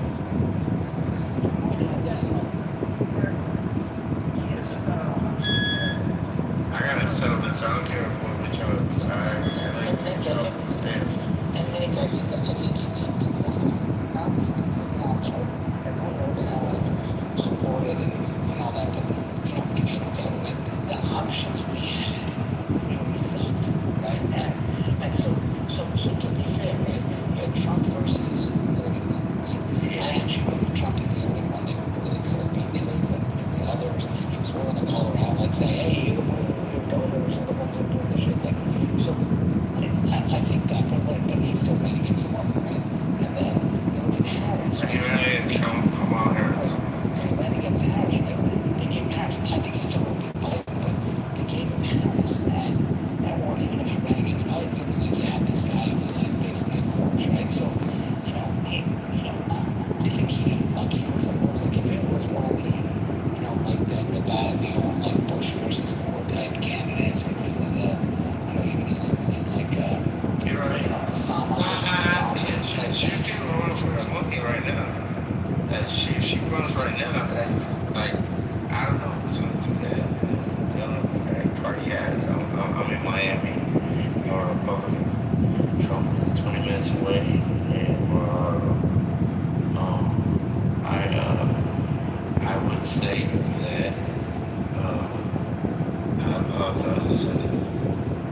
I know a lot of people hate when I say I like Trump, so I can't say that shit. By the way, that's all you said, right? Kamala Harris had a terrible campaign. Remember, her campaign isn't dead. And what they just well, and that's another thing, right? They criticize democracy in doing that, but no one calls out Democrats for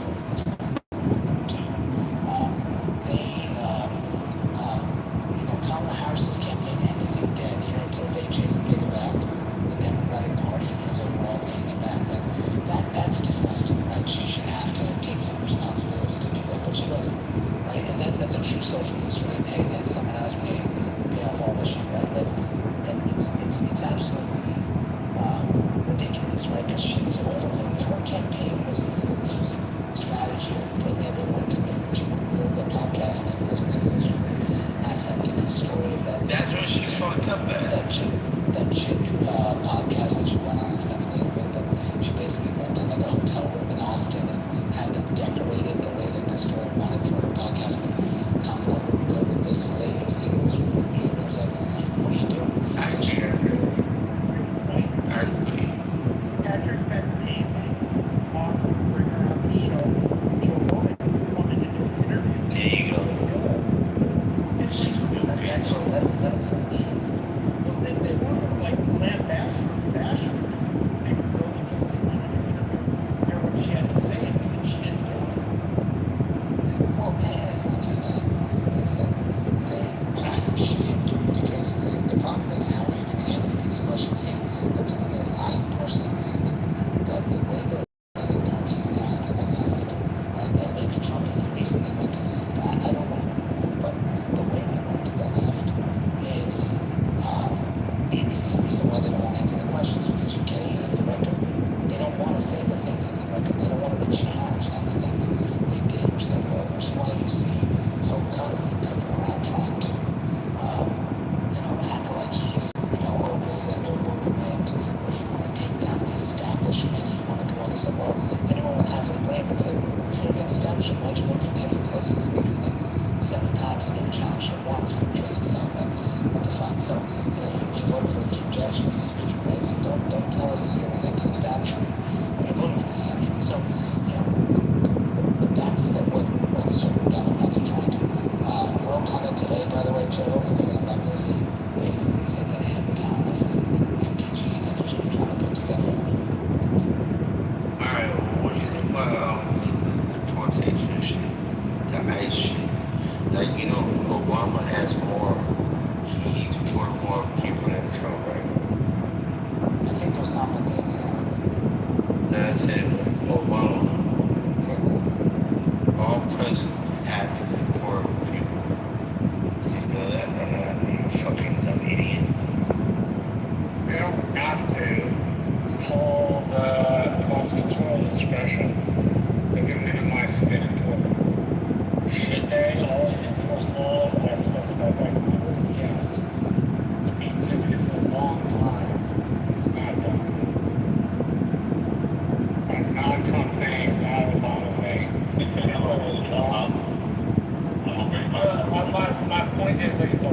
Man, fuck this. I hate your president. Says the guy that came to compete. No, says the guy that came to compete for election. If he had anything intellectual to say. If he had anything intellectual to say, say that. Okay, hello, Trump House. Hope everybody is having a very good evening. Hello, everyone. So, one of the things that I keep hearing talk about is voting and not voting. Everyone in politics knows politics. I do not know, and I hope one of us will give me a Democrat policy that is pro-America. I don't know. Clean Air Land Act, forestation projects that have existed across all 50 states. God, I mean, we could go on and on. Commercial trading, international trading, trade reforms, war. You know, like, what are you looking for? Because there's many of them. They often don't get passed with just Democrats. They're bipartisan in nature.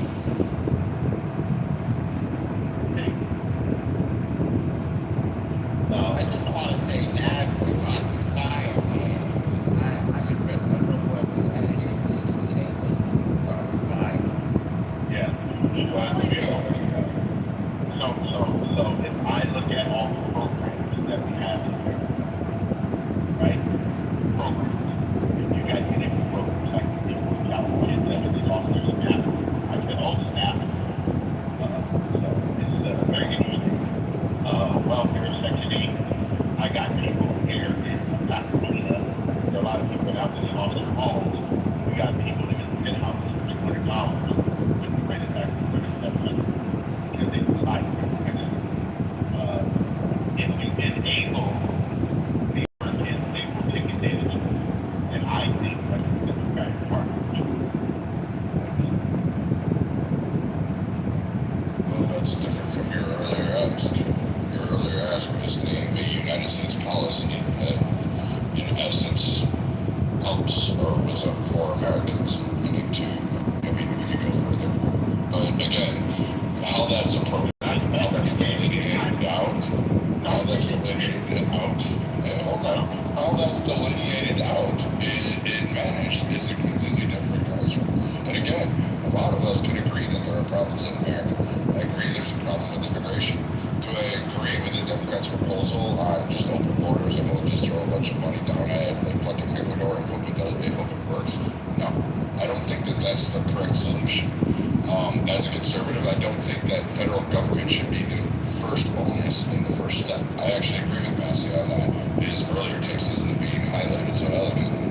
But if you're going to look and say, I want to make these people my enemy, okay, that's going to be pretty bad because now you're talking about a division in the country that I don't want people to support our policy so we can succeed in the future, not fucking die off and have to listen to AOC call for like another fucking civil war and have Northwood march down and have to go kill Sullivan. That shit I don't want to see. I believe in states' rights. I live in California, unfortunately, our politicians are trying to be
natural storm or a hurricane hits an area and saying, hey, tax dollars are going to be used to rebuild these homes, rebuild these roads, rebuild those schools, and put these people holding. I'm absolutely 100% behind it. In fact, I'll go swing the hammer and start hanging 2x4s that day. However, what I'm not in favor of is how these are appropriated, how they're allocated, how they get funneled down, and how they get wasted. And again, almost every conservative agrees with me on this, that we don't necessarily agree that all the problems are different from Democrats to Republicans. What we disagree with is the way Democrats will say they champion on it, throw a bunch of money in the air. A lot of other people get creative, and I'll prove this in a second, that now that they're the champion of this cause. And my primary case in point is past COVID, the year following COVID, 2021, further on, under the regime of Biden and the Democrats, and their overwhelming historic election that everyone heralded was the greatest transfer of wealth in this nation. The most millionaires created overnight, and that occurred under Joseph Biden's watch. While the Democrats were showing that we need to tax the rich, meanwhile, all of them became millionaires. And I land my case there.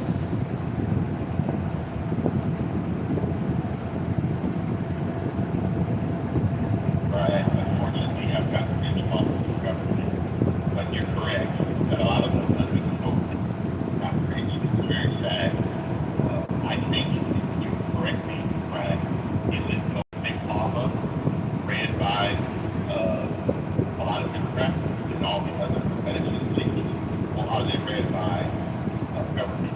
I'm sorry, private sector conservative? Their allegiance is to no party. They buy on both sides of the aisle, and they buy nations. Israel, as a case since it's always so brought up, actually had a locking contract with one. Germany also had one. So this idea that somehow they're partisan, no, the pharmaceutical companies are more about themselves.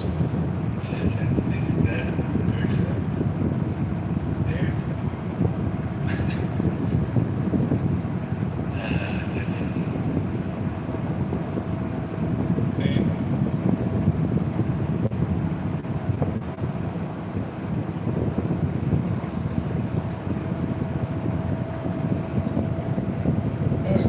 Shit, I believe it really. I like the old, I forget who started the joke, but I think our representatives in Congress should have to wear NASCAR jackets with who sponsors them.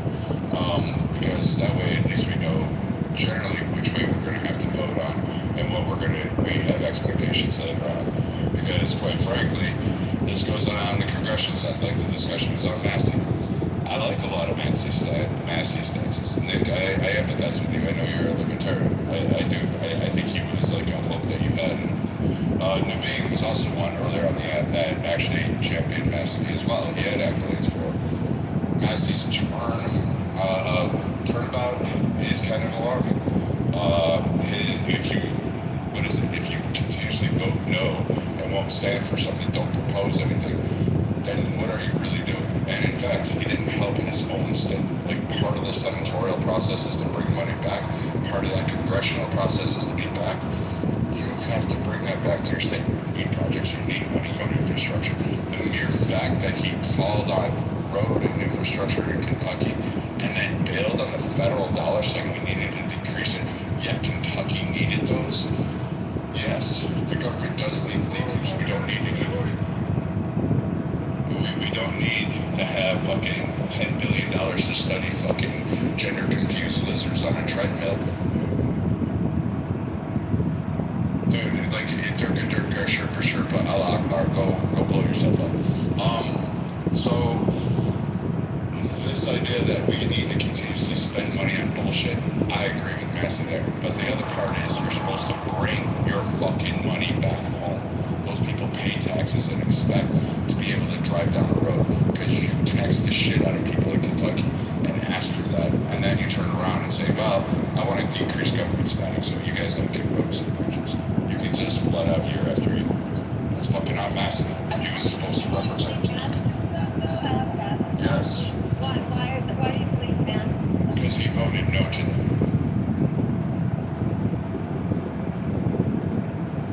Once you vote no, there's nothing more I can argue for. The problem is Kentucky's budget is so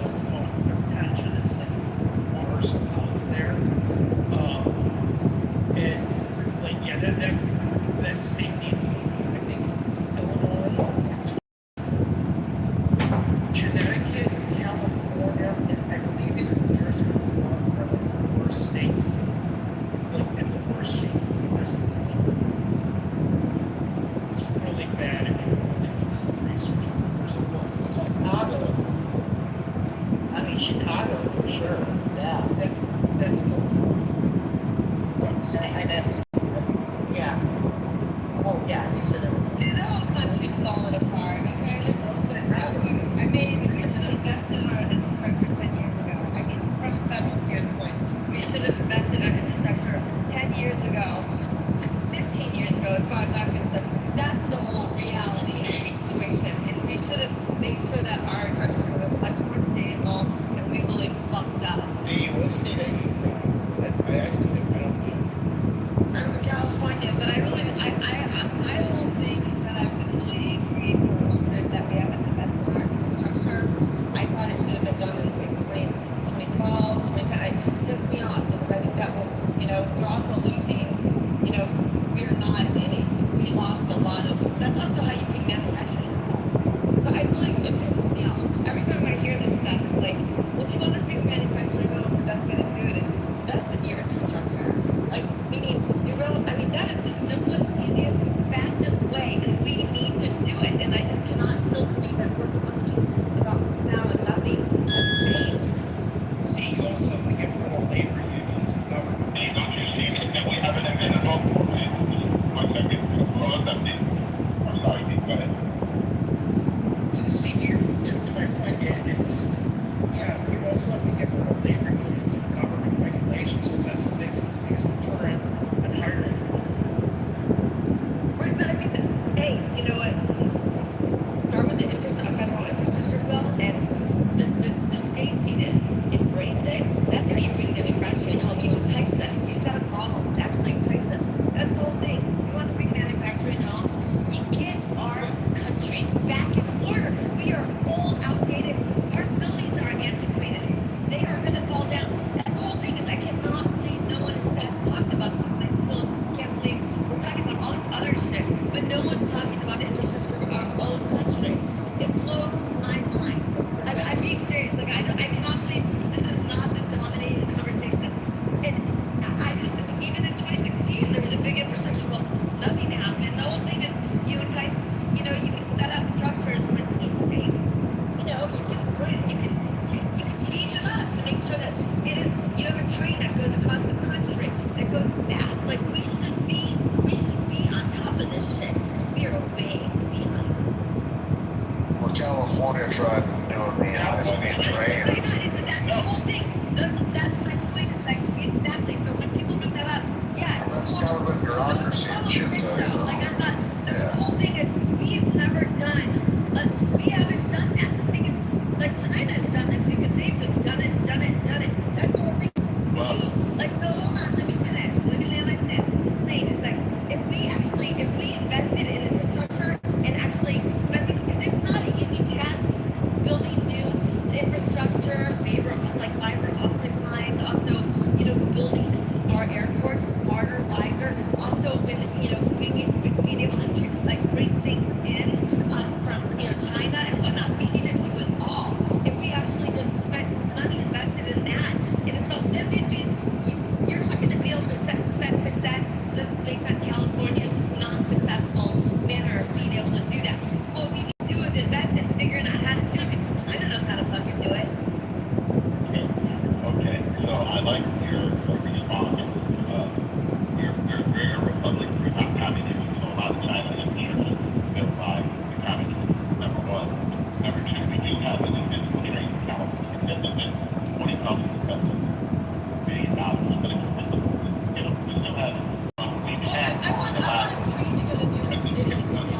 Okay, no, yeah, that's not gonna happen. No, I mean, I'm being serious. Hold on. All right, see, come on now.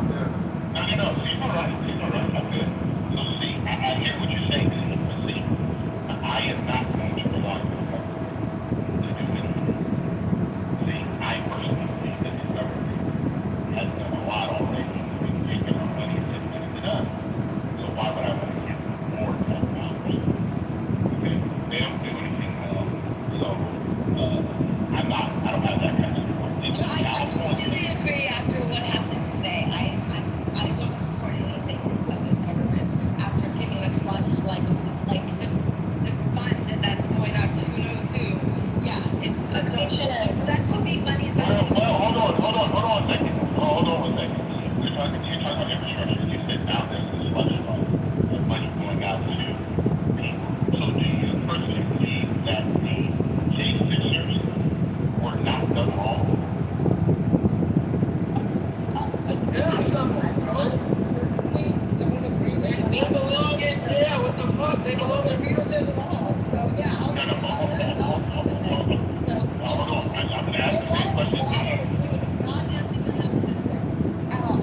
Well, you know, No. You can't go breaking. I can't go breaking the library. I can't go breaking the school. I can't go breaking into a corporate office. I can't go breaking a library, a government. I would be arrested. No, that is unacceptable. Guys, it's okay. It's okay. Hold on. No, it's not, bro. It's annoying as shit. I got it, but you guys gotta understand. I'm very calm. Edward, nobody really likes it on Clubhouse when they get lectured to, then like someone trying to fill that book by the middle. So no one lectures anybody, Brad. you're trying to do a moral lecture. You need to I'm not, Brad. Brad, do me a favor, Brad. You don't do me a favor, Brad. I'm sorry. Okay, great. So then I'll tell you what's wrong with it. The first thing you cited on the rail thing is because you didn't understand how rail concepts work. High-speed rail in high populations about 500 miles. So then that doesn't work well. But then here, you want to put your process things and you agree it, then it doesn't fucking work against 2,500 miles. So listen, you want to do this high glory fucking morality thing on the poor girl and everybody in the room, and quite frankly, no one wants to fucking hear it. No one fucking cares. I'm a man, dude. I made my choices. You made your choices. You get to live your life how you want to, and you don't get to sit there and tell people how they need to live theirs. That's the whole point of being conservative. You're more democratic fucking and leaning than anybody else on the stage. Wow, Brad. Wow, nothing. You think I want to? Like, dude, everybody has told you to chill on that shit, and they've told you that they don't like being morally policed, and you want to sit there and try to do some moral grandstanding. I have people that don't like me, but I agree with them in the right that they have to live their life. But you want to do some existential threat, throw out some lines from the Declaration of Independence, and make it a fucking construct. Like, dude, just live your life and actually engage in the politics. Brad, I live my life. You live your life, Brad. Don't come into the city, Brad, if you can't into the city. I'm sorry, bro. You don't get to speak for Edward ever. Brad. I'm just representing people. What are you gonna say? You're gonna tell me about like how I can be a morally person? Sound? Fuck your God, fucking book, fuck everything about it. I don't care. I don't need that shit. You ain't gonna fucking impress me on that shit. Because quite frankly, listening to you, I can only rule myself, and we don't need to worry about all this stuff. In fact, we do, motherfucker. Because guess what? I have to wear a uniform to go fight. Some of these young men on this stage are going to have to actually fucking pony up and put their balls into the fire, and they'll come home in flag draped coffins. Some of these fucking people will have kids that get killed by diseases because the asshats, like you say, you can only control yourself. You can't believe in a government. You can't believe in absolutely anything because you want to give your fucking pontification and sermon on the fucking mount and think somehow it's going to solve the problem. Thank you, Brad. You're welcome. Are you finished? Are you finished, Brad? Because, Brad, I don't know if you know this. I'm a freedom. I guarantee you're going here in about 10 seconds. He's going to go down the moral pathway. And he's going to talk about how he can control himself. And then he's going to bullshit about we're all supposed to be self-evident and self-aware. Brad, I don't know why you think that you can speak on behalf of him. I'm sorry, bro. But you do not. You're not my father. You're not my person. You're a deity. I'm the third person. I'm the third person. You always the third person, people. You know why, Brad? You know why, Brad? You know why? Because I can do that, Brad. I have a choice. Don't you have a choice, Brad? Yes, my choice right now is telling you I don't want to hear your morality. I don't give a shit. I don't care, Brad. Really talk morality. How about when people are grieving and they're in the most horrific time of their life, burying a loved one? How much do you discount those fucking coffins? How much do you discount those cemetery walls? Do you think it's for free? You know what? You know what I remember? I remember burying my family in Veterans Air and having the funeral home come out and go, hey, you know what? Here's your bill. And sitting there going, yeah, you know, great, hats off for that shit. I remember burying my wife and having you guys the first thing in 24 hours sit there and lay that fucking bill on me. But you guys didn't fucking have that emotional thing. So I did. I mean, how many times you just give it free, man, for veterans, for people who have been tortured, murdered, you know, fucking the most horrific burials ever, children. When you, I can't be a parent and having to lay your 1-year-old and then turn around and have 20,000 funeral home director come to you with a bill. Fuck out of here with your morality. You read capitalistic system just the same way everybody else does. Don't declare while you show your wealth. Thank you, Brad. It's so funny, Brad. Brad, I've never done a service for your family. You don't know what I do with my business, but I appreciate you thinking that you do. Okay? It's so funny that you actually think, Brad, that everything you say on the stage is correct. It's not, Brad. Okay? You can tell everybody what you want all the time, but Mr. Brad, I'm 62. You've never been part of my life. You never paid 1 minute of my life. You don't know me, don't know my wife, don't know my family. I would like you to do a big favor. Stay in your lane and do what you need to do. Okay? You can talk about anything you want. And I know it's a great thing. You told me to stay in my lane after you just want to go through and give them moral fucking lecture to everybody. You tell me what to stay in my lane? You were talking about that. You asked, what did Democrats do for America? I don't know. Half the fucking country serves with it. 50% of the military is fucking, guess what? Democrat aligned. Those were my fucking brothers and sisters. You weren't over there. No, but none you. Your ass didn't pony up on that one. So again, spare me on that whole fucking morality thing. Spare the room on the morality and get back to the issues as to why Massey actually fucking lost. Well, you know, Brad, you know why he lost. Were you one of his voters? Are you in his state? Are you in his No, but I'm making sure that I can go to fucking LA if it's idiots like you. I'll have no voter ID so I can fucking Spencer Pratt and actually fix your fucking state again. Oh, no, you don't have to worry about fixing our state. It's broken. But I know that you got the morality to fix it.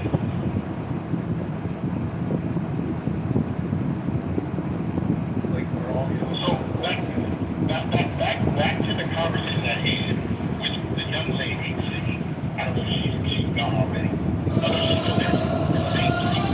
Yeah, all I was saying, was, which is very, very interesting, that someone said I gave a conversation when I was saying I don't trust our government at all. Okay? No form of it. Okay? I believe in governing ourselves individually. I know that's hard for other people to understand, but it's very, very difficult. All good. Unfortunately, that's, I understand that, but unfortunately, that's not how countries work, though. I understand. You have to govern yourself. I completely respect that. I hear you. And believe, but you can't govern yourself. I'm just saying, I respect that we all have to govern each other, your own individual life, but the way that countries work is that the reason I understand you don't trust the government, I understand that completely. That's what happened today. But the thing is, we need to invest in our infrastructure and indiscipline. Okay? I'm serious. I mean, honestly, it makes me so mad because we are missing the boat on so much shit. And this has been going on for this is the whole thing that made me so mad because, we got the big fucking infrastructure bill in 2016 and still to this day we have not done a goddamn thing. Look at our airplanes, we don't have fucking, we are way behind. What are you talking about? What are you thinking about it? We are way fucking behind. If I get there a little bit here, bro. This is what I would ask you. I would ask you a question. What citrus government, whether it's your local mayor, your local sheriff, your local congressman or woman, or your local government, what can they actually do based on what you just said? They can appropriate funding for roads, infrastructure, airports, building codes, fucking more businesses, tax breaks on businesses, levy at manufacturing plants, allow fucking privatization, rezone. I mean, I don't know, we could go down a plethora. Joe, you want to help out here? Because a lot of us conservatives have been talking about this shit for fucking, 100 fucking years about what the government should and should not do. But according to Apple, you can just do it your fucking self. I mean, guys, you know what? Go see that building. Go seize that 30-year-old booklet that has that fucking newsstand. So again, just go ahead and do that. Go ahead and just build the fucking. There is a reality, though. There is not a fucking place on this planet. Okay, we can all think about. You can do it in Antarctica. Yeah, we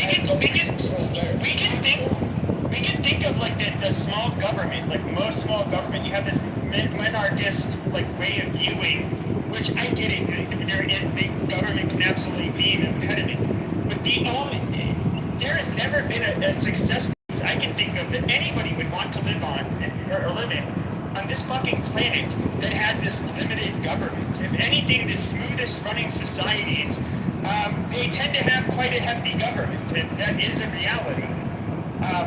I get it. We want to fight less bureaucracy.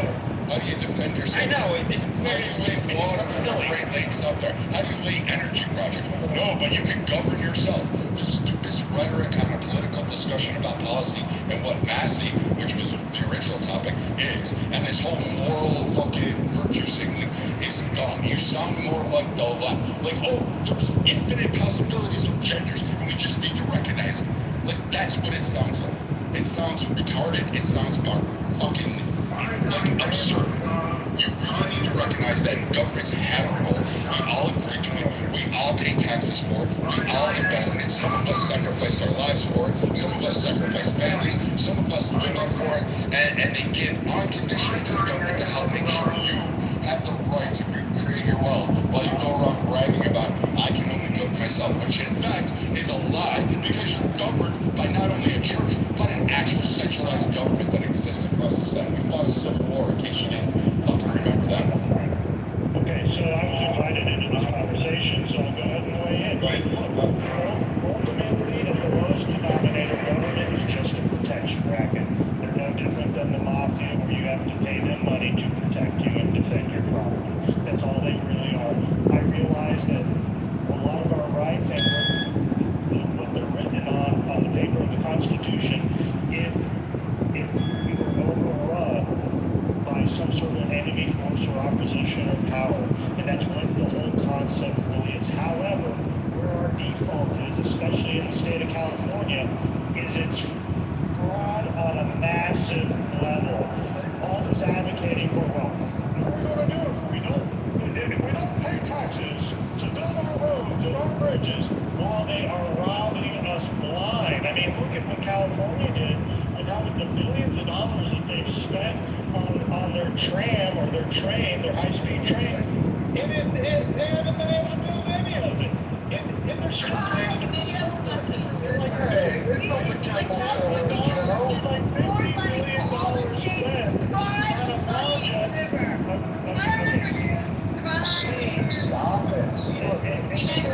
project. Stop it. Hold on, you don't have to shout me down. I realize we're adults. Sometimes we can interrupt each other. If you're shouting me down, I gotta move you down. I'll try to be fair. I think I made my point.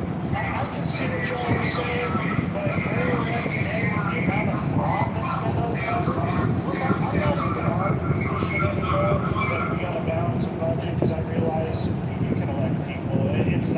That's just not where we're at. Keynesian economics, in the way the dollar is, they're gonna keep printing the dollar. I just want them to stop taking my money, and I want to get the fraud out of our system. By the way, not get the one we needed to. And that's about the most common sense thing I've heard said about this whole morality thing. I was just going to ask about this. Yeah, I was just going to ask about the self-governance things. I don't really think that the government is protection and it's regulation. And there's a huge difference with that. Our military is our protection, let's be honest. We pay them for that. We put a lot of money into our military for that very reason, so they protect us. But the government is for regulating us. So we have to be very honest in what they're doing. Yes, it's a democracy. I just said that they're not just protecting, they're regulating. Who is that coming up like? Who is that? What's your name? My name's Go. You can finish this off. Oh, okay, yeah, thank you very much. I said it's not just protection, it's regulation. So thank you very much. If you can listen intently instead of listening to one. I feel like a lot of what we're talking about when it comes to self-governance, there is not a lot that we can do. We can have our own farms and have a well and create our own irrigation system and all that shit, but it's really not without regulation of the government. You'll actually go to jail in certain states if you try to have your own irrigation system. So a lot of things we're not able to do ourselves because of the regulation that is by state, that is by the party that you vote for. Thank God there's not a lot of federal laws against actually self-governance. But Shout out to the cities creating their own sovereign cities, their own sovereign areas, their own sovereign counties.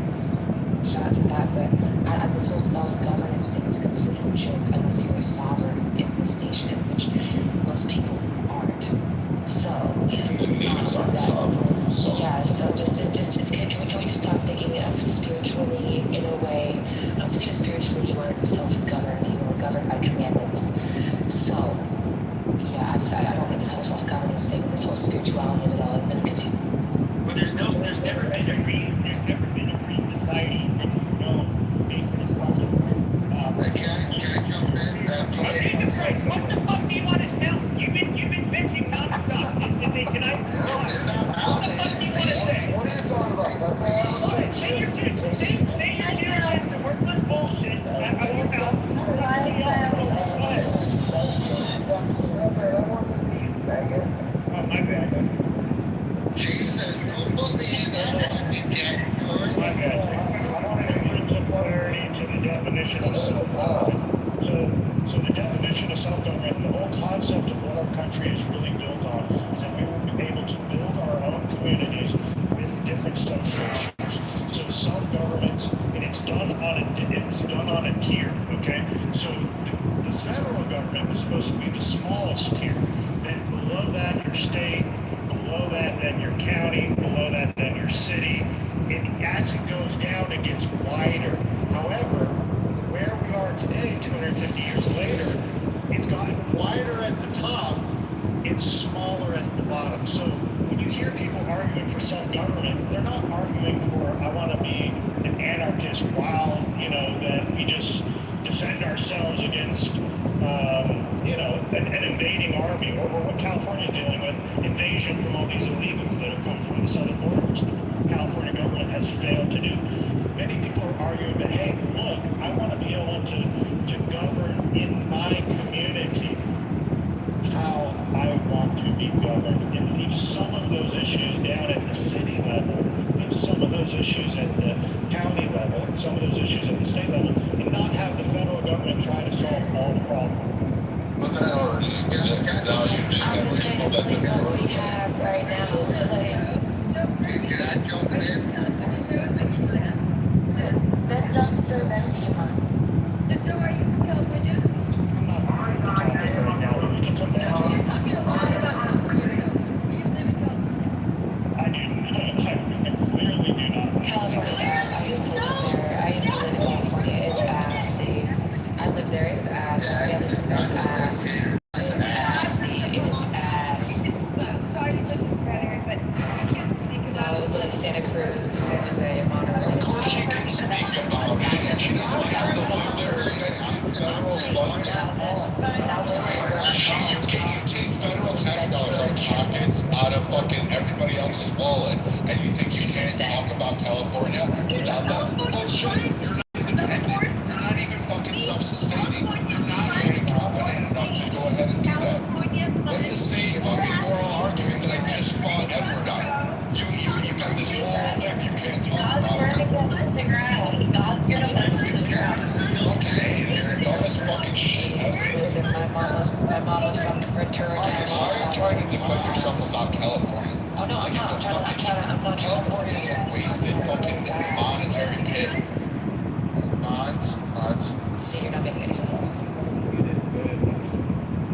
I do appreciate that.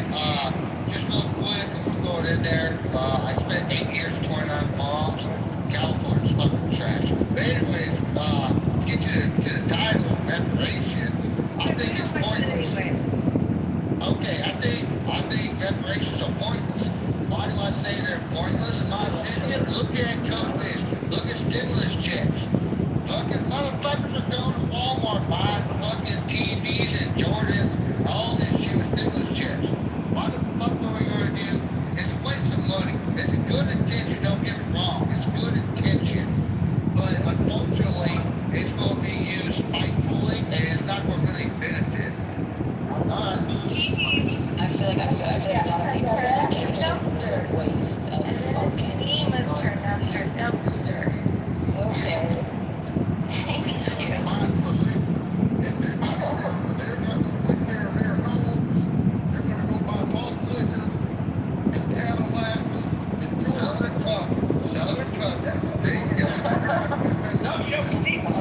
me, I'm on the right and I'm a little bit weird.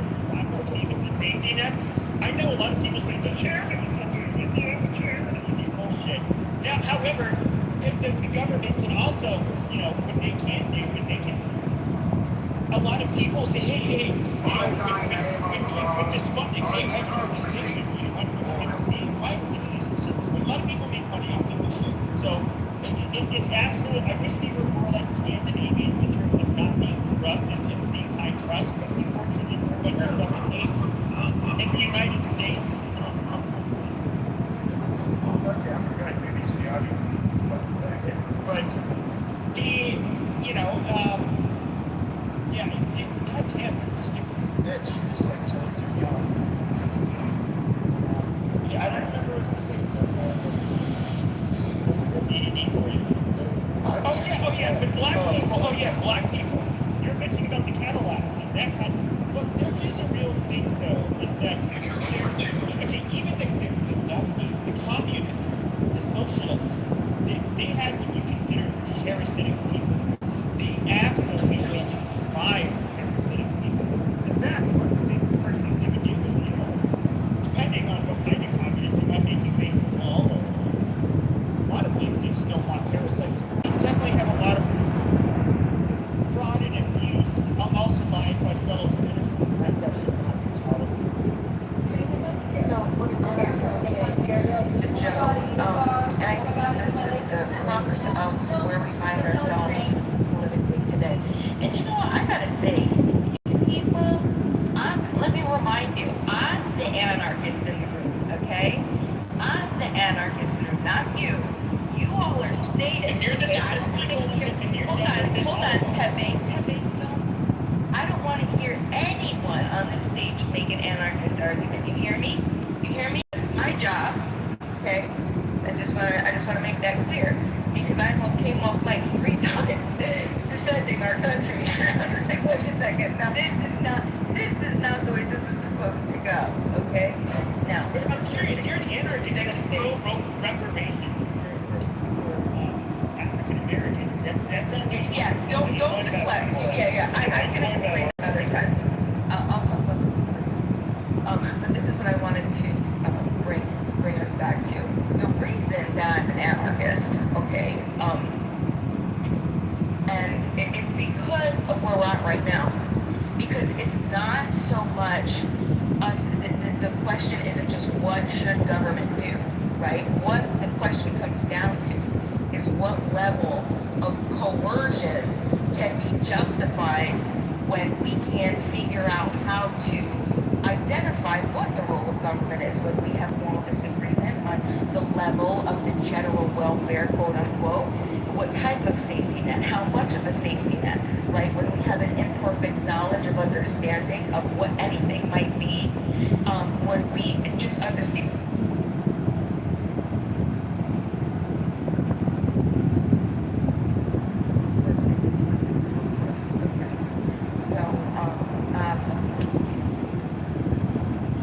It's funny, we're having this conversation about the I can't help but, making famous comments about short life situation that's like DOJ study comes in as a Trump is potentially magically investigations. Sometimes past powers doesn't just reek of what Biden did with his son. Yeah, he's crusty. When he basically pardoned his son for all crimes that he could have committed or could not have committed. This is probably one of the greatest demonstrations of cross-party, intra-party, corrupt self-dealing in government. I'm fucking pissed off about it because I railed against this shit for over a year what Biden did, and now I'm forced to come to terms with the reality of this shit. Not the reality, I guess I've known it for some time, but I had hoped that it wouldn't be so corrosive on the other side. And here it is, blatantly in our faces. You got Ed to have the temerity to come off mic and say, do you think those J6ers should have got what they deserved? You're damn right they got what the fuck they deserved. You and I can't go into a federal building and break down some shit and expect to get pardoned by the president. Why? Because we were breaking taking down shit, advocating for his claims that he won the 2020 election. So they get to be, they get to have the benefit of the doubt. Now, granted, I've always made this argument: the founders gave the power of the pardon to the president on their federal sovereignty, so he has the right to pardon. But that does not give us a fucking right to create a slush fund to give those people compensation because of their illicit activities. They engaged in violence on January 6th, make no mistake about it. They got what the fuck they deserved. And this shit reeks of corruption. I'm sorry. Well, he's basically, I see Trump as doing, he had this cute campaign where he was wearing a McDonald's uniform, giving people their He did it in Columbus County. He did it right up the street from the house. Yeah, and he was doing this stuff, like he was for the people. What is the first thing he did? Well, he did a lot of things, but all I see him doing now is just basically making it very easy for people to do business. Like I don't talk about Palantir, we'll talk about any of these other assholes who love to surveil all of us. Then you have, of course, all of this shit with Iran. I mean, Paul Singer and Aaron Adelson will give you that kind of money because, they really think you're going to go out of their way to help them. And then, yeah, like with this shit, it's I think right now what he's doing is he's basically, he's giving, and when it comes to the January 6th people, he looks at, hey, those are a group of people that put themselves on the line in order to fight for me, so I'm going to go ahead and give them some paybacks. He's just like greasing the wheels now. He's just basically paying everybody back. It's called state and play. It's called gamification. State and play. So he's got $1.8 billion state and play. These people attacked him because he knows the midterms are, it's disgusting. It is so fucking, I cannot believe this is going on. Did you guys watch Lance actually get questions this morning about this? Yeah, I watched it. Did you watch it? It was disgusting. It's so disgusting. Sorry, you guys didn't see it? I would really recommend you guys all to go to YouTube and watch Todd Lance's, like, it being questioned today. It was, I'm like, he must be very diverse because he was completely lying. It was disgusting. It is the most disgusting thing I've seen in a long time.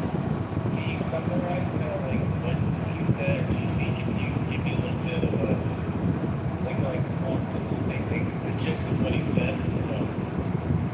So they're not even going to try to, they're not even going to tell them what to sign off on this. I mean, it is so disgusting. And if this room doesn't take the time to understand what happened, what's going on right now, it's just, you're not looking after yourself. I mean that. It is so repulsive because they're trying to claim that it's similar to, I think, some Indian act of trying to help like that.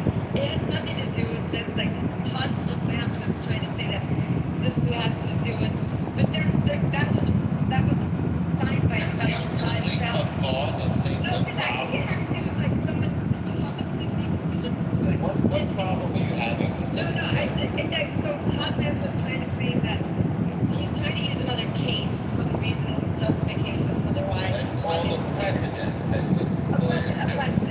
right, but the precedent was signed off by a federal judge. But it also has to do with, I think, Indian Americans. So reasonably people that were being taken advantage of. So it has nothing to do with What's educated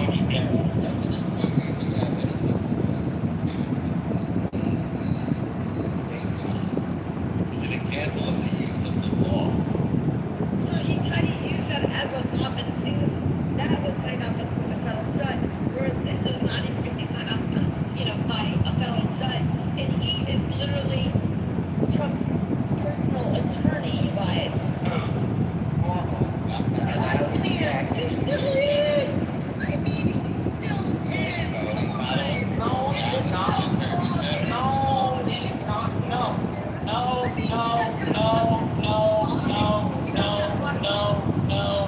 No. If he was personal attorney, it would be so. He went from his personal attorney to something else. If you want to say that biases him, fine.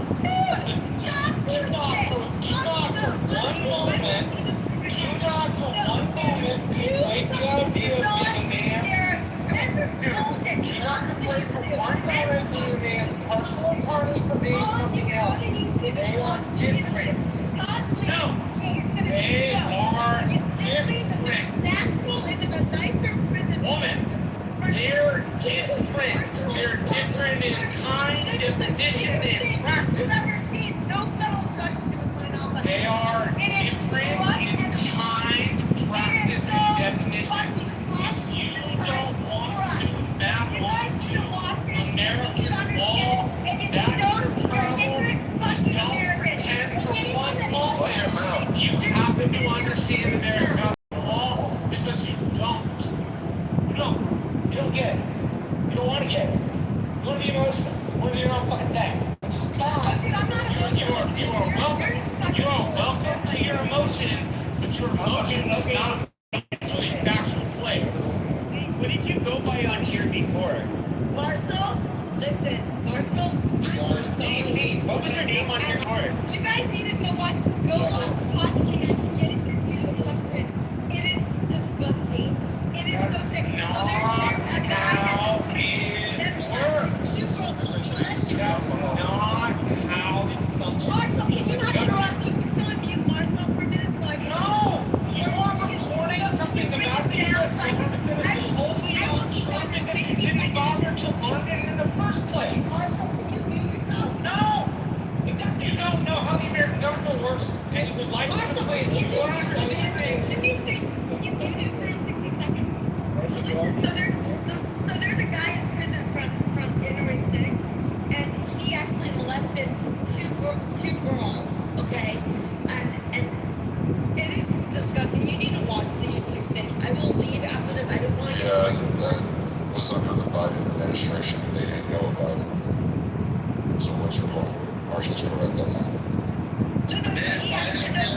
Why did you apply it more into how many criminals? See, that's a dumb argument because, what happened in October, okay, you're trying to equate people who do political activism okay, but you're equating people who do, political activism and trespassing with being a fucking pedo. That is so retarded. So he's actually offering the families of the people that he's molested money for the slush fund that he's going to get money from. Okay, so you have any fucking proof of that? What do you guys want from this shit? No, you are making intellectual claims about having a better response. It's disgusting. See, that's not the point. The point is you're going to make the point is you're making a claim and not supporting it. You're asking us to believe you. Stop your shit. No, you are asking us to believe you personally rather than a fact.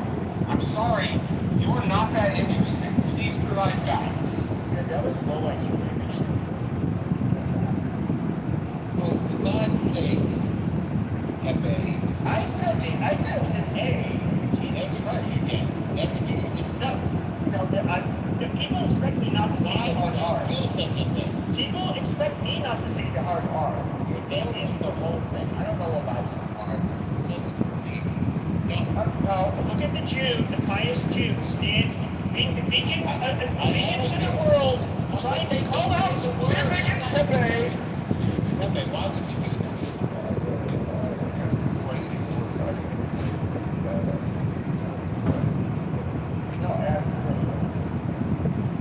Why do you do that? It's nothing.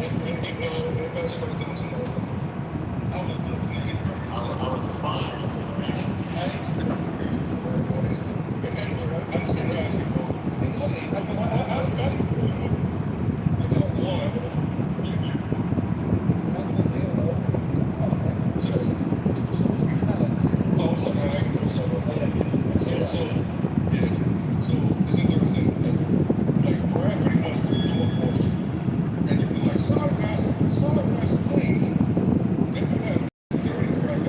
Oh shit, this is Haitian. This is Haitian. What's this? I don't kick in them rooms when you call me those names. That's the difference between you and I. I'm not as sensitive. So first off, Edward's an American. Secondly, I hate his master. He is not mine, so I don't know where the fuck you think you're going with that. You think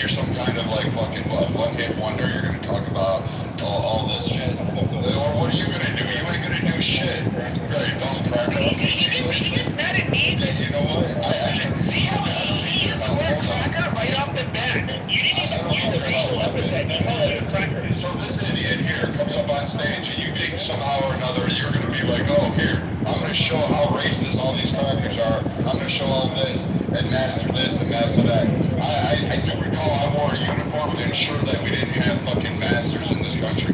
I recall having to do all these things to make sure. And then you know what you're going to do? You're just going to say bitch, bitch, bitch, cracker, and that's going to be your whole fault. Haitian's a veteran. You're like, oh, is he? I thought we were what? Cocksucking on fucking Hollywood Boulevard?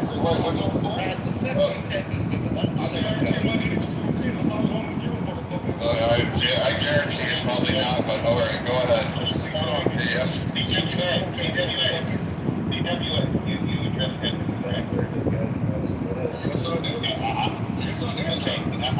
Then I'm going to ask you a question. What do you think that I should do based on what other people should do? Nothing. Just be the thing. Yes, sir. No. First of all, you can call yourself whatever you like. My name's Edward. Okay? Just because you think that we have the same color skin. Oh, we're not the same. We're not the same. Trust me. No, I know that. I know that. You know why? Because you read the student lower. You know why? You come off saying that I have the right to control another person's mouth. I can control my mouth.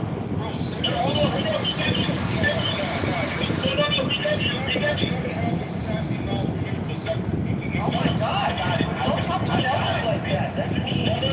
It's okay, guys. Excuse me, who?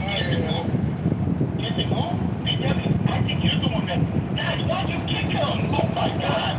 Oh yeah, I didn't kick him. I actually, you know me, I like people like him. I think they're fun. Okay, so first of all, Brad and I don't know how long I've Brad. How long we know each other, Brad? 5 years. Exactly. So Brad and I, we have no reason to even go back to messed up. No big deal. Brad and I, that's why I'm saying people have been talking to each other. Debbie and I, how many times I've zero respect for you? You've been in my 6 months, we've gotten into it. Yeah. But do I do city sleep, guys? Yeah. But you've called me out for me and my views, and yeah. But you don't resort to name calling. Not at all. And Brad called me out too. Guys, I'm big enough and old enough to handle my own. It's okay. Guys, the beauty of America is we have diverse opinions. None of us are alike. My DNA's not the same. My fingerprints not the same. I don't know why people think I'm not pro-black. I'm pro-responsibility. I'm not pro-life. I'm still pro-responsibility. I'm not pro-Asian. Pro-Spanish. I believe that every person, I'm going to say it again, should govern themselves. And I cannot make choices for anybody. And I know people don't like that. But I'm trying to hold every individual accountable for their own behavior. Okay? So if somebody tells me I'm an N-word, somebody tells me that Brad said something and then you harm me, no, these guys are grown men. Who is that word to tell them not? Come on, guys. I thought we had yeah, BWA, I'm an octoroon, okay? Like, I've been made fun of my whole life for being 1/8 black, so, you know, like, what do you think? 1/8 black. I wish I was, then I could be, I would not get cussed at, I'm saying. I've never heard before. One second, I've never heard you speak before, but for you to come off and not even say hello to the Mr. You don't know me, I don't know if you ever heard me speak before, but for you to actually say, hey, Yes, Mr. Edward. I've heard you Mr. Joe before. Yes. I mean, I've some different names, so yes, I've heard you on the show sometimes. Okay, He's been under the same name the whole time. I heard you bring up kind of passions and everything at the college. You got it. So can I ask you a question? This is one question. Okay, who's responsible for being dead?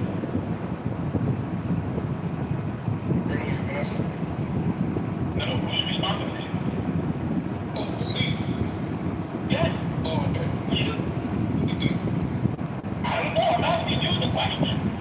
Yeah, I don't answer questions to service. I know, I got it.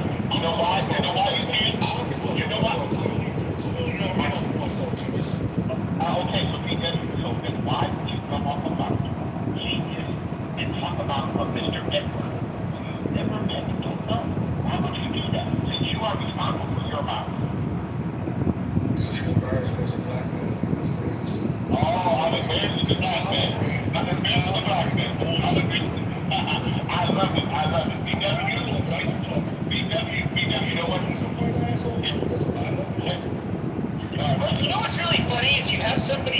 like Haitian, I know you've heard me say some stuff that you don't approve of. By the way, I was always nice to you, like in my rooms when I would make them. Like,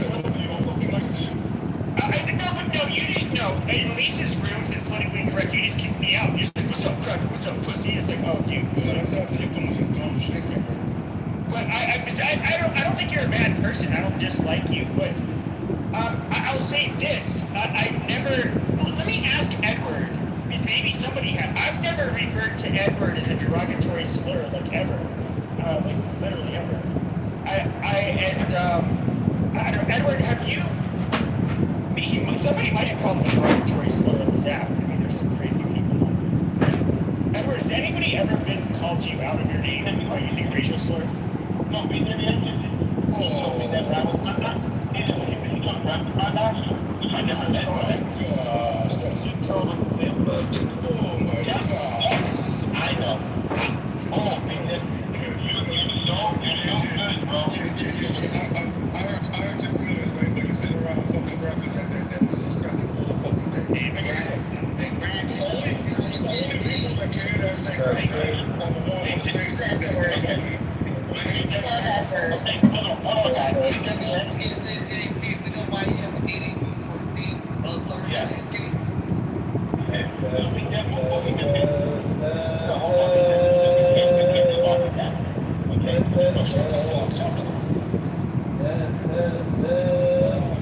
All right, everybody, can you hear me?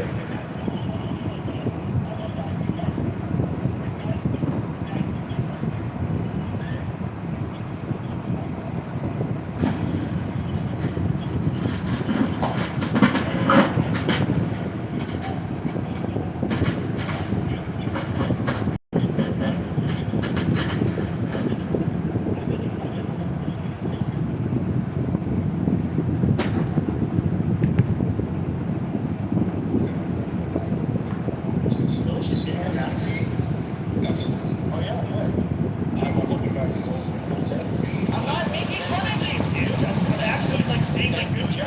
Holy shit. Why would I give you shit for your daughter getting her master's degree? Like it's so retarded. Because most people don't get a master's degree. It's nothing to like make fun of somebody about for raising a child to get a master's degree. Like that's why would I put fun of that?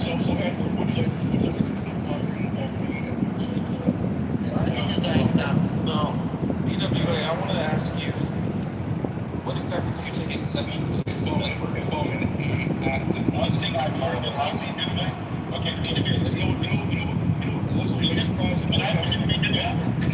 you actually, I'm not done.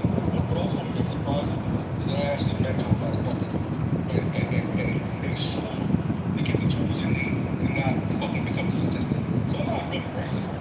Like, I can joke around what like no, I don't give a fuck about where they're from, what they know, right? Like Eleanor when he gets famous, and I get his dumb shit. Right? But you motherfuckers, some of y'all are really racist on the pictures. That shit on stage and make these fucking comments, right? And I think it's all motherfucking good. So don't go to the motherfuckers that think that I'm supposed to be feel bad because I'm hurting their feelings, or y'all think I'm a crazy black dude. No, I personally don't care. What did Edward do though? Yeah, what did Edward do specifically? Because why introduce black guys to embarrassing? Why are you going to do that? Yeah, Edward just got to work so it's crap. Let me answer my question. Motherfuckers become black. You can ask me the question. Well, I can give you some context. The very first time I met BWA, I was saying some shit criticizing black people is what I was doing. And I was talking about LA in particular and how even the Mexicans couldn't stand them. And then he said, Cracker, I will slit your throat from ear to ear. Motherfucker, don't, talk about us like that. He was, so in other words, he has a, I know you remember the conversation BWA was several years ago. And, yeah, and I was just like, okay, I mean, that's how he feels. That's fine. Well, I mean, I trust me, I already knew before that incident that there are people that if they feel like you are if you're discriminating against their people from every group that will have that reaction. That's it's to be expected. And so he said it, and it's like, oh, okay, fine, whatever. And he's actually kind of a nice guy. I think he respected. I hear respecting him. No, I don't know. Because the thing is, though, is I don't like. I say shit. I say triggering shit. I don't hate people, though. Like I don't. The dude that was at the Virginia rally, the motherfucker that was on Vice crying, he was ready to show all his guns and the confidence. Barely. That's it now. I give him a long time also. So you mean like Brad arguing with Edward because Brad's black and Edward's black? I don't understand what the problem is. I actually agree with what I'm going to say. So why would you debate on Edward? No, I have a question. What was Edward's personality? So bad. I'm not going to tell you it's reflected in the hospital trying to start the thought process of black people. No, it's not the study of black people. Really want to know that? Well, I would say this. There is a thing though, is you have like so there's different hold on, Kitty. There are different flavors of conservatives. Some of them are. I don't want to label Edward, but I would say in my personal opinion, on the Christian right. You get these people, whether they're white or black, it doesn't matter. They don't really care about race. They.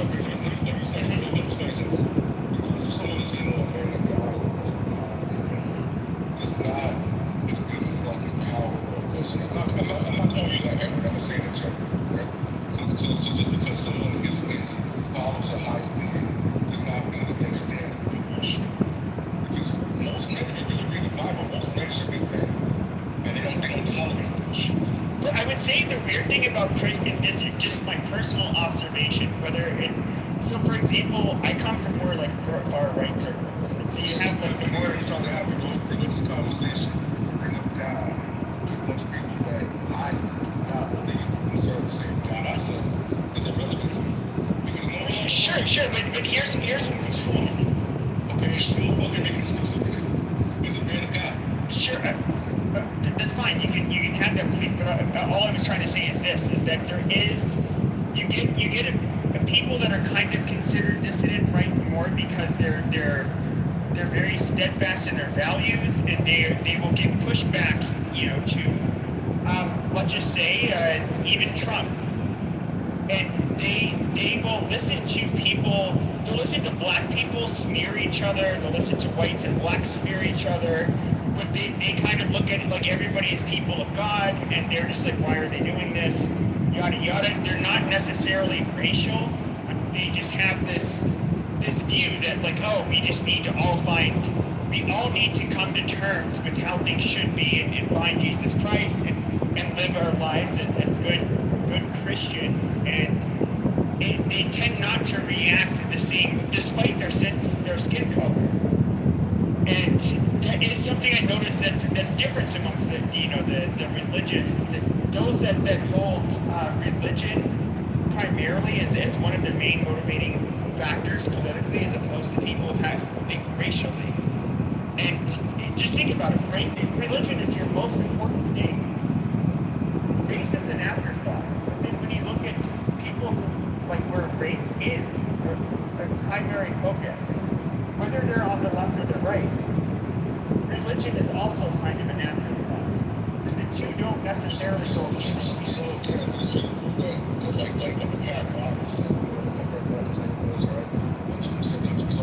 a lot of these people that claim to be men of God and follow God, they don't follow the same God.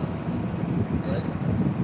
They're the ones that follow a God that they say is the blue eye and the blonde hair and all this bullshit that get up in fucking rain. But what serious Christian actually believes that? Joel Osteen. Well, okay, I was raised Catholic, and so I mean it was likely just okay, but I was raised Catholic, but it's likely, and if you know anything about the Catholic Church, you know they can't be racist. I mean, Catholics can be racist. Well, historically they could be racist for sure. Sacraments? Yeah. Okay, so when you say sacraments, meaning what? You told me. Mean mass? Yeah, they have certain sacraments for the Catholic Church. I mean, I'm not even Catholic. I'm denominational. I don't even know what you're referring to. Yeah, but I get Oh, it does make sense. I mean, I know you were Haitian, so if you're a Christian, you're probably Catholic because the French were in charge. Okay, so you're not. So you never were raised Catholic. No, were you raised Catholic at all? Yes. Okay, same here. Same here. I'm not a religious. So you're Baptist, right? Yes, I had a baptism. Communion. Yeah, we had the first communion. Confession. So, what was besides all that? The way Eucharist, confession. Yeah, there's Eucharist. Confirmation.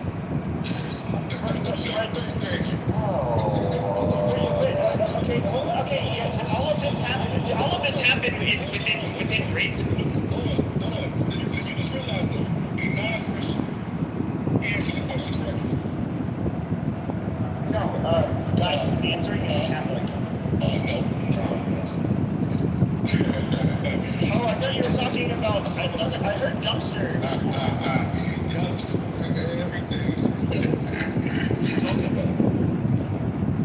But hold on a second. So you have okay. So can you tell me where in the Catholic Church today would they permit people to be racist?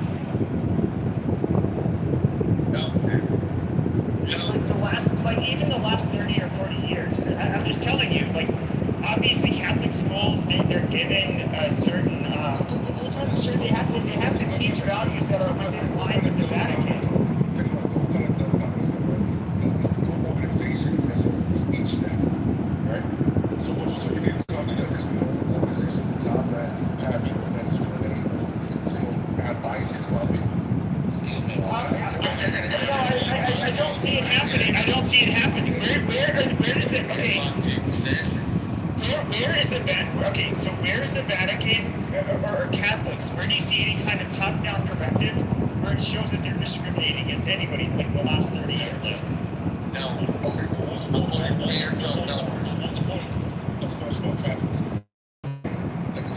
Okay, because my point, here's my point. My point is that, okay, what was always drilled into my head is we're all children of God. A lot of this nationalistic stuff, a lot of this, when it comes to class warfare, when it comes to racial and ethnic differences, that is ultimately not supposed to matter. God does not want us to treat each other in a poor way because of these differences. Like that was, and if we look at the Catholic Church. Hold on, sir. In the Catholic Church, did you know a Catholic can marry a Christian? A lot of people think, oh, you gotta be Catholic and Catholic. No. I guess you can. Yes, you can. Yes, you can. Yeah, oh my fucking God, bro. Oh my fucking God.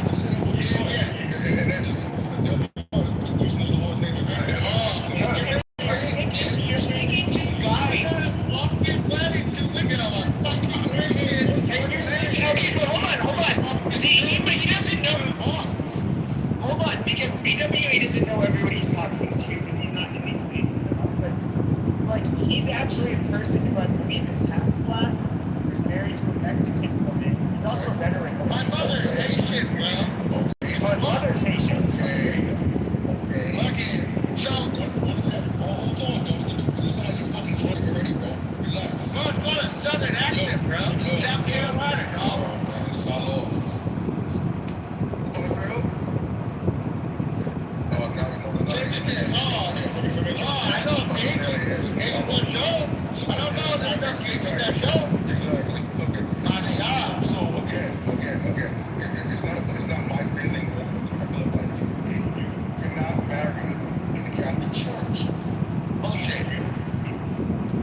fucking wedding. Christian, Catholic. We'll talk bullshit, dog. What did I say? What did I say? What do you call bullshit? What did I say? Dumbass. You said, you fucking said a Christian can't get married in a Catholic church. Okay. So tell me, what are the requirements to get married? I thought if you're not somebody, I know that. Tell me what the requirements are. Can you tell me the requirements are to get married in a Catholic church? Oh yeah. So you usually go to your father. And a lot of us go. And then you guys go through what's called a marriage class. And so Christians get married in Catholic, whether it's a male or a female, whichever way, whichever Christian, they'll go through a matrimony class. Now, what marriage is, what the meaning of marriage is. What is determined in a healthy relationship, not just between each other, but also with the Lord. And after you complete with that, then you go into the next stage of getting married. Basically, no condoms, no blowjobs, no birth control. All you can have with this conversation. The answer is both spouses are free to marry, share intentional and exclusive permit to a union open to children, exchange consent before a priest, a deacon, 2 witnesses. Engaged couples must complete mandatory marriage preparation classes and provide recent baptismal certificates.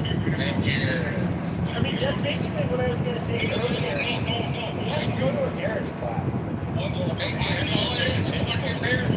a lot of that. Who are you reading from? Spell what the requirements are there. Yes, from what? Well, you want me to read through those things? What do you think about it? What? Religion. What is not religion? Why was that? Catholicism. You said Catholicism.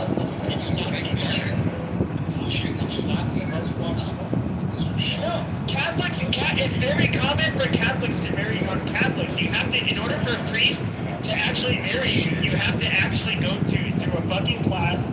And of course, you're going to have the Catholic. If you admit. Yes, for the man. And here's where we'll get a lot. Yes. Here's where we'll get a lot of people. Okay, hold on. This is where it will get a lot of people. Okay, so this is where it will get a lot of people. Is a lot of people like to cohabitate before marriage. A lot of people have sex before marriage. All of that stuff. All of that shit will have to be absolutely like that cannot happen. Like they want it to be. I guess as pure of a marriage as it can be, even after you admit it to that shit. But you're not going to be cohabitating with that person. You're not going to be doing a lot of things, at least as far as their knowledge of the priest goes. It's super common. Like my family's wedding. May I go next time what we're talking next? Christians will be a fucking godparent. My granddaughter's up in age. Okay, but like what he was trying to get at is in this dispensation. So basically, you have to go through all that stuff, and then you have to also promise kids, the children have to be good. No, so it's incorrect. I believe it's not. I believe that's true. No, I believe that's true. I believe that much. Let me just say this real quick. And you guys can Google it all you want. Okay? Bro, I'm gonna like fucking bass in the morning. I'm practicing, and y'all are arguing with people that are not practicing Catholics. This whole conversation can have the fucking silly fun. Okay, tell them how it is, Joe. I want you to argue with him then. I don't even want to argue with this guy. So Joe. From our conversation, and now you're just trying to come in here. I don't think that like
about the Catholicism Church showing Jesus' love and invincible grace.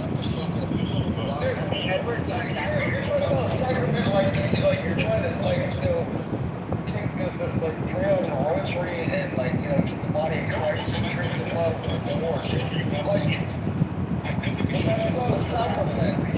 Did I say it was? Yeah, but you don't even know what it is. It's what you're describing it. What am I describing? To a fucking drunk. I'm describing to you as a certain person that you're being unsacramental to Mr. Edgar. Oh, come on. There's something on that last bucket. Listen, that's all that. At the end of the day, it's a distraction.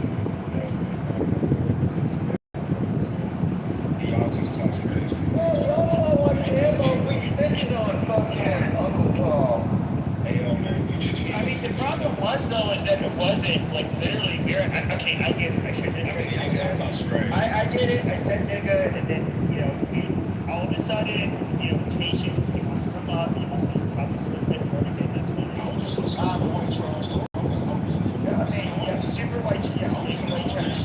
Just listening, right? But no, Pepe, hold on. Let's get to the second. So I want you guys to tell me that in the Catholic Church, you can go and get married inside of the Catholic Church by a priest if you have not met all the requirements. You can't. Okay, so what the fuck was I correct about?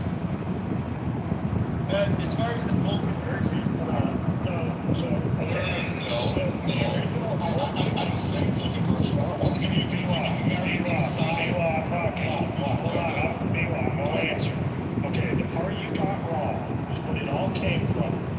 Can Christians marry inside the Catholic Church? That's not 100% right or wrong in how you're addressing it. So, let's say the mother is a Catholic, or in the Catholic Church, the mother is a Catholic and the father is a Christian, right? They do have to go in front of the father of the parish, and they have to go through all the stuff that was read out. You'll have to go and do classes and things like that. And if he was previously married, things like that, he has to disavow his previous marriage and stuff like that.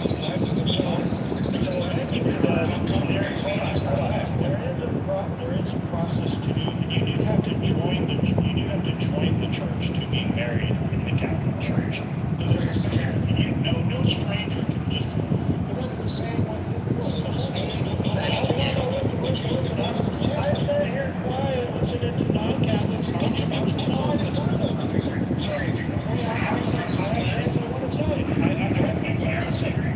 What I want to say about it is this is usually what a lot of non-denominational Christians have the complaints about Catholicism. We don't allow them to take the Eucharist. Well, yeah, because we want you to come in and learn about it. We just disrespect it. We think everyone can just come up.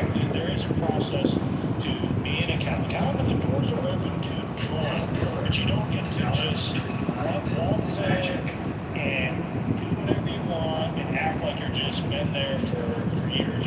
We want you to learn about our faith. That's what it is.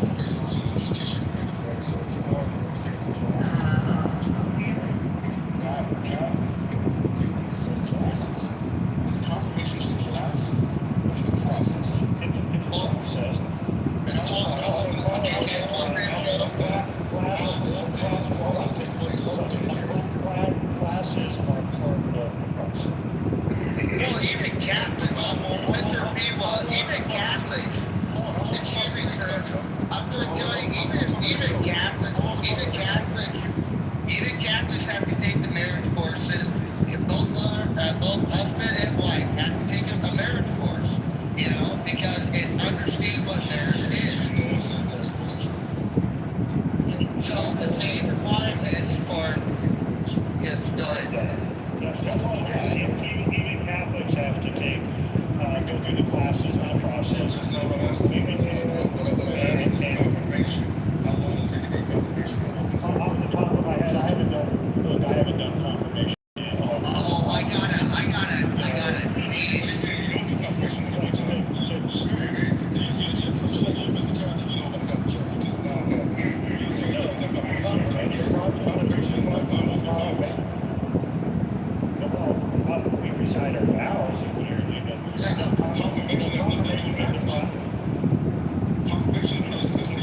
stone is its own sacrament. That's part of it. Now, if you have You didn't see the last verse?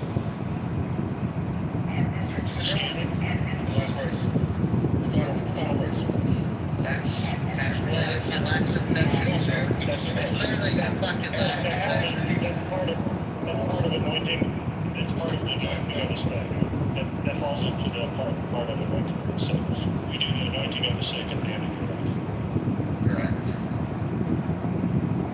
I know you're supposed to be the actor. Right. Oh, no, This is boring. I agree, Joe. We're gonna transition back to politics now.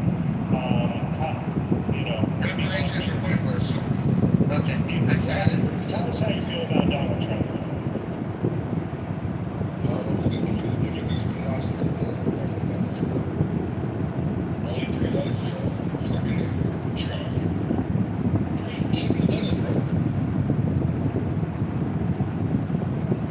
BWA, how do you want to be called? BWA became the majority in the English alphabet. BW. Unless I'm thinking like Watts. Code for them, man? What's that? Is that acronym? BWA? I'm just curious. She said, bitch lies a lot. Okay, that's what it is. Bitch lies a lot. Now, and she's joking.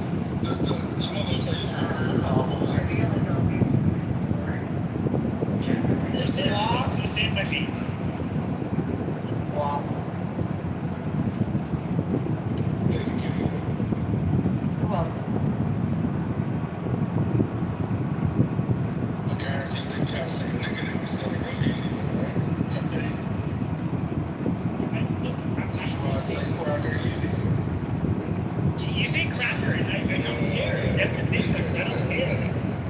But when we look at you have to understand that more on this side of the app, because I know you guys are more in your own space, which is fine, but you don't have to come here. You do what you want to do, but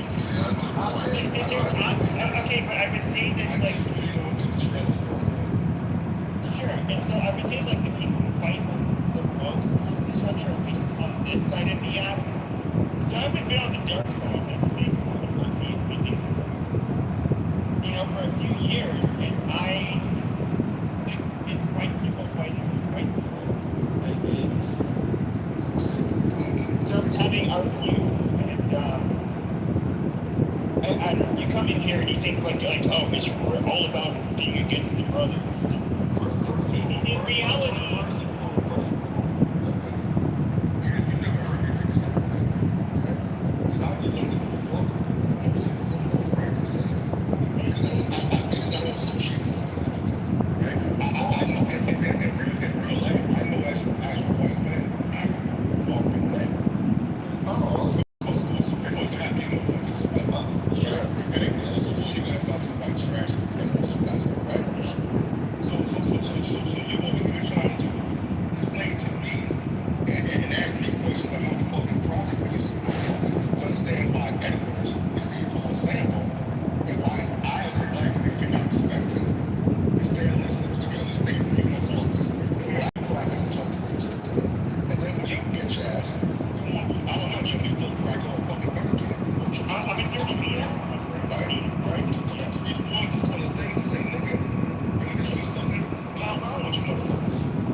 there's so many people who wants to make music on the stage, somebody's gonna have to remove them. But I just want to say, like, for occasion, you're acting like a very sensitive, light-skinned too. Like, I don't know why BWA, I don't know why you're doing this. I don't know why I so maybe you need a dark-skinned motherfucker like me to smack the shit out your ass, right? Oh, wow. To wake your ass the fuck up. But that works. You did say, you sure, you better have a bunch of kids that I don't take care of. You said that. Sure, I don't know. But he Sounds like the guy from Curb Your Enthusiasm. You know why? Hold on. Because you assume. No. Why do you assume that people? Hold on. Why would you assume that people want to touch you? Can I finish? No. Why did you assume that the people speaking on this stage speaking to everyone? Why do you assume that? No. So why did you assume that? Why did you assume that? You assumed that Brad was my master. Would you like to answer? So there was no assumption. Brad was told off, right? That's what I made clear. That was all the comment that they made the comment. No, I did not use the hard R. Let's be fair, I did not use the hard R. Come on. I don't think using a bar matters. The fact that you said it, Marshall, I think with BWA, I'm going to ask you a question. You said Brad. I don't ask a question, same question. I know, got it. Brad dog walk. Would you please, or for your life, would you please explain to me what dog walking did you do? I don't ask a question, same. I got it, because you don't know. Because you know what Brad said? I don't respond to Brad, I got it. This is what Brad said. that. You're right. Stay quiet.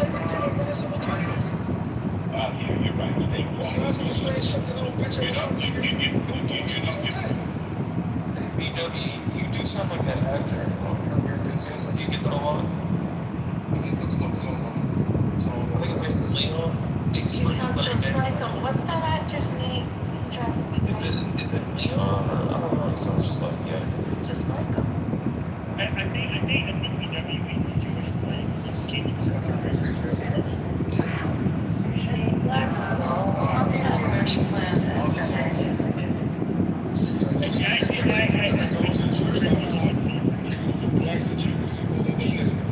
Oh my God, he sounds just like him. It goes right back to people. I understand that my people, I don't think you appreciate this, but there is my people. I'm a Mexican white supremacist. That saddened me. You can say I'm self-hating all you want, but I'm a Mexican white supremacist with fucking power. But some Mexicans that died for the white race and they hate the Jews, they hate the Muslims, they hate the Christians.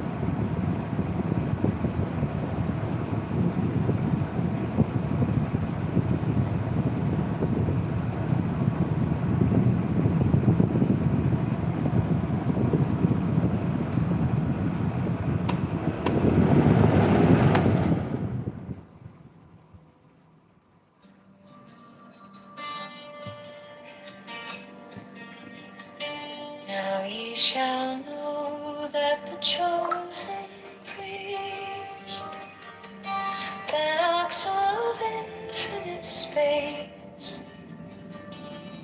is the prince, priest, the beast, and in his woman called the scarlet woman. Most of all, the original is all which is power. a family of given. They shall gather my children into their fold. They shall bring the glory of the stars into the hearts of men.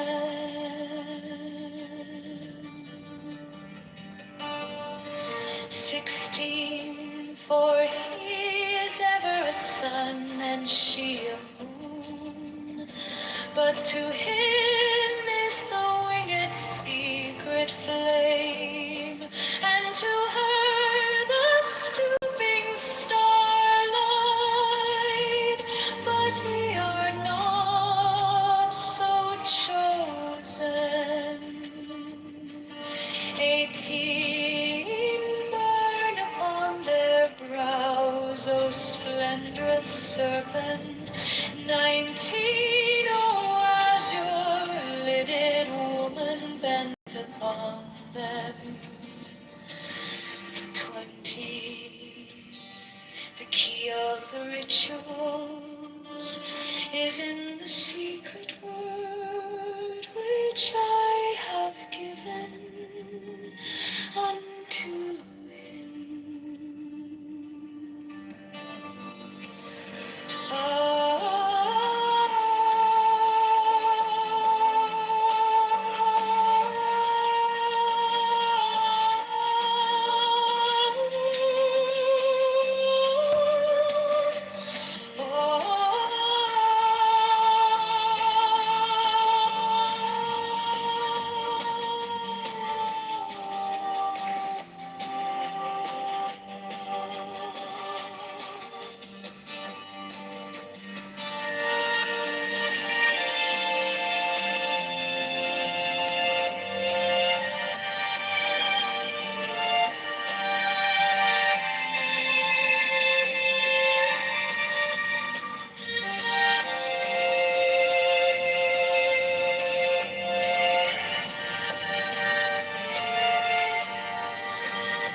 Now ye shall know that the chosen priest, my soul of infinite space, is the prince priest, the beast.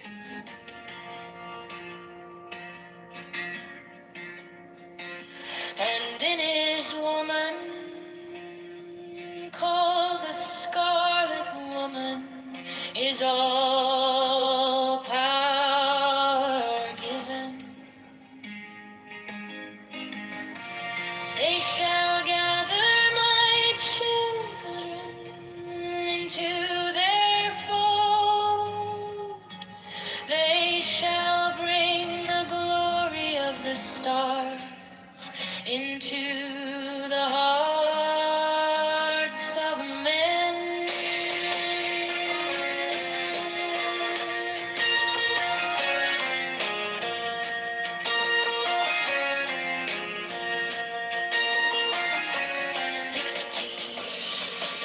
For he is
which I have given unto him.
Both their gods and their men of fools.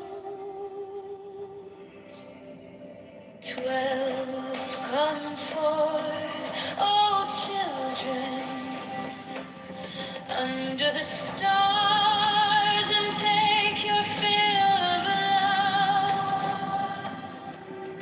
13, I am above you, and in you, my ecstasy is in yours. My joy is to see your joy. 14, above the gem, yours the naked splendor of new wit.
She bends in ecstasy to kiss the secret ardors of her need. The winged globe, the starry blue, her mind wanketh nachon zu. My joy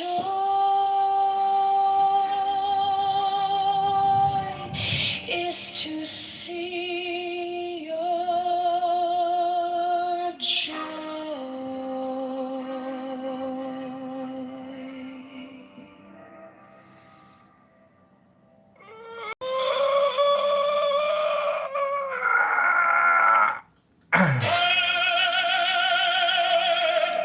The manifestation of new wheat, the unfurling of the company of heaven. Every man and every woman is a star, for every number is infinite. There is no difference. Help me, O warlord of thieves, in my unveiling before the children of men.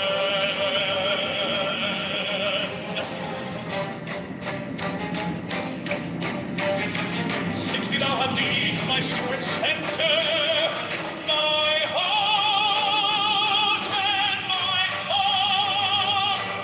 7, behold, it is revealed by Iris, the minister of poor apartment. 8, the couch is in the coop, not the coop in the cups. 9, worship then the cats, and behold, my light shed over you.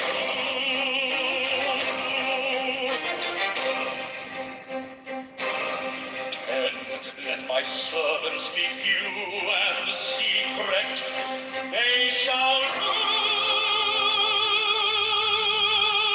the many and the known.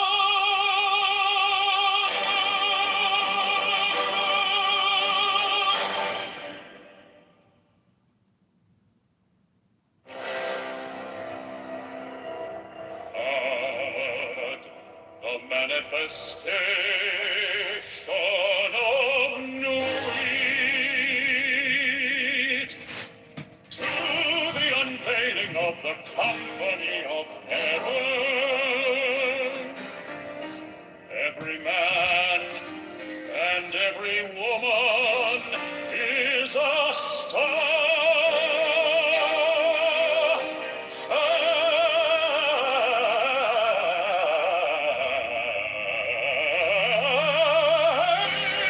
Every number is infinite.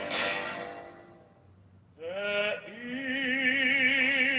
is no difference. 5, help me, O warrior lord of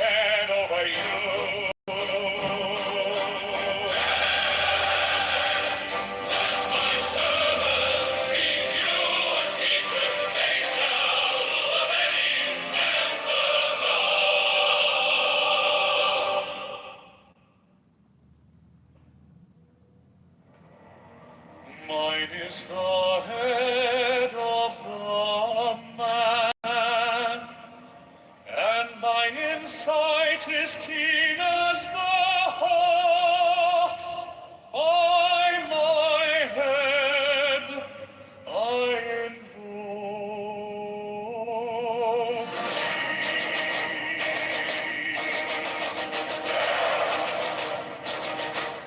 I am the only begotten child of my father and mother. My father is dead.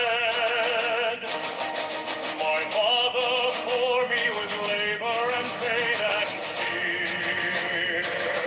By my body I invoke thee.